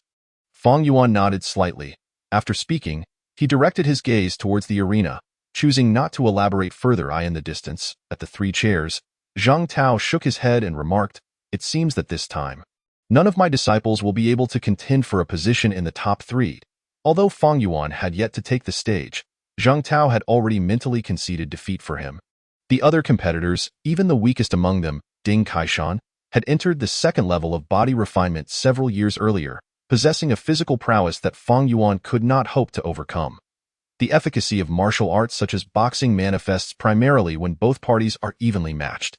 Once their strengths surpass a certain threshold, the intricacies of their techniques become largely irrelevant, unless Fang Yuan's martial arts were significantly superior, allowing him to triumph over these opponents. Contemplating this, Zhang Tao could not help but smile wryly. He had just realized that Fang Yuan's boxing skills were already regarded as top tier within the 3rd level of body refinement, yet they would not suffice to secure victory against these formidable foes. Beside him, Lu Hongqua chuckled, "Qin Hongtao's boxing is commendable, but my disciple has been practicing tirelessly until the late hours, honing his skills to the pinnacle just below the realm of subtlety. Thus, Qin Hongtao's defeat is hardly surprising." Upon hearing this, Zhang Tao nodded in agreement, well aware that Xianing Zhong's boxing was approaching that same pinnacle, which enabled him to best Qin Hongtao despite the negligible difference in their physical capabilities. However, Xianing Zhong's innate talent is still somewhat inferior to Fang Yuan's. If Fang Yuan were to fully mature, Xianing Zhong would undoubtedly find himself at a disadvantage. Regrettably, Fang Yuan's training time has been far too brief. At present, he cannot even overcome the weakest among them, Ding Kaishan. Zhang Tao was convinced that if Fang Yuan were on an equal footing with Ding Kaishan and the others, they would be no match for him. However, they were not currently on the same level, their physical disparities too vast. For Fang Yuan to defeat Ding Kaishan, his martial arts must reach the zenith just below the realm of subtlety. But how could that possibly be achieved? Zhang Tao shook his head. He had observed during Fang Yuan's previous match that while his boxing approached the peak of subtlety, it was still merely an approximation, not the pinnacle itself. With a sigh, he felt a wave of melancholy wash over him. Meanwhile, Lu Hongqua picked up the lots drawn by the spectators and announced, "Fang Yuan will face Ding Kaishan in the 5 Elements Fist." Chapter 44, Advancement. Brother Fang, do not feel pressured. Just perform well, Qin Hongtao consoled as he patted Fang Yuan on the shoulder. Zhu Qingping added, "Defeat is a natural part of competition. Do not let it weigh on your mind." Fang Yuan shook his head in silence and proceeded towards the arena. As he reached the center, Ding Kaishan also arrived opposite him. Observing Fang Yuan's calm demeanor, Ding Kaishan remarked, "Fang Yuan, I witnessed your match against Yang Mingda. Your boxing is indeed impressive, but the disparity in our vitality is insurmountable. You cannot hope to match me." Fang Yuan replied nonchalantly, "Is that so? Then prepare to savor my boxing. I hope that after the taste, you will retain your current confidence. We shall see if your assertion holds true, that I am not your opponent." Ding Kaishan smiled slightly and assumed a boxing stance, his muscles taut and ready. In response, Fang Yuan also adopted the 5 Elements boxing stance, his fists clenched tightly before him. In the next moment, their bodies collided with great force, the sound of fists and feet clashing echoing dully. Below the arena, Qin Hongtao shook his head slightly, contemplating whether to head to a tavern for a drink to alleviate the oppressive atmosphere within the boxing hall. He was certain that Fang Yuan could not possibly defeat Ding Kaishan. For Fang Yuan to triumph over Ding Kaishan, a miracle would need to occur. Zhang Tao too shook his head and turned away from the combatants to inquire of Lu Hongqua, "Where has Zhou Yuetian gone?" "He has yet to return." Lu Hongqua replied, "I do not know." His senior disciple, Ma Zhanpeng, mentioned he ventured outside the city, though the purpose remains unclear. Lu Hongqua casually speculated, perhaps he has discovered a formidable beast and has gone to capture it. Zhang Tao nodded in agreement, about to respond when a wave of cheers erupted from the disciples of the 5 Elements boxing hall. What is happening? How can they still find the spirit to cheer at this moment? Zhang Tao wondered, turning to look. The previously despondent disciples of the 5 Elements boxing hall now appeared invigorated. Their spirits lifted as they watched the arena, unable to suppress their cheers. Zhang Tao stared in astonishment, quickly shifting his gaze back to the arena. Contrary to his expectations that Fang Yuan would stand no chance against Ding Kaishan, he was now dominating the fight, pushing Ding Kaishan back. Is this a joke?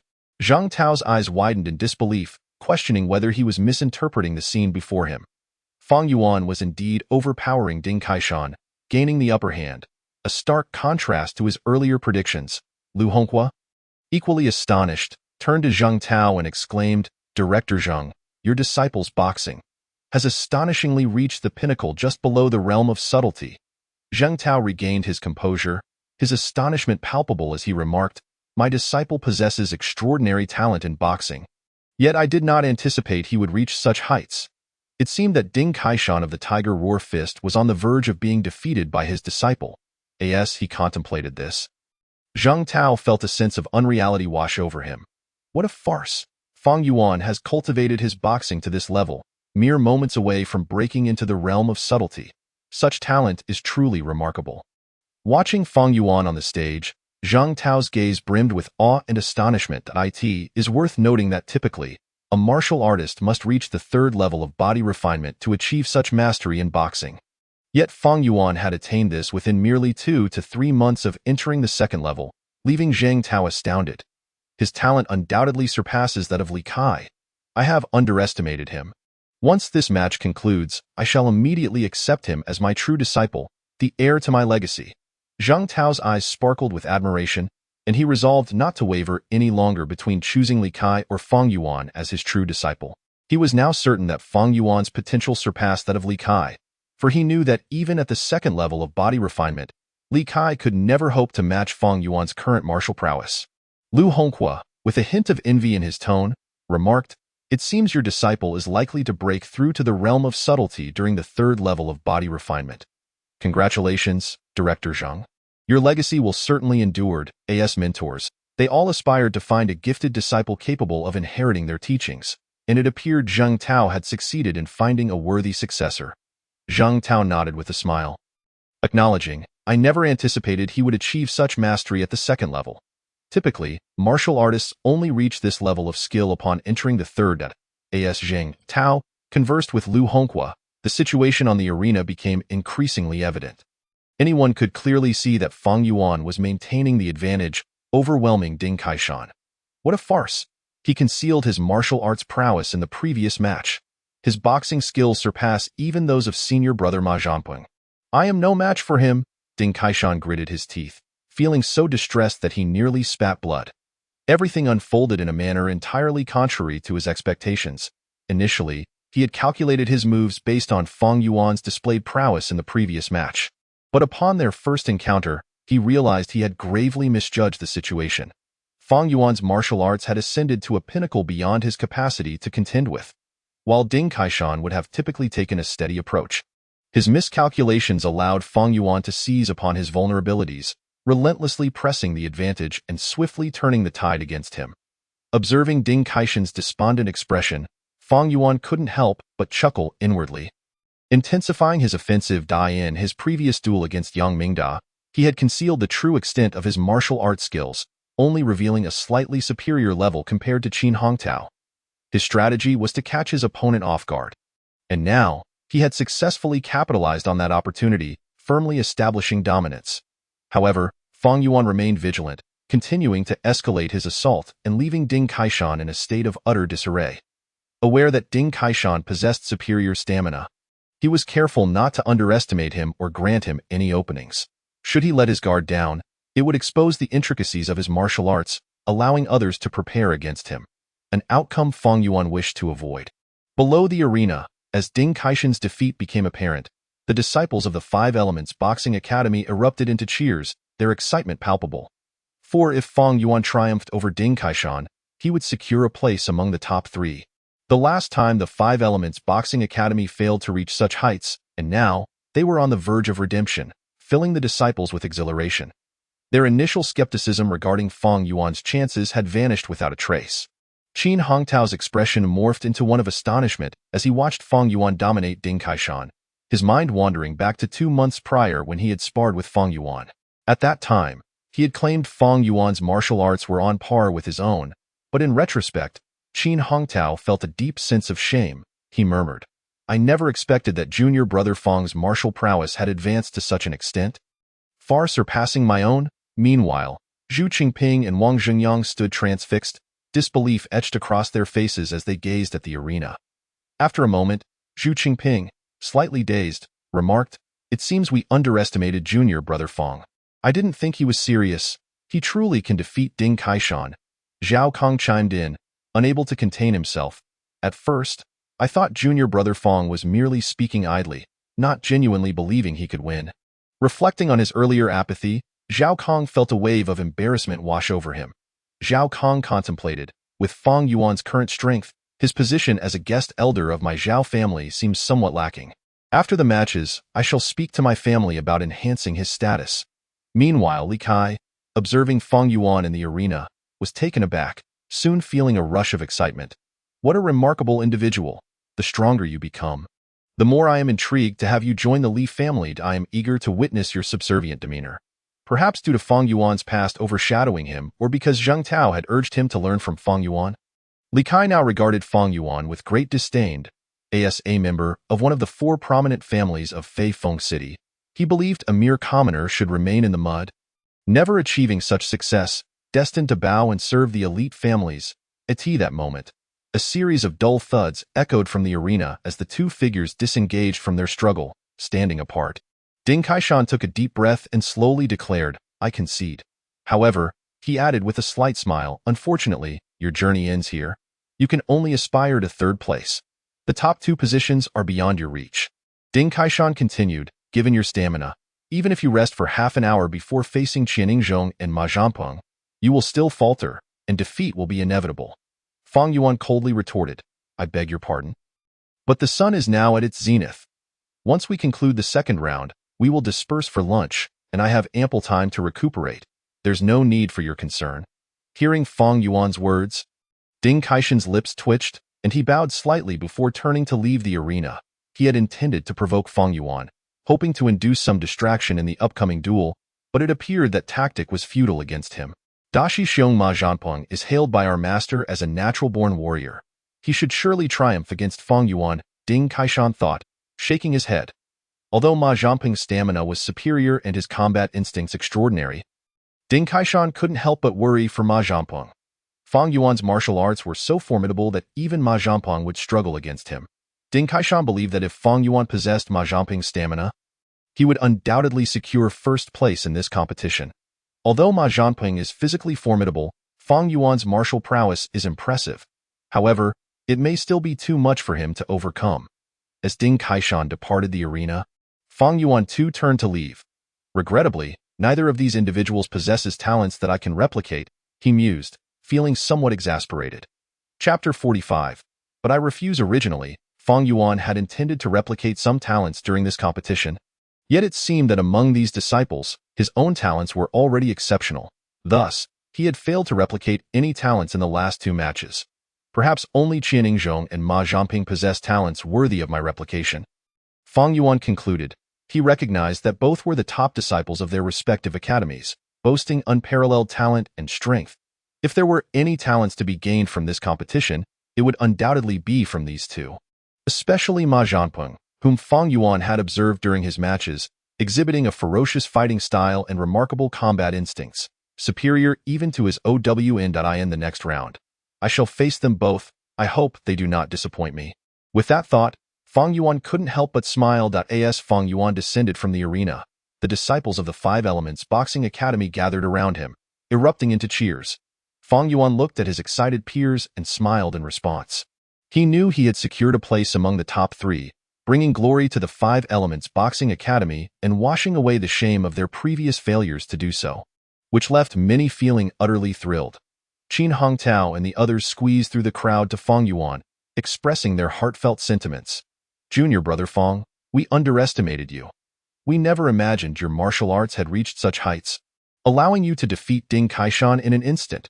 Your prowess is now unparalleled in our academy."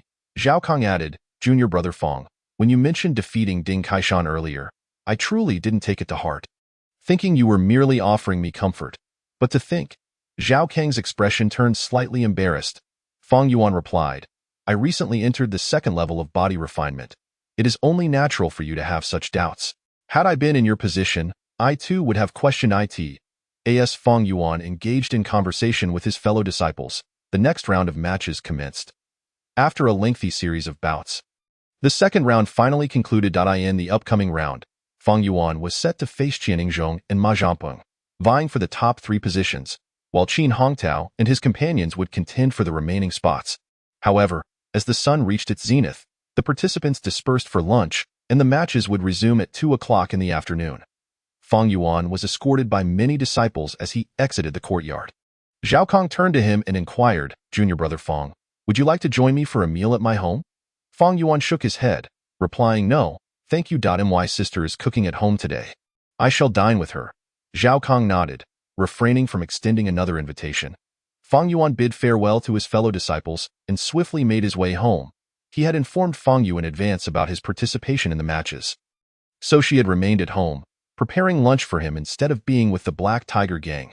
As he approached his home, the tantalizing aroma of food wafted through the air, making his stomach growl. "My sister's culinary skills have certainly improved. It smells delightful," he thought as he pushed open the door, entering the hall to find an array of dishes laid out on the table, with Fang Yu tidying up nearby. Upon seeing Fang Yuan return, Fang Yu set aside her tasks and asked, "Little brother, you're back. How did the matches go?" Fang Yuan took a seat and replied, "It went well. I've made it into the top 3 and have a good chance of becoming the champion." "Don't joke around," Fang Yu said with a roll of her eyes, exasperated. "You just recently broke through to the 2nd level of body refinement. How can you possibly defeat the disciples from those martial arts schools?" "I'm being serious," Fang Yuan asserted. Fang Yuan shook his head, stating, "Currently, I am the only one from the 5 Elements Boxing Hall to have entered the top 3. The other 2 competitors are Qianing Zhong from the Foaming Boxing and Ma Zhampeng from the Xiao Boxing. I am confident that I will triumph over them and claim 1st place." "Are you jesting?" Fang Yu exclaimed, momentarily taken aback, her eyes wide with astonishment as she gazed at Fang Yuan in disbelief. These individuals have been martial artists at the 2nd level of body refinement for quite some time and hold considerable prestige in the outer city. Even our guild leader dares not provoke them. "Can you truly defeat them?" Fang Yuan replied with unwavering certainty, "I can." His boxing technique had already reached an exquisite level. If he could not defeat those 2, he might as well return home to tend to the fields. Upon hearing this, Fang Yu inhaled deeply, her heart shaken. She had not anticipated that Fang Yuan had grown to such an extent, capable of overpowering the disciples of the boxing halls that even their faction feared to confront. Suppressing her astonishment, Fang Yu remarked, "I never imagined that in just a few short months, my younger brother has developed to this level.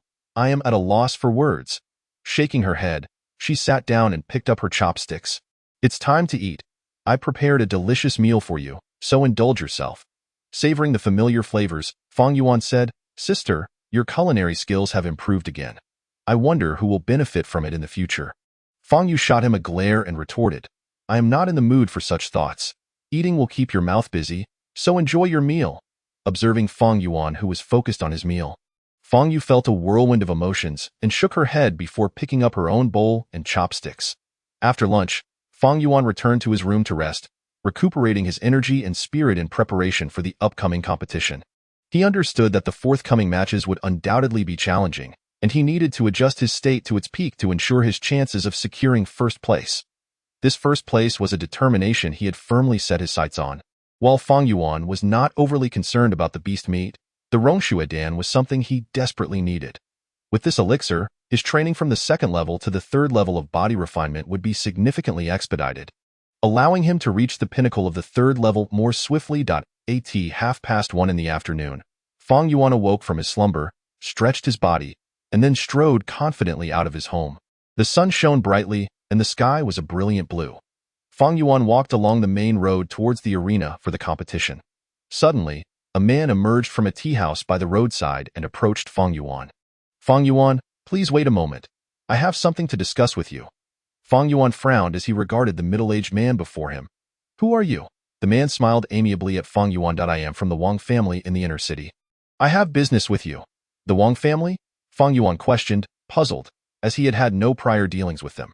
The Wang family was one of the 4 prominent families in Feifeng City, and he had no connections with them. The middle-aged man nodded. "Yes, we hope that when you compete against Qianing Zhong, you will allow him to win easily, conserving his energy so that Ma Zhamping does not take advantage. You know, although your boxing skills are commendable, the outcome against Qianing Zhong is uncertain. Why exert yourself against him?" Naturally, the Wang family will compensate you for this. 50 pounds of beast meat, all suitable for qi refinement level. This, combined with the 80 pounds from securing third place, will sufficiently replenish your energy and blood, propelling your cultivation to the late stage of the second level of body refinement. Upon finishing, the middle-aged man observed Feng Yuan with a smile, seemingly confident in his anticipated choice. After all, he believed that no rational person would reject the conditions presented by the Wang family, choosing to fight tooth and nail against Qianlingzhong for a ranking or effortlessly securing third place with the Wang family's beast meat. Feng Yuan nodded, then his expression turned cold as he replied, "However, I must decline." The middle-aged man's smile faltered, and he stared at Feng Yuan in disbelief. What? What did you say?" Feng Yuan's gaze hardened. "One of my favorite pastimes is to say no to individuals like you. Go back and inform Qianlingzhong not to play these petty tricks. I will give my all to defeat him on the arena."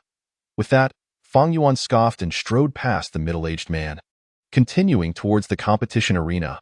Watching Feng Yuan walk away, the middle-aged man's expression turned sour, his eyes filled with fury. Damn it!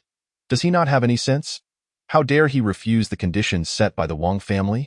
He is courting death. As he walked along the road, Feng Yuan contemplated the middle-aged man's words with disdain.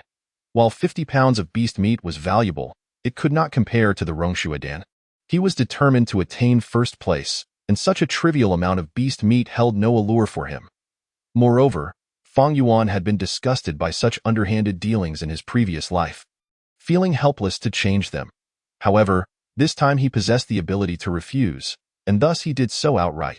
If the Wang family had included the Rongshuadan in their offer, Feng Yuan might have considered it. But since they did not, he had no qualms about declining.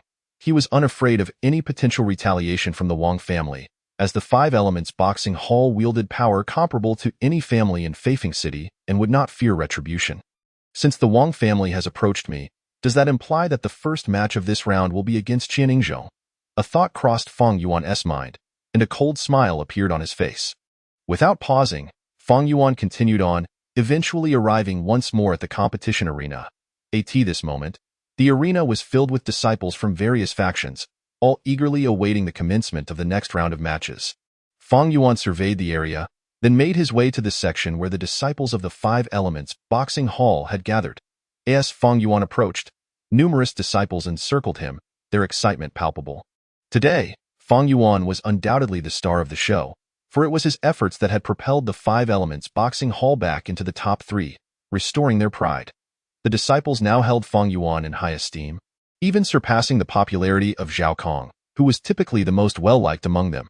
Chapter 46. The turnaround. Feng Yuan of the Five Elements Boxing against Qianlingzhong of the Foaming Boxing. Hearing his name, Feng Yuan smiled slightly and ascended the arena. Below, his fellow disciples were chanting his name, cheering him on as he faced Qianlingzhong. Feng Yuan smirked and said, "Let us dispense with the pleasantries and get started." Qianlingzhong met Feng Yuan's gaze with a deep look before nodding expressionlessly and assuming his boxing stance. Just moments ago, someone from the Wang family had approached him, informing him of Feng Yuan's rejection of their terms, which left Qianlingzhong quite astonished. He considered himself strong, and even though Feng Yuan's boxing skills were impressive, he believed he could hold his own. However, he had not anticipated that Feng Yuan would refuse their offer. Did Feng Yuan truly believe he had a chance at first place? A thought flickered through Qianlingzhong's mind, causing him to feel perplexed. Even if Feng Yuan were to narrowly defeat him, he would lack the stamina to contend with Ma Zhanpeng and would be easily overcome, securing only second place. There was no way he could achieve first.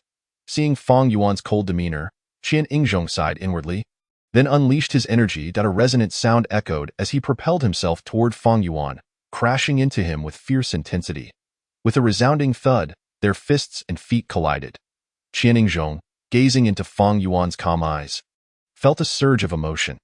Even if your boxing skills are exceptional, and you are hailed as the potential champion of this competition, you will not defeat me. With determination, Qianlingzhong rapidly circulated his energy, launching a barrage of powerful punches and kicks toward Feng Yuan. Yet Feng Yuan did not yield, skillfully employing his formidable boxing techniques to evade Qianlingzhong's lethal strikes, and then began his counterattack. Below the arena, Qin Hongtao and the others watched the duel with bated breath, their hearts racing for Feng Yuan. Qianlingzhong's strikes were heavy and forceful, leaving Fang Yuan with no choice but to rely on his agility and skill to dodge. Creating an atmosphere fraught with danger, it felt as though Fang Yuan was walking a tightrope, where a single misstep could result in severe injury from Qian Yingzhong's blows. Fang Yuan, I will utterly defeat you and make you realize your mistake in rejecting our offer. You can still agree, it's not too late. As they exchanged blows, Qian Yingzhong spoke in a low voice, ensuring that no one below could hear their conversation. A mistake, you say? How absurd. Qian Yingzhong, has your martial prowess been wasted on a dog? A true warrior must express their feelings candidly, standing unyielding and resolute. Do you truly believe that a mere 50 pounds of exotic beast meat can entice me into throwing a match? Such thoughts are utterly preposterous. Fang Yuan let out a contemptuous sneer. At this moment, he still possessed ample energy, allowing him to speak amidst such intense confrontation, appearing somewhat composed. Upon hearing Fang Yuan's words, Qian Yingzhong's expression darkened immediately. Since that is the case, do not blame me for being merciless. Prepare to meet your demise.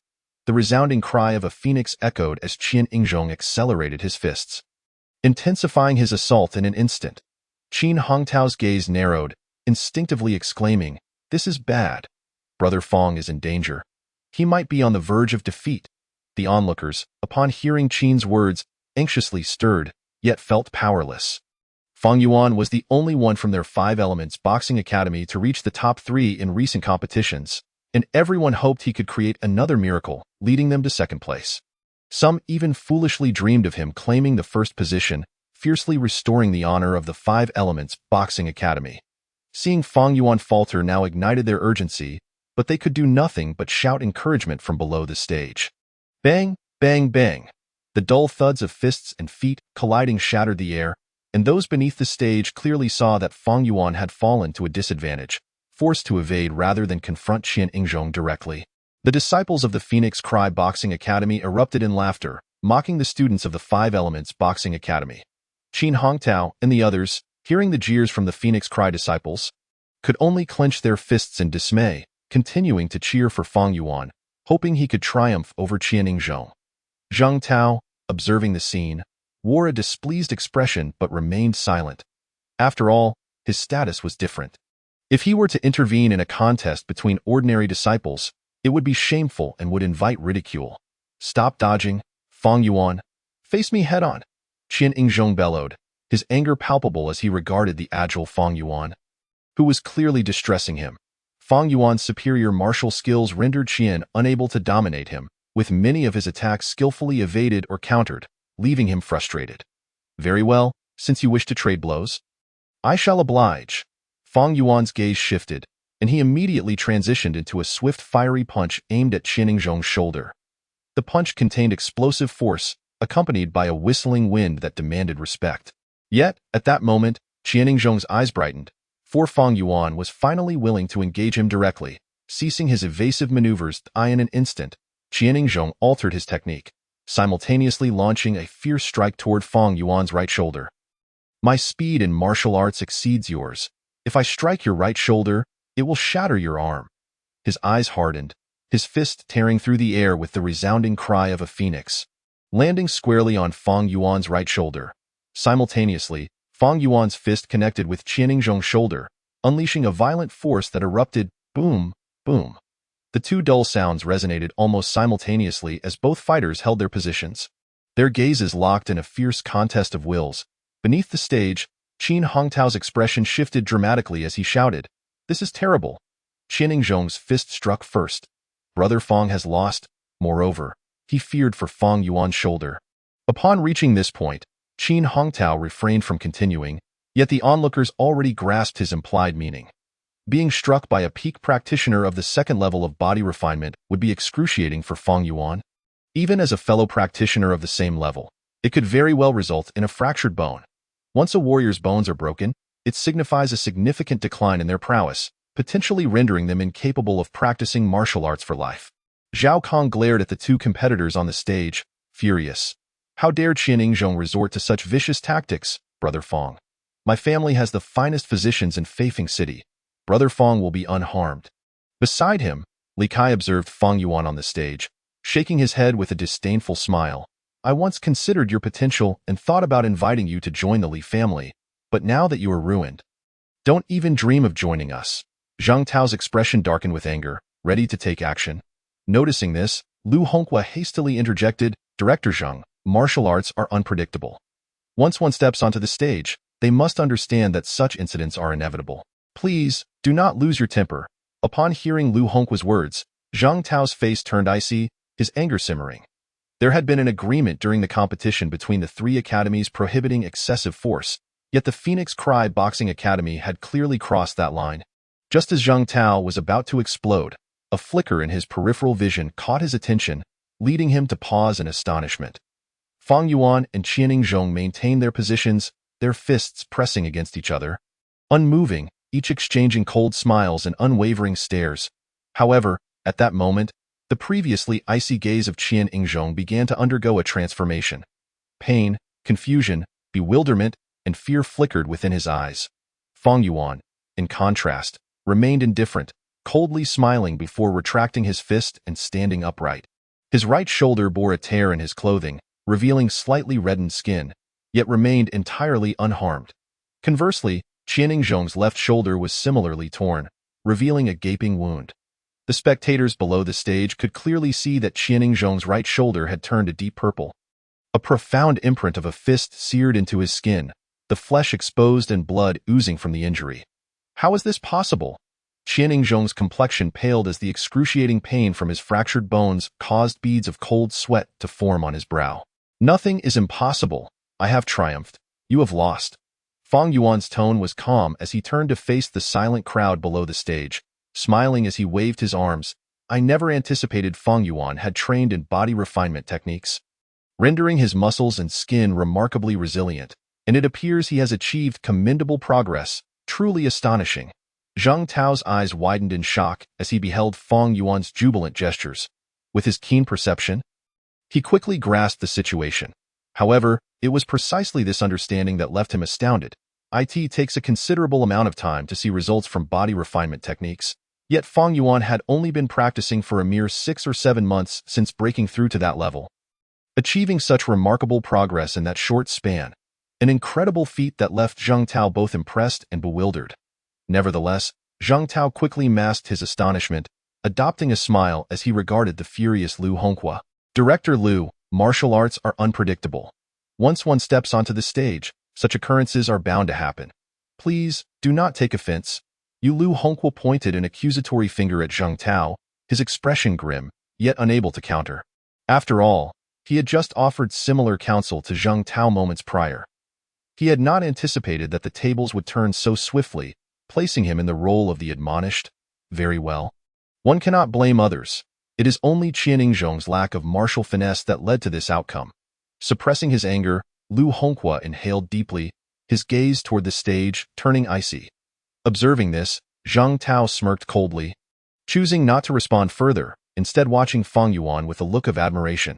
Originally, he had intended to defend Fang Yuan's honor by teaching Qianing Zhong a lesson, but he had not expected Fang Yuan's talent to be so formidable, allowing him to nullify Qianing Zhong's strength and directly shatter his shoulder, leaving Zhang Tao rather pleased. Beneath the stage, the disciples of the Five Elements Boxing Academy erupted into frenetic cheers, chanting Fang Yuan's name. Meanwhile, Qin Hongtao and the others remained in shock, unable to believe what had transpired on the stage, their expressions dazed. Chapter 47. The First. When did Brother Fang master the body refinement techniques? It is known that he has only recently broken through to that level. Merely 6 or 7 months ago. Where did he find the vigor to practice body refinement? Qin Hongtao gazed at Fang Yuan in disbelief, his eyes glazed over. Zhu Chengping's voice was thick with emotion. Perhaps this is the distinction between a genius and an ordinary person. Zhao Kong remarked, perhaps Brother Fang truly has the potential to claim first place in this competition. They were all practitioners at the second level of body refinement, significantly surpassing the skill level of the surrounding disciples, and thus had a clearer understanding of the events unfolding on the stage, recognizing just how formidable Fang Yuan's displayed strength truly was. Fang Yuan had honed his body refinement techniques to such a level that there was no one among the disciples of the 3 academies who could rival him. Qin Hongtao's expression remained dazed. Although Brother Fang expended considerable energy in this match, there is still half an hour for rest. that time should suffice for him to recover some stamina. Perhaps, as you suggested, Brother Fong truly has a chance to seize first place in this competition. Upon hearing this, Zhu Qingping and the others couldn't help but feel a sense of dreamlike wonder. They had not anticipated that this competition would see the emergence of Feng Yuan, a dark horse, giving the Five Elements Boxing School an opportunity to claim first place. It is worth noting that their initial speculation regarding the best possible ranking for the Five Elements Boxing School in this competition had only extended to second place. As for first place, it had never even crossed their minds, for they understood that it was an unattainable feat. Even if Qin Hongtao were to triumph over Qin Yingzhong, he would still be unable to surpass Ma Zhanpeng to secure first place. Yet now, with the appearance of Feng Yuan, the Five Elements Boxing School had a chance to glimpse the coveted first position. Watching Feng Yuan on the stage, Li Kai's lips twitched, and his eyes narrowed slightly. This Feng Yuan. I truly underestimated him. On the stage, Feng Yuan lowered his hands, listening to the cheers of numerous disciples with a smile. He wiped the blood from his fists on his clothing and descended from the platform. It's a pity that Qin Yingzhong possesses no talents that I can replicate, Feng Yuan lamented, feeling somewhat disappointed in Qin Yingzhong. Meanwhile, on the stage, Qin Yingzhong was being assisted away by several disciples of the Phoenix Cry Fist, seemingly in search of a physician for treatment. The disciples of the Phoenix Cry Fist, who had previously been shouting in excitement at the sight of Feng Yuan being suppressed by Qin Yingzhong, had now fallen silent, their spirits dampened. As Feng Yuan descended from the stage, he was surrounded by the disciples of the Five Elements Boxing School, who eagerly wiped his sweat and cheered for him. Their excitement palpable, Feng Yuan was aware that his performance on the stage had already captivated these disciples. With the voice of Lu Honghua resonating, Qin Hongtao nodded at Feng Yuan and stepped onto the stage. Commencing the third round of the competition, he was to contend with Ding Kaishan for the subsequent rankings. As time trickled by, the third round concluded in the blink of an eye, and the rankings had been established, leaving only the top two to be determined. With Qin Yingzhong's arm broken, the contest for first place had now transformed into a showdown between Feng Yuan and Ma Zhanpeng. As Lu Honghua's voice fell, Feng Yuan slowly walked out amidst the gazes of the many disciples of the Five Elements Boxing School. Taking his place on the stage, Zhanpeng followed suit, fixing his gaze on Feng Yuan. The atmosphere within the courtyard surged to a crescendo as both contenders took their positions. The disciples of the Five Elements Boxing School cheered relentlessly, rallying behind Feng Yuan, while the disciples of the Tiger Roar Boxing School matched their fervor, vocally supporting Ma Zhanpeng. Listening to the thunderous cheers reverberating in his ears, Feng Yuan took a deep breath. If he could defeat Ma Zhanpeng, he would secure first place in this competition and acquire the blood-melting pill. This first place was his to claim, and no one could obstruct him. Ma Zhanpeng stretched his limbs, gazing at Feng Yuan with a smile. Feng Yuan, your talent is the strongest I have ever encountered. It is said that you have practiced boxing for just over a year, yet you have reached such a level, truly remarkable. However, your trump card has been revealed. Although your skin, muscles, and bones are robust and resilient, what can you do if I target your vital points? If it weren't for Qin Yingzhong losing his mind and exchanging injuries with you, he wouldn't have lost so easily. Now, after your battle with Qin Yingzhong, despite having a half-hour recovery time, how much stamina can you truly regain? At this point, Ma Zhanping grinned. Fortune favors me. The first place is assured, he noted. It's not just you who has practiced body refinement techniques. I have also trained in them, Feng Yuan replied nonchalantly. Oh, the first place is mine to take. You want it? Then perhaps next time, he added, assuming a fighting stance, taking a deep breath, and focusing intently on Ma Zhanpeng. Ready to unleash his potential, Ma Zhanping also adopted a stance, his gaze fixed on Feng Yuan, a glimmer of coldness flickering in his eyes. He had been lingering at the second level of body refinement for quite some time, and the reward of the blood-melting pill from this competition was a prize he must secure. Without the aid of the blood-melting pill, advancing to the third level of body refinement would require painstaking effort, and he could only imagine how much time he would waste in achieving a breakthrough. His stamina cannot match mine. Although his skin, muscles, and bones are formidable, they are of no use in offense. I merely need to remain vigilant, and first place will undoubtedly be mine. While I have practiced body refinement techniques, my skin and muscles are not as developed as his. I cannot afford to exchange injuries with him.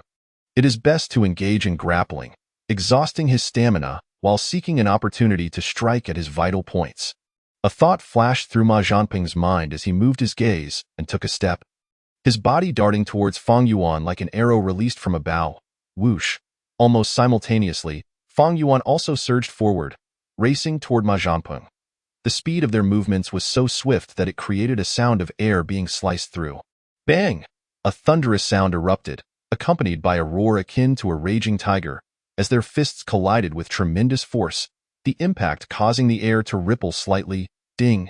Detecting the combat talent, level 2. Would you like to replicate? Upon hearing the system's prompt, Fang Yuan's heart stirred. Replicate.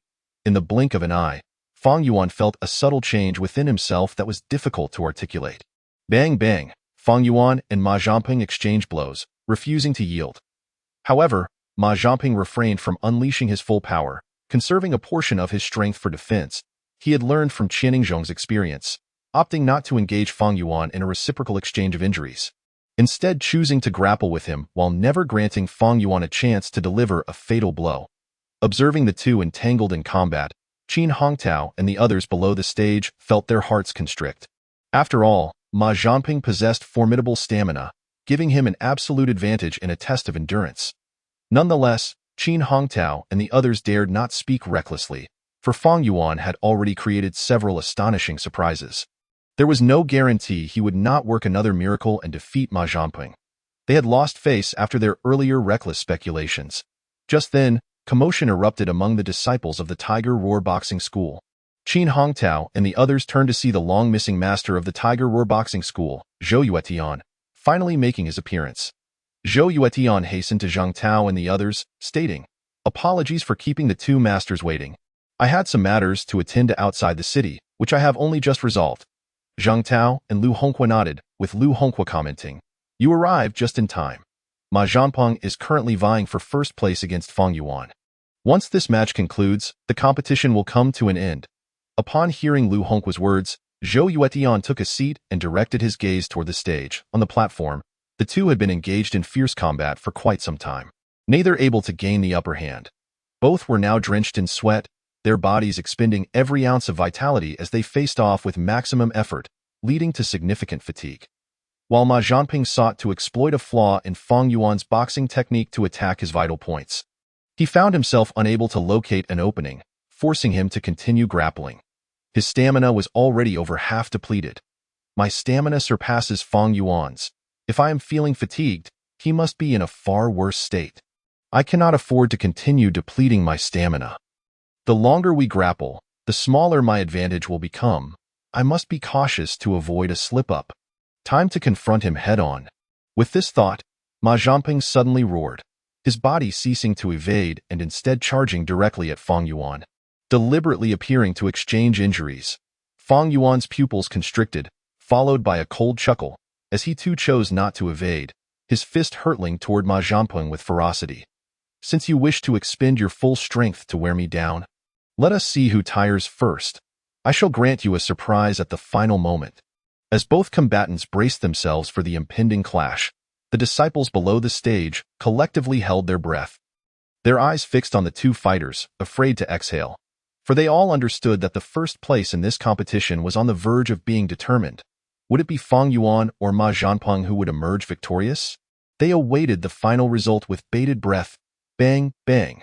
The two fists thundered against one another, crashing into their respective targets with tremendous force. In that moment, their shirts tore apart, revealing their muscular torsos. Since Fang Yuan had broken through to the body refinement realm, his physique had rapidly developed under the nourishment of vital energy, now standing at an impressive height of 1.85 meters, his body brimming with explosive muscle yet devoid of bulk, appearing exceptionally fluid due to the refinement of his boxing techniques. At that moment, as Ma Zhanping's fists rained down upon him, crimson imprints began to appear on Fang Yuan's skin, multiplying in number. Meanwhile, Ma Zhanping bore the brunt of the blows even more severely, with the areas struck by fists appearing slightly purplish. The numerous disciples of the boxing schools watching from below were left in shock. For any one of them, enduring even a moment of such punishment would have been impossible. Yet the two had been exchanging blows without evasion for over a dozen strikes and continued to press on. Zhou Yuetian, observing this spectacle, felt his gaze narrow in astonishment. I had thought Ma Zhanping invincible in this competition. Never did I expect that someone could match his ferocity in boxing. Which boxing school does this disciple belong to? Beside him, Zheng Tao remarked with a smile, "This is my disciple, Fang Yuan." Zhou Yuetian, taken aback by the revelation, cast a surprised glance at Zheng Tao, astonished that he had produced such a formidable apprentice without his knowledge. At that moment, on the arena, Ma Zhanping let out a hearty laugh. "Your stamina seems to have waned. The power behind your punches has significantly diminished. In light of this, you might as well concede." With those words, Ma Zhanping's expression hardened as he unleashed the last remnants of his energy. Striking toward Fang Yuan with all his might, his fist tore through the air, emitting a fierce roar akin to a raging tiger as it swung toward Fang Yuan. Just then, Fang Yuan deftly retreated, evading that overwhelming blow, and swiftly transformed his stance. His 5 fingers blossomed like a lotus, vibrating gently as Fang Yuan's fingers quivered. They stirred the atmosphere, gathering layers of air into his palm, forming a faint white aura of qi.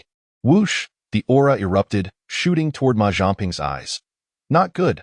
With no time to react, no time to ponder how Fang Yuan could emit qi, Ma Zhanping instinctively twisted his body in an attempt to avoid the oncoming blast.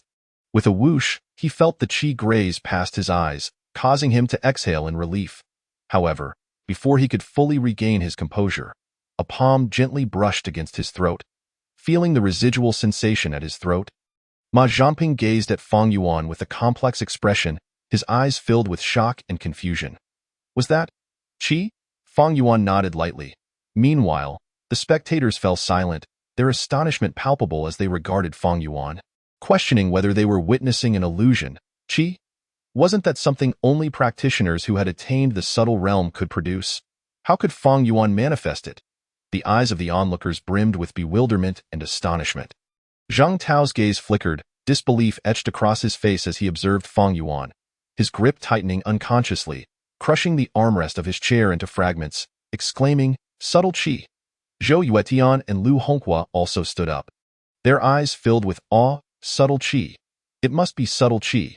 He has managed to cultivate his fists to the subtle realm at the 2nd level of body refinement. Such terrifying talent. Witnessing Zheng Tao's reaction, Zhou Yuetian and Lu Honghua felt a pang of jealousy. How splendid it would be if such an extraordinary disciple belonged to them. Zheng Tao murmured to himself, "I never imagined he had been concealing his martial prowess throughout this competition. I had no idea his fists had already entered the subtle realm." The subtle realm was a level only attainable by those at the 3rd stage of body refinement, or even practitioners of qi cultivation. Yet, he never anticipated that Fang Yuan could achieve such mastery in the 2nd stage of body refinement. While he was aware of Fang Yuan's exceptional talent, he did not expect him to reach this level so soon.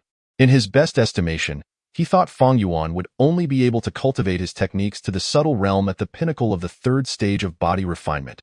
However, at this moment, Fang Yuan had evidently transcended to the subtle realm, leaving Zheng Tao in utter disbelief. Meanwhile, below the platform, the disciples from various martial arts schools, upon hearing Zheng Tao and the others, no longer questioned their perception. They gazed at Fang Yuan on the arena with incredulity, utterly astonished by his display of qi.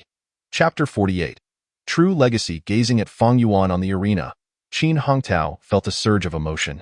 His voice hoarse as he remarked, "Qi, that is indeed qi.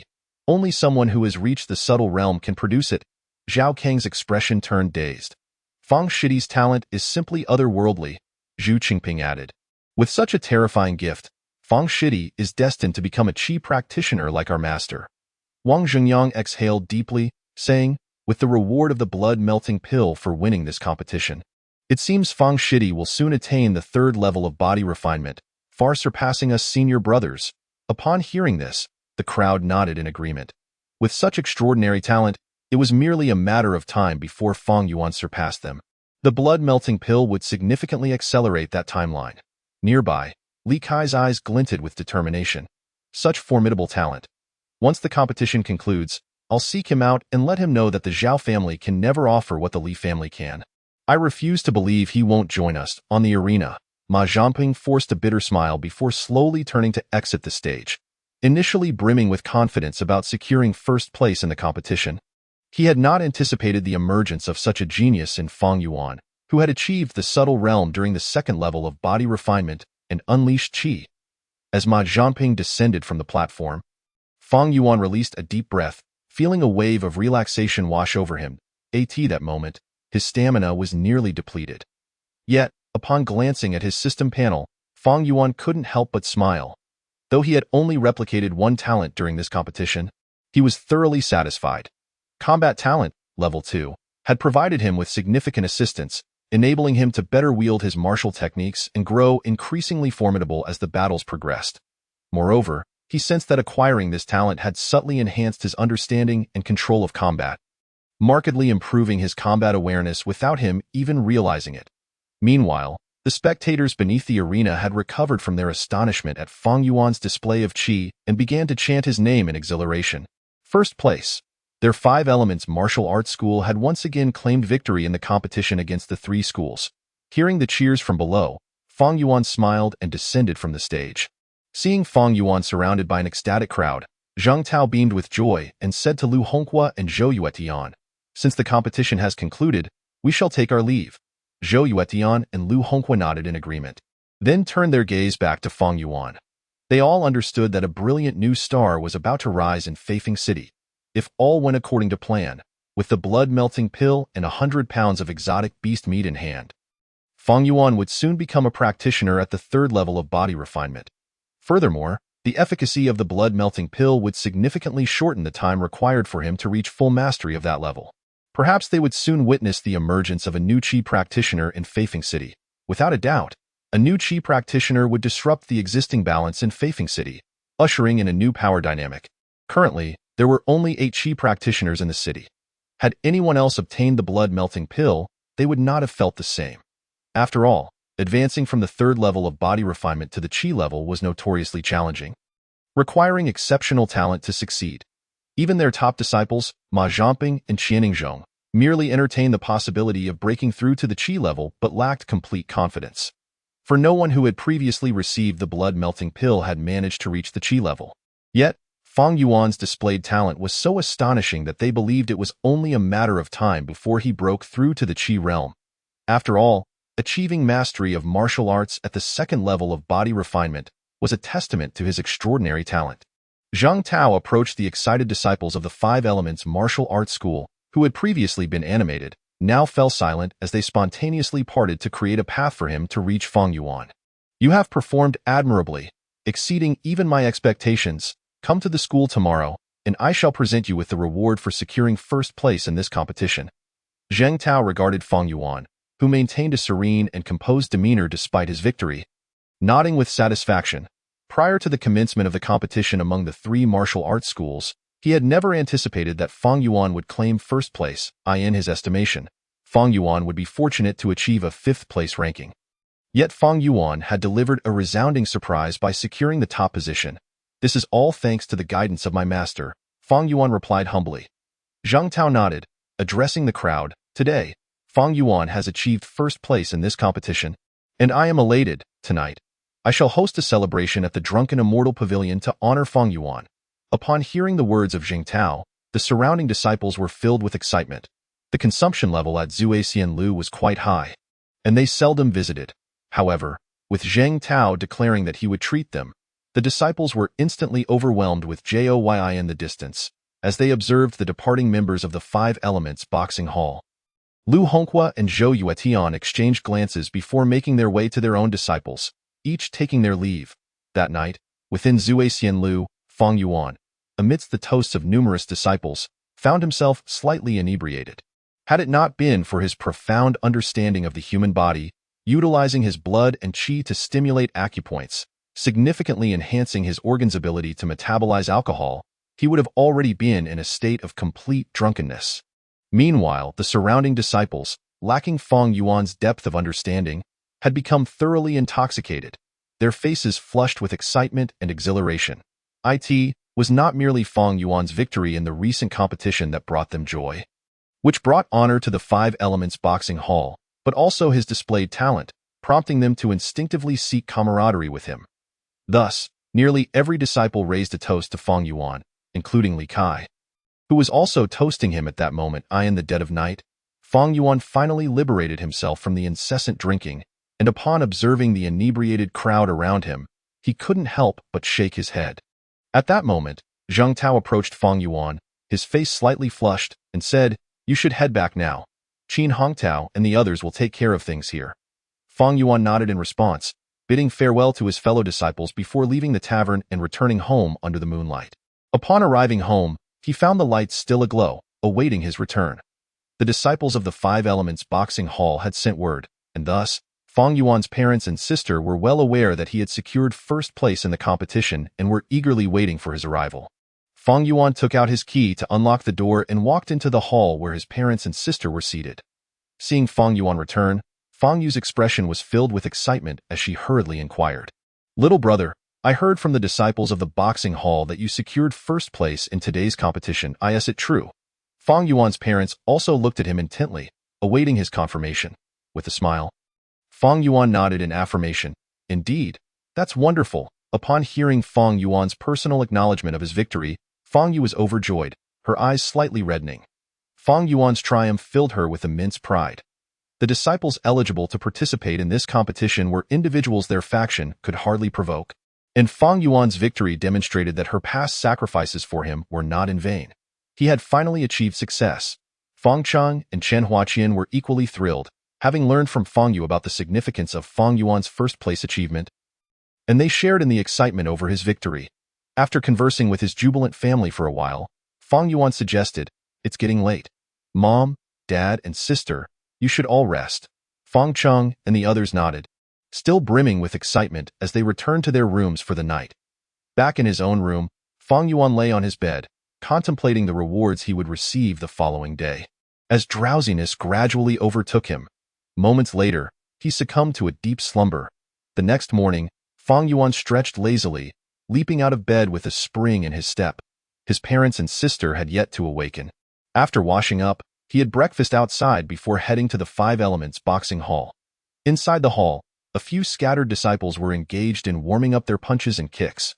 Judging by their expressions, it was clear they had not slept well the previous night. Upon seeing Fang Yuan's arrival, they eagerly approached him, sharing their excitement about the recent events. Fang Yuan responded with a smile, then found a spot to hone his martial arts skills. Some disciples, however, chose not to practice but stood aside, mesmerized as they watched Fang Yuan's training. They were well aware that Fang Yuan's martial arts prowess was second only to their master, Zheng Tao, and thus, they sought to glean insights from his technique. As time passed, more disciples arrived at the hall, all eager to train.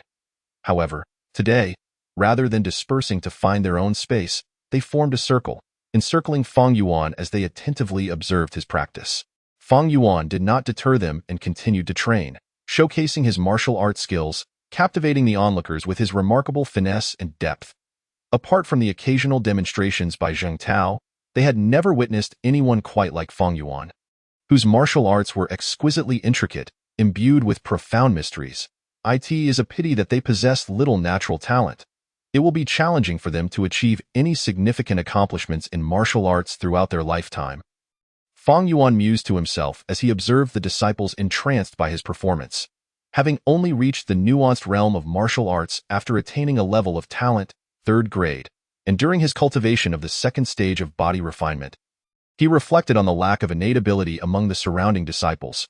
Even the most talented among them, such as Li Kai, could only hope to reach such a level of mastery at the pinnacle of the 3rd stage of body refinement. Talent. Once I become a chi refinement martial artist, I shall traverse the continent and replicate the talents of all the geniuses on this land, Fang Yuan thought, a glimmer of determination flashing in his eyes as he buried this ambition deep within and resumed his practice. As the sun gradually ascended, casting its radiant light, Fang Yuan eventually halted his training to take a break. At that moment, Li Kai, who was seldom seen in the morning, made his appearance in the boxing hall.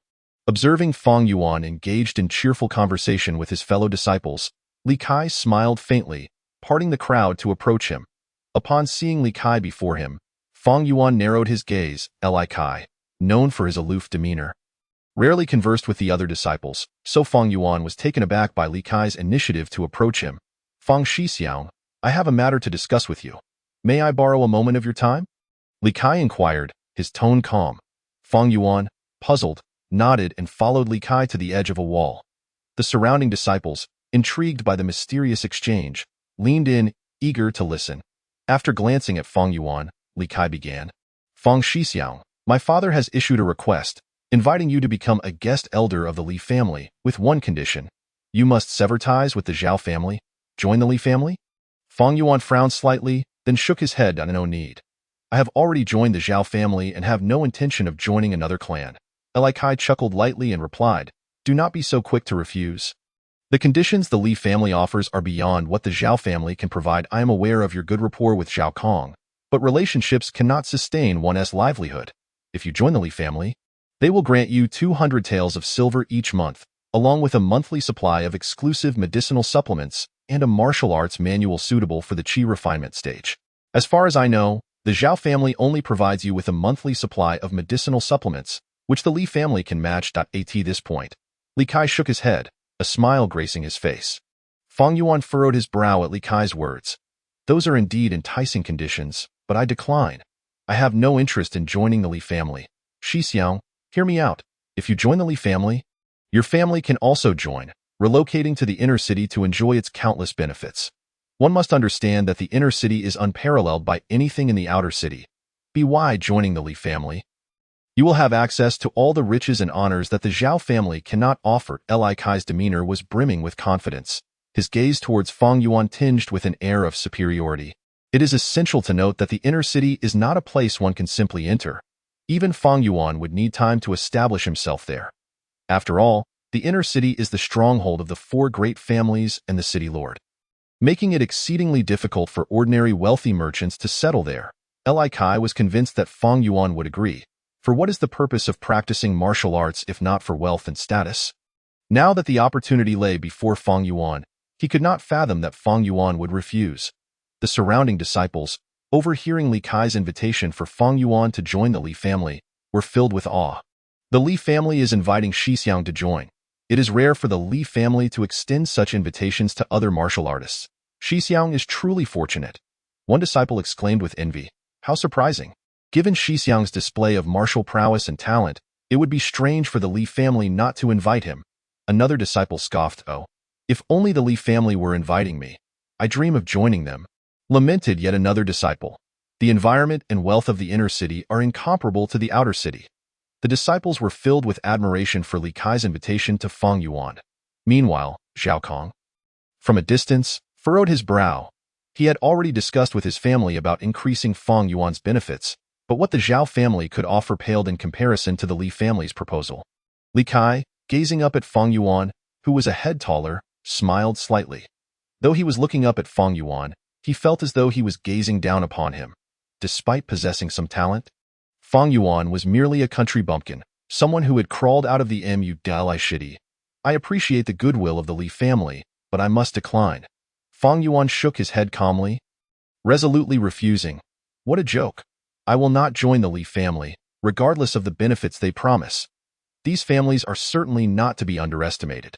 Once he integrates himself within their ranks, numerous methods will be employed to exhaust him, relegating him to a life of servitude for the Li family.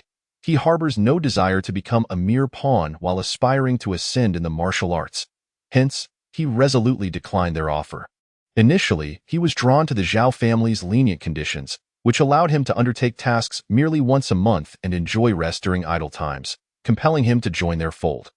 Although Li Kai did not explicitly declare it, Feng Yuan understood that joining the Li family would inevitably subject him to a life of servitude, leaving him no time to cultivate his martial skills.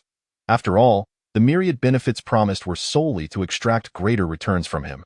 Upon hearing this, Li Kai's expression darkened. How dare a mere country bumpkin, relying on a modicum of talent, disregard the Li family? It was outrageous. What? Feng Xixiang actually turned down the Li family's invitation? One disciple looked on in disbelief. If only the Li family had extended the invitation to me, I would have joined without hesitation. A slender disciple's face was filled with envy, coupled with a palpable desire to take his place. You? Spare me, wake up. Only when you possess Feng Xixiang's kind of talent should you even think of the Li family inviting you. A disciple shot a disdainful glance at the slender one. His eyes filled with contempt at that moment. the inner hall door swung open, and Zheng Tao emerged, declaring loudly, "I am pleased to announce today that I shall accept Fang Yuan as my true disciple.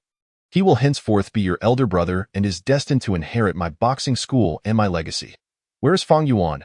Zheng Tao's gaze swept across the assembly.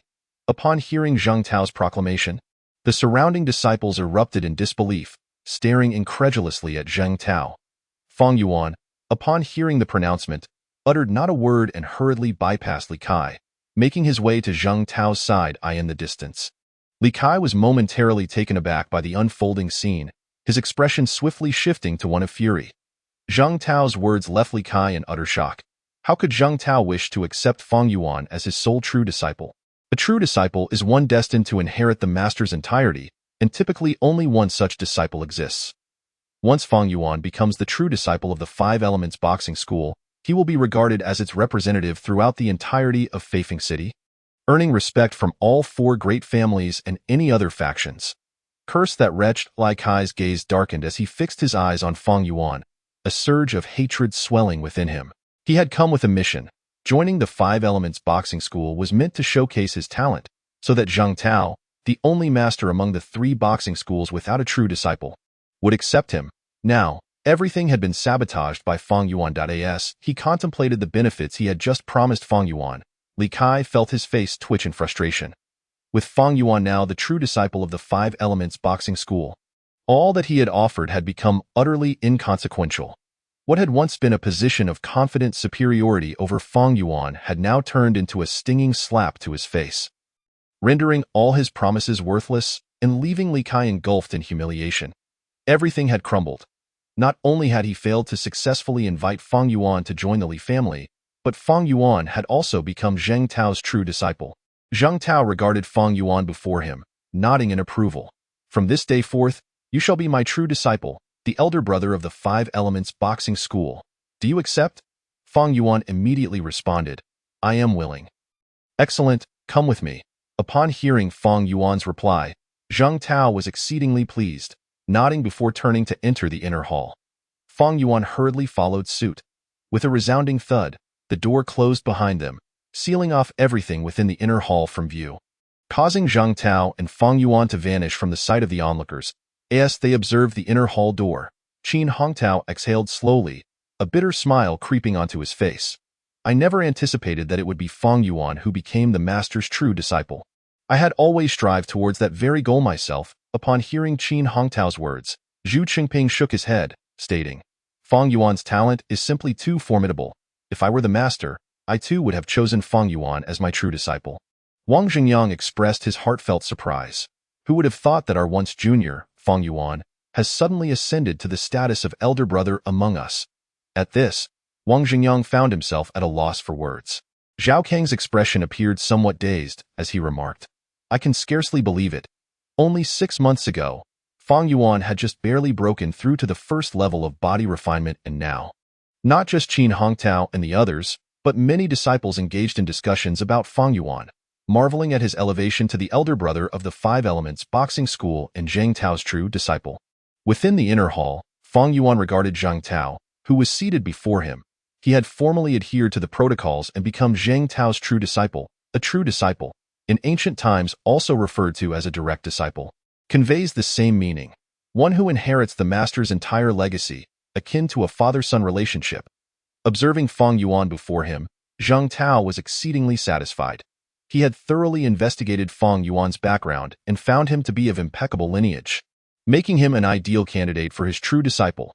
"Fang Yuan, today, I shall impart to you all the martial arts and boxing techniques of the Five Elements Boxing School." Zheng Tao retrieved a porcelain vial containing the blood-melting pill from his chest, placing it on the table before stepping into the center of the inner hall. The Five Elements Boxing technique comprises 5 levels, with the 5th level enabling one to transcend from the 3rd level of body refinement to the 1st level of qi refinement. "Now, I shall convey the entirety of the Five Elements Boxing to you." Zheng Tao assumed the stance, instructing Fang Yuan to listen intently. Fang Yuan watched Zheng Tao's every movement with unwavering focus, fully aware of the significance of the 5th level of the Five Elements Boxing technique, which allows an individual to break through to the qi refinement realm. Remember this well. Zhang Tao demonstrated the boxing technique while verbally elucidating the secrets of the 5th level of the 5 elements boxing, leaving nothing concealed. Had it been any other disciple, even one who had broken through to the 3rd level of body refinement, Zhang Tao would have subjected them to a lengthy assessment before imparting the deepest mysteries of the 5 elements boxing. However, Fang Yuan was different. As his true disciple, he was granted immediate access to the entirety of Zhang Tao's martial arts without the need for trial. Fang Yuan listened, enraptured. Had it merely been the practice of the 3rd level of body refinement, he would not have been so entranced. Yet, the secrets of the 5th level of the 5 elements boxing, which encompassed the specifics of breaking into the Qi refinement realm, held him spellbound. Oh, that's how it is. Once a martial artist reaches the 3rd level of body refinement, they can enter a meditative state through contemplation and stillness, allowing true Qi to emerge from their body. As he absorbed Zhang Tao's teachings, Fang Yuan gained a clear understanding of how to transcend into the Qi refinement realm, while also acquiring the precise methods of the 5th level of the 5 elements boxing. The entirety of the 5 elements boxing has now been imparted to you. Next comes my secret technique, so listen closely. Zhang Tao exhaled deeply, his boxing stance shifting. This is the 5 elements body refinement technique, capable of tempering the internal organs, endowing you with extraordinary stamina, twice or even thrice that of an ordinary person, and significantly enhancing your resistance to toxins, rendering you impervious to common poisons. Fang Yuan's eyes lit up at this revelation, and he committed Zhang Tao's 5 elements body refinement technique firmly to memory. After a brief moment, Zhang Tao gradually withdrew his stance and regarded Fang Yuan, who appeared to grasp the teachings. Do you remember everything? Have you committed it all to memory? The disciple affirmed. I have memorized everything. Zhang Tao nodded, asking, very well, tell me how one condenses their qi and blood in the 5th level of the 5 elements boxing. Fang Yuan recited the method of condensing qi and blood. Zhang Tao studied Fang Yuan, nodding slightly. While he was aware of Fang Yuan's photographic memory, he still felt some apprehension that Fang Yuan might have overlooked or misremembered something. Hence the inquiry for verification. It was evident that Fang Yuan had indeed firmly lodged all that he had learned deep within his mind. All right, I have nothing more to impart to you. Here is the blood-melting pill. Consume it here. For the next 10 days, you need not eat at home. You shall dine at the martial school and consume this 100 gene of exotic beast meat. Zhang Tao handed Fang Yuan the small vial containing the blood-melting pill, issued a few further instructions, and then exited the inner hall. As he watched Zhang Tao stride away, Fang Yuan picked up the small vial, uncorked it, and poured out a pill the size of a cow's eye, its exterior a deep black red. Observing the pill exuding a faint fragrance, Fang Yuan inhaled deeply, captivated by its alluring aroma. Upon catching this scent, he felt his internal qi and blood stir with renewed vigor. Clutching the pill in his hand, Fang Yuan shut his eyes and swallowed it whole, washing it down with some tea. After consuming the pill, Fang Yuan slowly assumed a boxing stance, awaiting the effects of the blood-melting pill to take hold. Moments later, he felt a gentle warmth in his abdomen, as waves of heat surged forth from within, gradually elevating his body temperature.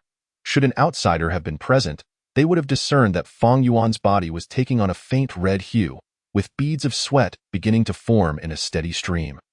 What a potent medicinal effect! Feeling the continuous surge of the medicinal power of the melting blood pill, Fang Yuan took a deep breath, beginning to mobilize his entire body's vital energy to gradually refine and absorb the potency of the pill. As the medicinal essence was incessantly refined and devoured by Fang Yuan, subtle changes began to manifest within his vital energy. The total volume of his vital energy steadily increased, and under both internal and external pressures. This augmented energy began to permeate deeply into Fang Yuan's body, infiltrating his blood vessels and bone marrow. Moreover, at this moment, the vital energy within Fang Yuan was gradually becoming denser and more viscous. The quality of the vital energy was undergoing a transformation. Had Fang Yuan not consumed the melting blood pill, achieving a qualitative change in his vital energy would have necessitated a breakthrough to the 3rd level of body refinement. Only then could he realize such a transformation. As the vital energy underwent this qualitative change, Fang Yuan seemed to experience an auditory illusion, hearing a sound akin to flowing mercury emanating from within his body. Moments later, as the potency of the melting blood pill dissipated, tranquility returned. Fang Yuan slowly opened his eyes, a faint glimmer, almost imperceptible, flashed from his gaze. Such formidable medicinal power had remarkably reduced the time required for him to attain the perfected second level of body refinement by nearly a third. As Fang Yuan sensed the vital energy coursing through him at this moment, he could not help but feel profoundly moved. Merely a single pill had diminished the time he needed for the perfected second level of body refinement by a third, an almost unimaginable feat. Furthermore, the vital energy within him had undergone a qualitative change, setting it apart from that of the typical second level of body refinement. At this moment, his vital energy was richer and more potent, allowing it to nourish his body at a rate 2 to 3 times faster than before. Additionally, due to the transformation in the quality of his vital energy, albeit modest, it had significantly shortened the time required for him to reach the perfected third level of body refinement. The medicinal power of the melting blood pill has accelerated the absorption of vital energy in my body. I have already traversed half the path of the second level of body refinement. With just another 100 pounds of beast meat, I am certain I can break through to the third level. With this thought, Fang Yuan took a deep breath. He had never anticipated that after awakening his memories from a previous life, he would traverse a journey in martial arts that would take others decades, or even a lifetime, in just a few short months. Once he attained the third level of body refinement, he would venture outside the city to slay that man-faced deer. Solidifying his vital energy, with a flash in his gaze, Fang Yuan exited the inner chamber and stepped into the courtyard. Upon seeing Fang Yuan emerge, Qin Hongtao and others wore expressions tinged with complexity as they approached him.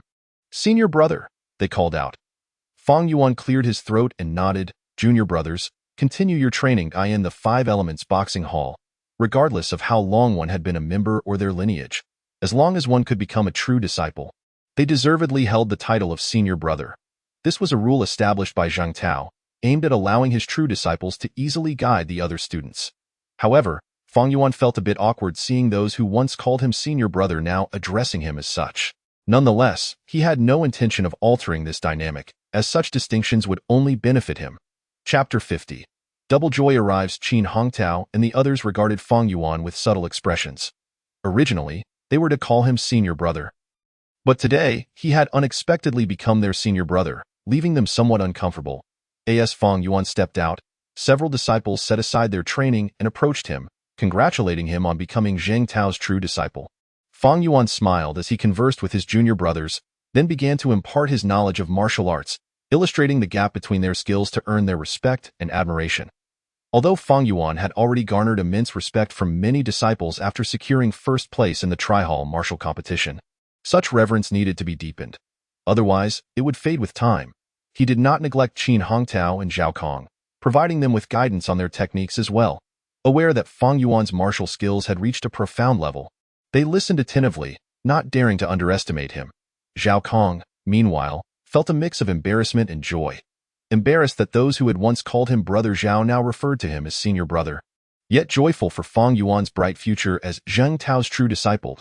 As night fell, Fang Yuan departed from the tavern and walked along the path home, celebrating his new status as Zhang Tao's true disciple. He had treated many of his junior brothers. Beside him walked Zhao Kong, who, with a slight flush from drink, remarked, "Senior brother Fang, given your current strength and status, the monthly offerings from the Xiao family are far too meager. I have already spoken to my family about this, and we are discussing increasing your contributions. As long as you remain with the Xiao family, we will ensure you are well taken care of." Fang Yuan nodded in acknowledgement, replying, "I appreciate it, but I find my situation with the Xiao family quite comfortable. The offerings are sufficient." Zhao Kong nodded and exchanged a few more words before parting ways and heading off in another direction. Watching Zhao Kong walk away, Fang Yuan felt a wave of emotion. Since he had secured first place in the Tri-Hall competition and become a true disciple of the martial hall, his status had changed significantly. Not only the Li family, but even the Xiao family had begun to actively enhance his treatment. However, Fang Yuan felt a twinge of regret. Now that he was the senior brother of the martial hall, Zhao Kong seemed somewhat more restrained around him. Reflecting on this, Fang Yuan shook his head, understanding that these changes were merely the result of his sudden elevation in status, which would normalize with time. Glancing back at the tavern, he continued on his way home. "I wonder if my parents and sister are asleep yet?" As he walked, a slight blush crept onto his face. He had indulged in quite a bit of drink today. Nevertheless, with his capabilities, he could drink to excess without becoming intoxicated. He had already earned a reputation at the martial hall for being able to handle 1,000 cups without losing his composure. After 2 days of drinking, many disciples had fallen victim to his prowess, while he remained alert and clear-minded. Moments later, Fang Yuan arrived at his doorstep. Noticing the faint glow of light filtering through the door's crack, he shook his head. He had informed his parents and sister that he would be home late, encouraging them to rest early, yet it seemed they had not done so. With that thought, he opened the door and stepped inside. In the hall, several jars of fine wine were displayed on the table, accompanied by exquisite cold dishes arranged on plates. Fang Cheng and Qian Huaqian were engaged in conversation with Fang Yu. Upon seeing Fang Yuan return, Fang Yu approached him. "Little brother, you reek of alcohol. I'll boil some water for you to wash up," she said, frowning slightly. Fang Yuan nodded in response, then turned to his parents. "Mom, Dad, why are you still awake? I told you I would be home late. You should have rested." Observing the weariness on his parents' faces, he felt helpless. "Today is the day you became a true disciple of the 5 Elements boxing hall. How could we possibly sleep?" Chen Huaqian shot Fang Yuan an exasperated glance before breaking into a smile, adding, "It's not just because of you. Your sister has also broken through and become a martial artist." Fang Yuan was momentarily taken aback at this revelation, then turned to Fang Yu, who nodded, a smile gracing her lips. Upon closer inspection, Fang Yuan noticed a subtle change in his sister. She now emanated a faint wave of vital energy. He was pleasantly surprised that she had managed to break through as well.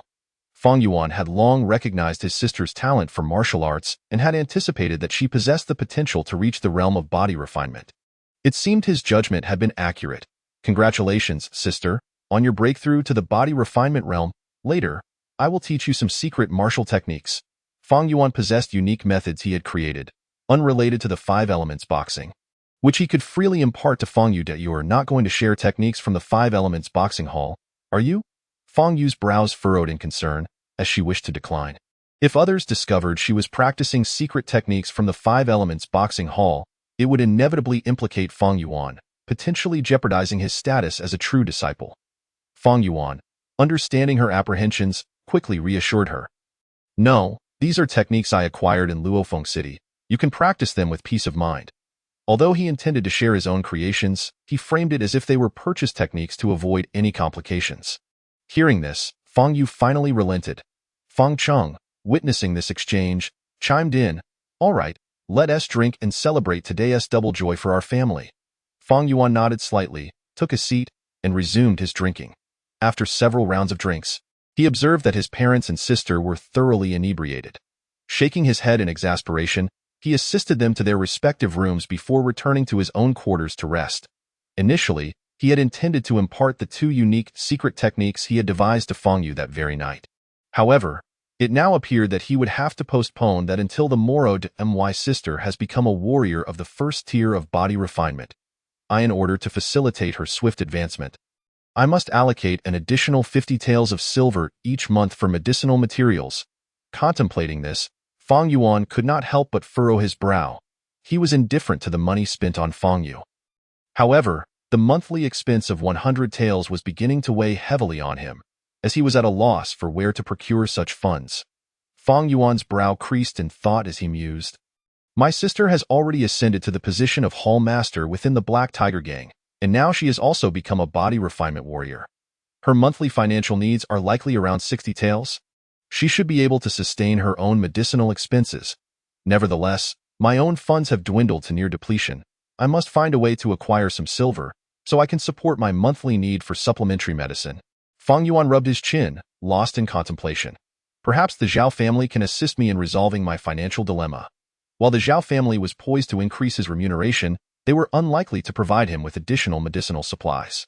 After all, under normal circumstances, one could only consume supplementary medicine once a month. Only individuals like Fang Yuan, who possessed secret techniques, could take it a second time.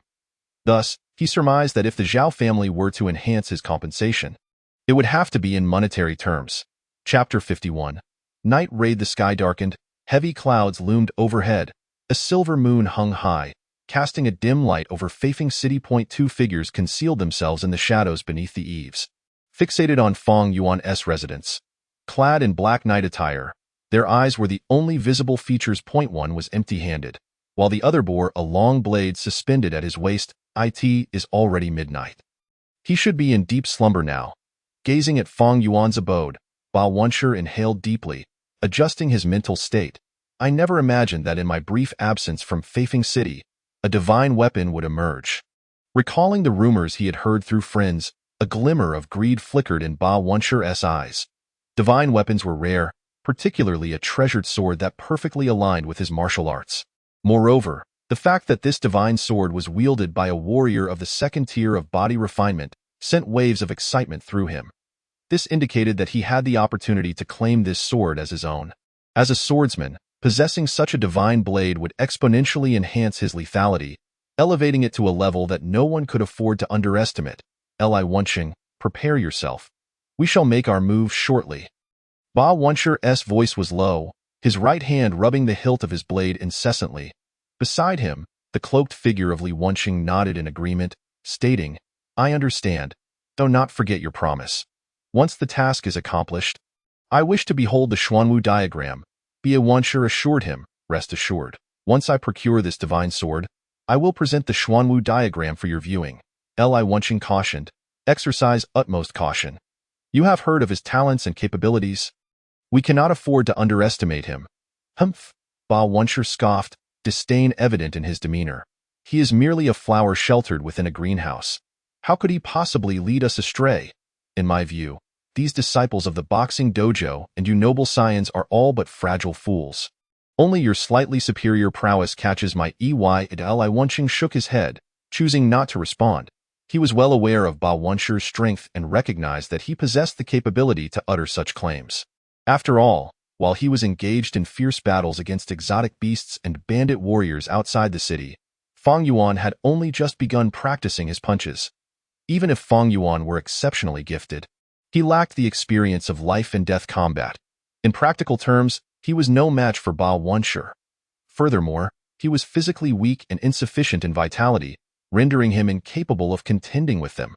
Bao Wenshi lowered his voice, his gaze glimmering with intensity in the darkness. Even though he had defeated Ma Zhanping and Qian Yingzhong, that was hardly an achievement. If he were to confront them, he could easily overpower them. Enough! Let us act now. He had consumed considerable alcohol in the tavern, and despite his reputation for being impervious to intoxication, he could not remain unscathed. It was time to set forth. With a flash of determination in his eyes, Bao Wenshi emerged from the shadows and strode toward Feng Yuan's residence. Li Wenshi silently followed suit, stepping out of the darkness to join him beside the courtyard wall. We are both warriors of the third tier of body refinement. Though we have only just entered this tier, our physical strength and vitality have already undergone transformation. Even if Feng Yuan were to consume the blood-melting pill, he would still be no match for us. Li Wenshi pondered, his hands instinctively clenching, a surge of murderous intent beginning to take form. Although he held no grudge against Feng Yuan, his desire to glimpse the Xuanwu diagram left him with no choice but to wish for Feng Yuan's demise. It is said that the Xuanwu diagram contains secrets of the divine martial path. I hope to glean some insights from it. In the current realm, divine martial artists were scarce, and as a result, the divine martial path had become nearly extinct, leaving behind only fragmented remnants, preventing future generations from breaking through to the divine realm. The reasons behind the disappearance of numerous divine martial artists eluded Li Wenshi. He only knew that with their vanishing, the once orally transmitted divine martial arts also faded, leading to an absence of divine martial artists in the continent to this day. With a soft thud, the two figures quietly vaulted over the wall, landing inside the courtyard. The once formidable wall posed no obstacle to these two third-tier body refinement warriors. He is in that room. Bao Wenshi pointed toward the chamber where Feng Yuan resided. He had scouted the area during the day but had found no trace of the treasured sword, hence his decision to return at night for further investigation. If the sword was absent, they would subdue Feng Yuan and interrogate him about its whereabouts. If the sword was present, they would seize it and eliminate him. Li Wenshi nodded, and together with Bao Wenshi, they approached Feng Yuan's room. Bao Wenshi drew his long blade and deftly disengaged the latch behind the door, slowly pushing it open. Witnessing this, Li Wenshi instinctively held his breath, fearful of making a sound. They both understood that Feng Yuan had become a true disciple of the Five Elements boxing school. If their actions were discovered, they would face the wrath of Zhang Tiao. As the door creaked open without a sound under Ba Wenshi's careful manipulation. The sight that greeted them left both men momentarily stunned. The bed was neatly made, and no one lay upon it, however. Beneath the floor, a faint glow emanated from an entrance, a secret chamber. Upon witnessing this, Ba Wenshi finally understood why he had failed to locate the treasured sword during his daytime reconnaissance. It turned out that this room concealed a secret chamber. A flicker of murderous intent crossed his gaze as he turned to Li Wenqing and nodded. Li Wenqing gave a slight nod, shifting his steps as he and Ba Wenshi descended the staircase into the secret chamber. Inside the chamber, Fang Yuan set down his long blade, a flash of killing intent crossing his face. He was unable to sleep and had seized the opportunity to practice his swordsmanship while his vitality underwent a transformation. To his surprise, 2 intruders had entered his home, now approaching the secret chamber. 2 individuals, judging by their footsteps, both are body refinement warriors, and their cultivation seems to surpass mine. 3rd-tier body refinement? Fang Yuan lifted his long blade, observing the reflection of half his face upon its polished surface.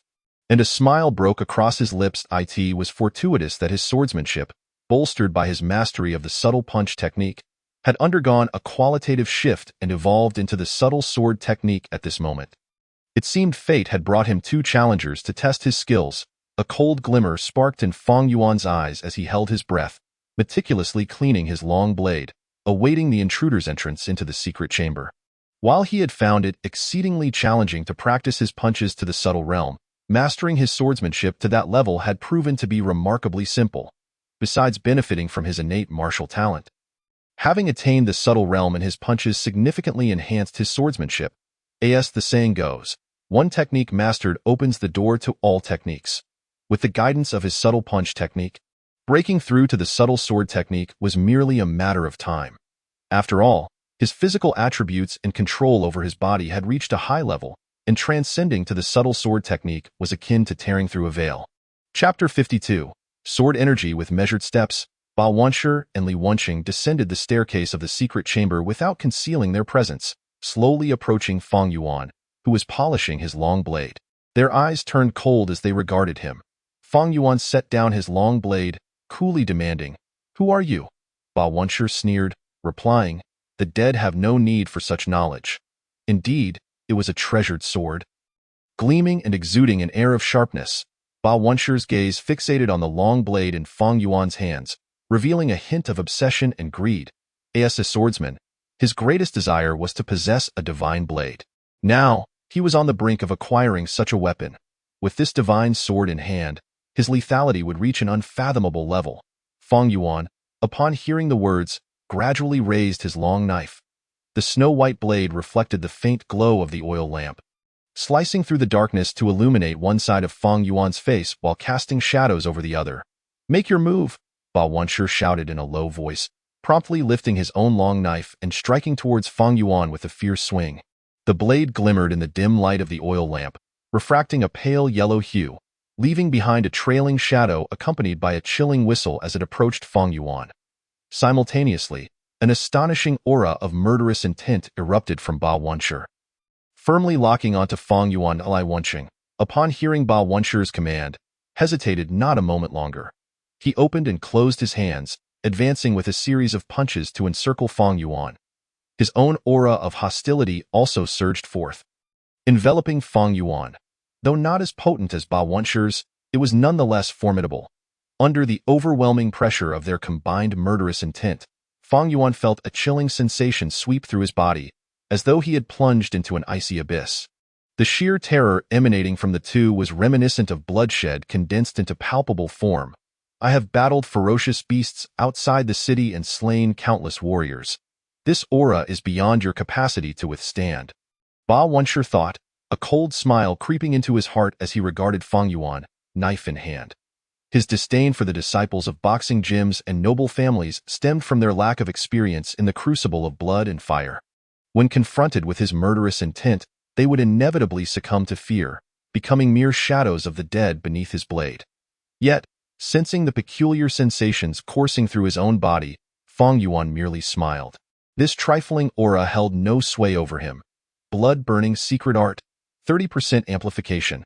With a tremor of his body, Fang Yuan activated the blood-burning secret art, directly enhancing his physical strength by 30%. Ignoring the oppressive auras of the two, he raised his knife and stepped forward to strike. A brilliant arc of light burst forth from his hand, the knife vibrating slightly, stirring the air as a thin layer of vital energy coiled around the blade. The vital energy enveloped the long knife, accompanied by a terrifying whistle, and collided violently with Ba Wenshi's weapon. A sharp clang resounded as Ba Wenshi's long knife was sent flying, embedding itself into the wall of the secret chamber. How is this possible? His swordplay has reached the subtle realm. And why is his strength so formidable? He surpasses me. Ba Wenshi's eyes widened in astonishment. Feeling his grip tremble, however, there was no time for contemplation. For Fang Yuan's long knife was already descending upon him with lethal intent. Ba Wenshi's gaze narrowed with desperation. He attempted to evade, but it was too late. He had charged in too close. And even if Li Wenqing wished to aid him now, it was futile as he beheld the knife descending perilously close. Ba Wenshi's heart raced, and he strained to mobilize his energy to escape. "Get out of the way!" he screamed inwardly, yet his movements were too slow to match Fang Yuan's strike. He could only watch helplessly as the knife approached him. Li Wenqing, positioned behind Ba Wenshi, felt his heart constrict in disbelief as he gazed at the knife enveloped in vital energy. He was shaken. He had not anticipated Fang Yuan would have mastered his swordplay to such a subtle degree, nor that his physical prowess would be so overwhelming in an instant. He sensed Fang Yuan's strength surge significantly, a force so potent that even Ba Wenshi, who had recently reached the third level of body refinement, could not withstand it. Damn it! I never heard that the 5 Elements boxing gym possessed a technique capable of instantaneously amplifying strength. How did he acquire such a secret art? Moreover, he remains unshaken by the murderous intent emanating from both of us. His mental fortitude is astonishing. As the knife loomed dangerously close to Ba Wenshi, Li Wenqing's heart quaked, causing him to halt. He realized that even if he intervened, it would not save Ba Wenshi. Instead, it would likely cost him his own life. It would be wiser to seize this opportunity to flee.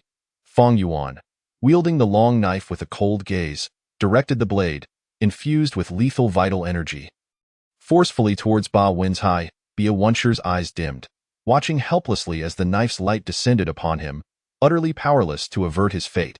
Suddenly, the vital energy coiling around Fang Yuan's long knife disintegrated, splitting into 4 streams that shot towards Ba Wenshi's limbs. With a sound akin to blades piercing flesh, Ba Wenshi's limbs were struck, leaving deep gashes that exposed bone. As Ba Wenshi's body weakened in his attempts to evade, he collapsed to the ground.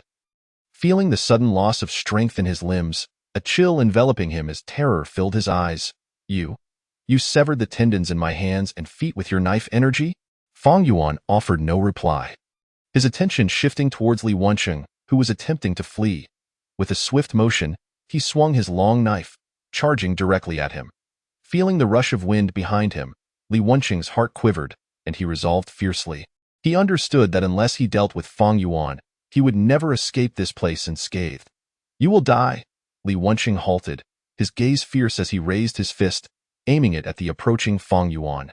Fang Yuan regarded him with disdain, executing his knife technique to envelop Li Wenqing in a radiant arc of light, severing his tendons as well, leaving him sprawled on the ground, hands and feet.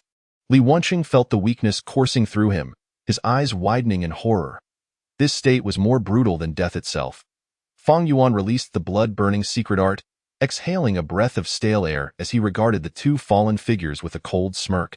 He waved his hands, his fingers trembling as they stirred the air, unleashing 2 streams of vital energy that struck the secret chamber's door, sealing it tightly to prevent any sound from escaping.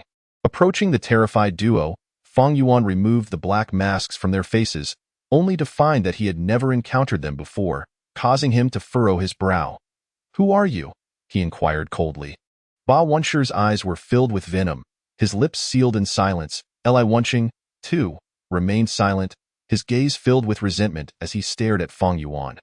Their tendons severed, they would be rendered useless even if they survived.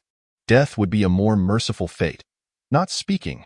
"Do you think you are made of stern stuff? I will make you talk." Fang Yuan's expression hardened.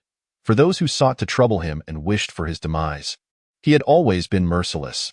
Observing the two's silence, He summoned his energy, pressing his fingers slowly onto their bodies. A surge of force emanated from him, coursing through their bodies as sharp energy pierced Ba Wenshi and Li Wenqing, spiraling through their internal organs. Fang Yuan's senses heightened as he gauged their conditions, his gaze turning cold. Since they refused to speak, he would allow them to experience the sensation of their organs being devoured by unseen insects. Having studied numerous medical texts and attained the second level of body refinement, he possessed profound knowledge of the human body and the specific pressure points that could induce suffering. With his hands placed upon their abdomens, he began to methodically stimulate their internal organs. You would do well to confess swiftly. Otherwise, this agony is beyond your capacity to endure. Fang Yuan regarded them with an impassive expression. Humph, bring it on. I have never feared anything, Ba Wenshi scoffed, turning his head away defiantly. Li Wenqing mirrored his sentiment, his expression resolute. What a joke. You think mere pain can compel us to reveal everything? Such a fantasy. Both had honed their skills in the wilderness, having weathered storms of blood and violence. They dismissed the threat of pain entirely. They understood that they had forged a deep enmity with Fang Yuan, and there was no escape from the fate that awaited them, only death. Thus, they remained resolute, unwilling to divulge their secrets, wishing instead for a swift end. Observing their stubbornness, Fang Yuan withheld no mercy, channeling his full strength to intensify the stimulation of their internal pressure points. Hiss! The searing pain surged through Ba Wenshi and Li Wenqing, causing them to gasp sharply, their eyes widening in terror as their bodies convulsed. Yet despite their violent thrashing, they remained trapped under Fang Yuan's grip, unable to escape his hold. The sensation was akin to being devoured from within by countless ants, overwhelming them with excruciating agony, prompting their screams of despair. Had it not been for the excellent soundproofing of the secret chamber, their cries would have surely alerted those outside. Ba Wenshi's face contorted as he contemplated biting his tongue to end his suffering, yet the pain rendered him incapable of muster any strength. You both carry a heavy aura of murderous intent. It seems you have taken many lives. Knowing this, you should understand that taking your own life is not an option. Do not harbor such delusions. Confess who you are and why you have come to my home. Fang Yuan observed the expressions of the two individuals before him and let out a cold sneer. To bite one's tongue and die would merely result in bleeding and asphyxiation. As long as timely medical attention is administered, there will be no significant consequences, I say. Li Wenqing, unable to maintain his composure any longer, hastily pleaded for mercy. Fang Yuan's gaze flickered momentarily, and he lifted his hands from the acupoints he had been stimulating within them. As the intense pain that had been coursing through their bodies began to dissipate, the two men abruptly ceased their agonized screams, panting heavily, their bodies drenched in cold sweat that soaked their garments. Li Wenqing looked at Fang Yuan, his eyes reflecting terror as if he were staring at a malevolent spirit. Trembling, he uttered, I am from the Li family in the inner city, Li Wenqing. I was invited by Ba Wenshi to come to your home to seize the treasured blade. Please, no more torment.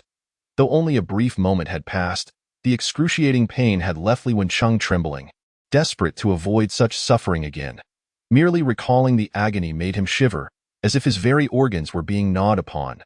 During his battles outside the city, he had endured injuries and pain, but none could compare to what Fang Yuan had inflicted upon him.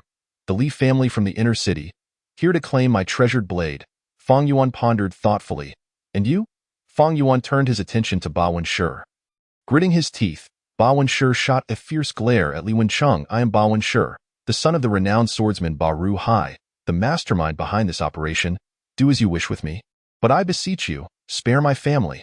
As Ba Wenshi's words reached his ears, Fang Yuan stroked his chin, his gaze contemplative. He had heard of Ba Ruhai, reputed to be a third-level martial artist with exceptional swordsmanship, gaining a measure of fame within the city. As long as you both cooperate, everything can be negotiated. A slight smile graced Fang Yuan's lips upon hearing their requests. Now, recount the martial arts you practice. And do not attempt any tricks. I possess a photographic memory. Should I detect any discrepancies, you will be aware of the consequences. Li Wenqing's face flickered with a moment of struggle before he dejectedly divulged all the details of his boxing techniques to Fang Yuan. His limbs were rendered useless. Unable to demonstrate his skills, he could only relay the principles of his boxing techniques, Ba Wenshi subsequently shared his sword techniques with Fang Yuan. The 100-battle sword technique and the celestial bird fist were both capable of advancing one to the first level of qi refinement. Undeniably remarkable, as Fang Yuan listened to their martial arts, enlightenment dawned upon him, significantly enhancing his understanding of both boxing and sword techniques. Particularly with his swordsmanship, he had only practiced basic techniques, lacking the exquisite and intricate maneuvers. This time, the sophisticated sword techniques acquired from Ba Wenshi greatly compensated for his deficiencies. Although his swordsmanship had reached a subtle level, it remained straightforward, devoid of intricate variations. The 100-battle sword technique had effectively rectified this deficiency. Fang Yuan instructed the two men to repeat their martial arts content, and after extracting a few sentences for verification, he nodded in satisfaction. Seeing Fang Yuan's content expression, Ba Wenshi secretly exhaled in relief. Thankfully, his mysterious treasure map was hidden in a secret location within his home, not carried with him as long as he were to perish.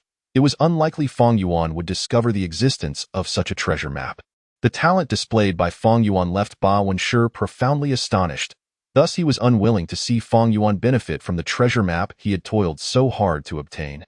Moreover, with the treasure map concealed in his home, if Fang Yuan were to learn of its location, it would undoubtedly jeopardize his family's safety, as long as he remained silent, and Li Wencheng did not speak. Everything would be well. You are already aware of our martial arts. Let us die swiftly. Ba Wenshi closed his eyes, presenting his neck for execution. Upon hearing this, Li Wencheng's expression twisted with rage as he glared at Ba Wenshi. A surge of resentment swelling within him. Were it not for Ba Wenshi inviting him to assassinate Fang Yuan, he would not have been rendered a cripple, nor would he have suffered such cruel torment. He was merely 25 or 26, at the prime of his life, and now everything was ruined. Hearing Ba Wenshi's words ignited a flame of vengeance in Li Wencheng's heart. I have suffered so greatly because of you. You shall not escape unscathed. Previously, Li Wencheng might have remained composed, but the pain inflicted by Fang Yuan had left a deep psychological scar.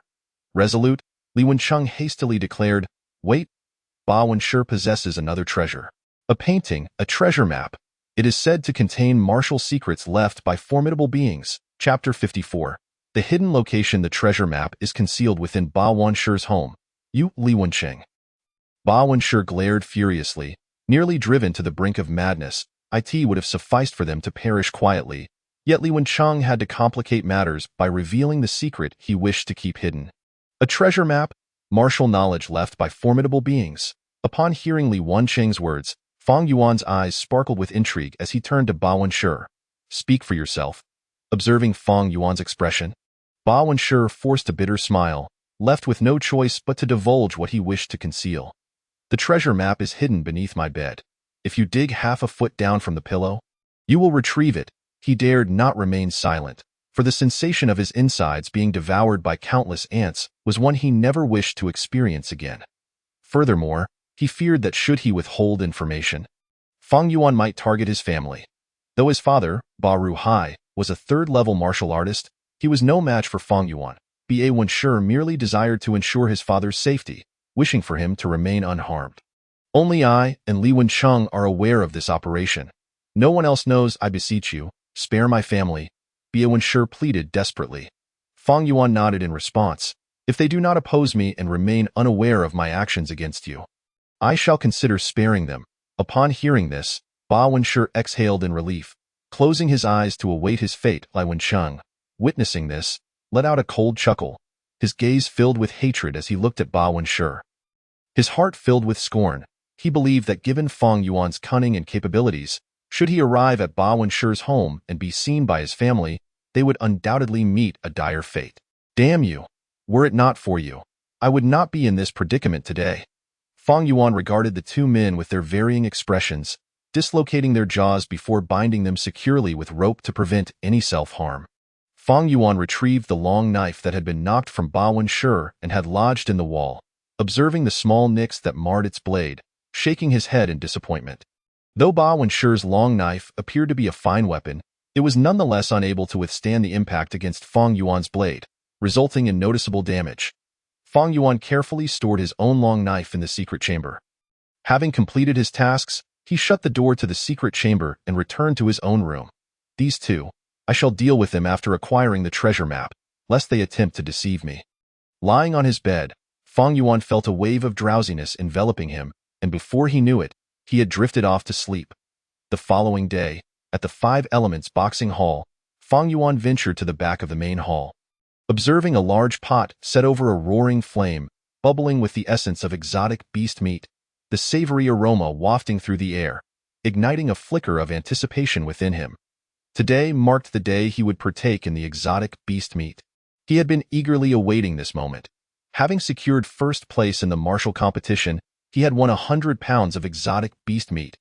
However, due to his limited digestive capacity, he could only consume 10 pounds per day, necessitating 10 consecutive days to finish the entirety of the meat. Today was the first day. Martial artists, due to their vigorous training, could easily handle the consumption of 5 pounds of exotic beast meat in one sitting.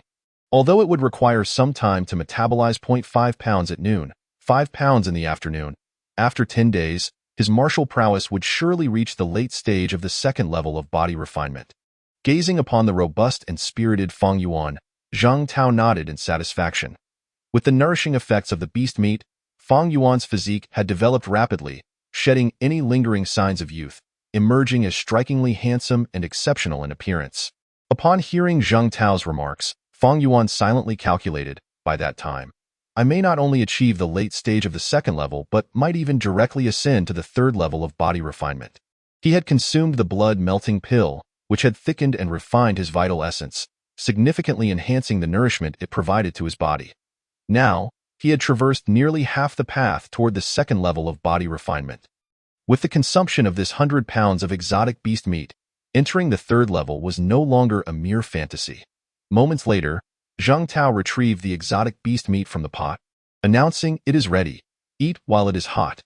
After finishing his words, Zhang Tao departed for the inner hall to dine. Fang Yuan watched as Zhang Tao left, then opened a jar of exquisite wine that Zhang Tao had provided to accompany the meal. He indulged in the meat and drank heartily. This wine was not of ordinary quality. It was a medicinal brew crafted by Zhang Tao, infused with a trace of essence, albeit in scarce quantities. Far inferior to a proper tonic. After savoring the resilient and aromatic flesh of the exotic beast, Fang Yuan rose to his feet and slowly began to practice his boxing technique. As he executed his punches, the circulation of his vital energy stimulated his internal organs, significantly enhancing his digestive capacity, allowing him to gradually process the exotic beast meat he had consumed. Waves of warmth and essence flowed from his lower abdomen, subsequently being absorbed by his vital energy. The vital energy, having devoured the essence, was compressed under immense pressure, continuing to seep deeper into his body. At this moment, Fang Yuan's physique was nourished by the vital energy, steadily increasing his stamina. After a short while, the meat from the fifth-tier exotic beast was finally consumed, ceasing to yield any more essence, prompting Fang Yuan to gradually halt his boxing practice. Sensing the progress he had made in his martial arts cultivation from devouring the exotic beast meat, Fang Yuan felt immensely satisfied. The 5 pounds of exotic beast meat he had ingested provided him with enough essence to rival that of a single tonic, without any medicinal toxins. If I could consume 10 pounds of exotic beast meat daily, it wouldn't be long before I reached the Qi refinement realm. A thought flashed through Fang Yuan's mind, causing him to smile involuntarily. He understood that exotic beast meat was rare, unless a martial artist of the Qi refinement realm took action personally. It was exceedingly difficult for other warriors at the third level of body refinement to slay exotic beasts. Moreover, such creatures were hard to encounter. Their last encounter was merely a stroke of luck. Having stumbled upon the human-faced Ro, after stretching his body, Fang Yuan assumed a stance and practiced martial arts alone in the rear courtyard of the inner hall. Today, he intended to practice the secret transmission of the 5 Elements Boxing Academy. The 5 Elements Body Refinement Technique. Closing his eyes to recall, he gradually relaxed his body and struck a peculiar pose. The 5 Elements Body Refinement Technique is divided into 3 levels. The first level doubles endurance, the second triples it, and the third quadruples it. It is well known that although martial artists possess formidable stamina, they cannot sustain a full-force battle for extended periods. However, by practicing this 5 Elements Body Refinement Technique, a martial artist's endurance can be enhanced, allowing them to prolong their peak output by 2 to 3 times. enabling them to fight longer. Currently, Fang Yuan was practicing the first level of the 5 elements body refinement technique. According to my master, the first level is quite easy to cultivate. As long as a warrior attains the 3rd level of body refinement, it can be accomplished in one go. Though my martial arts realm is currently only at the 2nd level of body refinement, I have consumed the blood-melting pill, which has elevated the quality of my vital energy beyond that of a newly initiated 3rd level body refinement warrior. With this in mind, Fang Yuan began to circulate his vital energy, directing it towards his internal organs. Chapter 55. Excavation. The vital energy surged, refining his internal organs. Fang Yuan's organs were enveloped in a dense layer of vital energy, vibrating at a unique frequency, gradually undergoing subtle changes. Through the oscillation and refinement of the vital energy, Fang Yuan's internal organs grew stronger and more vibrant. At this moment, Fang Yuan's vital energy had already acquired the characteristics of a 3rd level body refinement warrior, containing twice the power compared to when he was at the 2nd level. Under the influence of this vital energy, his speed in practicing the 5 elements body refinement technique was remarkably swift. Before long, Fang Yuan sensed a transformation within his body. His breathing became extended, and his heartbeat grew stronger and more measured. Gradually, various abnormalities deepened, causing Fang Yuan to become increasingly entranced by the sensation of his stamina rapidly enhancing. Time passed without him noticing, and Fang Yuan felt a subtle tremor in his internal organs, an epiphany dawning upon him. I have successfully mastered the 1st level of the 5 elements body refinement technique. My internal organs are vastly different from before. A thought crossed his mind, and Fang Yuan took a deep breath. With a whoosh, the gentle breeze stirred as he inhaled deeply into his lungs. The sound of his deep intake of breath was so intense that it could be clearly heard by those nearby. Continuous air filled his abdomen, and he continued inhaling for about a minute before he finally exhaled a breath of turbid air. A falling leaf drifted through the air, carried by the force of the breath he expelled, floating away into the distance. Indeed, my lungs have been transformed by the vital energy, becoming more powerful, capable of absorbing a greater volume of air. Feeling the changes within his body, Fang Yuan's spirit soared. His endurance had doubled compared to before, meaning that in future confrontations, he could maintain his peak condition for a longer duration than other warriors, providing him with a significant advantage. Additionally, when facing lesser opponents, he would find it easier to break through. At that moment, Zhang Tao entered, observing Fang Yuan's expression and smiling slightly. So, have you mastered the 1st level?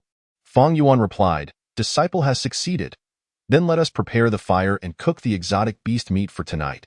Zhang Tao nodded and promptly retrieved the meat, tossing it into the pot. As Fang Yuan stoked the fire and prepared the meal, he engaged Zhang Tao in discussions about the intricacies of the 5 elements boxing and body refinement techniques, awaiting the meat to cook. By this time, the sky had begun to darken slightly. After a considerable while, Fang Yuan consumed the cooked exotic beast meat and bid farewell to Zhang Tao, leaving the academy alone. Walking along the street, Fang Yuan oriented himself before heading southeast. Bai Wenshi's home is located in the southeast. I shall go retrieve the Xuanwu diagram. Fang Yuan was extremely intrigued by the Xuanwu diagram that Li Wenqing had mentioned. The martial arts knowledge left behind by a god refinement expert piqued his curiosity, as he yearned to uncover the profound secrets contained within that diagram. Currently, there were no god refinement warriors on the continent, and given the opportunity to access the martial knowledge of a god refinement warrior, Fang Yuan was determined not to let it slip away. As he meandered through the streets and alleys, Fang Yuan observed the bustling crowd, his gaze shifting. If he were to walk past casually, it would be inevitable for someone to recognize him. Should Bai Wenshi go missing while he was near, it would certainly raise suspicions. Contemplating this, Fang Yuan's expression grew contemplative, and he soon made his way to a tavern, choosing to drink and await the arrival of nightfall. At this point, the sky was nearing complete darkness. Fang Yuan had also informed his family that for the next 10 days, he would be dining at the academy, so they need not wait for him to return. After an indeterminate amount of time, Fang Yuan set down his drink, rose to his feet, paid for his beverages, and strode out of the tavern. At that moment, the skies had turned completely dark, shrouding Feifeng City in inky blackness, with only a few places still lit. As Fang Yuan walked through a narrow alley, he soon emerged onto a wide avenue. This area was relatively secluded within the outer city of Feifeng City. Though there were some lights, the foot traffic was sparse. Looking ahead at a large courtyard bearing the name by mansion, Fang Yuan drew forth a black silk scarf and wrapped it around his face. Preparing himself, he flexed his wrists before vaulting over the tall wall. With a hand pressed against the wall, he muted his landing to an almost imperceptible sound. Observing the silent, darkened courtyard devoid of any light, Fang Yuan's heart stirred. "In one is home. That's fortunate. It saves me from having to unleash a massacre." His gaze shifted as he moved towards the location indicated by Bai Wanshi. Gently opening the door to Bai Wanshi's room, Fang Yuan unreservedly lit an oil lamp and approached Bai Wanshi's bed. No one was aware that he had entered Bai Wanshi's home, and Fang Yuan was confident that even if Bai Rahai were to suddenly return and discover him, he could eliminate him in an instant. After all, his strength had undergone a significant transformation since he had just claimed victory in the tournament.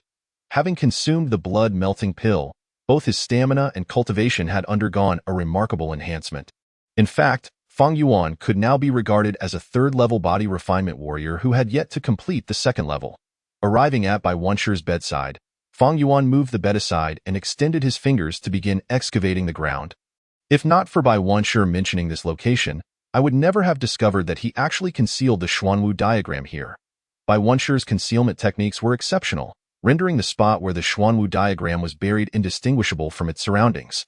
Fang Yuan's fingers were remarkably strong, and in a short time, he had unearthed layers of soil. Suddenly, Fang Yuan's fingers encountered something unusual, touching an object entirely different from the surrounding earth. "Found it," with a gentle motion of his hand. Fang Yuan meticulously excavated the layers of soil, revealing a wooden box.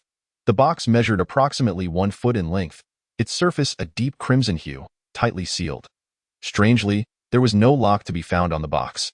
Fang Yuan's gaze flickered, and he promptly extracted the box, placing it at a distance while positioning himself to the side, his hands moving deftly. Fang Yuan's 10 fingers pierced the void, stirring the atmosphere. As layers of air coalesced in his grasp, forming 2 wisps of pale white energy that spiraled and danced like ethereal serpents around his hands. Unlike the straightforward energy he had previously wielded, which advanced in a linear fashion without variation, the energy now in his possession exhibited a graceful undulation, capable of performing intricate maneuvers. This transformation was a testament to Fang Yuan's significant advancement in martial arts. His physical strength and vitality had markedly increased, naturally enhancing his ability to manipulate energy. Once he attained the level of an energy-refining martial artist, he would be able to execute even more complex variations of energy manipulation. With a swift sound, 2 piercing blasts echoed as the energy in Fang Yuan's hands shot forth, striking the lid of the wooden box with precision. A thud resounded as the lid was propelled upward and detached from the box. While the 2 energy blasts dissipated into nothingness upon collision, the lid fell back, landing without any unusual occurrence. Observing this, Fang Yuan approached. Chapter 56. The Xuanwu Sea treading map. Inside the now opened wooden box lay a scroll, which Fang Yuan gingerly retrieved and unfurled.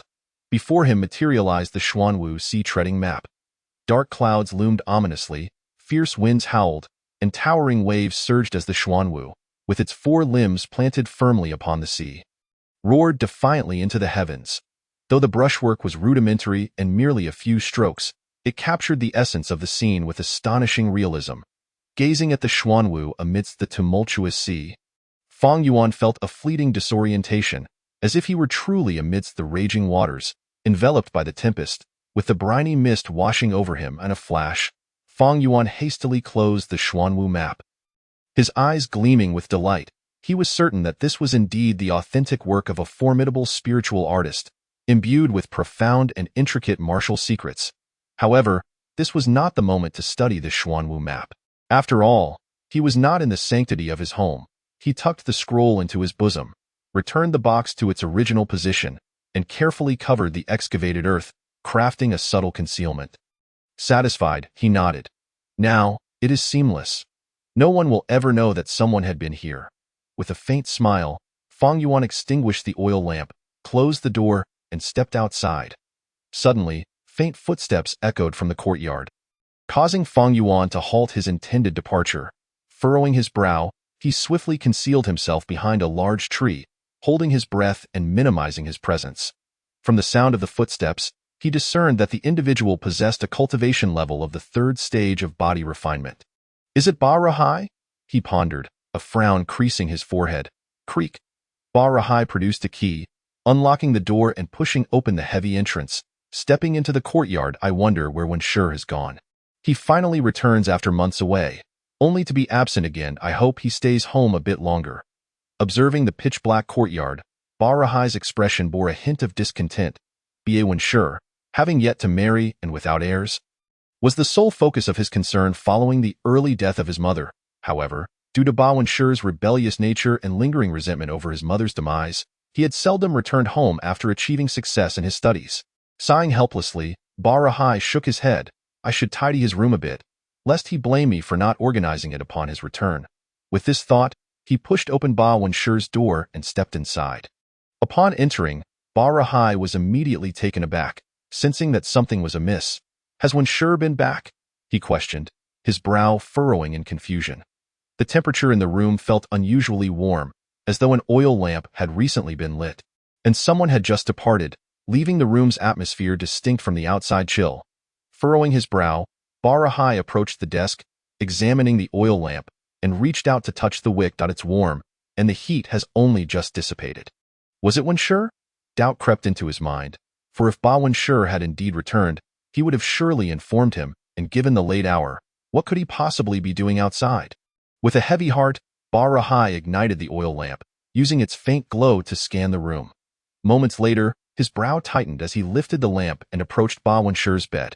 With one hand, he moved the wooden bed aside and bent down to inspect the floor, finding it immaculate, which momentarily eased his worries. However, had someone been observing Ba Rahai from the front, they would have noticed his eyes glinting crimson, brimming with malevolence. Who? He exclaimed, realizing that the location where the Xuanwu map had been hidden deviated from the method he and Ba Wenshur had agreed upon. Although the individual who had taken the Xuanwu map had been meticulous, they had still slipped up in certain subtle aspects. Damn it, who could it be? The Li family and the Wang family have both seen my Xuanwu map. It couldn't be them. Other energy-refining martial artists are unaware of the Xuanwu map's existence in my home, and if they sought to view it, I would have readily presented it to them. It couldn't be them. The only ones who know the hiding place of the Xuanwu map are Wenshur and I. If Wenshur is now, as this thought crossed his mind, Ba Rahai felt as if his heart were being crushed. The person who had unearthed the Xuanwu map not only knew its hiding place, but had also failed to cover it according to their specific method, indicating that his son Ba Wenshur was in grave danger. Overwhelmed with sorrow, Ba Rahai's heart surged with murderous intent, though his face betrayed no sign of his inner turmoil. Whoever you are, I shall ensure your demise. Li family and Wang family, it is time for you to lend your strength. Ba Rahai suppressed the fury within, standing tall and composed, not daring to reveal any hint of disturbance. For he understood that the person who had taken the Xuanwu map might still be nearby. The warmth in the extinguished oil lamp still lingered, and since he had just entered, the intruder had no chance to depart unnoticed. Yet, Ba Rahai dared not recklessly call out to confront this individual, for the one capable of extracting the location of the Xuanwu map from his son would undoubtedly be a formidable foe. Alone, he would be no match, so he resolved to seek out the Li and Wang families, requesting their assistance in dealing with this assailant. Thus, Ba Rahai remained silent, adopting an air of nonchalance, as though he had perceived nothing amiss. He returned Ba Wenshur's wooden bed to its original place, preparing to turn and leave. At that moment, bang! The door to the room was forcefully flung open, crashing against the wall with a thunderous sound. A figure burst through the entrance, propelled by a gust of wind, lunging fiercely at Ba Rahai. Before he could react, waves of energy erupted from Feng Yuan's hands, hurtling toward Ba Rahai. This is bad. I thought I had concealed everything perfectly? Ba Rahai's eyes blazed with fury as he beheld the oncoming energy, his body instinctively dodging, his right hand grasping the hilt of his knife, ready to strike. Whoosh! Several energy blasts grazed Ba Rahai's cheek and body, leaving shallow wounds that, while painful, were not fatal. Be able to wield such energy. This person must be a martial artist of the energy refining stage, or even the third stage of body refinement. Who could it be? Thoughts raced through Ba Rahai's mind, conjuring images of several potential adversaries, none of whom had any reason to harm Ba Wenshur. Clang! Ba Rahai unsheathed his long knife, but it was too late. Fang Yuan had already closed the distance between them. Boom, boom, boom. Fang Yuan's fists struck Ba Rahai's body with the ferocity of a tempest, raining down blows in rapid succession. Fang Yuan held nothing back, unleashing his full power, employing the blood-burning secret technique as his fists, imbued with energy, struck relentlessly at Ba Rahai's abdomen. Ba Rahai's expression contorted in rage as he attempted to raise his knife to counterattack. But Fang Yuan's onslaught left him staggering, his internal organs shattered, unable to muster any strength. Gazing upon the figure shrouded in a black scarf, Ba Rahai's eyes welled with blood, filled with malice as he glared at Fang Yuan. The long knife slipped from his grip as his body slowly crumpled to the ground, devoid of life. Watching Ba Rahai's lifeless form, Fang Yuan exhaled slowly, releasing a breath of pent-up frustration. I made a grave miscalculation, which is why I cannot allow you to live. Chapter 57. The importation. Originally, Fang Yuan had no intention of taking lethal action against Ba Ruhai. However, upon witnessing Ba Ruhai inspecting the concealed Xuanwu diagram beneath the Baoan stone bed, Fang Yuan suddenly realized he had misjudged a significant aspect. The individual known as Baoan was clearly a person who valued family, as evidenced by his desperate pleas prior to his demise.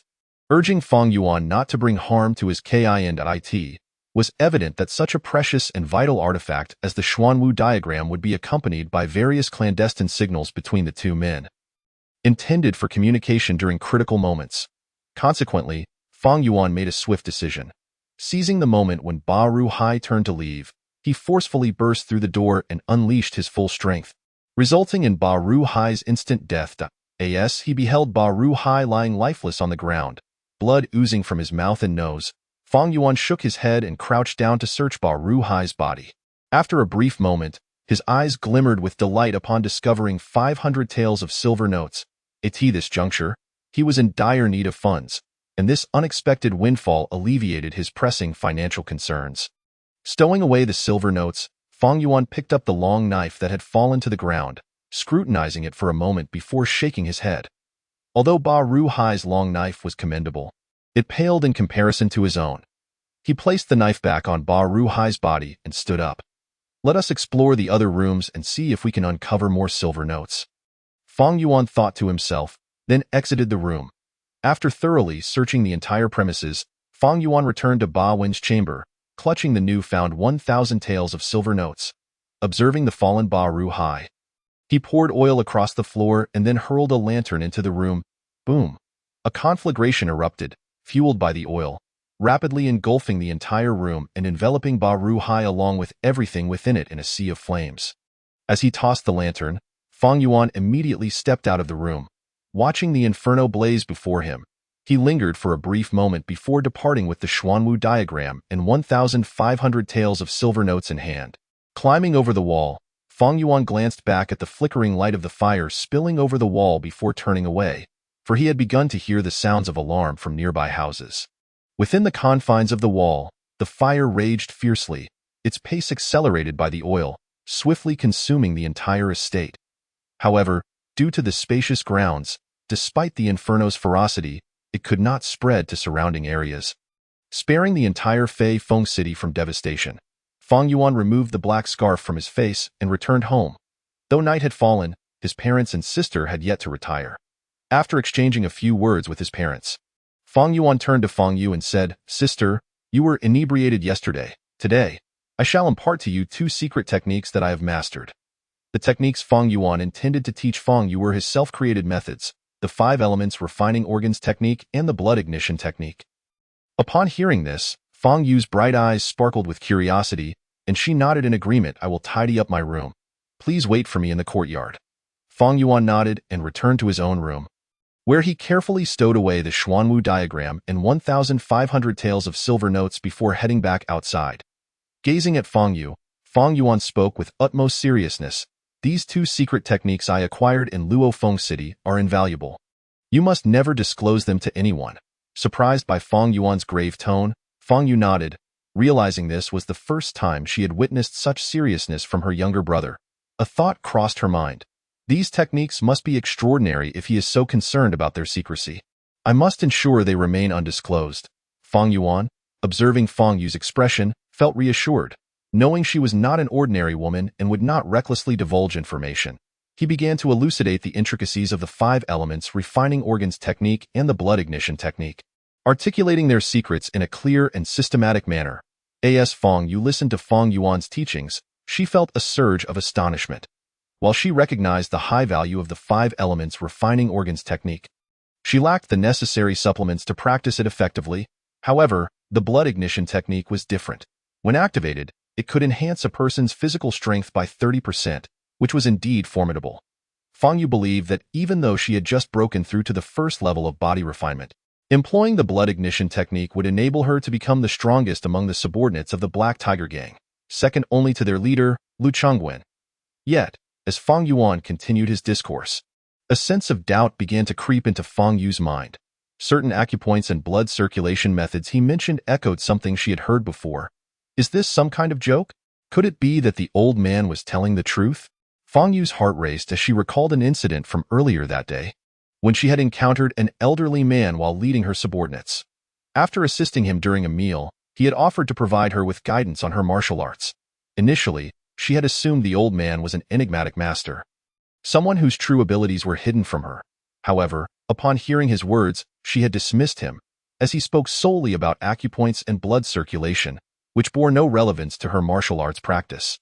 Additionally, Fong Yu had overheard Fong Yuan discussing some medical knowledge while treating her injuries, leading her to believe that the old man's claims regarding acupoint efficacy were merely about treating common ailments like fevers and colds. Thus, she had brushed it off and forgotten about it. Now, hearing Fong Yuan cherish the secrets he imparted, which included elements the old man had mentioned, caused her to question everything. Could it be that the old man was indeed correct, and he was genuinely guiding me in my martial arts? What a shame that I forgot everything he said. I must return to that tavern tomorrow to see if he is still there. If he is, I will take note of what he says and show it to my brother to verify its authenticity. With a flicker of determination in her eyes, Fong Yu refocused on Fong Yuan's teachings. Unbeknownst to her, Fong Yuan continued to elaborate on the 2 secret techniques he had created, not sensing her momentary distraction.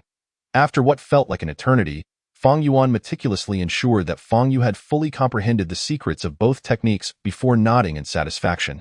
He offered her a few more words of advice before retreating to his own room. Upon returning to his chamber, Fong Yuan retrieved the Xuanwu diagram, taking a deep breath. This was a handwritten work of a warrior skilled in spiritual refinement, imbued with profound martial secrets, and it stirred ripples of anticipation within him. He placed the scroll upon his desk, lit an oil lamp, and then gently unfurled the Xuanwu diagram. As the diagram unfolded, a wave of moisture seemed to envelop him, and he could almost hear the distant roar of crashing waves and the howling of fierce winds in his ears. Chapter 58. The comprehension. The world shifted dramatically. Tumultuous waves surged, and amidst flashes of lightning and rolling thunder, the Xuanwu stood tall. Its 4 limbs braced against the sea, letting out a resounding roar to the heavens. The moment Fong Yuan unveiled the painting, he was overwhelmed by a surge of divine essence that washed over him.